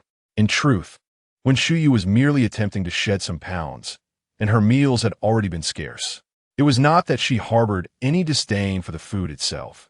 As long as she could be with Lin Che, she would gladly subsist on congee and steam buns. As a psychology student, she understood that emotional fulfillment often brings greater joy than mere physical satisfaction. However, when Lin Che mentioned the name of this particular restaurant, her brow furrowed. This establishment belonged to the Wen family, currently managed by Wen Lingyue and her boyfriend. When Shuyu wished to avoid that green tea fake heiress, noticing her change in demeanor, Lin Che inquired with genuine concern, "What is the matter, Dr. Wen? Have you dined here before and found the taste lacking? If so, we can certainly choose another place. After all, it's my treat, I want to ensure you enjoy yourself." Lin Che secretly hoped she would opt for a different venue. He felt a bit reluctant to ask Jiang Liu for money if they were to dine at this restaurant. If Dr. Wen could suggest a more affordable option, it would allow him to express his intentions without needing to approach Jiang Liu, achieving a win-win situation. Just as this thought crossed his mind, when Shuyu nodded. "All right, this place is quite renowned, so let us relish the culinary delights it has to offer, all thanks to Mr. Lin." She was wagering that when Ling Wei would not be present, the faux heiress had an uncanny knack for casting aspersions on others, as if all her intellect were dedicated to undermining those around her. She possessed no acumen for business, and the restaurant was entirely run by professional managers. It was a place she rarely visited. In contrast, when Shuyu was well aware that the operations were meticulously governed by stringent regulations.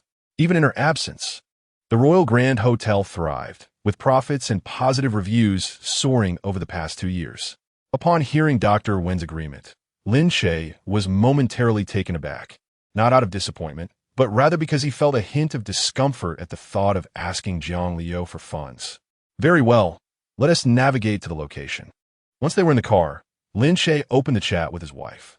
For years, he had consistently given Jiang Liu opportunities, never even changing her contact name. She remained wife. He yearned to rekindle her affection, as Lin Che was a remarkably devoted man. 7 years ago, when they wed, he had vowed from the depths of his heart to grow old with Jiang Liu. Yet, as time passed, she had become increasingly indifferent, disregarding their relationship until it seemed irretrievable. He began typing a message. "Leo, I have an important dinner with a friend. Could you lend me some money?" He added a specific request. "Not much, just transfer 50,000 for now, and I will repay you in a few days." Jiang Liu, engrossed in reviewing documents at her company, was initially taken aback by the message. A wave of profound regret washed over her as she realized it had been years since she had provided her husband with any financial support. He had been in the throes of entrepreneurship, facing repeated failures, and had no money to his name. How had he managed these past few years? A surge of sorrow enveloped her. Lin Che was her husband of 7 years, her lover for 14, and she had neglected his fundamental needs. In truth, Jiang Liu was not lacking in finances, which had led her to overlook her husband's financial struggles. Now, with his sudden plea for money, it was evident that he must have reached a dire situation. Reflecting on the past year or two, he had never once asked her for a single penny. Regret surged within Jiang Liu as she wished she could slap herself. She realized that her vast enterprise was built upon her husband's unwavering support. Without him, she might still be languishing in prison. He had sacrificed his initial entrepreneurial success and dreams, selling his hard-earned efforts to save her. Yet, what had she done? She had ignored him, treated him with coldness, and even been stingy with her own wealth.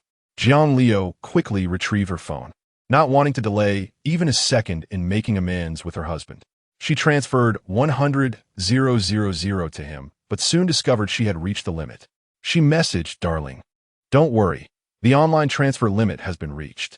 If you need it urgently, I can have my assistant bring it to you." Lin Che replied shortly after, "That's fine, it's more than enough. Thank you, Leo." Upon reading his message, Jiang Liu felt a flicker of joy, but it was quickly overshadowed by the stark realization that her husband's gratitude felt so distant and formal. Could their relationship still be termed as husband and wife? Last night, she had clung to him, shamelessly persuading him to share her bed, yet he had not even touched her.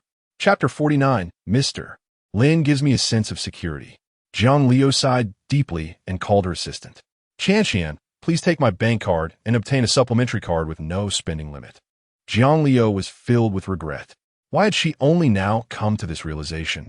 She had never paid attention to Lin Che's financial situation, believing that as a capable man, he should not lack money since she covered all household expenses.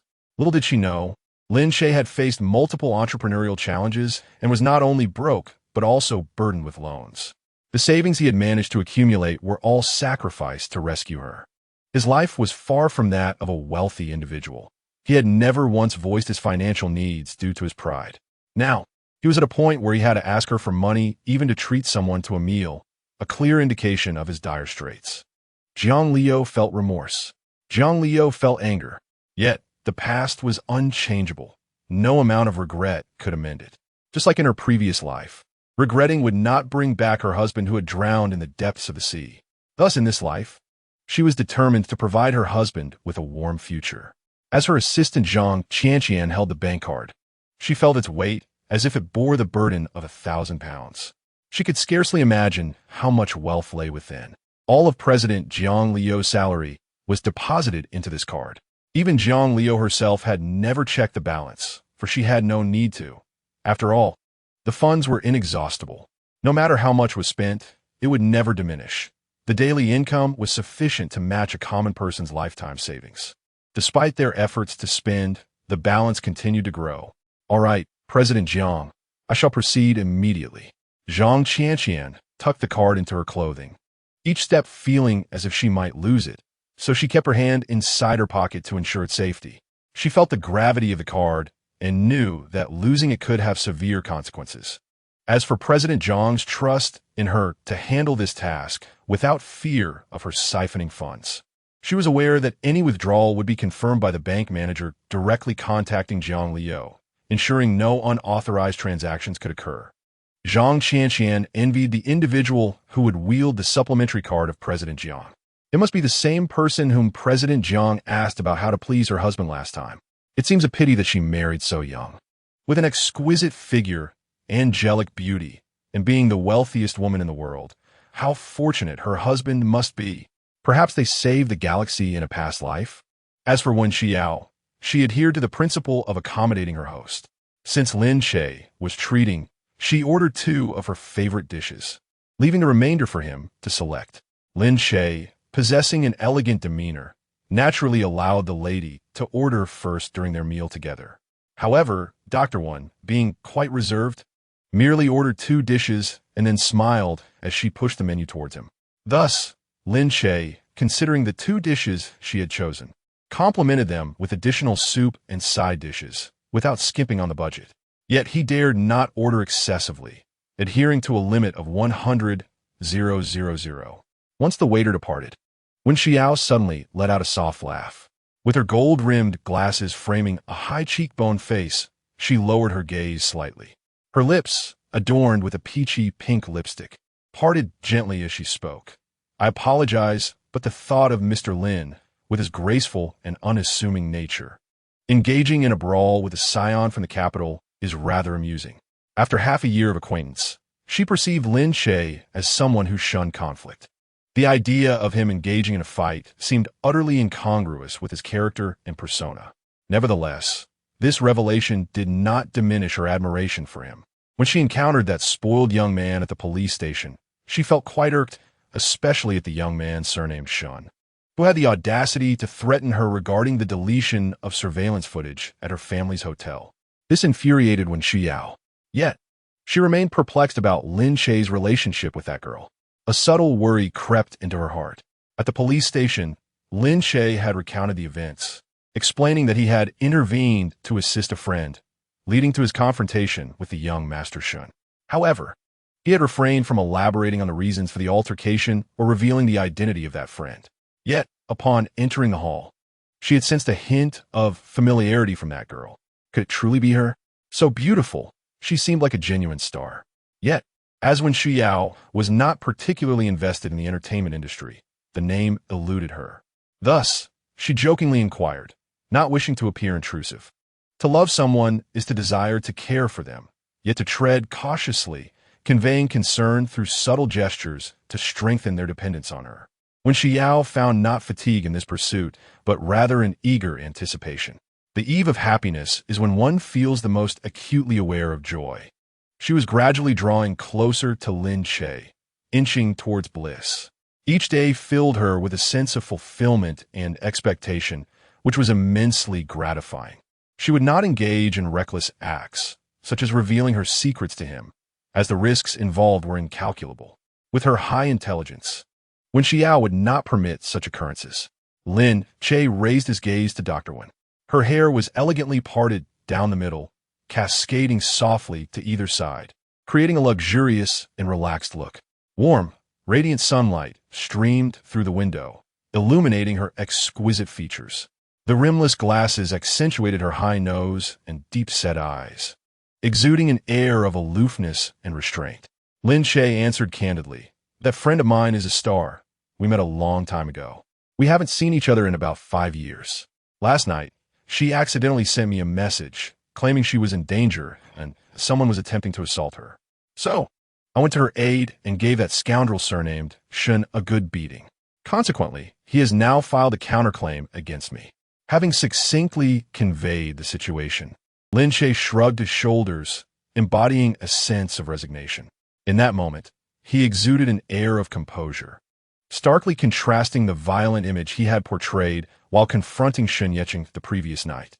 Lin Che discerned clearly in his mind the appropriate demeanor to adopt in various contexts and with different individuals.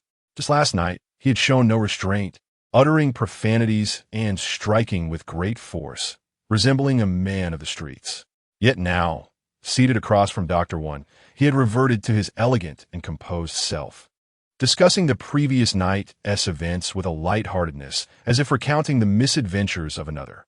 Upon hearing his account, Wen Shuyao smiled softly, akin to the gentle caress of a spring breeze, bringing comfort to her heart. "Mr. Lin truly surpasses my expectations," she remarked, raising an eyebrow and revealing a hint of playful mischief. Lin Che was momentarily taken aback, touching his own face. Did Dr. Wen perceive a propensity for violence in him?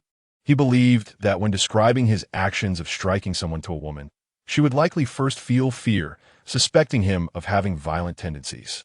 Yet Dr. Wen shook her head, lifting her bright, clear eyes, and, with lips gleaming in peachy hues, declared, "Mr. Lin, you instill a profound sense of security in me." Chapter 50. Unable to convince, yet again missed opportunities. Lin Che was taken aback by Dr. Wen's assertion. He chuckled softly, "Surely you jest. How could I possibly provide you with a sense of security?" Having watched numerous television dramas, he knew that men who resorted to violence were often ill-tempered, striking both men and women alike. Of course, Lin Che was not like them. His actions yesterday had stemmed from intense anger. The audacity of that Shun fellow attempting to violate Sun Yan's dignity, whom Lin Che had always regarded as a sister, was intolerable. If he could endure such a thing, he would be lower than swine. However, as Lin Che refrained from disclosing his relationship with Sun Yan, others might perceive him as someone who resorted to violence at the slightest provocation. As her psychologist, Dr. Wen certainly did not wish to provoke him. Thus, her praise of him was somewhat expected. Nevertheless, Wen Xiao shook her head and said, "I am not jesting. Mr. Lin, you genuinely provide a sense of security. You dealt with someone I find objectionable. We are in a sense allies." Suddenly, Wen Xiao's eyes brightened, and she added with a hint of playfulness. Lin Che couldn't help but chuckle at her words. "Ha ha, allies. Dr. Wen certainly has a way with words. Heiress to our alliance." He raised his glass of lemonade, and Wen Xiao joyfully followed suit. "Cheers!" The crystalline glass emitted a crisp chime in the air. Wen Xiao had consumed enough during this meal to feel quite satisfied, a rarity for her. Lin Che's conversation was engaging and his demeanor refined, markedly different from those men who often spoke disparagingly of women. Lin Che was considerate of her thoughts. Whenever Dr. Wen exhibited disinterest in a topic, he would promptly shift the conversation to a more enjoyable subject. Unlike other women, she showed little interest in the entertainment industry or gossip, prompting Lin Che to discuss history and culture, traversing from the Qin dynasty to the Republic, and for the capital to Paris. Both had spent significant time in France, and Lin Che particularly noted Dr. Wen's keen interest in his experiences there. Their timelines seemed to overlap, prompting Lin Che to pose an audacious inquiry. "Dr. Wen, you mentioned earlier that you were in Paris 5 years ago. I was also there on business at that time. Could it be that we actually crossed paths? What a remarkable coincidence." Lin Che asked in a teasing manner. Of course, he was oblivious to the truth. The seeds of Wen Shuyao's affection for him had germinated during that Paris trip, and they had since spread throughout her heart, leaving no room for anyone else. At that time, Lin Che was brimming with ambition, seeking investments to use France as a springboard to launch his project across Europe. Yet, during that very period, a crisis befell Jiang Liu. Lin Che had no choice but to return home swiftly to ascertain the situation, ultimately selling off the project at a great loss to fund his wife's recovery. Thus, even though when Shu Yao waited for him daily along that path for nearly 3 months, she never encountered him again. Lin Che had returned to his starting point, never to reach that destination again. When Shu Yao remarked mysteriously, "It is indeed quite possible. This world is woven from countless coincidences. Had it not been for that trip to Paris, I would never have met Lin Che, nor would I have discovered such a suitable man for myself. If I hadn't sought help at the psychological clinic afterward, I would have missed him entirely." 2 instances of serendipity, 2 encounters, when Shu Yao could no longer convince herself that she had let this slip by. Lin Che, believing she was jesting, responded lightly, "Come now, doctor." What a fanciful notion. Paris is vast, filled with countless souls. We are merely 2 solitary individuals. Besides, I was there strictly for business, hardly venturing out for leisure. What are the odds we would meet? He then casually added, "Haha, let's continue eating." He served a delectable piece of salmon onto Dr. Wen's plate with his chopsticks. When Shu Yao gently patted her slim belly, exclaiming, "Oh dear, I've eaten far too much today. I might gain 10 pounds. In the past, I would stop when I was merely 80% full, as my long-standing psychological distress often dulled my appetite. As a doctor, I strive to maintain a balanced diet, yet I often find no pleasure in food. However, dining with Lin Che brought forth laughter and joy, allowing her to indulge like never before. A miraculous turn of events. Lin Che stood up, saying, "Stay here for a moment. I will settle the bill." He then made his way to the payment counter. Just then, Wen Lingyue and her boyfriend, Fu Jingyao, descended from the 2nd floor. She rarely visited, but today was different as she needed cash from the restaurant. However, upon passing the front desk, she spotted a familiar figure. Lin Che's tall and imposing stature, combined with his unique elegance, made him easily recognizable amidst the crowd. She approached him, but her boyfriend, Fu Jingyao, instinctively tried to stop her, saying, "Hey, we've got the money. Let's hurry and leave before your mother sees us." Fu Jingyao was terrified of Wen Lingyue's mother, having no strength or background of his own. He had relied on his handsome looks to win the affections of a wealthy woman during college, subsequently leveraging that relationship for a study abroad experience.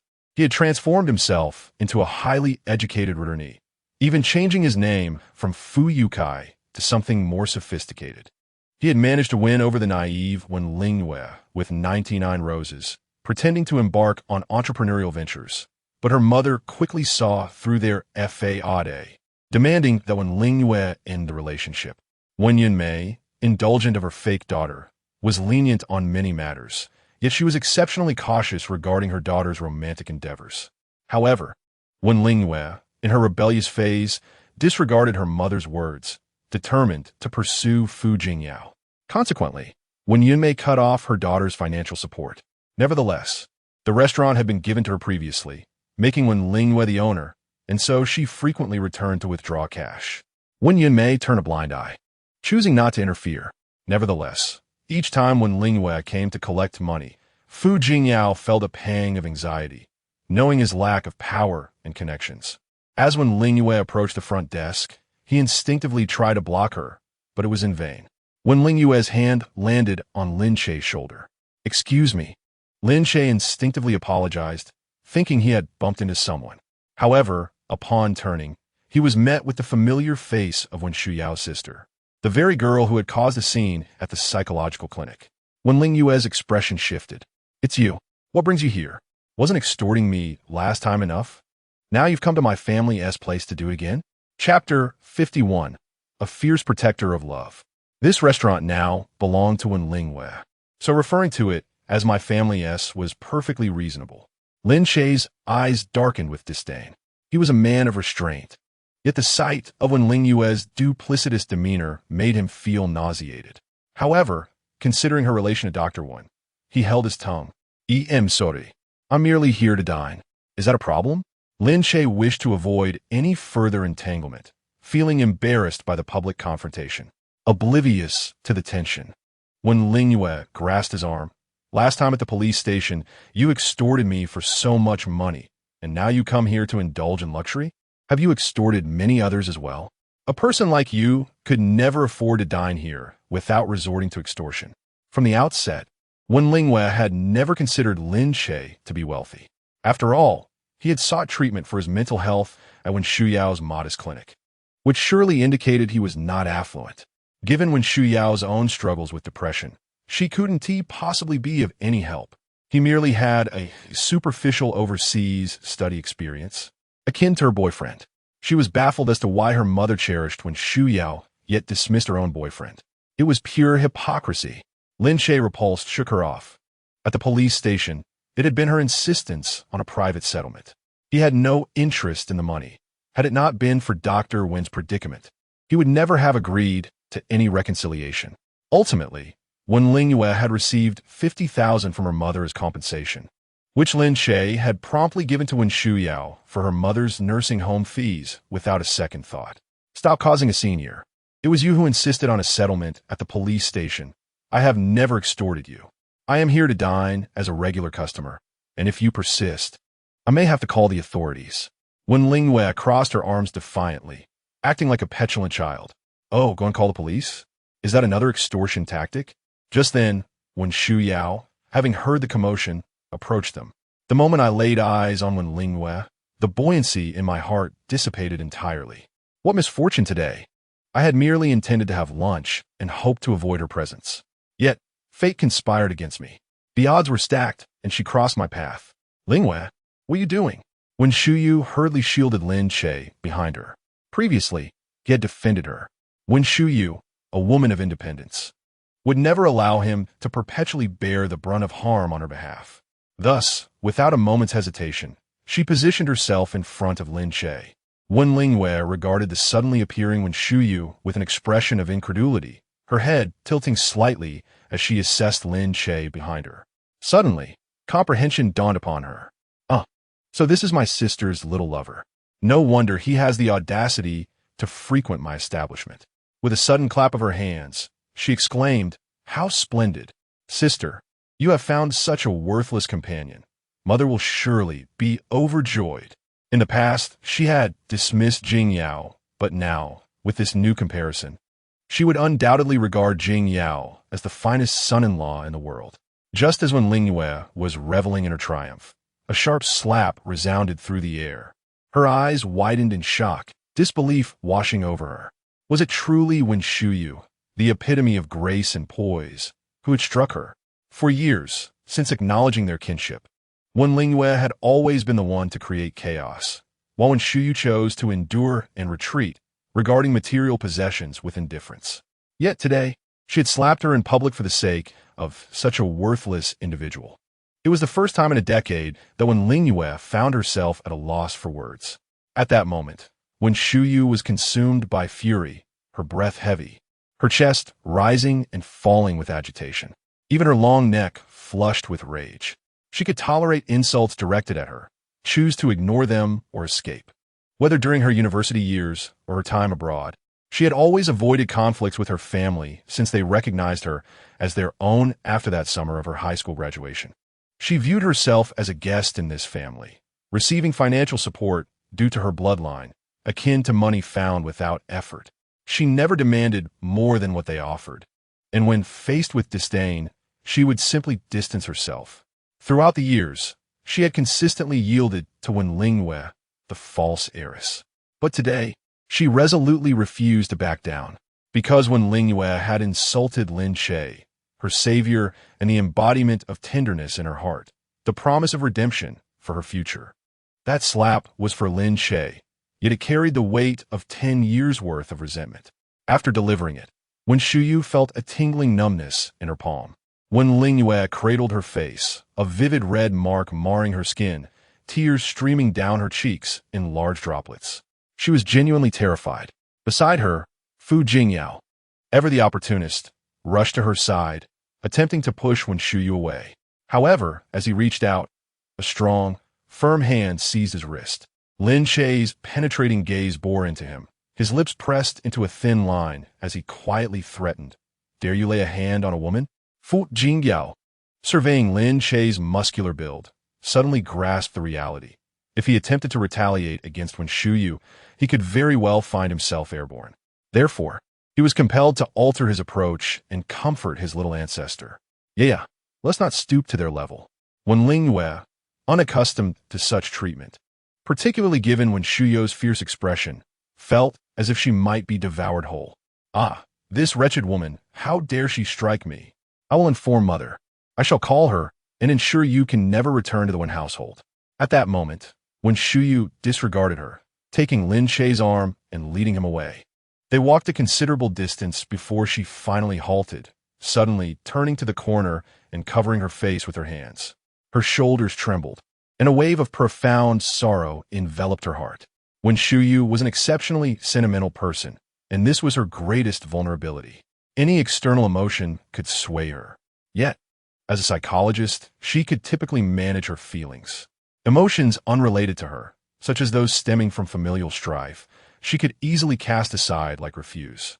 However, the moment Lin Che became entwined in this familial turmoil, she found herself unable to cope. The insult directed at Lin Che by her false heiress sister and the attempt to leverage their mother against him intensified her psychological strain. A profound sense of crisis washed over her, reminiscent of the overwhelming unease she experienced 5 years ago on the streets of Paris, as if it were poised to consume her. But then, a powerful hand gently rested on her shoulder, a deep voice speaking softly, "Dr. Wen, everyone encounters rain in their world. You shield your patients from a storm. As a friend and your patient, let us support each other through the downpour." Chapter 52, Project Sprint. Lin Che's words were meant solely to comfort Dr. Wen, without ulterior motives. He found her plight within such a family to be pitiful, recognizing her need for support and care. Yet, after spending time together, he observed her distant demeanor, devoid of other friendships. Out of gratitude, he wished to be the friend who sheltered her from life's tempests. As her patient, burdened by setbacks in his career and the indifference of his wife, he too required her understanding and support. Lin Che's spontaneous declaration carried no particular weight, yet to Wen Shuyu, it resonated as a heartfelt proclamation. The sorrow within her heart was enveloped by an inexplicable warmth, stifling its spread and shielding her from further anguish. Moreover, a rather mischievous thought took root in her mind. It was precisely when Ling Yue's oppressive behavior that made Lin Che appear more pitiable in her eyes. Reflecting on their interactions over the past 6 months, it was the previous incident of when Ling Yue barging into her therapy room that had accelerated the deepening of her bond with Lin Che. This realization sparked clarity within her. Why should she concern herself with the bullying from Wen Ling Yue? She was her own person, and Wen Ling Yue was merely a separate entity. At most, she could seize the Wen family fortune and their mother's affection, but the things that truly mattered to her remained untouched. Thus, what difference did it make? Let her attempt to take what she wished. My education and knowledge belong solely to me. She cannot claim them. My independent life is mine alone. She cannot encroach upon that. And as for Lin Che, Wen Ling Yue had inadvertently served to bolster their connection. As a psychologist, Wen Shuyao swiftly comprehended these truths, effectively guiding her own psyche. Consequently, her melancholic sentiments dissipated like mist. At that moment, Lin Che beside her offered a packet of tissues, yet Wen Shuyao declined to accept. Instead, she delicately dabbed the corners of her eyes with the back of her tender hand, then resumed her demeanor of high intellect and restrained desire.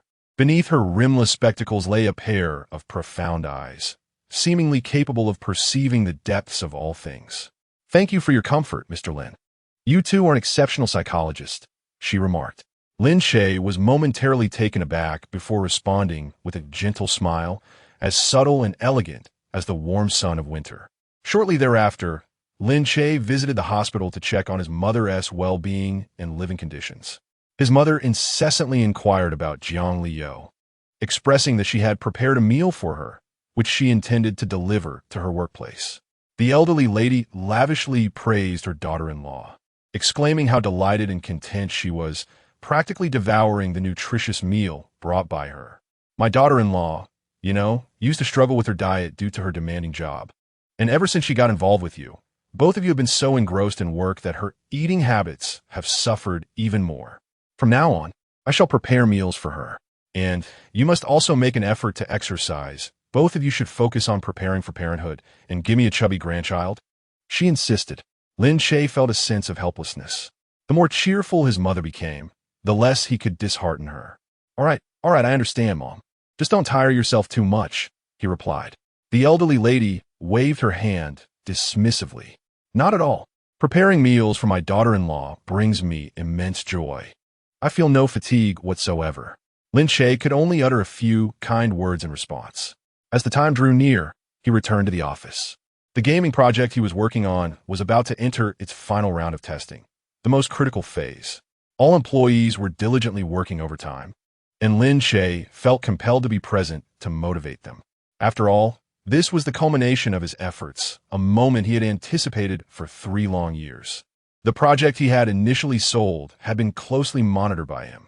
He discovered that a large company acquired it merely to produce a counterfeit. The imitation was remarkably successful, amassing over 1 million daily active users, while his original creation faded into obscurity. Many employees who had once worked alongside him were forced to change careers. This exemplifies the downside of acquisition.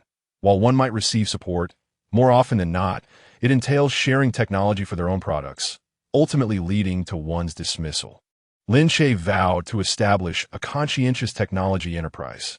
Moreover, he aspired not only to develop games, but to become a titan encompassing a variety of technological products. However, his current funding permitted only the creation of this one product. He planned to reinvest the proceeds after its release to expand into other ventures. During afternoon tea, Lin Che specifically organized a group purchase of bubble tea, ensuring each person received a cup. "Oh yeah, long live the boss!" exclaimed Li Meng, who served as assistant, accountant, and technical staff. The other employees echoed their gratitude towards their employer. At such a challenging time, the boss's willingness to personally fund their bubble tea was a rare gesture of generosity. What distinguished Lin Che was his treatment of them not merely as subordinates, but as partners, collaborators in achieving a grand vision. Thus, he held immense respect for his staff. He waved his hand modestly. "It's nothing extraordinary. A cup of bubble tea doesn't tea equate to greatness." He then established a final release date. "Can we complete the final touches by this year's May Day?" The main framework was already in place and undergoing testing, with daily patches being implemented. With approximately 4.5 months remaining until May Day, this time frame might seem lengthy for a mature gaming company. However, given their limited testing personnel, 4 to 5 months was the maximum they could afford. Lin Che was eager to see tangible results, to reaffirm his worth. After all, these employees had been with him for 3 to 4 years. Merely urging them to work hard without any visible outcomes would inevitably lead to discontent, even if they were compensated. Moreover, there was the looming burden of debts owed to investors, all pressuring for a swift release to recoup their investments. Lin Che found himself increasingly overwhelmed. Sun Jiahao, the team leader, remarked, "Boss, the timeline I set before the new year was also around 5 months. Although there were some unexpected hurdles, if everyone puts in a little more effort, we should be able to manage." Lin Che nodded in satisfaction, applauding. "Come on, everyone. Let us rally ourselves. Once the game is released, based on the revenue generated, everyone will receive corresponding bonuses. If sales reach 100 million, each person will receive at least 500,000 as a bonus. This is merely the base amount, which will increase according to one's position." After Lin Che concluded his announcement, Li Meng erupted with admiration. "Ah, you truly are the best boss in the world. Long live the boss." It's worth noting that these bonuses were additional rewards beyond their base salaries. For some programmers at major corporations, a bonus of 500,000 might not seem significant. But for many of them, either laid-off employees or ordinary Master S graduates, such an amount was monumental. Hearing Lin Che's words, the other employees were equally exhilarated, eagerly anticipating the celebration with champagne. Lin Che had successfully ignited their ambition, but he also understood the importance of maintaining focus. He raised his hands to calm the excitement. "All right, everyone, let us keep our heads down and concentrate on our work. Take your bubble tea and get back to it." Chapter 53. The difference lies in Lin Che's presence. Returning to his workstation, Lin Che convened an internal meeting with the investors to discuss their plans, assuring them of their arrangements. He held a ledger indicating that their studio had received an investment of 20 million. Thus, the gaming project must generate over 40 million in revenue to be deemed profitable. If the sales merely reached 40 million, they would only be able to repay the investors, with scant funds left for bonuses, leaving them unable to sustain operations. They needed to strive for sales exceeding 50 million. Should the revenue fall below 40 million, Lin Che dreaded to fathom the repercussions. The immense pressure weighed heavily on him. Although he believed he had thoroughly researched the audience and produced a top-tier game, repeated failures had eroded his self-confidence. Can I still succeed? Will anyone still appreciate what I create? At 28, can I still bring joy to the younger generation? A series of questions tightened his chest, causing a sense of suffocation. He recalled Dr. Wen's clinic, its tranquil atmosphere, which offered an escape from all worries. However, having just lunched with Dr. Wen, he felt embarrassed to seek her counsel again. Besides, numerous testing tasks awaited him. He could not afford to evade his responsibilities. Thus, Lin Che immersed himself in his work. Curiously, he found that when solely preoccupied with his career, any lapse in activity brought about profound anxiety. When one truly embarks on an endeavor, one gradually discovers a sense of calmness settling within, accompanied by a more resolute confidence in the future. Amidst the flurry of activity, the outside world has succumbed to darkness. It is not until nearly 8 o'clock that the sound of high heels resonates from outside. Lin Che doesn't even need to glance to surmise it is Louis Shuang. She is clad in sleek black, straight-leg trousers, the lines impeccably straight, enveloping her long and slender legs. A minimalist black leather belt cinches her waist, its metallic buckle cold and gleaming, evoking an allure of hidden sensuality. It turns out she does not don stockings daily. When she does, it is primarily to captivate Lin Che's attention. She has perused numerous guides, believing that men cannot resist stockings, and thus unconsciously applies this notion to Lin Che. However, upon realizing the lack of effect, she has resumed her typical attire. Yet, her own office staff lament the absence of their boss's stocking benefits. Louis Shuang strides in unannounced. Lin, still immersed in work? Dare you grace me with your presence for dinner? Lin Che glances at his phone, astonished at the late hour. His employees, all of whom have families, have never been coerced into working overtime by him. As long as they do not slack off during the day and complete their tasks diligently, he is content. Consequently, most of the staff have already departed. Lin Che shuts his computer screen, reclines in his chair, and rubs his temples, feeling the onset of visual disturbances. I'll 1 TB dining. I shall rest for a while before heading home.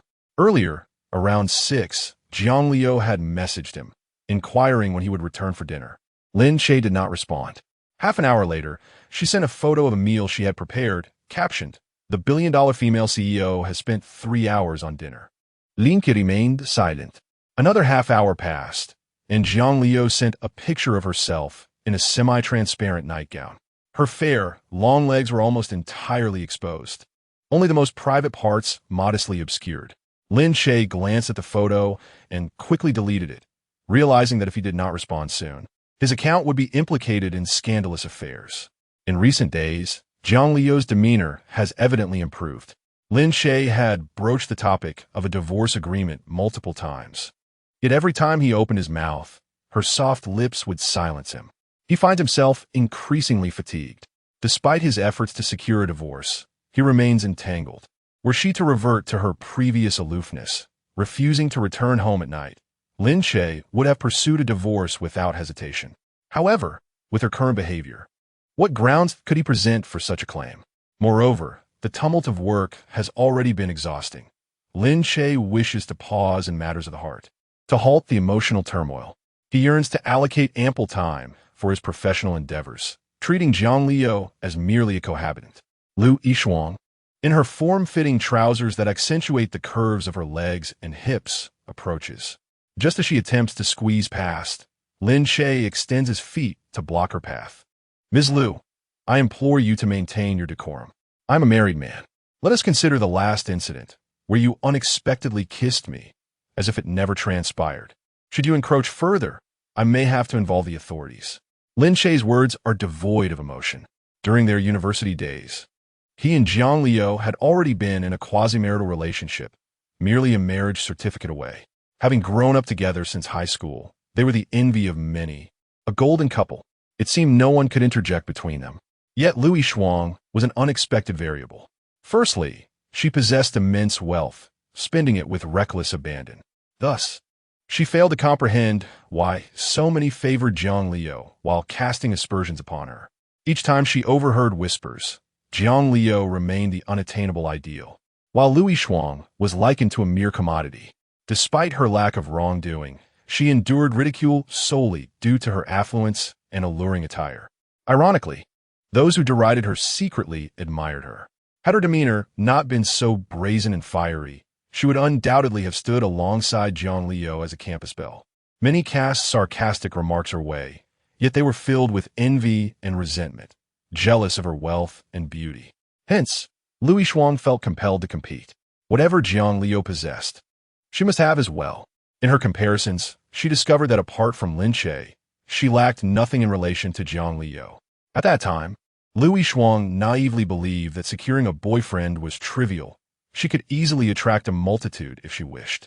Thus, she conducted a selection among her many suitors, instructing them to emulate Lin Che. Whatever Lin Che wore, whatever hairstyle he sported, she required her suitors to mirror him. Whether Lin Che went out for meals, attended classes, or even fetched packages for Jiang Liu or bought breakfast, she mandated her suitors to replicate his actions. Yet, within a mere week, the endeavor collapsed entirely. Not due to the suitor's inability to imitate. After all, Lui Shuang's wealth enabled her to compensate them handsomely to mimic anyone. The ultimate reason lay in Lui Shuang's own discontent. She yearned for a boyfriend with the sunny disposition, tenderness, and elegance of Lin Che, not a sycophantic, obedient automaton.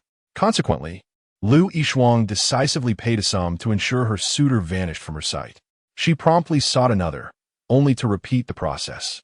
This cycle of upheaval ultimately tarnished her reputation without yielding a satisfactory partner.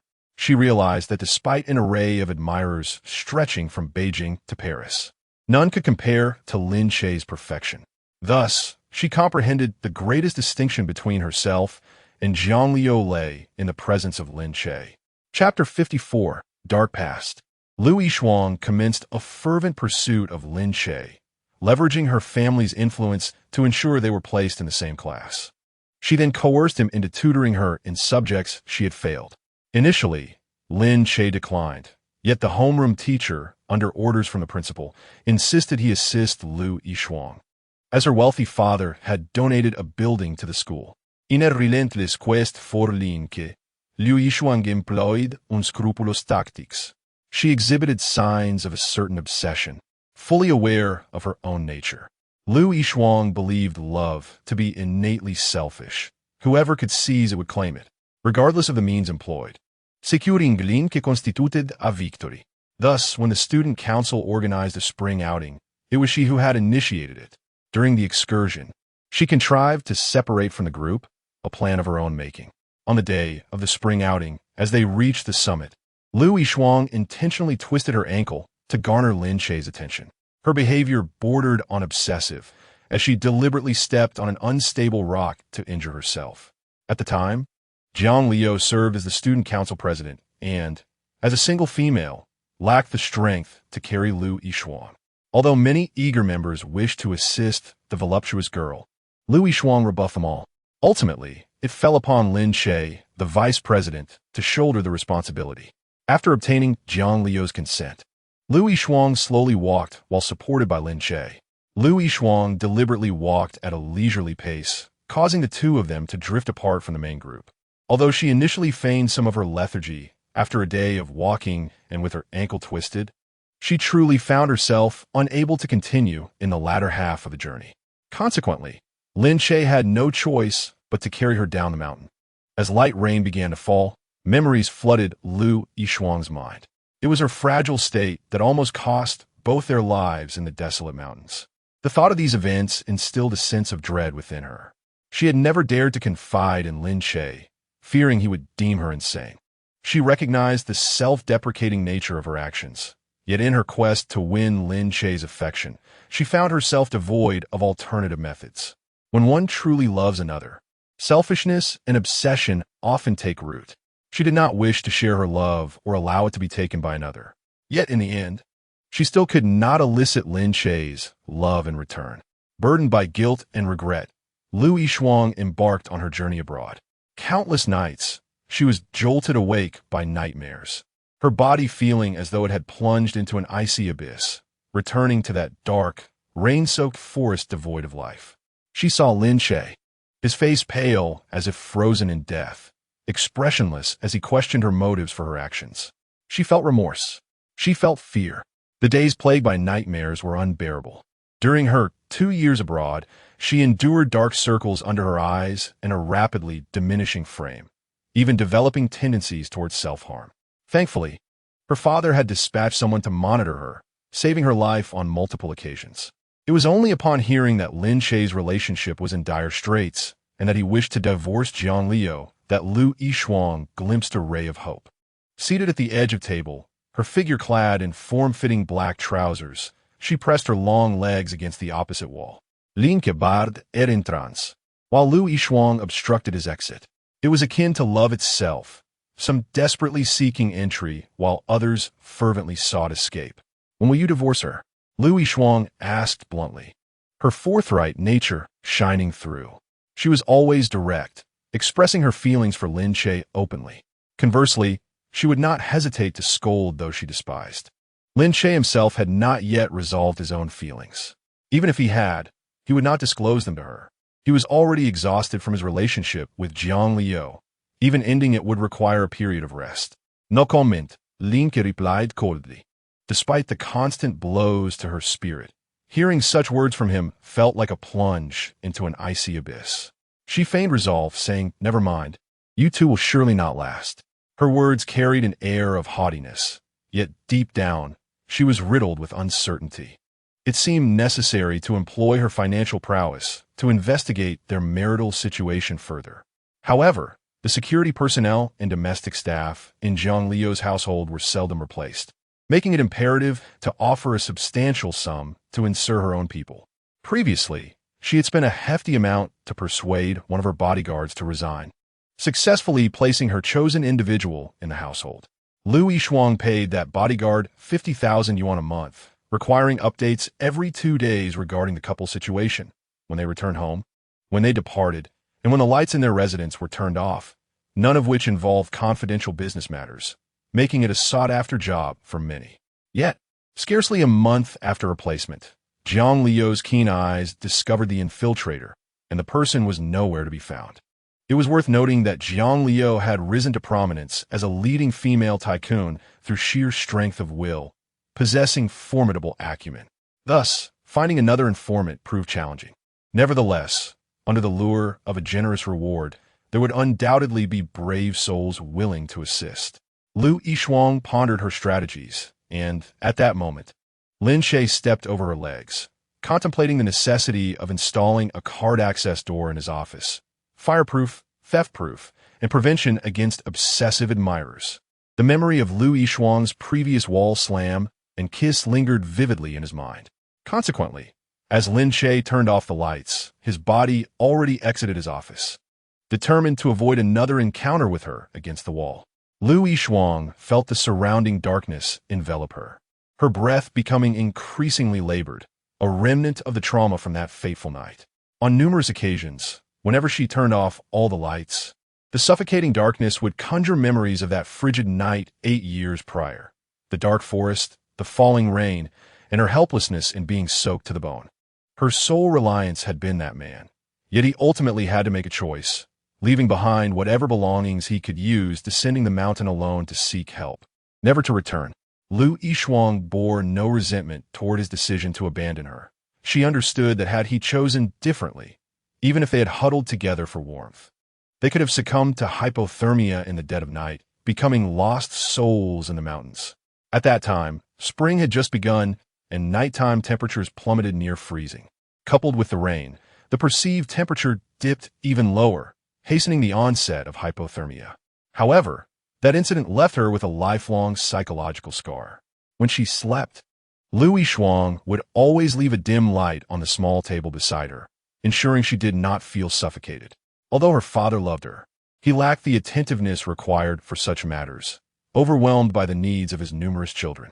Additionally, while abroad, Louis Shuang's father remained oblivious to her plight. It was only upon returning home that he discovered the situation and urgently sought a psychologist for his daughter, only to be politely rebuffed with the excuse of her busy work schedule. Louis Shuang was acutely aware of the source of her affliction. Only he could bring her solace. She gasped, "Lin Che, please turn on the lights." Her legs felt weak, as if she were sinking into despair, unable to escape. Chapter 55. That is love. Louis Shuang's claustrophobia did not manifest every time she found herself in darkness. For instance, after Lin Che had turned off the lights previously, her mind had been consumed with thoughts of wall slamming him, rendering her oblivious to her external circumstances. Thus, that time was a surprise, as her claustrophobia did not flare up amidst the darkness. However, this time there was no avoiding it. Lin Che sensed something was amiss in Louis Shuang's voice, but was completely unaware of her condition. With indifference, he called out, "Stop pretending. You were just fine a moment ago. Now you're feigning illness?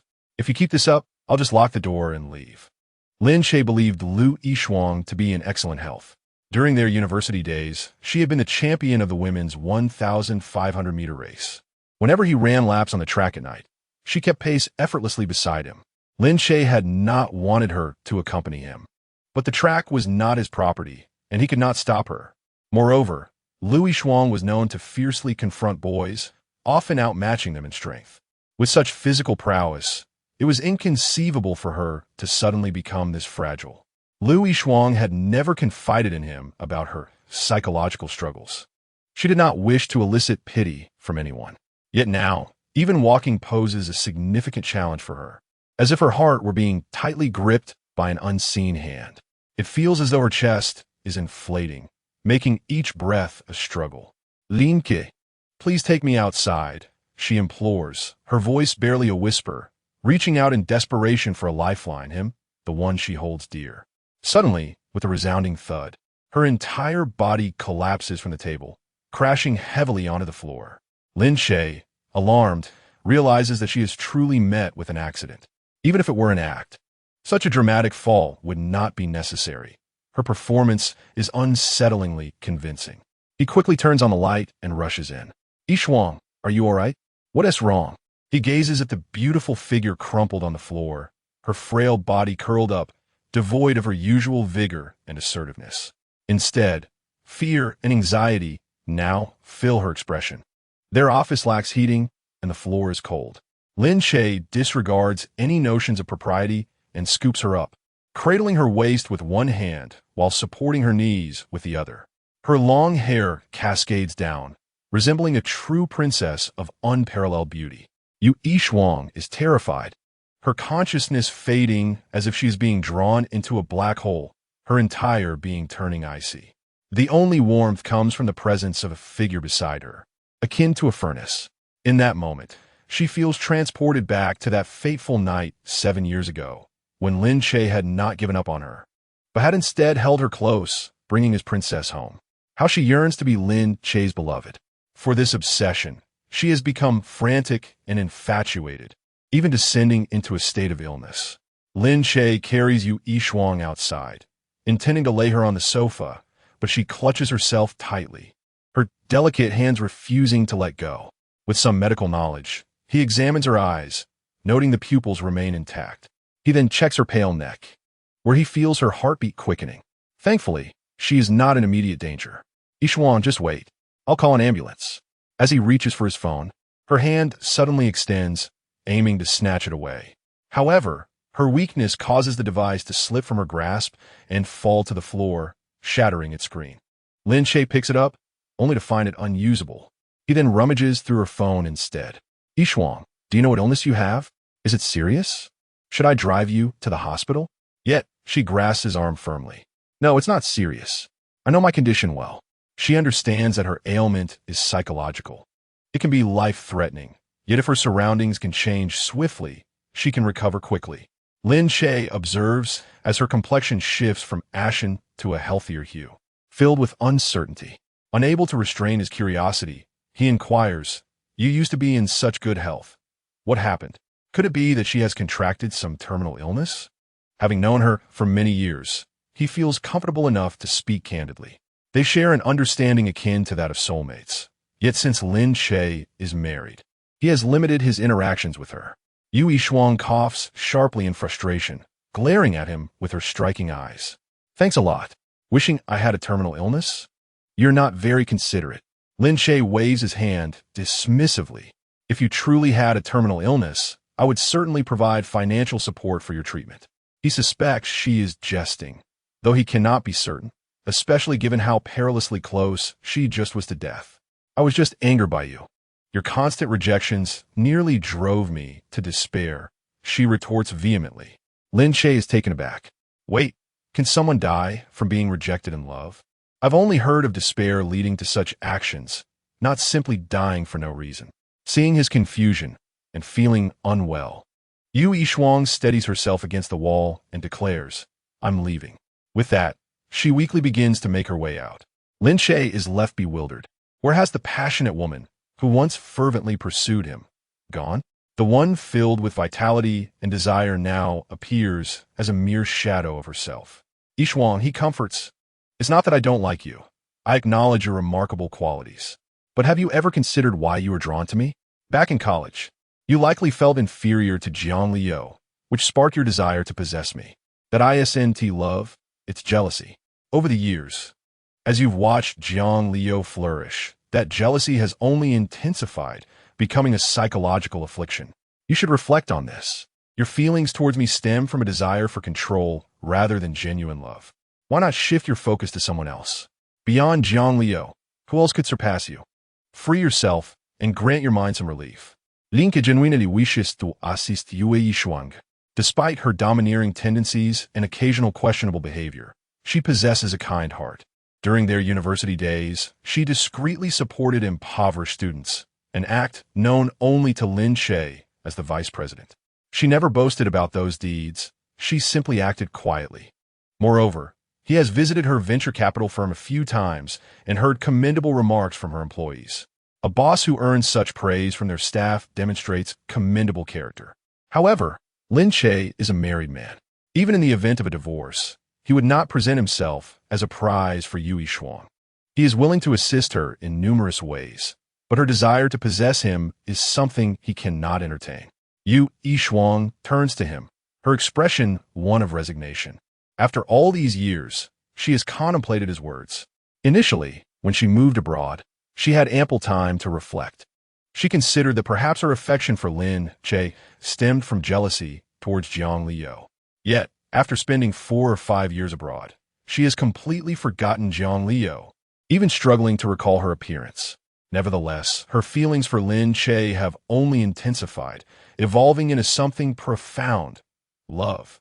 Chapter 56, A Woman's Month. She cannot help but think of Lin Che. While abroad, she sought the counsel of friends, hoping to discern whether her feelings were mere infatuation or a deeper psychological issue. The unanimous response was a single word: love. "Forget it. You wouldn't understand." She shakes her head in frustration. Today has been abysmal. She had intended to visit Lin Che after work for a heart-to-heart with an old friend. Yet she nearly faced death instead. To complicate matters, her father has once again inundated her with potential suitors. Her standardized reply has been, "I will never marry anyone but Lin Che." As long as he remains married, her efforts today shall cease. All she desires now is to return home and sleep soundly. "I'm leaving. Remember to bring breakfast tomorrow. I want corn," she states, resembling a downtrodden dog as she leans against the wall and wobbles away. Lin Che possessed a tender heart, unable to bear witness to such distress. "Alas, I must have wronged you in a past life." He hastened his steps, steadying Lu Yishuang by her arm. "Are you deliberately performing for my amusement? How can you walk in this state? How can you drive? Do you not fear a fatal accident on the road?" Deep down, Lin Che felt a profound gratitude for her, for she had chosen to invest in him. Lu Yishuang was momentarily taken aback.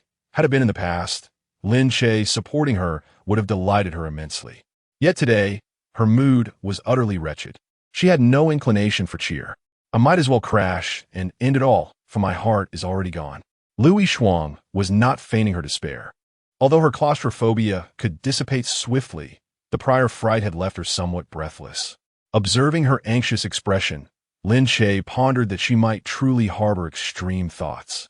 Therefore, he tightened his grip on her. As they descended the elevator, Lin Che could not help but jest. "Do you women go mad for a week every month?" Lu Yishuang glanced at him, her mood slightly lifted. "And what about the other 3 weeks?" Lin Che responded softly, 1 week of annoyance, 1 week of flirtation, 1 week of pain. Typically, Lin Che was quite refined, conducting himself with a degree of decorum. Yet, on occasion, he indulged in playful banter, embodying the essence of a somewhat reserved flirt. Louis Shuang indeed found herself amused. But then a thought crossed her mind, and her expression darkened. "Is that wisdom gleaned from your wife, Jiang Liu?" Lin Che shook his head. "I gleaned it while scrolling through videos from netizens' analyses. Jiang Liu is not so easily summarized. For the past 3 years, her demeanor had been predominantly aloof, immersed in work, returning home in a foul mood, or retreating to her mother's house. It was a rarity for them to share a peaceful meal together. However, since the new year, she had exhibited an extraordinary sweetness, akin to a newlywed couple. In summary, Jiang Liu was cold, irritable, and flirtatious. The initial aloofness and irritability alternated, while the flirtation emerged as a rare occurrence post-New Year. Lin Che still could not fathom her attitude, and the matter of divorce remained unresolved.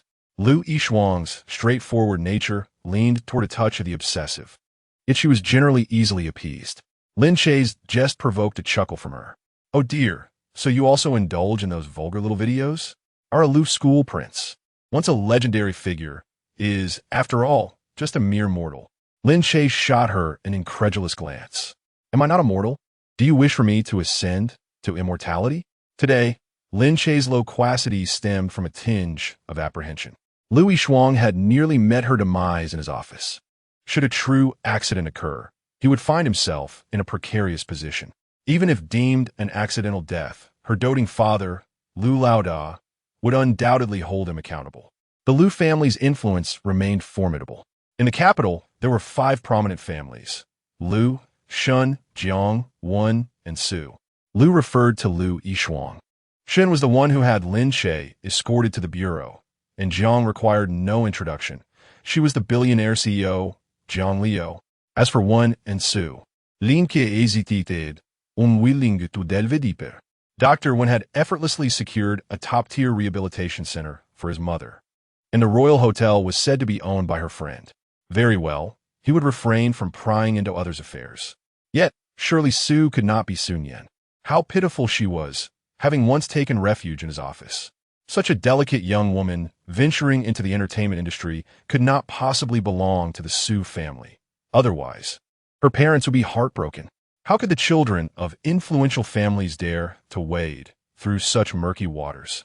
Yet, with 4 of the 5 families connected to him, it could only signal the dawn of his success. Soon, there would be 6 prominent families along with the Lin family. An inexplicable surge of motivation washed over Lin Che. Lu Yishuang, supported by his arm, wore a constant smile. Lin Che was not a cold prince. He was engagingly witty. To marry such a man would surely bring immense happiness. That wretched Jiang Liu did not know how to cherish him. Perfect. Once she divorced Lin Che, Lu Yishuang could seize the opportunity to win him over during his moment of despair. A hint of cunning danced in Lu Yishuang's mind, feeling like a sly opportunist. Yet, the thought of transforming Lin Che into her husband made her willing to resort to any means, no matter how unscrupulous. Upon arriving at the garage, a burgundy Ferrari emerged promptly. The bracelet Lu Yishuang wore was connected to the car via Bluetooth. Once connected, it signaled her imminent departure. The driver, Wang Tianyang, quickly maneuvered the vehicle out and awaited, opening the door for his employer. A personal driver earning a monthly salary of 10,000 had to adeptly discern his employer's habits and cater to them. A good driver was not merely one who excelled at driving. Rather, he ensured his employer's spirits remained high. Wang Tianyong had accompanied Lu Yishuang since his arrival from abroad. Initially dispatched by Lu Laoda to protect his daughter, thus also fulfilling the role of a bodyguard. However, Lu Yishuang remained oblivious, believing Wang Tianyong was merely her hired driver, compensating him only as such. The bodyguard's remuneration was secretly provided by Lu Laoda. Wang Tianyong was required to report monthly on Lu Yishuang's personal relationships, whether she had frequent contact with any men, and to monitor her well-being, ensuring there were no signs of self-harm. Performing the same duties while earning 2 salaries, Wang Tianyong cherished his position. Hence, when the workday concluded, he ascended to inquire when a young lady would depart. Lu Yishuang instructed him to wait in the garage while she spoke a few words downstairs. Wang Tianyong arrived at the garage, timed the young lady's descent, and parked the car directly at the safety passage. He was already positioned there, ready to receive her before she even emerged. Such was the hallmark of an exceptional driver. Yet, as he disembarked, he was taken aback to see the young lady supported by another man. A wave of unease washed over him. Was the young lady unwell? Or did that man have ulterior motives? Chapter 57. The Perfect Fit. Upon seeing Wang Tianyong, Lu Yishuang frantically gestured with her eyes, turning her head away. Damn, I forgot the driver was waiting in the garage. It had been a rare opportunity to have Lin Che drive her home. What a splendid chance. If the driver interfered, Lu Yishuang could have scorched Wang Tianyong with her gaze. Lin Che was puzzled. Why was Lu Yishuang's head jerking and tilting to one side? Resembling a character from a comedic skit? What's wrong? Did your neck cramp? Lin Che inquired, unable to suppress his curiosity. After all, Lu Yishuang had just had an episode in the office. Was she on the verge of another breakdown? Lin Che was unfamiliar with Lu Yishuang's driver, and thus, upon seeing a red Ferrari parked with Wang Tianyong beside it, he assumed he was merely inspecting the vehicle or waiting for someone else, not realizing he was Lu Yishuang's chauffeur. After all, she had been in her office for quite an extended period. It was unreasonable to expect the driver to linger indefinitely in the garage. Moreover, throughout the entire process of her descent, Lu Yishuang had not once retrieved her phone to send a message. How could a mere driver possess such foresight? To anticipate precisely when the boss would emerge and position the car accordingly? Lu Yishuang shook her head. Oh, never mind. By the way, I just remembered that my car is parked in the lot outside today. Please, let us take your vehicle instead. However, as soon as she had finished speaking, an unaware Wang Tianyong suddenly called out softly, "Boss?" Wang Tianyong was utterly perplexed. What had the boss been experiencing just moments ago? The man supporting her, whom Wang Tianyong recognized as one of the office staff from downstairs, had seemed to be receiving some sort of signal from her, her head shaking vigorously. Was she implying she was being held against her will? Yet, it hardly appeared that way. Wang Tianyong, unable to comprehend the situation, could only voice his confusion. Lin Che, observing the interaction, remarked with curiosity, "It seems he is addressing you as boss." Lu Yishuang feigned ignorance, averted her gaze. "Oh, surely not. He must be calling you." Then, turning with a fierce expression towards Wang Tianyong, she added, "Who do you think you are? Stop calling her boss. Our Lin is not one to employ drivers." Wang Tianyong seemed to grasp the situation.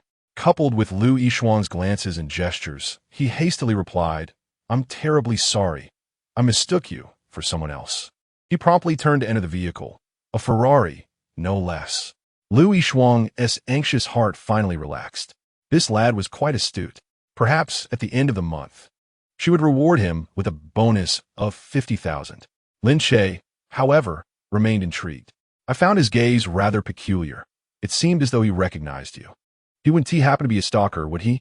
With Lu Yishuang's striking beauty, one must always be vigilant regarding personal safety.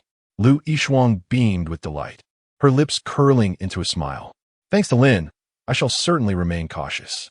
Now, where's your car parked? It has been ages since I last rode in it." That wicked woman, Jiang Liu, had commandeered Lin Che's vehicle daily. Today, it was her turn to claim it. Once inside the car, Lin Che recalled that Jiang Liu was waiting at home, having prepared a meal. Every half hour, she sent increasingly absurd photos. First, a picture of her cooking, followed by one of her legs clad in a sheer nightgown, and then another of her lifting the hem of the gown to her thighs. Now, half an hour had passed again. He wondered what on earth she could possibly send next. Lin Che did not wish for her to remain in anxious anticipation. Although he had no interest in her photos and desired a divorce, as long as they remained married, he was still Jiang Liu's husband. With the title came responsibilities. Yet, as he reached for his phone, he remembered it was shattered. Lu Yishuang, looking somewhat apologetic, said, "Oh, I am so sorry. I felt unwell earlier and accidentally broke your phone. I will have my assistant purchase a new one and send it over shortly." Lin Che shook his head. His concern did not lie with the phone itself, but rather with the contacts contained within. "I urgently need to reply to someone." Lu Yishuang retrieved her phone, her expression earnest. "If it's a work-related emergency, feel free to use mine." Lin Che contemplated the implications of messaging Jiang Liu through Lu Yishuang's WeChat. It would undoubtedly infuriate her. Logging into his own account would require extensive verification, a cumbersome process. Although Jiang Liu appeared to be a composed and aloof CEO, resolute in the business realm, she was particularly sensitive when it came to matters of the heart. During their university days, whenever Lin Che received a confession letter, Jiang Liu would sulk for days.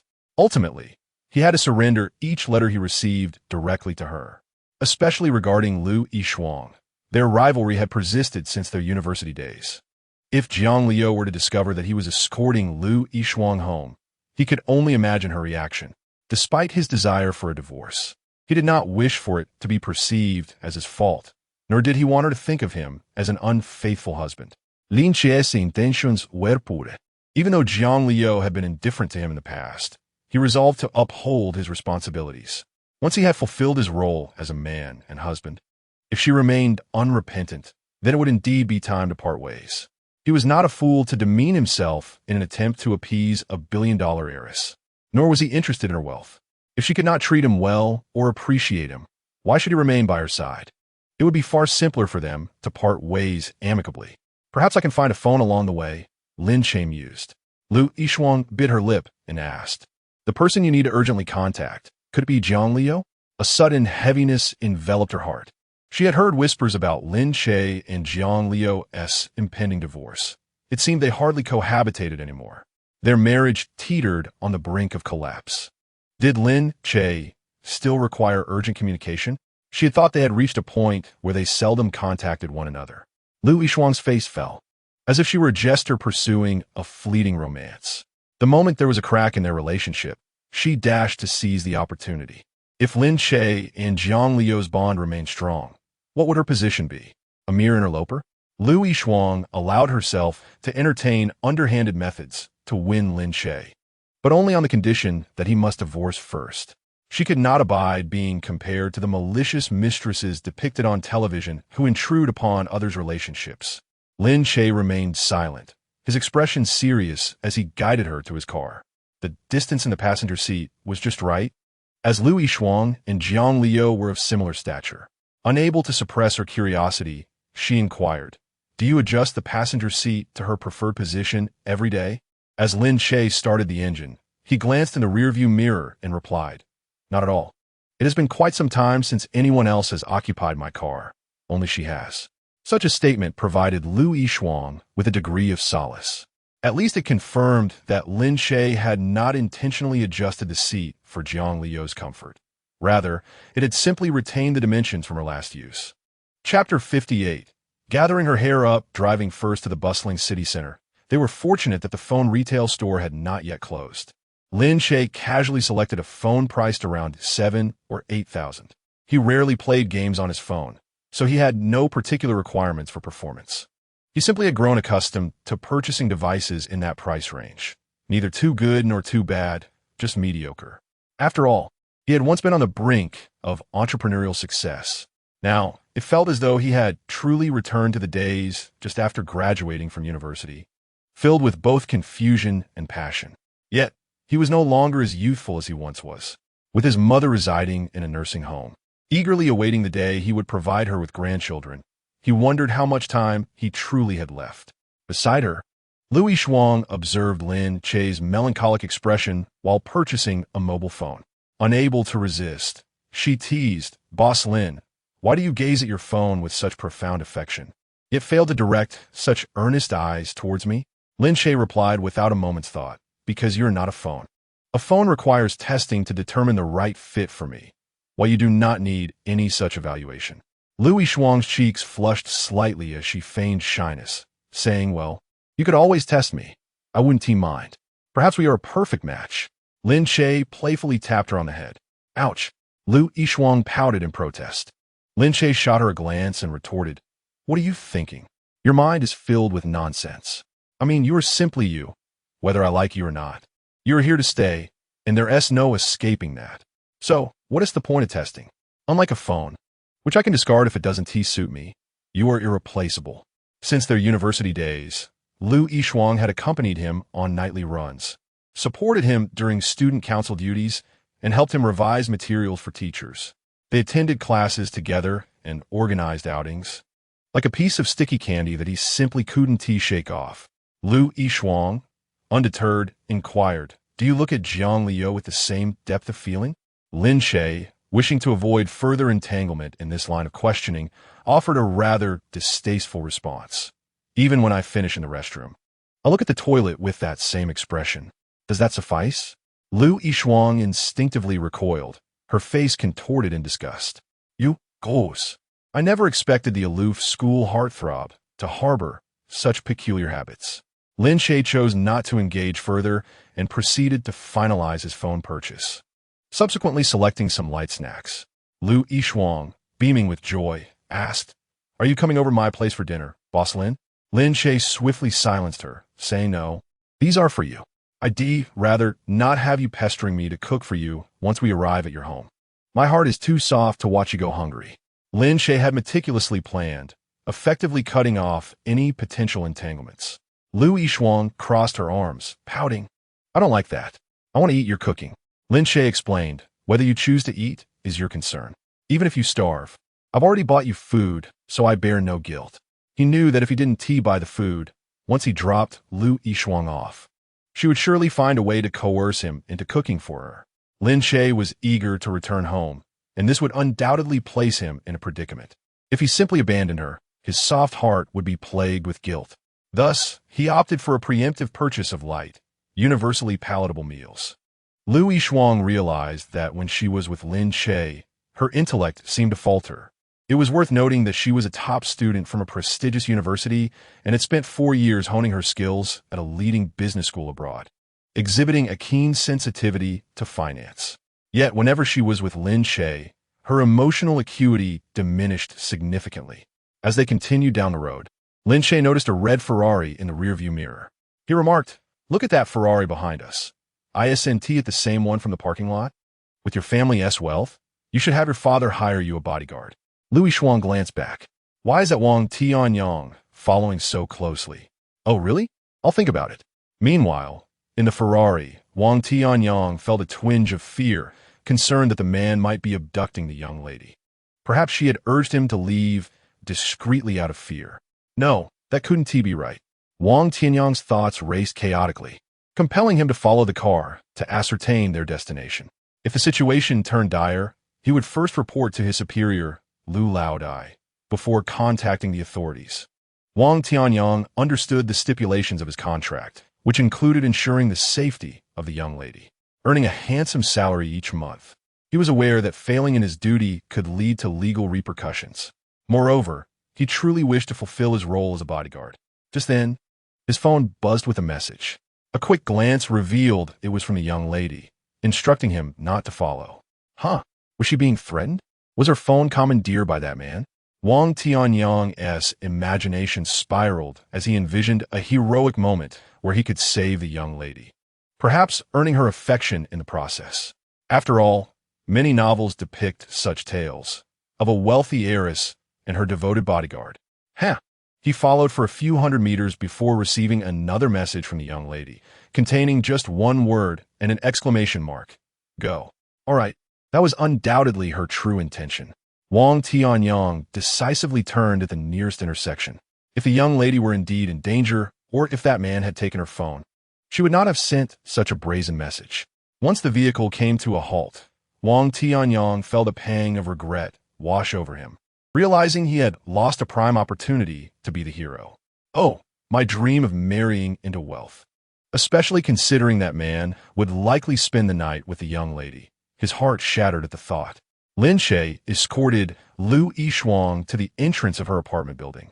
Contemplating his departure, she seemed to have recovered, appearing unscathed. He felt a twinge of regret for having brought her here. Shouldn't he, someone of his stature, have a chauffeur? Here, your food. You can go up on your own, he said. Lu Yishuang, living alone and initially not intending to settle here, had opted for a rented apartment rather than a standalone house. Upon hearing of Lin Che's impending divorce, she had eagerly relocated her company. You brought me this far, so please take me inside. I feel utterly drained, she implored, feigning a delicate demeanor reminiscent of Lin Dayu. Lin Che knew she could easily overpower 10 Lin Dayus. Back in college, she had no qualms about confronting other boys head-on, exhibiting a tomboyish bravado. Now, she was masterfully playing the role of the frail maiden. Nevertheless, having seen her nearly faint earlier, Lin Che decided to accompany her upstairs. I'll just park the car, he said. Lu Yishuang immediately perked up, exclaiming, Yay. Lin Che glanced back at her. Lu Yishuang quickly resumed her active fatigue, sighing, life is so tough. Lin Che inwardly cursed. What hardships are you facing? You're a venture capital mogul worth billions, and your father is equally affluent. Jiang Liu at least endured a relatively challenging childhood. You've been wealthy since childhood. You've never truly experienced hardship. Upon arriving at her residence, he was met with opulence, although much of it was new and unused. As Lu Yishuang had entrusted her assistant with setting up her home, she had given her assistant a hefty sum of 1 million to furnish the place. Lu Yishuang pretended to lack strength, reclining on a luxurious leather sofa, her body angled toward Lin Che. One leg slightly bent, her long, straight legs clad in black trousers accentuated the alluring curves of her thighs and hips. She removed the hairpin from her head, her raven tresses cascading from the sofa to the floor. Lin Che observed her hapless demeanor and, seated beside her, remarked, Gather your hair up. Open your mouth and eat. Chapter 59. All faults are mine. Lin Che scooped a wonton with a disposable spoon and brought it to Lu Yishuang's alluring lips. The wonton exuded a fragrant aroma, perfectly warm. It was worth noting that Lu Yishuang had never before indulged in such inexpensive fare. Yet today, the wontons were purchased by Lin Che and offered by his own hand, making them more delectable than anything else in the world. Lu Yishuang's eyes sparkled with emotion. Her luscious, crimson lips were enticing, and her long, feathery lashes fluttered gently. Slowly, she parted her lips, and with a soft she swallowed the wonton Lin Che extended. As she chewed, her chest heaved rhythmically, revealing her elegant neck. The room's warmth prompted her to lower her collar, exposing her delicate, snow-white collarbone. Lin Che turned his head away, averting his gaze. Eat on your own. I must return home. He moved a small stool closer and placed the wonton atop it. Lu Yishuang quickly grasped Lin Che's arm, her voice dripping with charm. Will you feed me until I finish? I have a small appetite, just a few. The billionaire venture capitalist was seldom the one to plead. After all, it was customary for those seeking her investment to court her favor. Despite her seeming humility, Lin Che had no intention of indulging her further. He replied coldly, Feed yourself, and began to rise. Lu Yishuang clung tightly to his thigh. Just 10, please. 5 would suffice. Lin Che shifted his leg, realizing her grip was firm. With a resigned tone, he muttered, 3. Lu Yishuang, undeterred, pressed 5. How about 2? He replied, his voice growing colder. Lu Yishuang promptly relented. All right, just 3 then. Yet inwardly, she felt elated, as their playful banter had prolonged his presence by several precious seconds. Lin Che squatted down, stating, I told you to tie your hair up, but you wouldn't listen. Look, it's sticking to your lips. How can you eat like this? Lu Yishuang, resembling a pitiful pup begging for scraps, complied swiftly, gathering her hair. Lin Che fed her another wonton. Her cheeks puffed adorably as she chewed. Master, may I have some soup? Lu Yishuang implored. Lin Che retorted, Are you out of your mind? Just eat. There's no time for that. He forcibly placed the second wonton in her mouth. Lu Yishuang's flirtatious call earlier had embarrassed Lin Che, his ears faintly reddening. Such playful exchanges had been a rarity since his marriage to Jiang Liu, which had now become stale after 7 years, compounded by her diminishing visits and increasingly indifferent demeanor. Even if he wished to engage in such playful banter, he found himself unable to lower his pride to initiate. Lu Yishuang chewed slowly, savoring the wonton, deliberately prolonging the moment. While slightly nauseating, it served to keep Lin Che nearby. Their scene felt warm and harmonious, with Lu Yishuang resembling ailing wife and Lin Che the dutiful husband, feeding her tenderly. How he wished to suspend time in that instant. Lin Che, growing impatient, urged. Swallowed already. Lu Yishuang finally gulped it down, then opened her mouth for the third wonton he offered. After quickly placing the wonton container on the small stool, he stood up, preparing to leave. As he reached the door, he cautioned, "Don't take a bath tonight. You might faint in the bathroom and drown. Or send me a message when you go to bed, just to let me know you're safe." His concern stemmed purely from friendship. Fearing Lu Yishuang might face tragedy alone in that vast space, leaving him the prime suspect. Upon hearing his words, Lu Yishuang felt a warmth envelop her, akin to a current coursing through her. She felt utterly at ease. Lin Che slammed the door behind him, and Lu Yishuang stared at his departing figure for a long while. It wasn't until his scent dissipated in the air that she snapped back to reality, feeling a profound sense of loneliness wash over her. With her hair disheveled and cascading over her shoulders, she took another wonton and sipped some soup, feeling her stomach swell, unable to consume more. Just moments ago, she had been ravenous, but with his departure, loneliness filled her insides. Ah, how I truly love him. Matchmaker, when will you sever the bond between him and Jiang Liu and bring him to my side? I beg of you.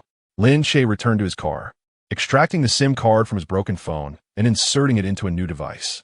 He logged into WeChat, finding no past messages or outrageous photos from Jiang Liu. It wasn't the photos that concerned him, it was his nominal wife. He still bore the responsibilities of husband and could not act recklessly. Just as he was about to send a message, a call from Jiang Liu came through. Lin Che answered, and her anxious voice reached him. "You scare me to death. I thought something happened to you. You didn't reply to my messages, and I tried calling multiple times." Jiang Liu feared Lin Che had been in an accident on his drive home. She had already dressed and summoned her bodyguards and assistants, preparing to search every route from home to his office if he failed to answer again. Lin Che recognized it was his fault. Yet, given Jiang Liu's repeated negligence in the past, he was reluctant to admit any wrongdoing. He recalled the many evenings he had prepared dinner, waiting for her return, only to be told she would arrive shortly, only to later learn she had attended another gathering, leaving his calls unanswered. Ultimately, she did not love him enough. His importance paled in comparison to her work. Lin Che did not intend to retaliate against her. Since he was already late, it felt like a way to rectify past inequities, allowing her to experience the torment of waiting. Thus, he spoke calmly, "It's nothing serious. I just broke my phone on my way home from the office. I needed to get a new one to handle some important matters." Upon hearing his patient explanation, Jiang Liu's anxiety dissipated. Besides worrying about her husband, she had been concerned about that vile woman, Lu Yishuang. Had she not visited Lin Che's office herself, she would have remained oblivious to Lu Yishuang working just above him. It was her own fault for not paying attention to her husband. She discovered that Lu Yishuang had been in the building for half a year, a realization that filled her with regret for not valuing Lin Che more. Jiang Liu contemplated the idea of relocating her husband's office to a larger space, ideally situated far from that woman. As she awaited his return that evening, she resolved to provide him with a soothing massage to alleviate his work-related fatigue before broaching the subject of the office move. "My dear husband, please return swiftly. I shall warm up the dinner," she thought, having refrained from eating while she waited for him. In her hunger, she had merely nibbled on a small piece of multigrain bread to tide her over. At that moment, Jiang Liu truly grasped the torment of waiting for someone. Her husband had always been exceedingly indulgent towards her, and she lamented, "All the faults lie with me." Chapter 60. Should a man be granted a reprieve during a Cold War? When Lin Che opened the door, his gentle wife enveloped him in a warm embrace and attempted to assist him in removing his shoes. However, Lin Che gently pushed her away, acutely aware of his own unpleasant odor. He felt that even he could not tolerate it, let alone expect someone else to endure it for him. Moreover, Jiang Liu's peculiar demeanor made him even more reluctant to become indebted to her. He feared that during a divorce, she might claim, "Oh, I help you take off your shoes every day. How could I not love you?" Leaving him at a loss for words. "My dear, it must have been a taxing day at work. Come, let us dine," Jiang Liu encouraged. "After dinner, you can enjoy a refreshing shower, and I shall massage your shoulders." She refrained from probing Lin Che for further details. It was already past 9 o'clock, and more than 3 hours had elapsed since her first message. Even if his phone were broken, it could not possibly take that long to replace it. Nevertheless, Jiang Liu chose to trust her husband. They had been married for 7 years, and even when she was absent, reports indicated that Lin Che remained at home alone, never venturing out nor allowing anyone in. As a billionaire CEO, Jiang Liu was not without her guard. She thrived in the external world largely because her domestic affairs were in order. In truth, Jiang Liu was rather possessive, monopolizing Lin Che's affections. This aspect of her character was inseparable from her upbringing, where she had always strived for excellence, be it in academics or in selecting the finest husband. Lin Che, equally outstanding in his studies and strikingly handsome, indeed, surpassing even the likes of Tony Leung, was the perfect match for her. His only shortcoming was that he maintained a strict standard for himself, refusing to engage in inappropriate conduct. Throughout college, he and Jiang Liu were an openly affectionate couple, and he never entertained any flirtations with other women, save for Louis Shuang, who was as tenacious as gum. After graduation, Lin Che immersed himself in entrepreneurship, leaving no room in his thoughts for other women. He was, without a doubt, the most impeccable man, monopolized by the domineering CEO, Jiang Liu. Yet, she failed to appreciate him, leading to the current impasse. Lin Che was indeed weary and yearned for a massage, but he did not wish it to be from Jiang Liu, fearing he would owe her something. Human emotions are complex, and it was particularly challenging to decipher someone as domineering and meticulous as Jiang Liu. Her recent, unusual behavior led Lin Che to suspect infidelity, stirring feelings of guilt within him as he sought to compensate her. Or perhaps she was cunningly plotting to harm him, wishing to leave him with nothing. Much like the female protagonists in various Korean and Japanese suspense thrillers who conspire with their lovers to eliminate their husbands. Lin Che had seen several such films, yet he could not fathom why Jiang Liu would refuse to sign the divorce papers. He had clearly stated he needed nothing from her except his personal belongings and a vehicle. Why did she insist on possessing his very existence? His life was non-negotiable, especially with a mother to support. "No need. I shall rest after dinner," Lin Che declared, removing his shirt and tie. Jiang Liu, embodying the role of a devoted wife, instinctively took them from him and hung them on a hanger. "All right, my dear husband, as long as you are happy, anything is acceptable. Let us hasten to the dining table. I reheated the food, and it is nearly cold again." Lin Che nodded in agreement. Jiang Liu nestled close to him, her arm draped around his, as they sweetly made their way to the dining room. Upon seeing the delectable spread laid out before them, Lin Che furrowed his brow and inquired, "Did you prepare all this?" It must have taken an entire afternoon. Was she truly relinquishing her responsibilities as a billionaire CEO? Or had she sold the company? Jiang Liu, not wishing to conceal anything, replied with a hint of playfulness, "I had the assistance of a housekeeper. However, every dish bears my effort. Each is infused with my love, so please do not scorn them." Lin Che smirked slightly, thinking, well, if you consider merely serving the dishes as effort. Ultimately, he refrained from disheartening her, taking a seat to enjoy the meal, which, to his delight, was quite delicious. He genuinely complimented her, causing the billionaire CEO to beam with joy. After dinner, Lin Che took the initiative to wash the dishes, aware that they had dined late, making it inconvenient for the housekeeper to tidy up. If they waited until morning, the lingering smell of food would surely permeate the house. "My dear husband, you should rest. I will handle the washing," Jiang Liu insisted, having only washed dishes as a child. Since her company had flourished, she had not lifted a finger, developing an innate aversion to such tasks.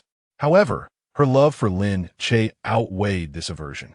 Lin Che understood her sentiments well, knowing her delicate hands were pampered with skincare products worth millions each year. The insurance on her body parts alone would amount to astronomical figures. He could never ask her to perform such menial tasks. Even selling himself would not equate to the value of her 5 fingers. Thus, he positioned himself in front of the sink. You've exhausted yourself in the kitchen. Go rest. Upon hearing this, Jiang Liu felt a warm sensation in her heart. She embraced Lin Che from behind, pressing her enchanting face against his back. My dear husband, how I love you. Promise me, do not ever leave me, all right? I can give you everything and lose anything, but you are the one exception. Without you, I cannot fathom how to carry on. In her previous life, the 3 years she spent without Lin Che were a blur of despair, each day dragging on painfully, often spent weeping. She had relinquished control of her company, retreating to her room in a daze, ultimately succumbing to severe depression. Even now, she bore the weight of significant psychological scars. Holding her husband in her embrace felt akin to clutching her very salvation, her universe. As long as Lin Che remained by her side, the heavens would not collapse. Lin Che felt the softness of her form against his back. With a hint of exasperation, he remarked, I am washing dishes. Everything is wet, so please step back. Moreover, your embrace makes it quite inconvenient. Jiang Liu shook her head and gently nipped at the soft flesh on his back. No, I have not held you for nearly 24 hours. I miss you. Since I cannot embrace you during the day, I must cherish this fleeting moment of sweetness in the evening. Lin Che found himself at a loss. She refused to let go, and as he shifted his body, she tightened her grip even further. Like a sloth, she clung tightly to him. After taking a shower, Lin Che lay on the bed wrapped in a towel. Jiang Liu stealthily approached him. Lin Che contemplated giving her a kick to send her away, yet Jiang Liu merely sat properly at the edge of the bed, her back straight and dignified, legs neatly together and hands resting on her thighs. Although her posture was proper, her attire was exceedingly revealing. The vast expanse of her fair back was on full display, and her exquisite shoulder blades were almost fully visible, especially when gazing down from her slender waist. The curves of her peach-like hips were entirely captivating. Lin Che couldn't help but wonder, where on earth did she acquire such clothing? What difference does it make whether she wears it or not? The sheer hint of obscurity only accentuates her allure. What man could possibly resist such temptation? Especially during this Cold War period between them. Was there no respite for the man? Lin Che felt compelled to lodge a complaint, suggesting that the designer of this garment be executed. Chapter 61. The Gambler Mother. Lin Che said coldly, return to your own room. You took advantage of me yesterday, and I refuse to let it happen again today. Recalling the heavy panting from the previous night, when Jiang Liu had leaned in close, her warm breath tickling his ear, he resolutely decided that she must not prevail today. To his surprise, Jiang Liu truly came only to discuss matters. She earnestly stated, Darling, when I last visited your office, it felt too small, and the atmosphere was rather stifling for the employees.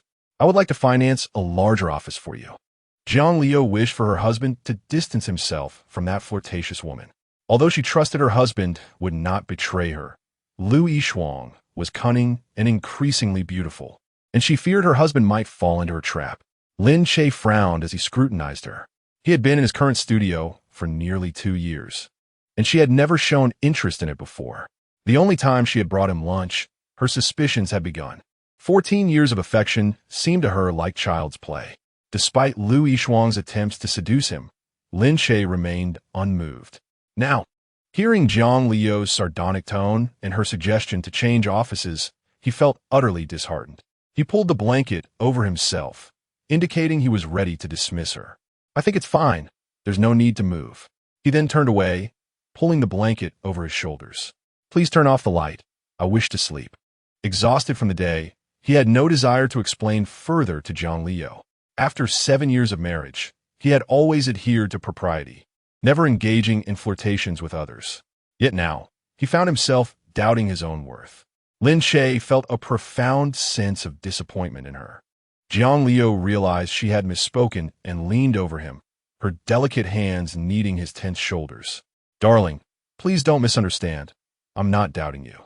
It's just that now that we are so wealthy, I feel pain seeing you work in such an environment. Besides, didn't our mother suggest we prepare for pregnancy? A better environment would yield higher quality. She continued, let us work hard together and strive for a pair of healthy twins. Lin Che replied coldly. I've developed feelings for that office over the 2 years I've been there. You've never visited in all this time, and now you wish to change it on your first visit? I cannot accept that. Moreover, that money belongs to you, not to us. Lin Che was resolute in not taking another cent from her, fearing it would complicate matters should they ever part ways. He had once helped her, selling his blood, sweat, and tears to save her with $1 million. Over the years, he had also taken $5 or $6 million from her for his ventures. It was not fair to say one owed the other. They had both contributed to each other's successes, thus settling their debts. Therefore, Lin Che was adamant about not using her money again, as he sought to avoid any further sense of indebtedness. Upon hearing this, Jiang Liu felt a pang of sorrow. Gently stroking her husband's back, she softly reassured him, Darling, I know you're upset. I should have paid more attention to you. It was my mistake. From now on, let's cherish each other, and I will fulfill my duties as a wife. Lin Che had no inclination to respond. Her words made it seem as if he required her attention, when in truth, a marriage should be rooted in mutual love and understanding. Yet, in her perspective, it transformed into him seeking her acknowledgement and pleading for a modicum of affection. Suddenly, Jiang Liu recalled something and hurried to her room to retrieve a card. She presented it before Lin Che with a flourish, saying, Darling, this is a supplementary bank card of mine. The funds are limitless. Feel free to spend as you wish without needing to consult me. Jiang Liu assumed her husband would be pleased, believing that since he was currently in need of money, this would be a way to appease him. However, she was oblivious to the root of their issues. If money could resolve their problems, then their emotional turmoil would not be a problem at all. There are countless wealthy individuals in the world, yet not every family lives in harmony. What Lin Che truly desired was the wife who once loved him, someone with whom he could share hard-earned meals, walk hand in hand to watch the sunset, and stroll together in the snowy nights, discovering underneath a streetlight that they had walked hand in hand into old age. Lin Che simply replied, No need. I will borrow your money. Once my project launches and I earn, I will repay you. After all these years, he had yet to see her offer her money willingly. Now, it felt almost like charity, as if testing his loyalty. Lin Che was no dog, nor was he an experiment. He was a man of dignity, a husband who once deeply loved his wife. Such humiliation was unacceptable to him. Jiang Liu pursed her lips, exhaling in frustration, and placed the supplementary card on the nearby table. Darling, I've set it aside for you. You could take it tomorrow. Lin Che remained silent. Jiang Liu felt a knot of discomfort in her heart. Despite her efforts, she still could not fathom how to win back her husband's affection. Subsequently, she tucked him in and turned off the light as she left the room. After finishing her shower, her mother's call came through. Darling, why haven't you come home these days?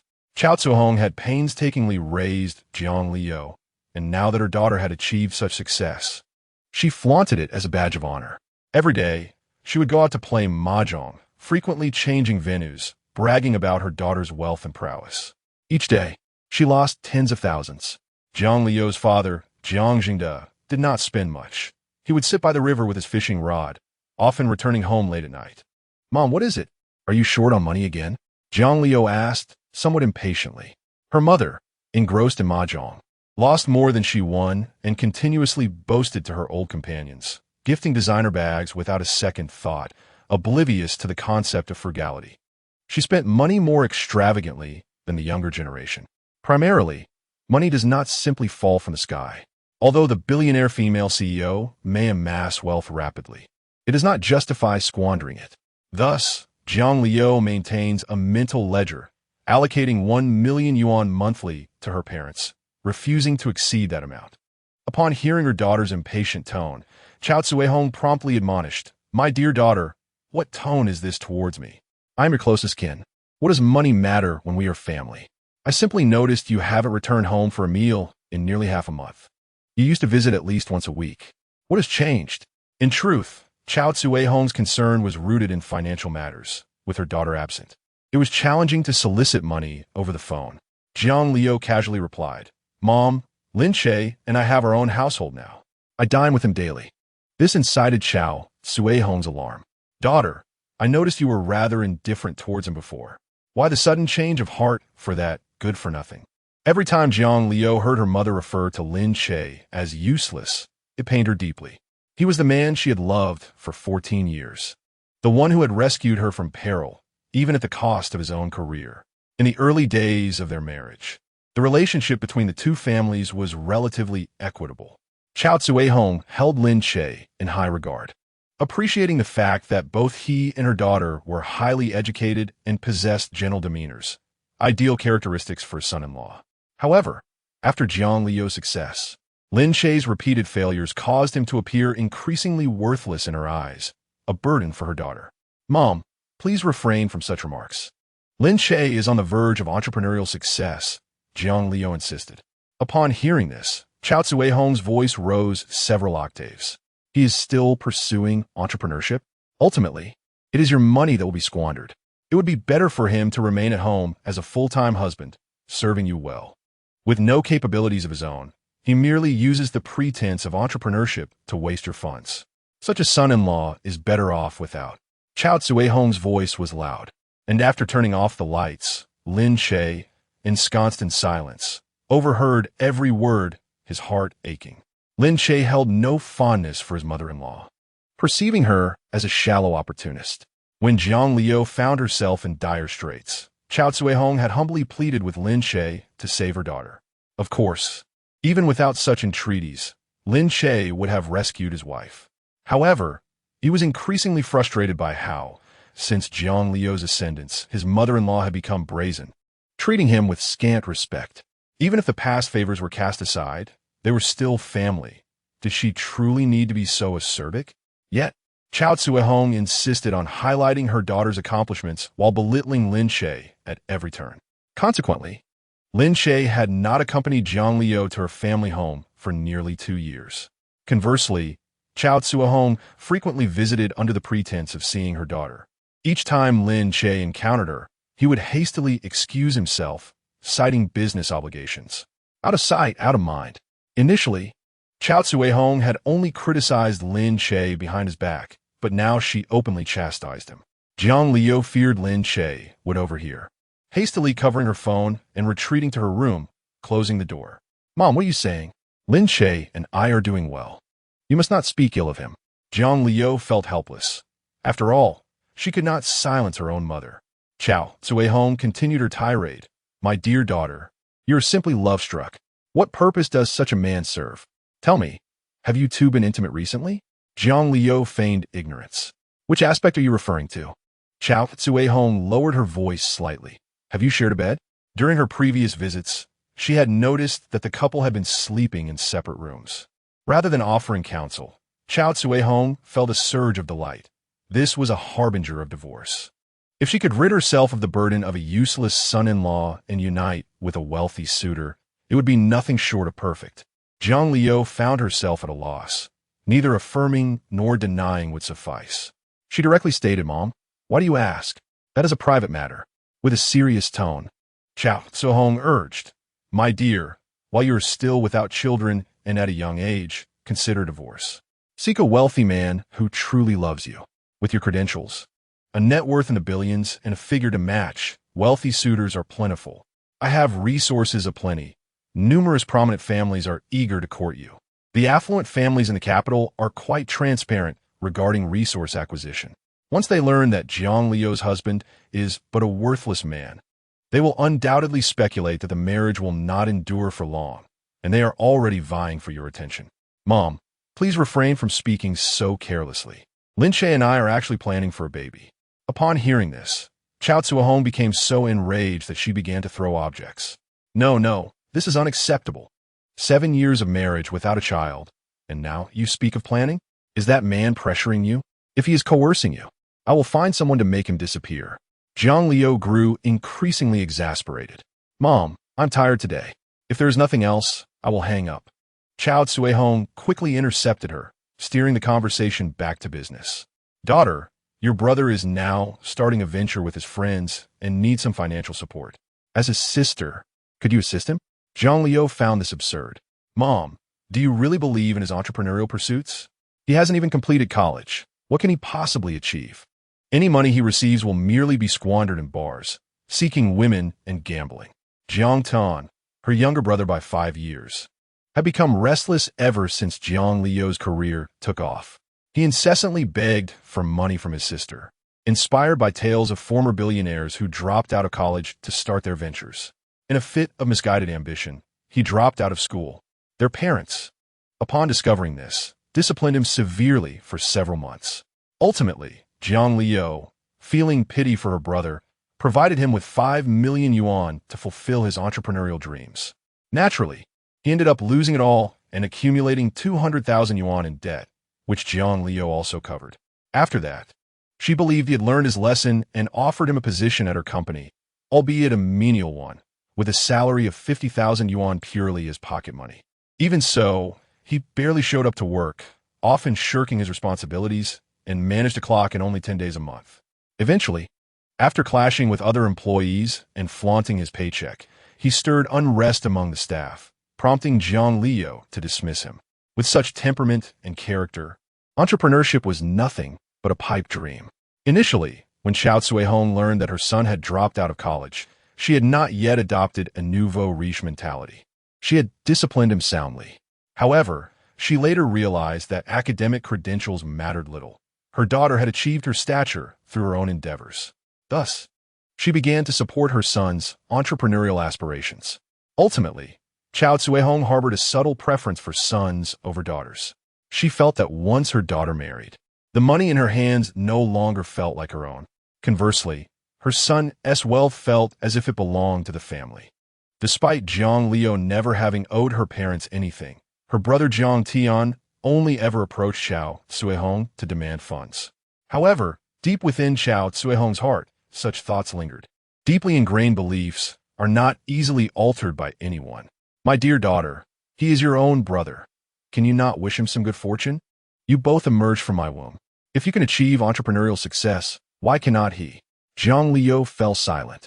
Mother, your perspective will only lead to his detriment. Do you not understand that a person lacking in ability, when in possession of excessive funds, is likely to turn to gambling or drugs? At least if he seeks the company of women, it is somewhat preferable. Upon hearing this, Xiao Cuihong was infuriated. Jiang Liu, is this how you regard your brother? The one you raised with your own hands? Very well. I shall visit you tomorrow to discuss this matter thoroughly. You must come to realize what is truly important, your useless husband or your own brother. Chapter 63. After all, my sister has married out. The following day, Lin Che woke early once again, preparing breakfast and heading to the office with a packed meal. Jiang Liu was oblivious to this, as she could never shake off her habit of oversleeping, a tendency that would later sow the seeds of their separation.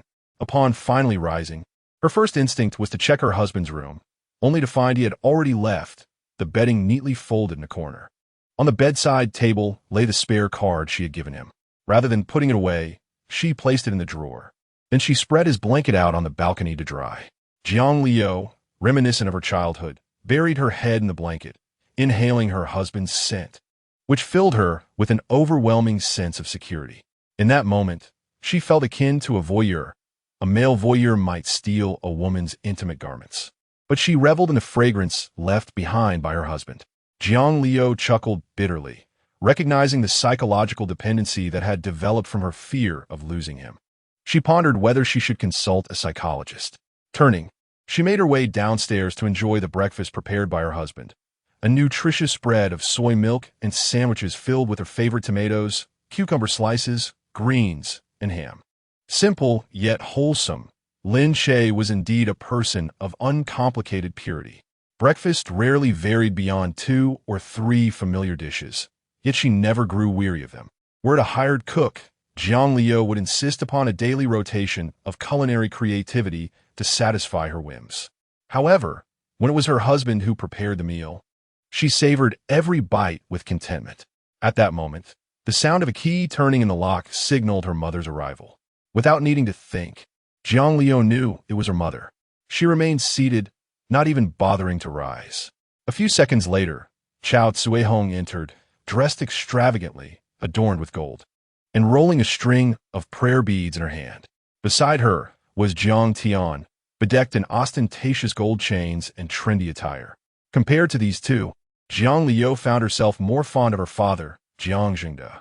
Though he too enjoyed boasting, he lacked their peculiarities, ever since spending thousands on luxurious fishing gear. He had taken a living by the river. Chao Tsuehong often berated her husband, suggesting he should simply live among the fish. "My dear daughter, where's that Lin Che fellow?" Chao Tsuehong glanced upstairs, noticing the absence of any sound. Having arrived early, before 8 o'clock, she hoped to catch Lin Che. Yet, he was known for his early rising and running routine before heading to the office. Jiang Liu sipped her soy milk and inquired, "Mother, what do you need him for? Is there something important?" Chao Tsuehong hastily took a seat opposite her daughter. "What could be more important than your divorce? You are already 28. Must I continue to worry? That good-for-nothing Lin Che is simply living off you.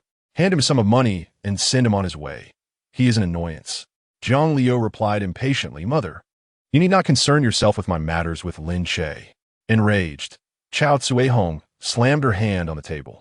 "Jiang Liu, you are 28 years old. How can I not be concerned? Has Lin Che been filling your head with nonsense? How have you suddenly changed so? Are you still my daughter?" She recalled that her daughter had begun sleeping separately from Lin Che 2 years ago, their relationship fraught with discontent. While she had often criticized Lin Che at home, her daughter had offered no rebuttal, merely responding with exasperation. Now, for the sake of that useless son-in-law, she dared to speak back to her mother. Jiang Liu poured 2 cups of milk into clean glasses. "Mother, please calm down." Chao Tsuehong turned away, indignantly stating, "Unless you agree to divorce him, my anger will not subside." Jiang Liu felt utterly helpless. At that moment, Jiang Tian chimed in excitedly, "Sister, my project is on the verge of success. But I still need 5 million. Please send it my way." Chao Tsuehong echoed his plea. "Yes, daughter, let's not dwell on that good-for-nothing. Just give your brother the money so he can get to work." "Money, money, money, that is all you think about," Jiang Liu reflected, realizing her current family dynamics revolved entirely around financial support. The once harmonious family had vanished. If she were to declare she would not provide money, she could anticipate being labeled an ungrateful wretch. Jiang Liu was not in want of money and was indifferent to the sum of several million. However, she could not bear to witness her brother Jiang Tian's reckless behavior. Once he received the funds, he would inevitably indulge in gambling, drugs, and other vices. His lack of self-control was evident. During high school, he had often sneaked out at night to visit internet cafes. If he could not resist the allure of video games, how could he possibly resist those other temptations? It was only a matter of time before he found himself imprisoned. Jiang Liu addressed Chao Tsuehong, "Mother, do you not keep an eye on him? Are you aware of what Xiao Tian is doing outside? Is he genuinely pursuing his entrepreneurial endeavors? The money you give him is squandered with those dubious friends of his. If it were for legitimate expenses, it would be one thing, but should he attract trouble, no one will be able to save him." Jiang Liu earnestly attempted to reason with her. Were it anyone else, she would not bother. It would only invite animosity. Yet, since Jiang Tian was her own brother, she felt compelled to offer counsel. "Gao Guihong Hesti Da." Uncertain whether her son was truly dedicated to his work. At that moment, Jiang Tian sensed the tension and began to plead. "Mother, what are you hesitating for? Look at how wealthy my sister is. She won't even spare a dime for her own brother. I assure you, every penny I receive goes directly into my entrepreneurial efforts. Not a single cent is spent frivolously. Sister, how can you be so cruel as to accuse me?" Jiang Tian's gaze toward Jiang Liu was filled with resentment. Indeed, money possesses an uncanny ability to transform strangers into kin, while turning one's own flesh and blood into adversaries. Chao Tsuehong, swayed by her son's words, urged Jiang Liu, "Liu, your brother speaks so sincerely. He must be working hard. Please grant him the funds. Perhaps he will achieve success soon. Together, you and your brother can elevate the Jiang family to become the most prominent family in the capital or even the entire nation." Jiang Liu found herself at a loss. No matter how much they implored, they would not listen. Each time they approached her for money, She had already offered countless pieces of advice, all to no avail. If she became too agitated, Jiang Tian would cause a scene in her home. Jiang Liu would then have to summon security to remove him. And if neighbors witnessed the commotion, they would begin to gossip about how she had forgotten her family after achieving success.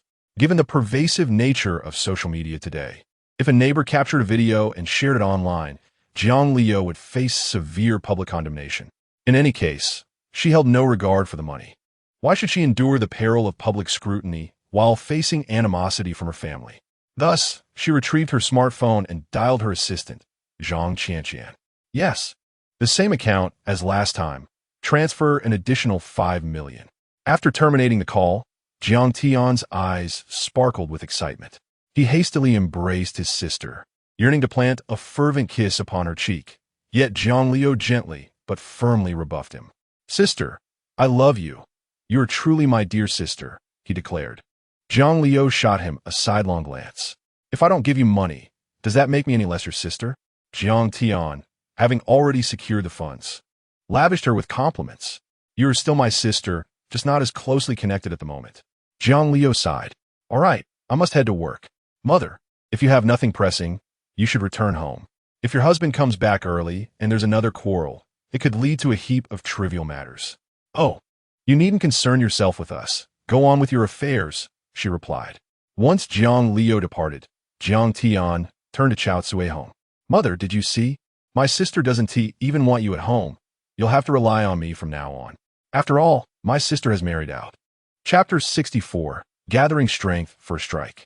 Jiang Tian's words dripped with sarcasm, implying that since Jiang Liu had wed Lin Che, her wealth no longer belonged to the Jiang family. Yet he conveniently overlooked the fact that the 5 million he had just received was, in truth, a gift from his sister. All his current comforts stemmed from her generosity. Nevertheless, this did not deter him from speaking ill of her behind her back. Gao Guihong, upon hearing this, felt a twinge of doubt. "You're right, son. It's all going to that outsider, Lin Che. We must ensure your sister divorces him and, considering her circumstances, find her a suitable son-in-law to join our family. Then the money will still belong to the Jiang family, and we can use it together." Upon realizing that his mother had fallen for his scheme, Jiang Tian quickly added, Yes, mother. Once I become successful, you can use my money freely. We are all family." Chao Tsui felt a wave of relief wash over her. She patted her son on the shoulder. "My dear, you truly understand? You've grown up." Jiang Tian enveloped her in an embrace. "Indeed, I will always be Mother's good son." At that moment, Chao Tsui suddenly recalled something. "Oh, just recently, someone contacted me, expressing interest in your sister. They've also heard that your sister's relationship with Lin Che is deteriorating and that a divorce may be imminent. I haven't met this person, so I turned them down." Upon hearing this, Jiang Tian's mind raced. This was the perfect opportunity to facilitate his sister's divorce. Once divorced, the money would again belong to the Jiang family. If Lin Che remained, their assets would be jointly owned.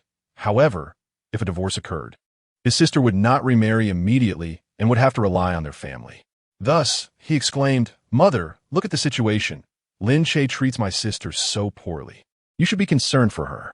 Chao Tsui, prompted by her son's words, shifted her stance. "You're right. Let me see what this person's name is." She then pulled out her phone to check the name on the business card sent to her. "Gu Huai. Son, do you know him?" Upon hearing the name, Jiang Tian's eyes widened in astonishment. "Mother, you've struck gold. Gu Huai is the scion of the Gu family. While they may not rival the top 5 families in the capital, they are undoubtedly among the elite. Moreover, he has a remarkably influential uncle who is the president of the business association in the capital. I spent $1 million to establish a connection just to meet the president. And Gu Huai is his nephew." Chao Tsui, upon hearing this, was filled with regret. She had nearly missed out on such a promising match. Without delay, she dialed the number on the card. Today was Little New Year, and Lin Che aimed to return home early to prepare a meal. His relationship with his wife had been improving lately, and he wanted to contribute to their bond. After parking in the garage, he took the exclusive elevator to the garden level. Suddenly, he noticed a man in a suit standing outside the gate, holding a bouquet of flowers, exuding an air of charm. The watch on his wrist was worth hundreds of thousands, and his shoes were genuine crocodile leather. Lin Che frowned. The villa Zhang Liu purchased resembled a manor, sprawling in size, complete with a small lake at the front, all belonging to their family. Typically, no one should be allowed access to this area. The entire community was designed uniquely, with each house occupying a vast private territory and public roads encircling the perimeter. Furthermore, this man, holding flowers, appeared as though he intended to confess his feelings. Lin Che summoned a guard station at the entrance and inquired, "Who is that man?" The guard shook his head. "Mr. Lin, we are unsure. He contacted Miss Zhang's mother and barged in. We were unable to stop him." Raja Surj din Lin Che se ais. Chao Tsue Hong was at it again. What scheme was she concocting now? "Who are you and what are you doing in our yard?" Lin Che shouted, irritation lacing his voice. The man, still clutching the exquisite flowers, approached. As he drew nearer, sunlight glinted off his stylishly curled and dyed hair. Tall and slender, he embodied the image of a rebellious young gentleman. Upon his arrival, he glanced at the surrounding guards and, raising his chin, declared, "You may leave. I need to speak with Mr. Lin." The guards exchanged uncertain glances. "Mr. Lin, this. After all, you are the master here, and we must consult you first." Lin Che's gaze narrowed as he considered what this man intended. "Very well, you may step aside." "Yes, Mr. Lin." Once the guards departed, only the two of them remained, locked in a tense standoff. Lin Che's piercing eyes fixed on the intruder. He then spoke coldly. "Who are you, and what business do you have near my home?" The man shifted the flowers to one arm, freeing his right hand. "Allow me to introduce myself. My name is Gu Huai. I was sent by Aunt Chao to propose to Zhang Liu. I know you're Lin Che, Zhang Liu's husband. However, Aunt Chao informed me that you share no feelings for one another and that Zhang Liu holds you in disdain. You are on the brink of divorce. Therefore, my proposal to her will not be impeded." Lin Che's anger erupted within him. He was not yet divorced. Yet here was a suitor seeking to propose to his nominal wife? "You are utterly shameless." Lin Che retorted dicili. It had been years since he had felt such fury. The last time had been when he defended Sun Yin at the Royal Hotel, where he had confronted someone named Shun. That incident had cast him as a hero, a valiant warrior in aid of Sun Yin. This situation, however, was different. The man before him had provoked Lin Che to the point of trembling with rage. Had he been divorced from Zhang Liu yesterday, perhaps he would have remained silent. But he was still married, and this felt like an affront to his dignity. Surely, no man could endure such disrespect. Chao Tsue Hong had gone too far. Gu Huai pretended not to hear and frowned, asking, "What did you say?" Lin Che gestured for him to come closer, striving to maintain his composure. "Come a bit nearer, and I shall tell you." Gu Huai smirked with an air of defiance, carelessly stretching his neck forward. He was convinced that Lin Che would never dare to take action, for his standing in the capital was illustrious. Such high-ranking individuals seldom resorted to violence, as they were wary of leaving incriminating evidence behind. Moreover, Aunt Chao had asserted that Lin Che was nothing but a useless wastrel, having spent 7 years in their household solely squandering her daughter's money. Not only was he a spendthrift, but his demeanor was also appalling, subjecting her daughter to incessant humiliation. Thus, there was no need to show Lin Che any mercy. It would be best to expel him at once and assert dominance from the outset. Therefore, Gu Huai acted in accordance with Chao Tsue Hong's words, brazenly proposing with flowers, fully intent on humiliating Lin Che, fully aware that Lin Che had not divorced. However, he miscalculated, having been blinded by Chao Tsue Hong's words. Lin Che, though gentle towards outsiders, preferred to avoid unnecessary trouble. When the Jiang family insulted him, he chose to ignore their taunts and focused on his own affairs, embodying a grace that was innate to him. Engaging in a quarrel with a dog would only make him indistinguishable from it. Yet, grace is not synonymous with weakness. Gentleness does not equate to cowardice. Lin Che had his own convictions. As Gu Huai leaned in closer, Lin Che suppressed the fury boiling within his chest, growling in a low, seething voice. "You are truly despicable." Then, gathering his strength, he unleashed a powerful punch. Chapter 65, Separation. Lin Che had reached the zenith of his pent-up rage. The fire in his chest ignited like a compressed gas canister, instantly ignited by the contemptuous expression of the man before him. His fist, imbued with fierce anger, struck Gu Huai's face, dislocating his jaw to the side. Gu Huai's head spun from the force of the blow, his meticulously styled hair swaying wildly. By the time he regained his senses, his mouth was filled with the metallic taste of blood, and he suspected a tooth had been knocked out. In that moment, he nearly fainted. How could Aunt Chow have been mistaken? Such a worthless individual could unleash such tremendous force. Furthermore, he had the audacity to strike without even inquiring about Gu Huai's identity. This was no wastrel. He was clearly a brutish warrior. Gu Huai, having been raised in opulence, had only ever concerned himself with embellishing his appearance, sporting makeup and earrings like a delicate maiden. It could not be denied that he was strikingly beautiful, but his allure was more flamboyant than traditionally masculine. He crumbled under the weight of Lin Che's punch. However, prideful by nature, he stubbornly refused to relent. Wiping the blood from the corner of his mouth, he hurriedly declared, "Lin Che, you scoundrel. You don't even inquire about who I am. I am from the Gu family. My uncle is in the business association." Before he could finish, Lin Che retaliated with a swift kick. Having trained through years of running, his physique was well honed, his muscles evenly developed. Even in dress shoes, he resembled a suave delinquent straight out of a Korean drama. He forcefully kicked Gu Huai in the stomach, sending him sprawling 2 or 3 meters away. Gu Huai's slender legs faltered, causing him to stagger backward before collapsing to the ground. At that moment, the bodyguards outside noticed the commotion and rushed over. Mr. Lin, please calm down." Lin Che could not muster a shred of calm. With 2 bodyguards restraining him, he retaliated with several powerful kicks aimed at Gu Huai, being careful not to target any vital areas to avoid exacerbating his own culpability. Instead, he landed blows on Gu Huai's thighs and backside, akin to playful childhood brawls. This was merely a release of pent-up anger. Lin Che understood the significance of Gu Huai's status. Otherwise, he wouldn't have dared to propose to Zhang Liu. Yet, having been pushed to this point, could he still consider himself a man if he refrained from fighting back? If asked whether he would regret his actions, if apprehended later, he would undoubtedly admit to a tinge of remorse. But if given another chance, he would still gather his strength to strike Gu Huai's contemptible face, for it felt utterly exhilarating. At that moment, Zhang Liu emerged from the exclusive elevator in the underground garage. A sense of foreboding gripped her heart, for she had received a call from her mother earlier, stating that she would introduce a suitor and instructed him to wait at the entrance.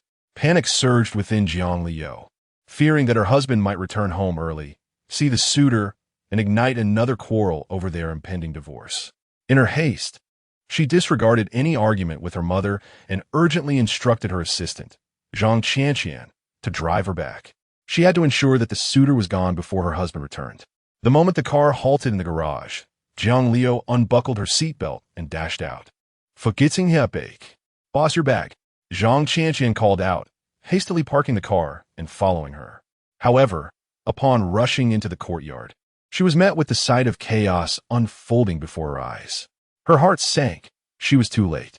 Her husband was embroiled in a brawl with the so-called suitor. "Stop! Stop!" Zhang Liu rushed forward, witnessing 3 or 4 bodyguards restraining Lin Che while he aimed kicks at the man in the suit sprawled on the ground. Petals lay scattered, crushed beneath their feet, the vibrant colors of the flowers soaking into the stone floor. Up close, the scene appeared chaotic, but from a distance, one could discern the truth. 2 bodyguards feigned protection over the fallen man while actually pinning him down, preventing him from rising.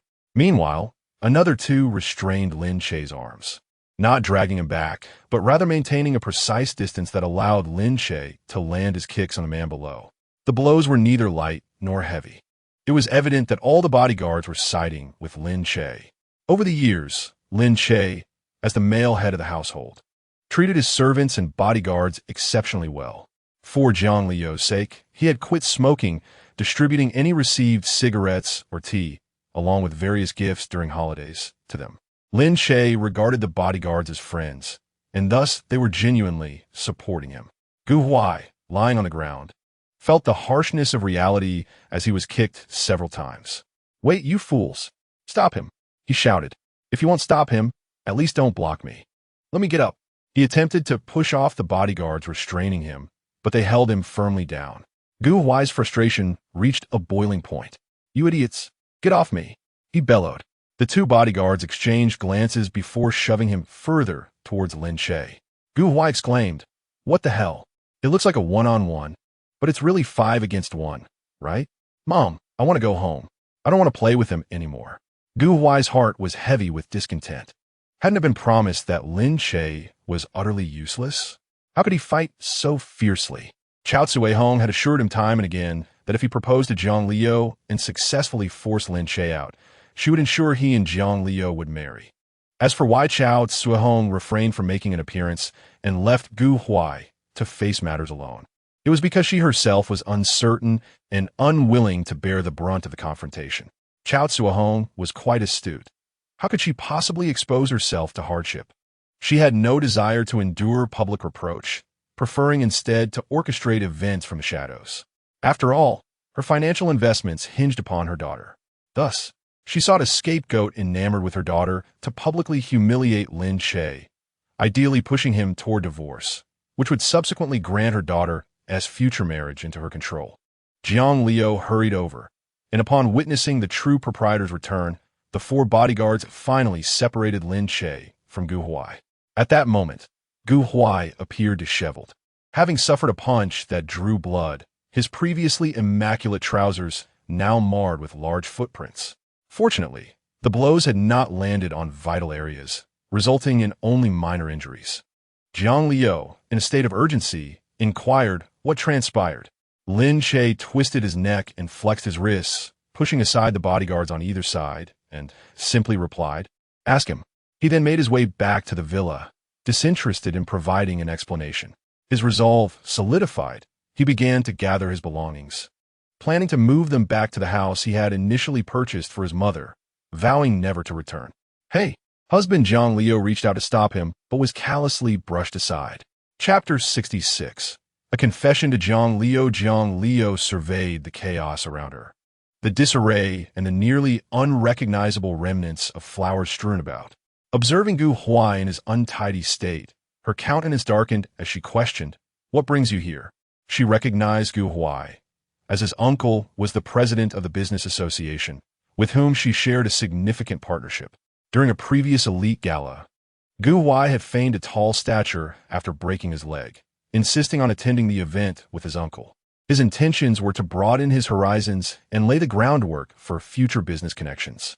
However, it was at this gala that he encountered the enchanting beauty who captured his heart, a woman of both beauty and intellect, a celestial being who ensnared his very soul.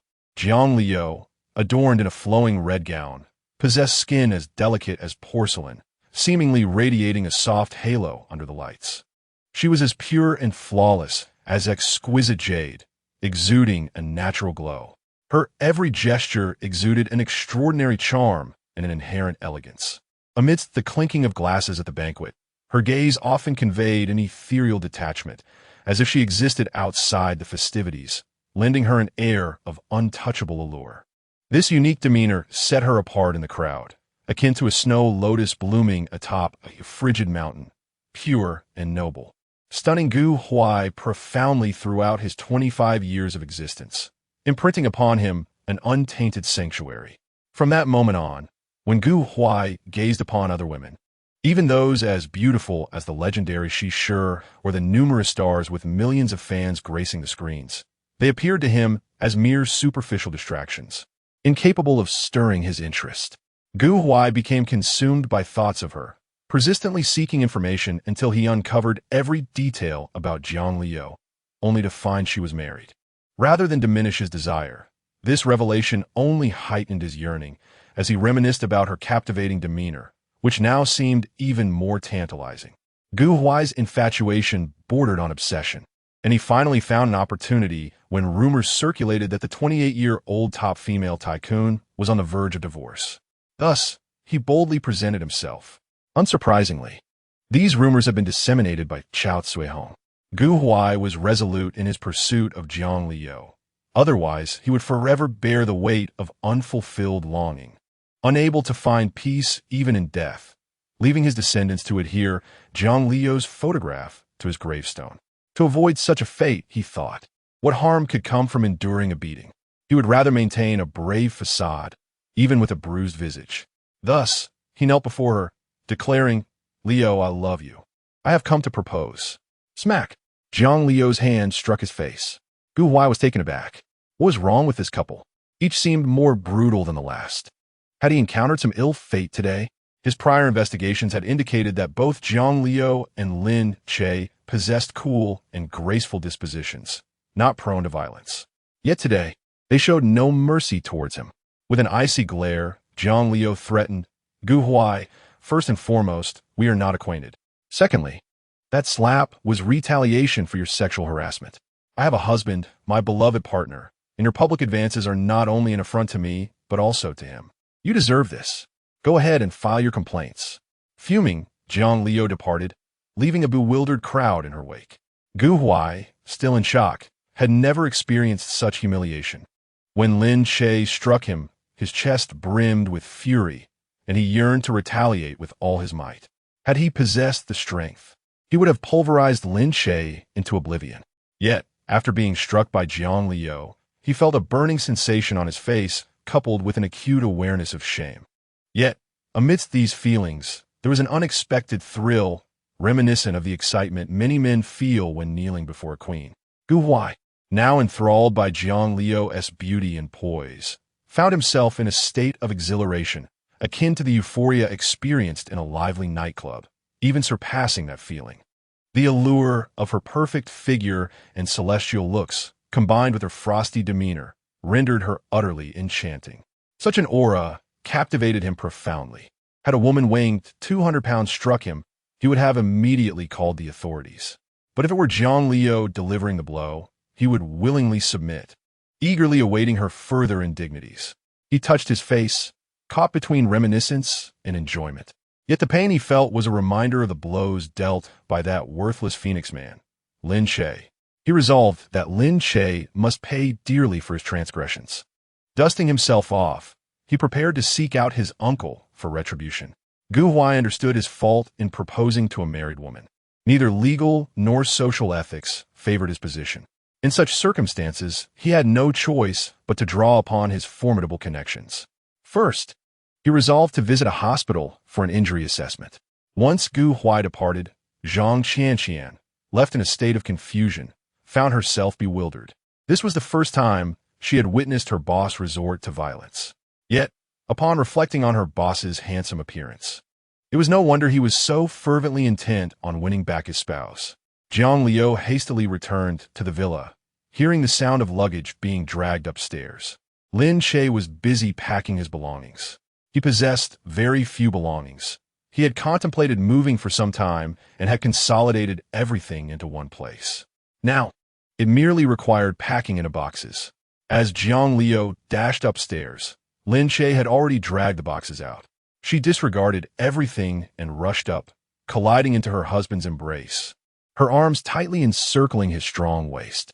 In the past, she had lost count of how many times she had languished under such powerful support. Lin Che was the only man Zhang Liu had ever known, leaving her unaware if her husband's prowess was typical. Each encounter would extend beyond an hour. Yet, when she scrolled through her phone or heard her female friends recounting tales of their husbands lasting merely 3 to 5 minutes, she found it utterly astonishing. Was this a different narrative altogether? Regardless, her love for her husband was profound, an attachment both emotionally and physically inseparable. Zhang Liu buried her head deep within Lin Che's embrace. Darling, you must listen to me. I had no idea about today's incident. I am equally perplexed as to why Gu Huai, that fool, suddenly proposed to me. It is not my fault. All blame lies with my mother. Zhang Liu spoke with great sincerity, voicing her true thoughts. If blame was to be assigned, it should solely rest upon her mother, Chao Tsohong, and that insufferable Gu Huai. She barely knew him and had forgotten the occasion when the president of the business association introduced his nephew to her. At that time, Gu Huai had persistently sought his uncle's intervention to facilitate their connection, leading Zhang Liu to add him as a friend under the pretense of seeking mentorship for his entrepreneurial aspirations. She had no grounds to refuse, given that it was a recommendation from the association president, who was also the president's nephew. If Gu Huai genuinely intended to venture into business, a little investment or resource support from her would be entirely reasonable, especially since the president had previously extended numerous conveniences to her. They were, after all, partners in interests. However, after adding him, Gu Huai incessantly sought to take her out for meals, often messaging her with flirtatious remarks that clearly indicated his intentions were not solely business-related. Eventually, he outright confessed his feelings for her via message. Jiang Liu assumed he was unaware of her marital status and reiterated it to him. Yet Gu Huai responded, "I know, but I still like you." Consequently, Jiang Liu blocked him. As Lin Che began descending the stairs with the boxes, he paid no heed to Jiang Liu's words. He was utterly exasperated. He had hoped for a peaceful continuation of their lives, especially given his wife's commendable behavior over the past few weeks. Yet, upon encountering Gu Huai today, an instantaneous fury surged within him, almost bursting forth from his chest. His rage was indescribable. He was still very much alive, not divorced. Yet he was being introduced to a new suitor for his wife. Was he to wear the green hat of infidelity? The Jiang family was pushing their luck.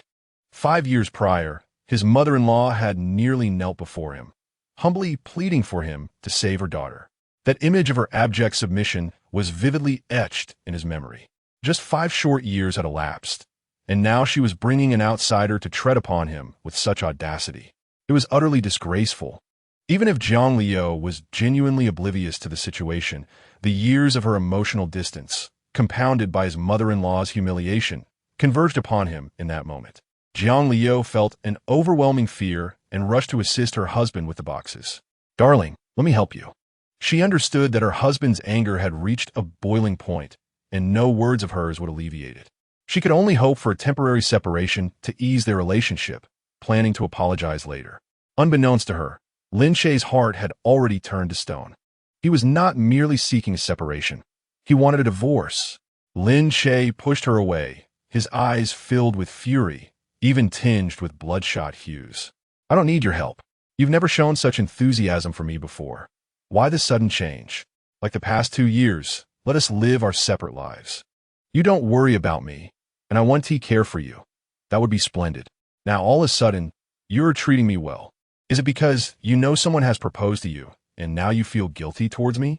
Over the years in this home, Lin Che had only endured grievances. He had experienced no joy whatsoever. Life was hardly worth mentioning. He had been able to tolerate the situation thus far, as it had not breached his limits. But now, someone dared to place a green hat upon him, and it was from his once respected mother-in-law. No man could endure such an affront. Lin Che had reached his limits. This marriage had to end. Thus, he felt no warmth toward his wife, Jiang Liu. If she truly loved him, how could she allow such circumstances to arise? If Jiang Liu wished to display unwavering devotion, why could she not be more assertive regarding her mother's actions? Yet, Jiang Liu remained oblivious, believing her husband was merely angry about Gu Huai. Therefore, she clung to Lin Che's arm, attempting to explain, "Darling, please listen. I genuinely had no knowledge of Gu Huai's intentions. My mother never mentioned it to me. You cannot blame me.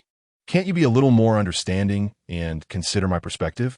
Jiang Liu truly felt she bore no fault. She was entirely unaware. It was all orchestrated by her mother. She was powerless in this situation. This could not be laid at her feet. Upon hearing his wife utter such words, Lin Che's heart grew colder. Was this truly about the incident? No, it was the culmination of years of her indifference. This event merely served as a catalyst. Yet, Jiang Liu remained entirely oblivious, fervently defending herself regarding today's affair, deflecting all responsibility from herself. Lin Che forcefully pushed her arm away, suppressing his fury as he replied, "Fine, if none of this is your fault, then it must all be mine. It's my fault for being incapable. Because of my shortcomings, your family looks down on me, thus seeking to introduce you to new suitors. Damn it, I'm still alive. And yet you're already being lined up with someone new. Do you really think I'm that easy to bully? Well, if someone is willing to take your hand now, then I shall no longer serve you. I am moving to that other house. I contributed a portion of the funds. Well, most came from you. Consider it repayment for the money I spent to save you. Now we are settled. Tomorrow, we shall file for divorce." With that, Lin Che seized the boxes and stormed out the door. Jiang Liu, forgetting the presence of others outside, cast aside her facade as a billion-dollar CEO. She called out to Lin Che's broad back. "Lin Che, we've been together for so many years. You're mature enough to not act so childishly. You've seen my transformation these days. If you believe it's genuine, I will continue to embody the perfect image of a wife in your eyes. We have been a couple for 14 years. Must we resort to childish antics, threatening divorce whenever we're upset?" Since her rebirth, Jiang Liu believed she had done well enough. Reflecting on these past 20 days, she has cherished Lin Che in her palm even more than during her youth. Although it is Lin Che who has been taking care of her, Jiang Liu believes she has bestowed upon him immense emotional value. From high school to university, she has always been the most beautiful flower on campus. A mere gesture from her could evoke jealousy in any other suitor. For all these years, she has belonged solely to Lin Che. Her beauty and physique are exclusively his. Despite her countless sacrifices, all he does is bring her some food and prepare breakfast. Yet, whenever she falters slightly, he clings to it unrelentingly. Moreover, today's incident has nothing to do with her. It is entirely the result of her mother and Gu Huai's reckless actions. Why must he vent his frustrations upon her? Jiang Liu feels an overwhelming sense of injustice and sorrow. At that moment, Lin Che has stepped into the courtyard and, upon hearing her words, finds himself laughing in anger. He turns his head in the cold wind, his expression devoid of emotion. After being together for so long, it dawns on him that she has never truly understood him, nor has she ever genuinely valued his feelings. All the affections he has harbored over the years seem to have been fed to the dogs. Lin Che refrains from offering further explanations, tilting his head skyward, stifling a sob to clarify his voice. "Your current status as the wealthiest woman is so sensitive that you have never revealed the identity of your seemingly useless husband, fearing the scrutiny of the media. If a divorce were truly to ensue, it would be a devastating blow for both of us, as well as to our cherished memories. I hope we do not reach that point. Tomorrow, at the Civil Affairs Bureau, I shall see you." Having said this with unwavering resolve, Lin Che carries his suitcase down to the basement and drives away. Chapter 68. Birthday Invitation. Jiang Liu gazes at the crowd outside the courtyard, her heart brimming with agitation. The anger within her remains unquenched, and her icy demeanor as a CEO resurfaces. "Get lost," she shouts, though it is unclear to whom her ire is directed. Nonetheless, everyone quickly retreats, startled. Slamming the door shut, she feels utterly exhausted, collapsing against it and sinking to the floor. Her long legs, perfectly proportioned waist and hips, and ample bosom stand in stark contrast to her emotional turmoil. Despite her exceptional qualities, she cannot seem to sway her husband's heart. Jiang Liu feels an overwhelming sense of grievance. Since her rebirth, she has made countless compromises for him, sacrificing much, yet he still fails to comprehend her feelings. She feels as though she is on the brink of a psychological crisis. Thus, she retrieves her phone to consult her dear friend. "Sister, when do you have time? Let us arrange a meeting." On the other end, when Shuyu, taking a break with a cup of coffee, sits in the warm sunlight, creating a scene of harmony. Upon seeing Jiang Liu's message, her brows furrow slightly. She quickly types back, "What's wrong? Are you seeking therapy for family issues?" Knowing Jiang Liu to be a workaholic, she assumes that someone so consumed by work would not have time to ponder philosophical dilemmas. Jiang Liu replies, "It's for myself. My husband is causing a ruckus about divorce, and I feel a heavy weight on my heart. I fear I might fall into depression, so I wanted to schedule some time with you." When Shuyu, taken aback by this revelation, wonders how to respond. The last time she advised Jiang Liu on how to win her husband back, her suggestions seem to have gone unheeded. It is not her place to meddle in others' family matters. Thus, she types a comforting message. Life has its own design, as does love. When it's meant to stay, it will. When it's not, it cannot be held on to. If you truly wish to meet, let us set a time, and I'll help guide you. Reading her dear friend's reply, Jiang Liu feels a sense of understanding. Yet, thoughts of her husband return to cloud her mind. Despite having no connection to Gu Huai's actions, she finds herself embroiled in a tempest of drama. However, she convinces herself that he is merely making a fuss, just as he did before when they slept apart. Now, there is merely a bit more distance.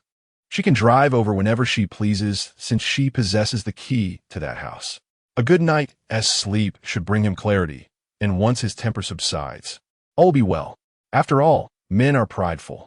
Today's incident has bruised his ego, making him feel as though he has been wronged in front of others, prompting him to feign anger and pretend to leave home. Therefore, she resolves to proceed as before, slowly winning back his affection and intimacy, believing that sharing a bed will resolve their issues. With this realization, Jiang Liu's spirits lift considerably. All right, perhaps I shall visit you tomorrow, she decides, aligning her plans with her husband's threats of divorce. She knows that his words stem from anger, and she cannot yield to him. If they were to truly part ways, it would have a profound impact on both of them. Her husband is currently incapable of earning a living. He is entirely dependent on her. If he were to divorce her, he might struggle even to afford a meal. Thus, she resolves that tomorrow, she will assert that she is seeking treatment. He cannot possibly stubbornly wait for her at the Civil Affairs Bureau. This way, they can both find a way out of this predicament. Yes, that is the plan. When Shuyu checks her schedule and finds that she has only one patient tomorrow morning, requiring just an hour of treatment, allowing her to rearrange her time, she texts back, "All right, then come at 10 tomorrow morning. We can have lunch together afterward." Jiang Liu quickly responds, "No, I'll be there at 9. When Shuyu is puzzled, thinking to herself, is the CEO really in such a rush? Soon after, Jiang Liu sends another message, requesting, "Sister, could you provide me with a medical note? Just indicate that I have therapy all day tomorrow. I have a significant purpose for it." Although when Shuyu is confused, she obliges and writes a note, knowing it won't be considered an official document without a stamp. Upon receiving the photograph of the note, Jiang Liu notes the therapy hours from 9 in the morning to 4 in the afternoon. Perfect. She can avoid the Civil Affairs Bureau's hours. Moreover, with Saturday approaching, along with the weekend, 3 days should be sufficient to quell her husband's grievances. "Thank you, little doctor. I'll treat you to a meal when I return." When Shuyu replies with a smiling emoji, she then thinks of Lin Che and picks up her phone to inquire if he is available this weekend for therapy. After all, Saturday is her birthday, and she wishes for him to attend. Just the two of them. She harbors a clever scheme. Whichever day Lin Che is free will be her birthday. When Shuyu prefers tranquility and does not enjoy inviting others. As long as she can be with Lin Che, any day can be her birthday. After all, she has no nurturing mother, and having only a stepmother who sold her for money renders the significance of her birthday rather trivial. She decides to designate her birthday on the day Lin Che saved her, August 4th, the day of her redemption. Lin Che has moved into a new home, which he initially decorated simply when he bought it for his mother. It is neither too large nor too small, about 100 square meters, with 2 bedrooms and a living room, sufficient for one person, and he can later move his mother in as well. With no money at hand, Lin Che had no choice but to forego the exorbitant nursing home. The mere thought of Jiang Liu filled her with indignation. Deep down, she recognized her own immaturity. She merely yearned to placate herself, lacking any genuine sincerity. Perhaps it was for the best, as it freed her from any lingering concerns. Had she continued to feign the same enthusiasm as before, Lin Che would have felt a pang of guilt.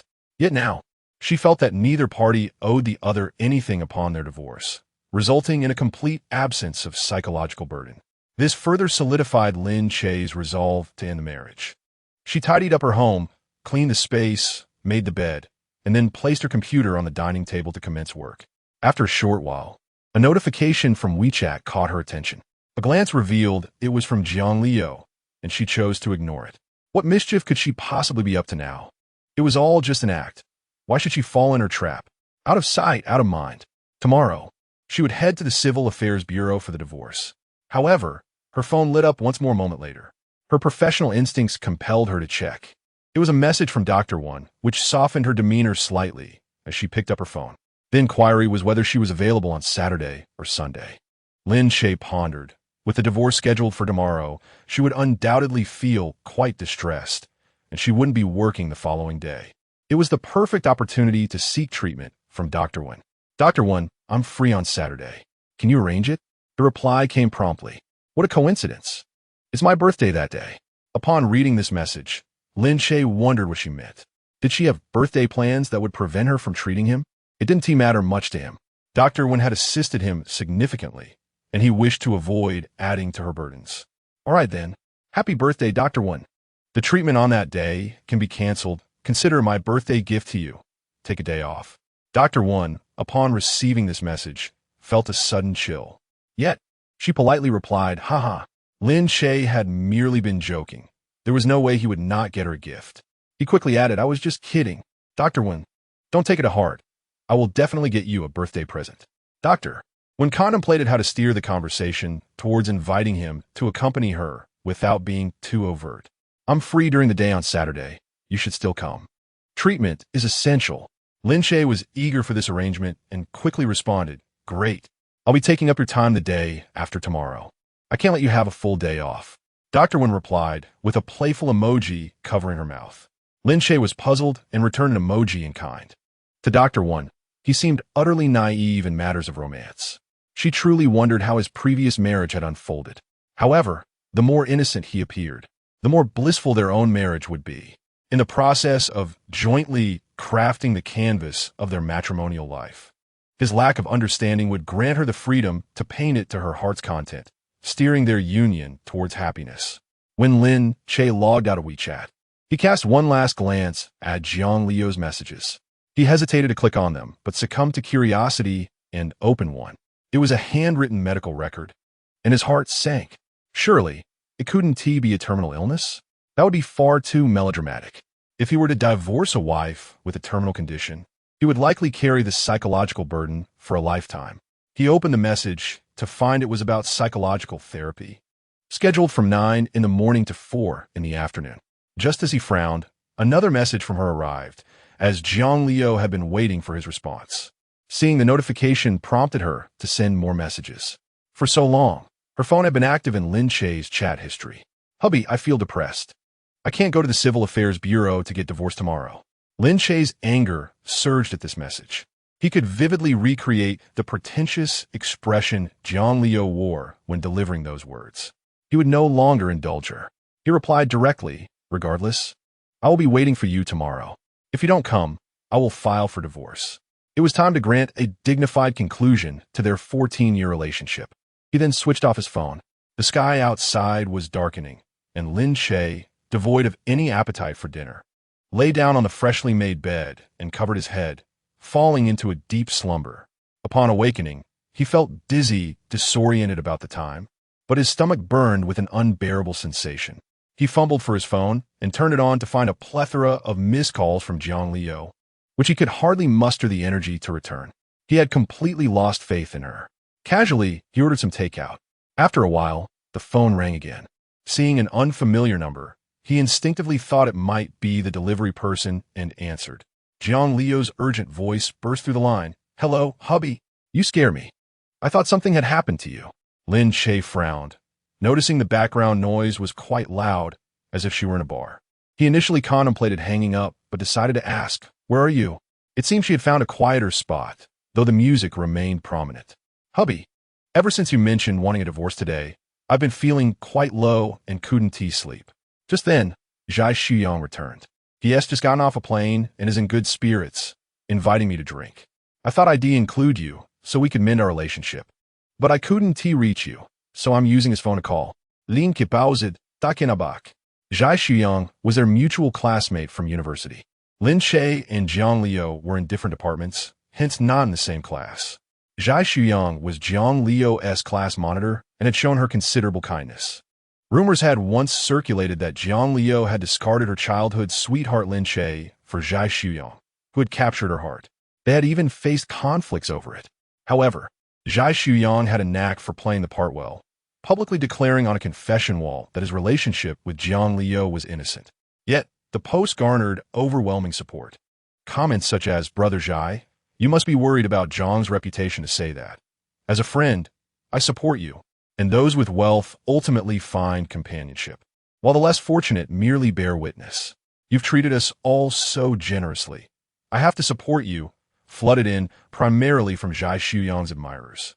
At that time, Lin Che had been a struggling student, possessing only two virtues: academic excellence and good looks. Zhai Shuyang, on the other hand, shared both traits and possessed the crucial advantage of wealth. This led to a throng of supporters rallying behind him. Reflecting on how he had been treated during that period filled Lin Che with a sense of sorrow.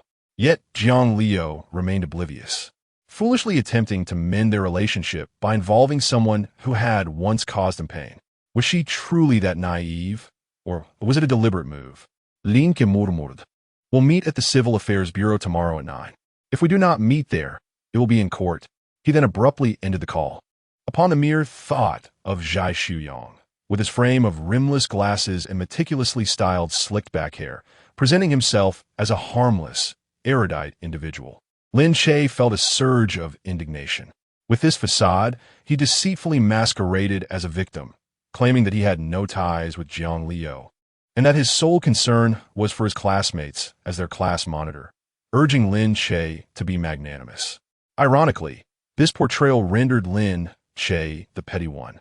At that moment, Jiang Liu not only refrained from defending him, but also remarked, "We were never involved.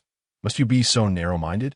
Lin Che se art ekit anyo, casting doubts upon his own health. Could it be that he harbored a hereditary heart condition? If so, it was likely precipitated by Jiang Liu's provocations. Otherwise, he might have lived an uneventful life. Just then, a phone call interrupted his thoughts. Due to the similar number, having just seen Jiang Liu's message from Zhai Shuyang's unmarked number, Lin Che assumed it was him calling again. Snatching up the phone, he exclaimed in anger, "What do you want?" "We shall meet at the Civil Affairs Bureau tomorrow." The delivery man on the other end was bewildered. "Sir, your delivery." "Oh, my apologies." Jiang Liu, having her call abruptly ended, felt a pang in her heart. She had just contemplated redialing when a bespectacled gentleman in a tailored suit approached, holding 2 wine glasses. It was none other than her university classmate, Zhai Shuyang. Zhai Shuyang, having graduated with a doctorate from a prestigious university abroad, had returned to China not only to engage with his family's enterprise, but also to accept a lecturing position at the renowned Haiqing University. Undoubtedly, he was the epitome of an elite overseas talent, the quintessential Prince Charming to countless young women. Yet, upon his arrival, he had only reached out to Jiang Liu. In Chapter 70, titled The Wife in the Moments, Zhai Shuyang, whose routine had not yet adapted to the time difference, found himself wide awake in the early hours, while Jiang Liu, recalling her husband's harsh words, pondered why he was so unyielding despite her efforts. When Zhai Shuyang offered her the half-full glass of wine she had left, she accepted it with a grateful nod, saying, "Thank you, class monitor." Zhai Shuyang adjusted his glasses and smiled gently. "We are old classmates. There is no need for formality. After all these years, you may simply call me Shuyang." Jiang Liu responded with a soft affirmation, though Zhai Shuyang perceived a hint of distress in her expression. Recognizing that a normal person would typically decline an invitation at such an hour, it dawned on him that she might be seeking solace in spirits. "Liu, do you harbor any troubles? Speak freely, and perhaps I can assist you in resolving them." After a moment's contemplation, Jiang Liu decided that Zhai Shuyang was not a stranger. They had all shared the same university experience. Although there had been previous misunderstandings, it was clear that the bonds of camaraderie among them should foster a spirit of generosity. Thus, she articulated her frustrations regarding Lin Che. "Shuyang, I've had a falling out with Lin Che. He insists on divorcing me and intends to obtain the divorce certificate tomorrow. I am at a loss as to how to proceed."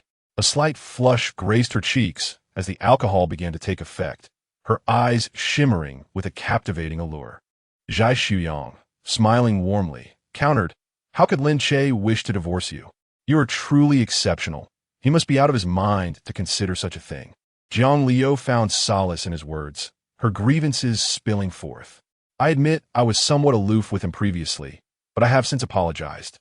The catalyst for our discord was an unsolicited proposal from someone I barely know, and Lin Che insists on ending our marriage over it." Zhai Shuyang, already harboring a poor impression of Lin Che, began to stoke the flames of discontent. As a man, how can he be so petty? This situation is not your fault at all. With your beauty, it is only natural that other men might express interest. How can he hold that against you? He continued, let me speak to him tomorrow. As an old friend, I believe I can help him resolve his grievances. Jiang Liu nodded, her eyes brimming with gratitude and a hint of admiration. After all, Zhai Shuyang had achieved a doctorate abroad, and she, being an academically inclined individual, understood the challenges of climbing the ranks. Sighing, she remarked, if only Lin Che could be as reasonable as you. Zhai Shuyang felt a surge of satisfaction, feigning to speak on Lin Che's behalf. He must love you deeply, which is why he feels threatened by other suitors. Nonetheless, he is undeniably petty. Much like during our university days when he was envious of our camaraderie, despite there being nothing between us. I shall have a word with him tomorrow. Though he appeared to defend Lin Che, each word dripped with sarcasm. Jiang Liu expressed her heartfelt appreciation, her lips glistening as she said, this is wonderful, Shuyang. I never anticipated needing your assistance after all these years. In their university days, Lin Che had once misinterpreted her relationship with Zhai Shuyang, and it was the latter who had clarified matters, easing Lin Che's suspicions. In truth, there had never been a proper explanation. The two had merely exchanged blows. With Lin Che serving as the vice president of the student council, while Zhai Shuyang held the same position. To avoid exacerbating the situation, they had decided to bury the hatchet. However, Zhai Shuyang now felt emboldened. Gently, he patted Jiang Liu's delicate arm. Everything will be all right now that I have returned. Seizing the opportunity, he captured a photograph of the two of them together, the dim lighting casting Jiang Liu in an ethereal glow, her beauty reminiscent of a celestial being, with her long hair cascading over her bare shoulders. Zhai Shuyang, impeccably dressed, held his wine glass with slender fingers, his features refined, exuding an air of intellectual superiority that contrasted sharply with the bar's ambience. Embodying the essence of a domineering CEO, he then edited the image to blur Jiang Liu's face before posting it on social media, captioning it, "What a delight to be accompanied by you on my first night back home." Zhai Shuyang still maintained connections with many university classmates. As it was the eve of a minor festival, numerous individuals were on holiday, scrolling through their phones in bed at this late hour, frequently checking social media. Thus, when Zhai Shuyang's post went live, a flurry of comments ensued. Oh, Zhaigu is back, just returned, and already has a beautiful companion. This lady is quite fortunate. Zhaigu, why does the figure beside you seem so familiar? Could it be the former president from university? Suddenly, I feel a sense of déjà vu. Could it be that true love has finally triumphed? Jiang Liu's figure was nothing short of perfection, regarded by her peers as the most stunning individual they had ever encountered during their university years. Thus, even with her face blurred, her silhouette and distinctive features were instantly recognizable to many. This was precisely the effect Zhai Shuyang desired, yet he refrained from acknowledging it directly. What do you think? He replied, accompanied by a cheeky, smiley face. Clearly, this was an admission of sorts. Consequently, the comments grew even more boisterous. Oh my congratulations. It seems that true love has finally found its way.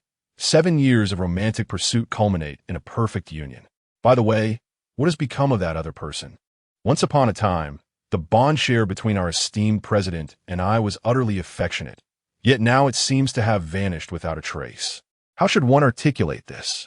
With the recent completion of his doctoral studies, Zhaigu has returned to his homeland to inherit the family enterprise, rendering Lin Che's circumstances akin to that of an ant gazing upon the vast sky, an insurmountable disparity. Everyone reflects somberly, acknowledging that love has, indeed, succumbed to the allure of wealth. Regardless of the depth of their past relationship, the passage of time has revealed that only gold radiates an everlasting brilliance. Their once pure student council president is not exempt from the seduction of affluence. While indulging in takeout, Lin Che perused his phone, inadvertently stumbling upon a post on his social media feed, the first being from Zhai Shuyang. Upon viewing the accompanying photograph and caption, a foreboding feeling enveloped him.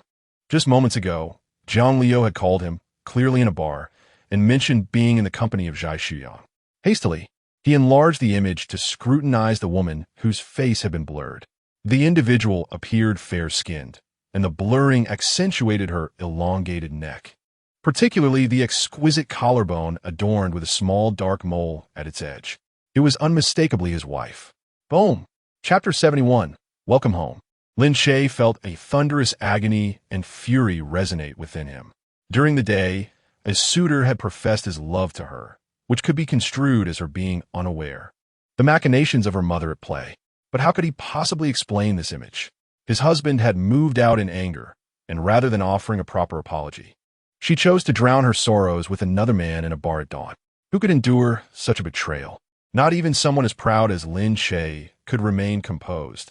Even a devoted admirer would crumble under such circumstances, especially after seeing the comments below, which made him feel as if a verdant meadow had sprouted atop his head.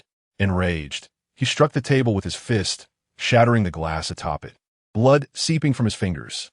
The fury within him far eclipsed the pain in his hand. He yearned to confront Jiang Liu and demand a divorce immediately.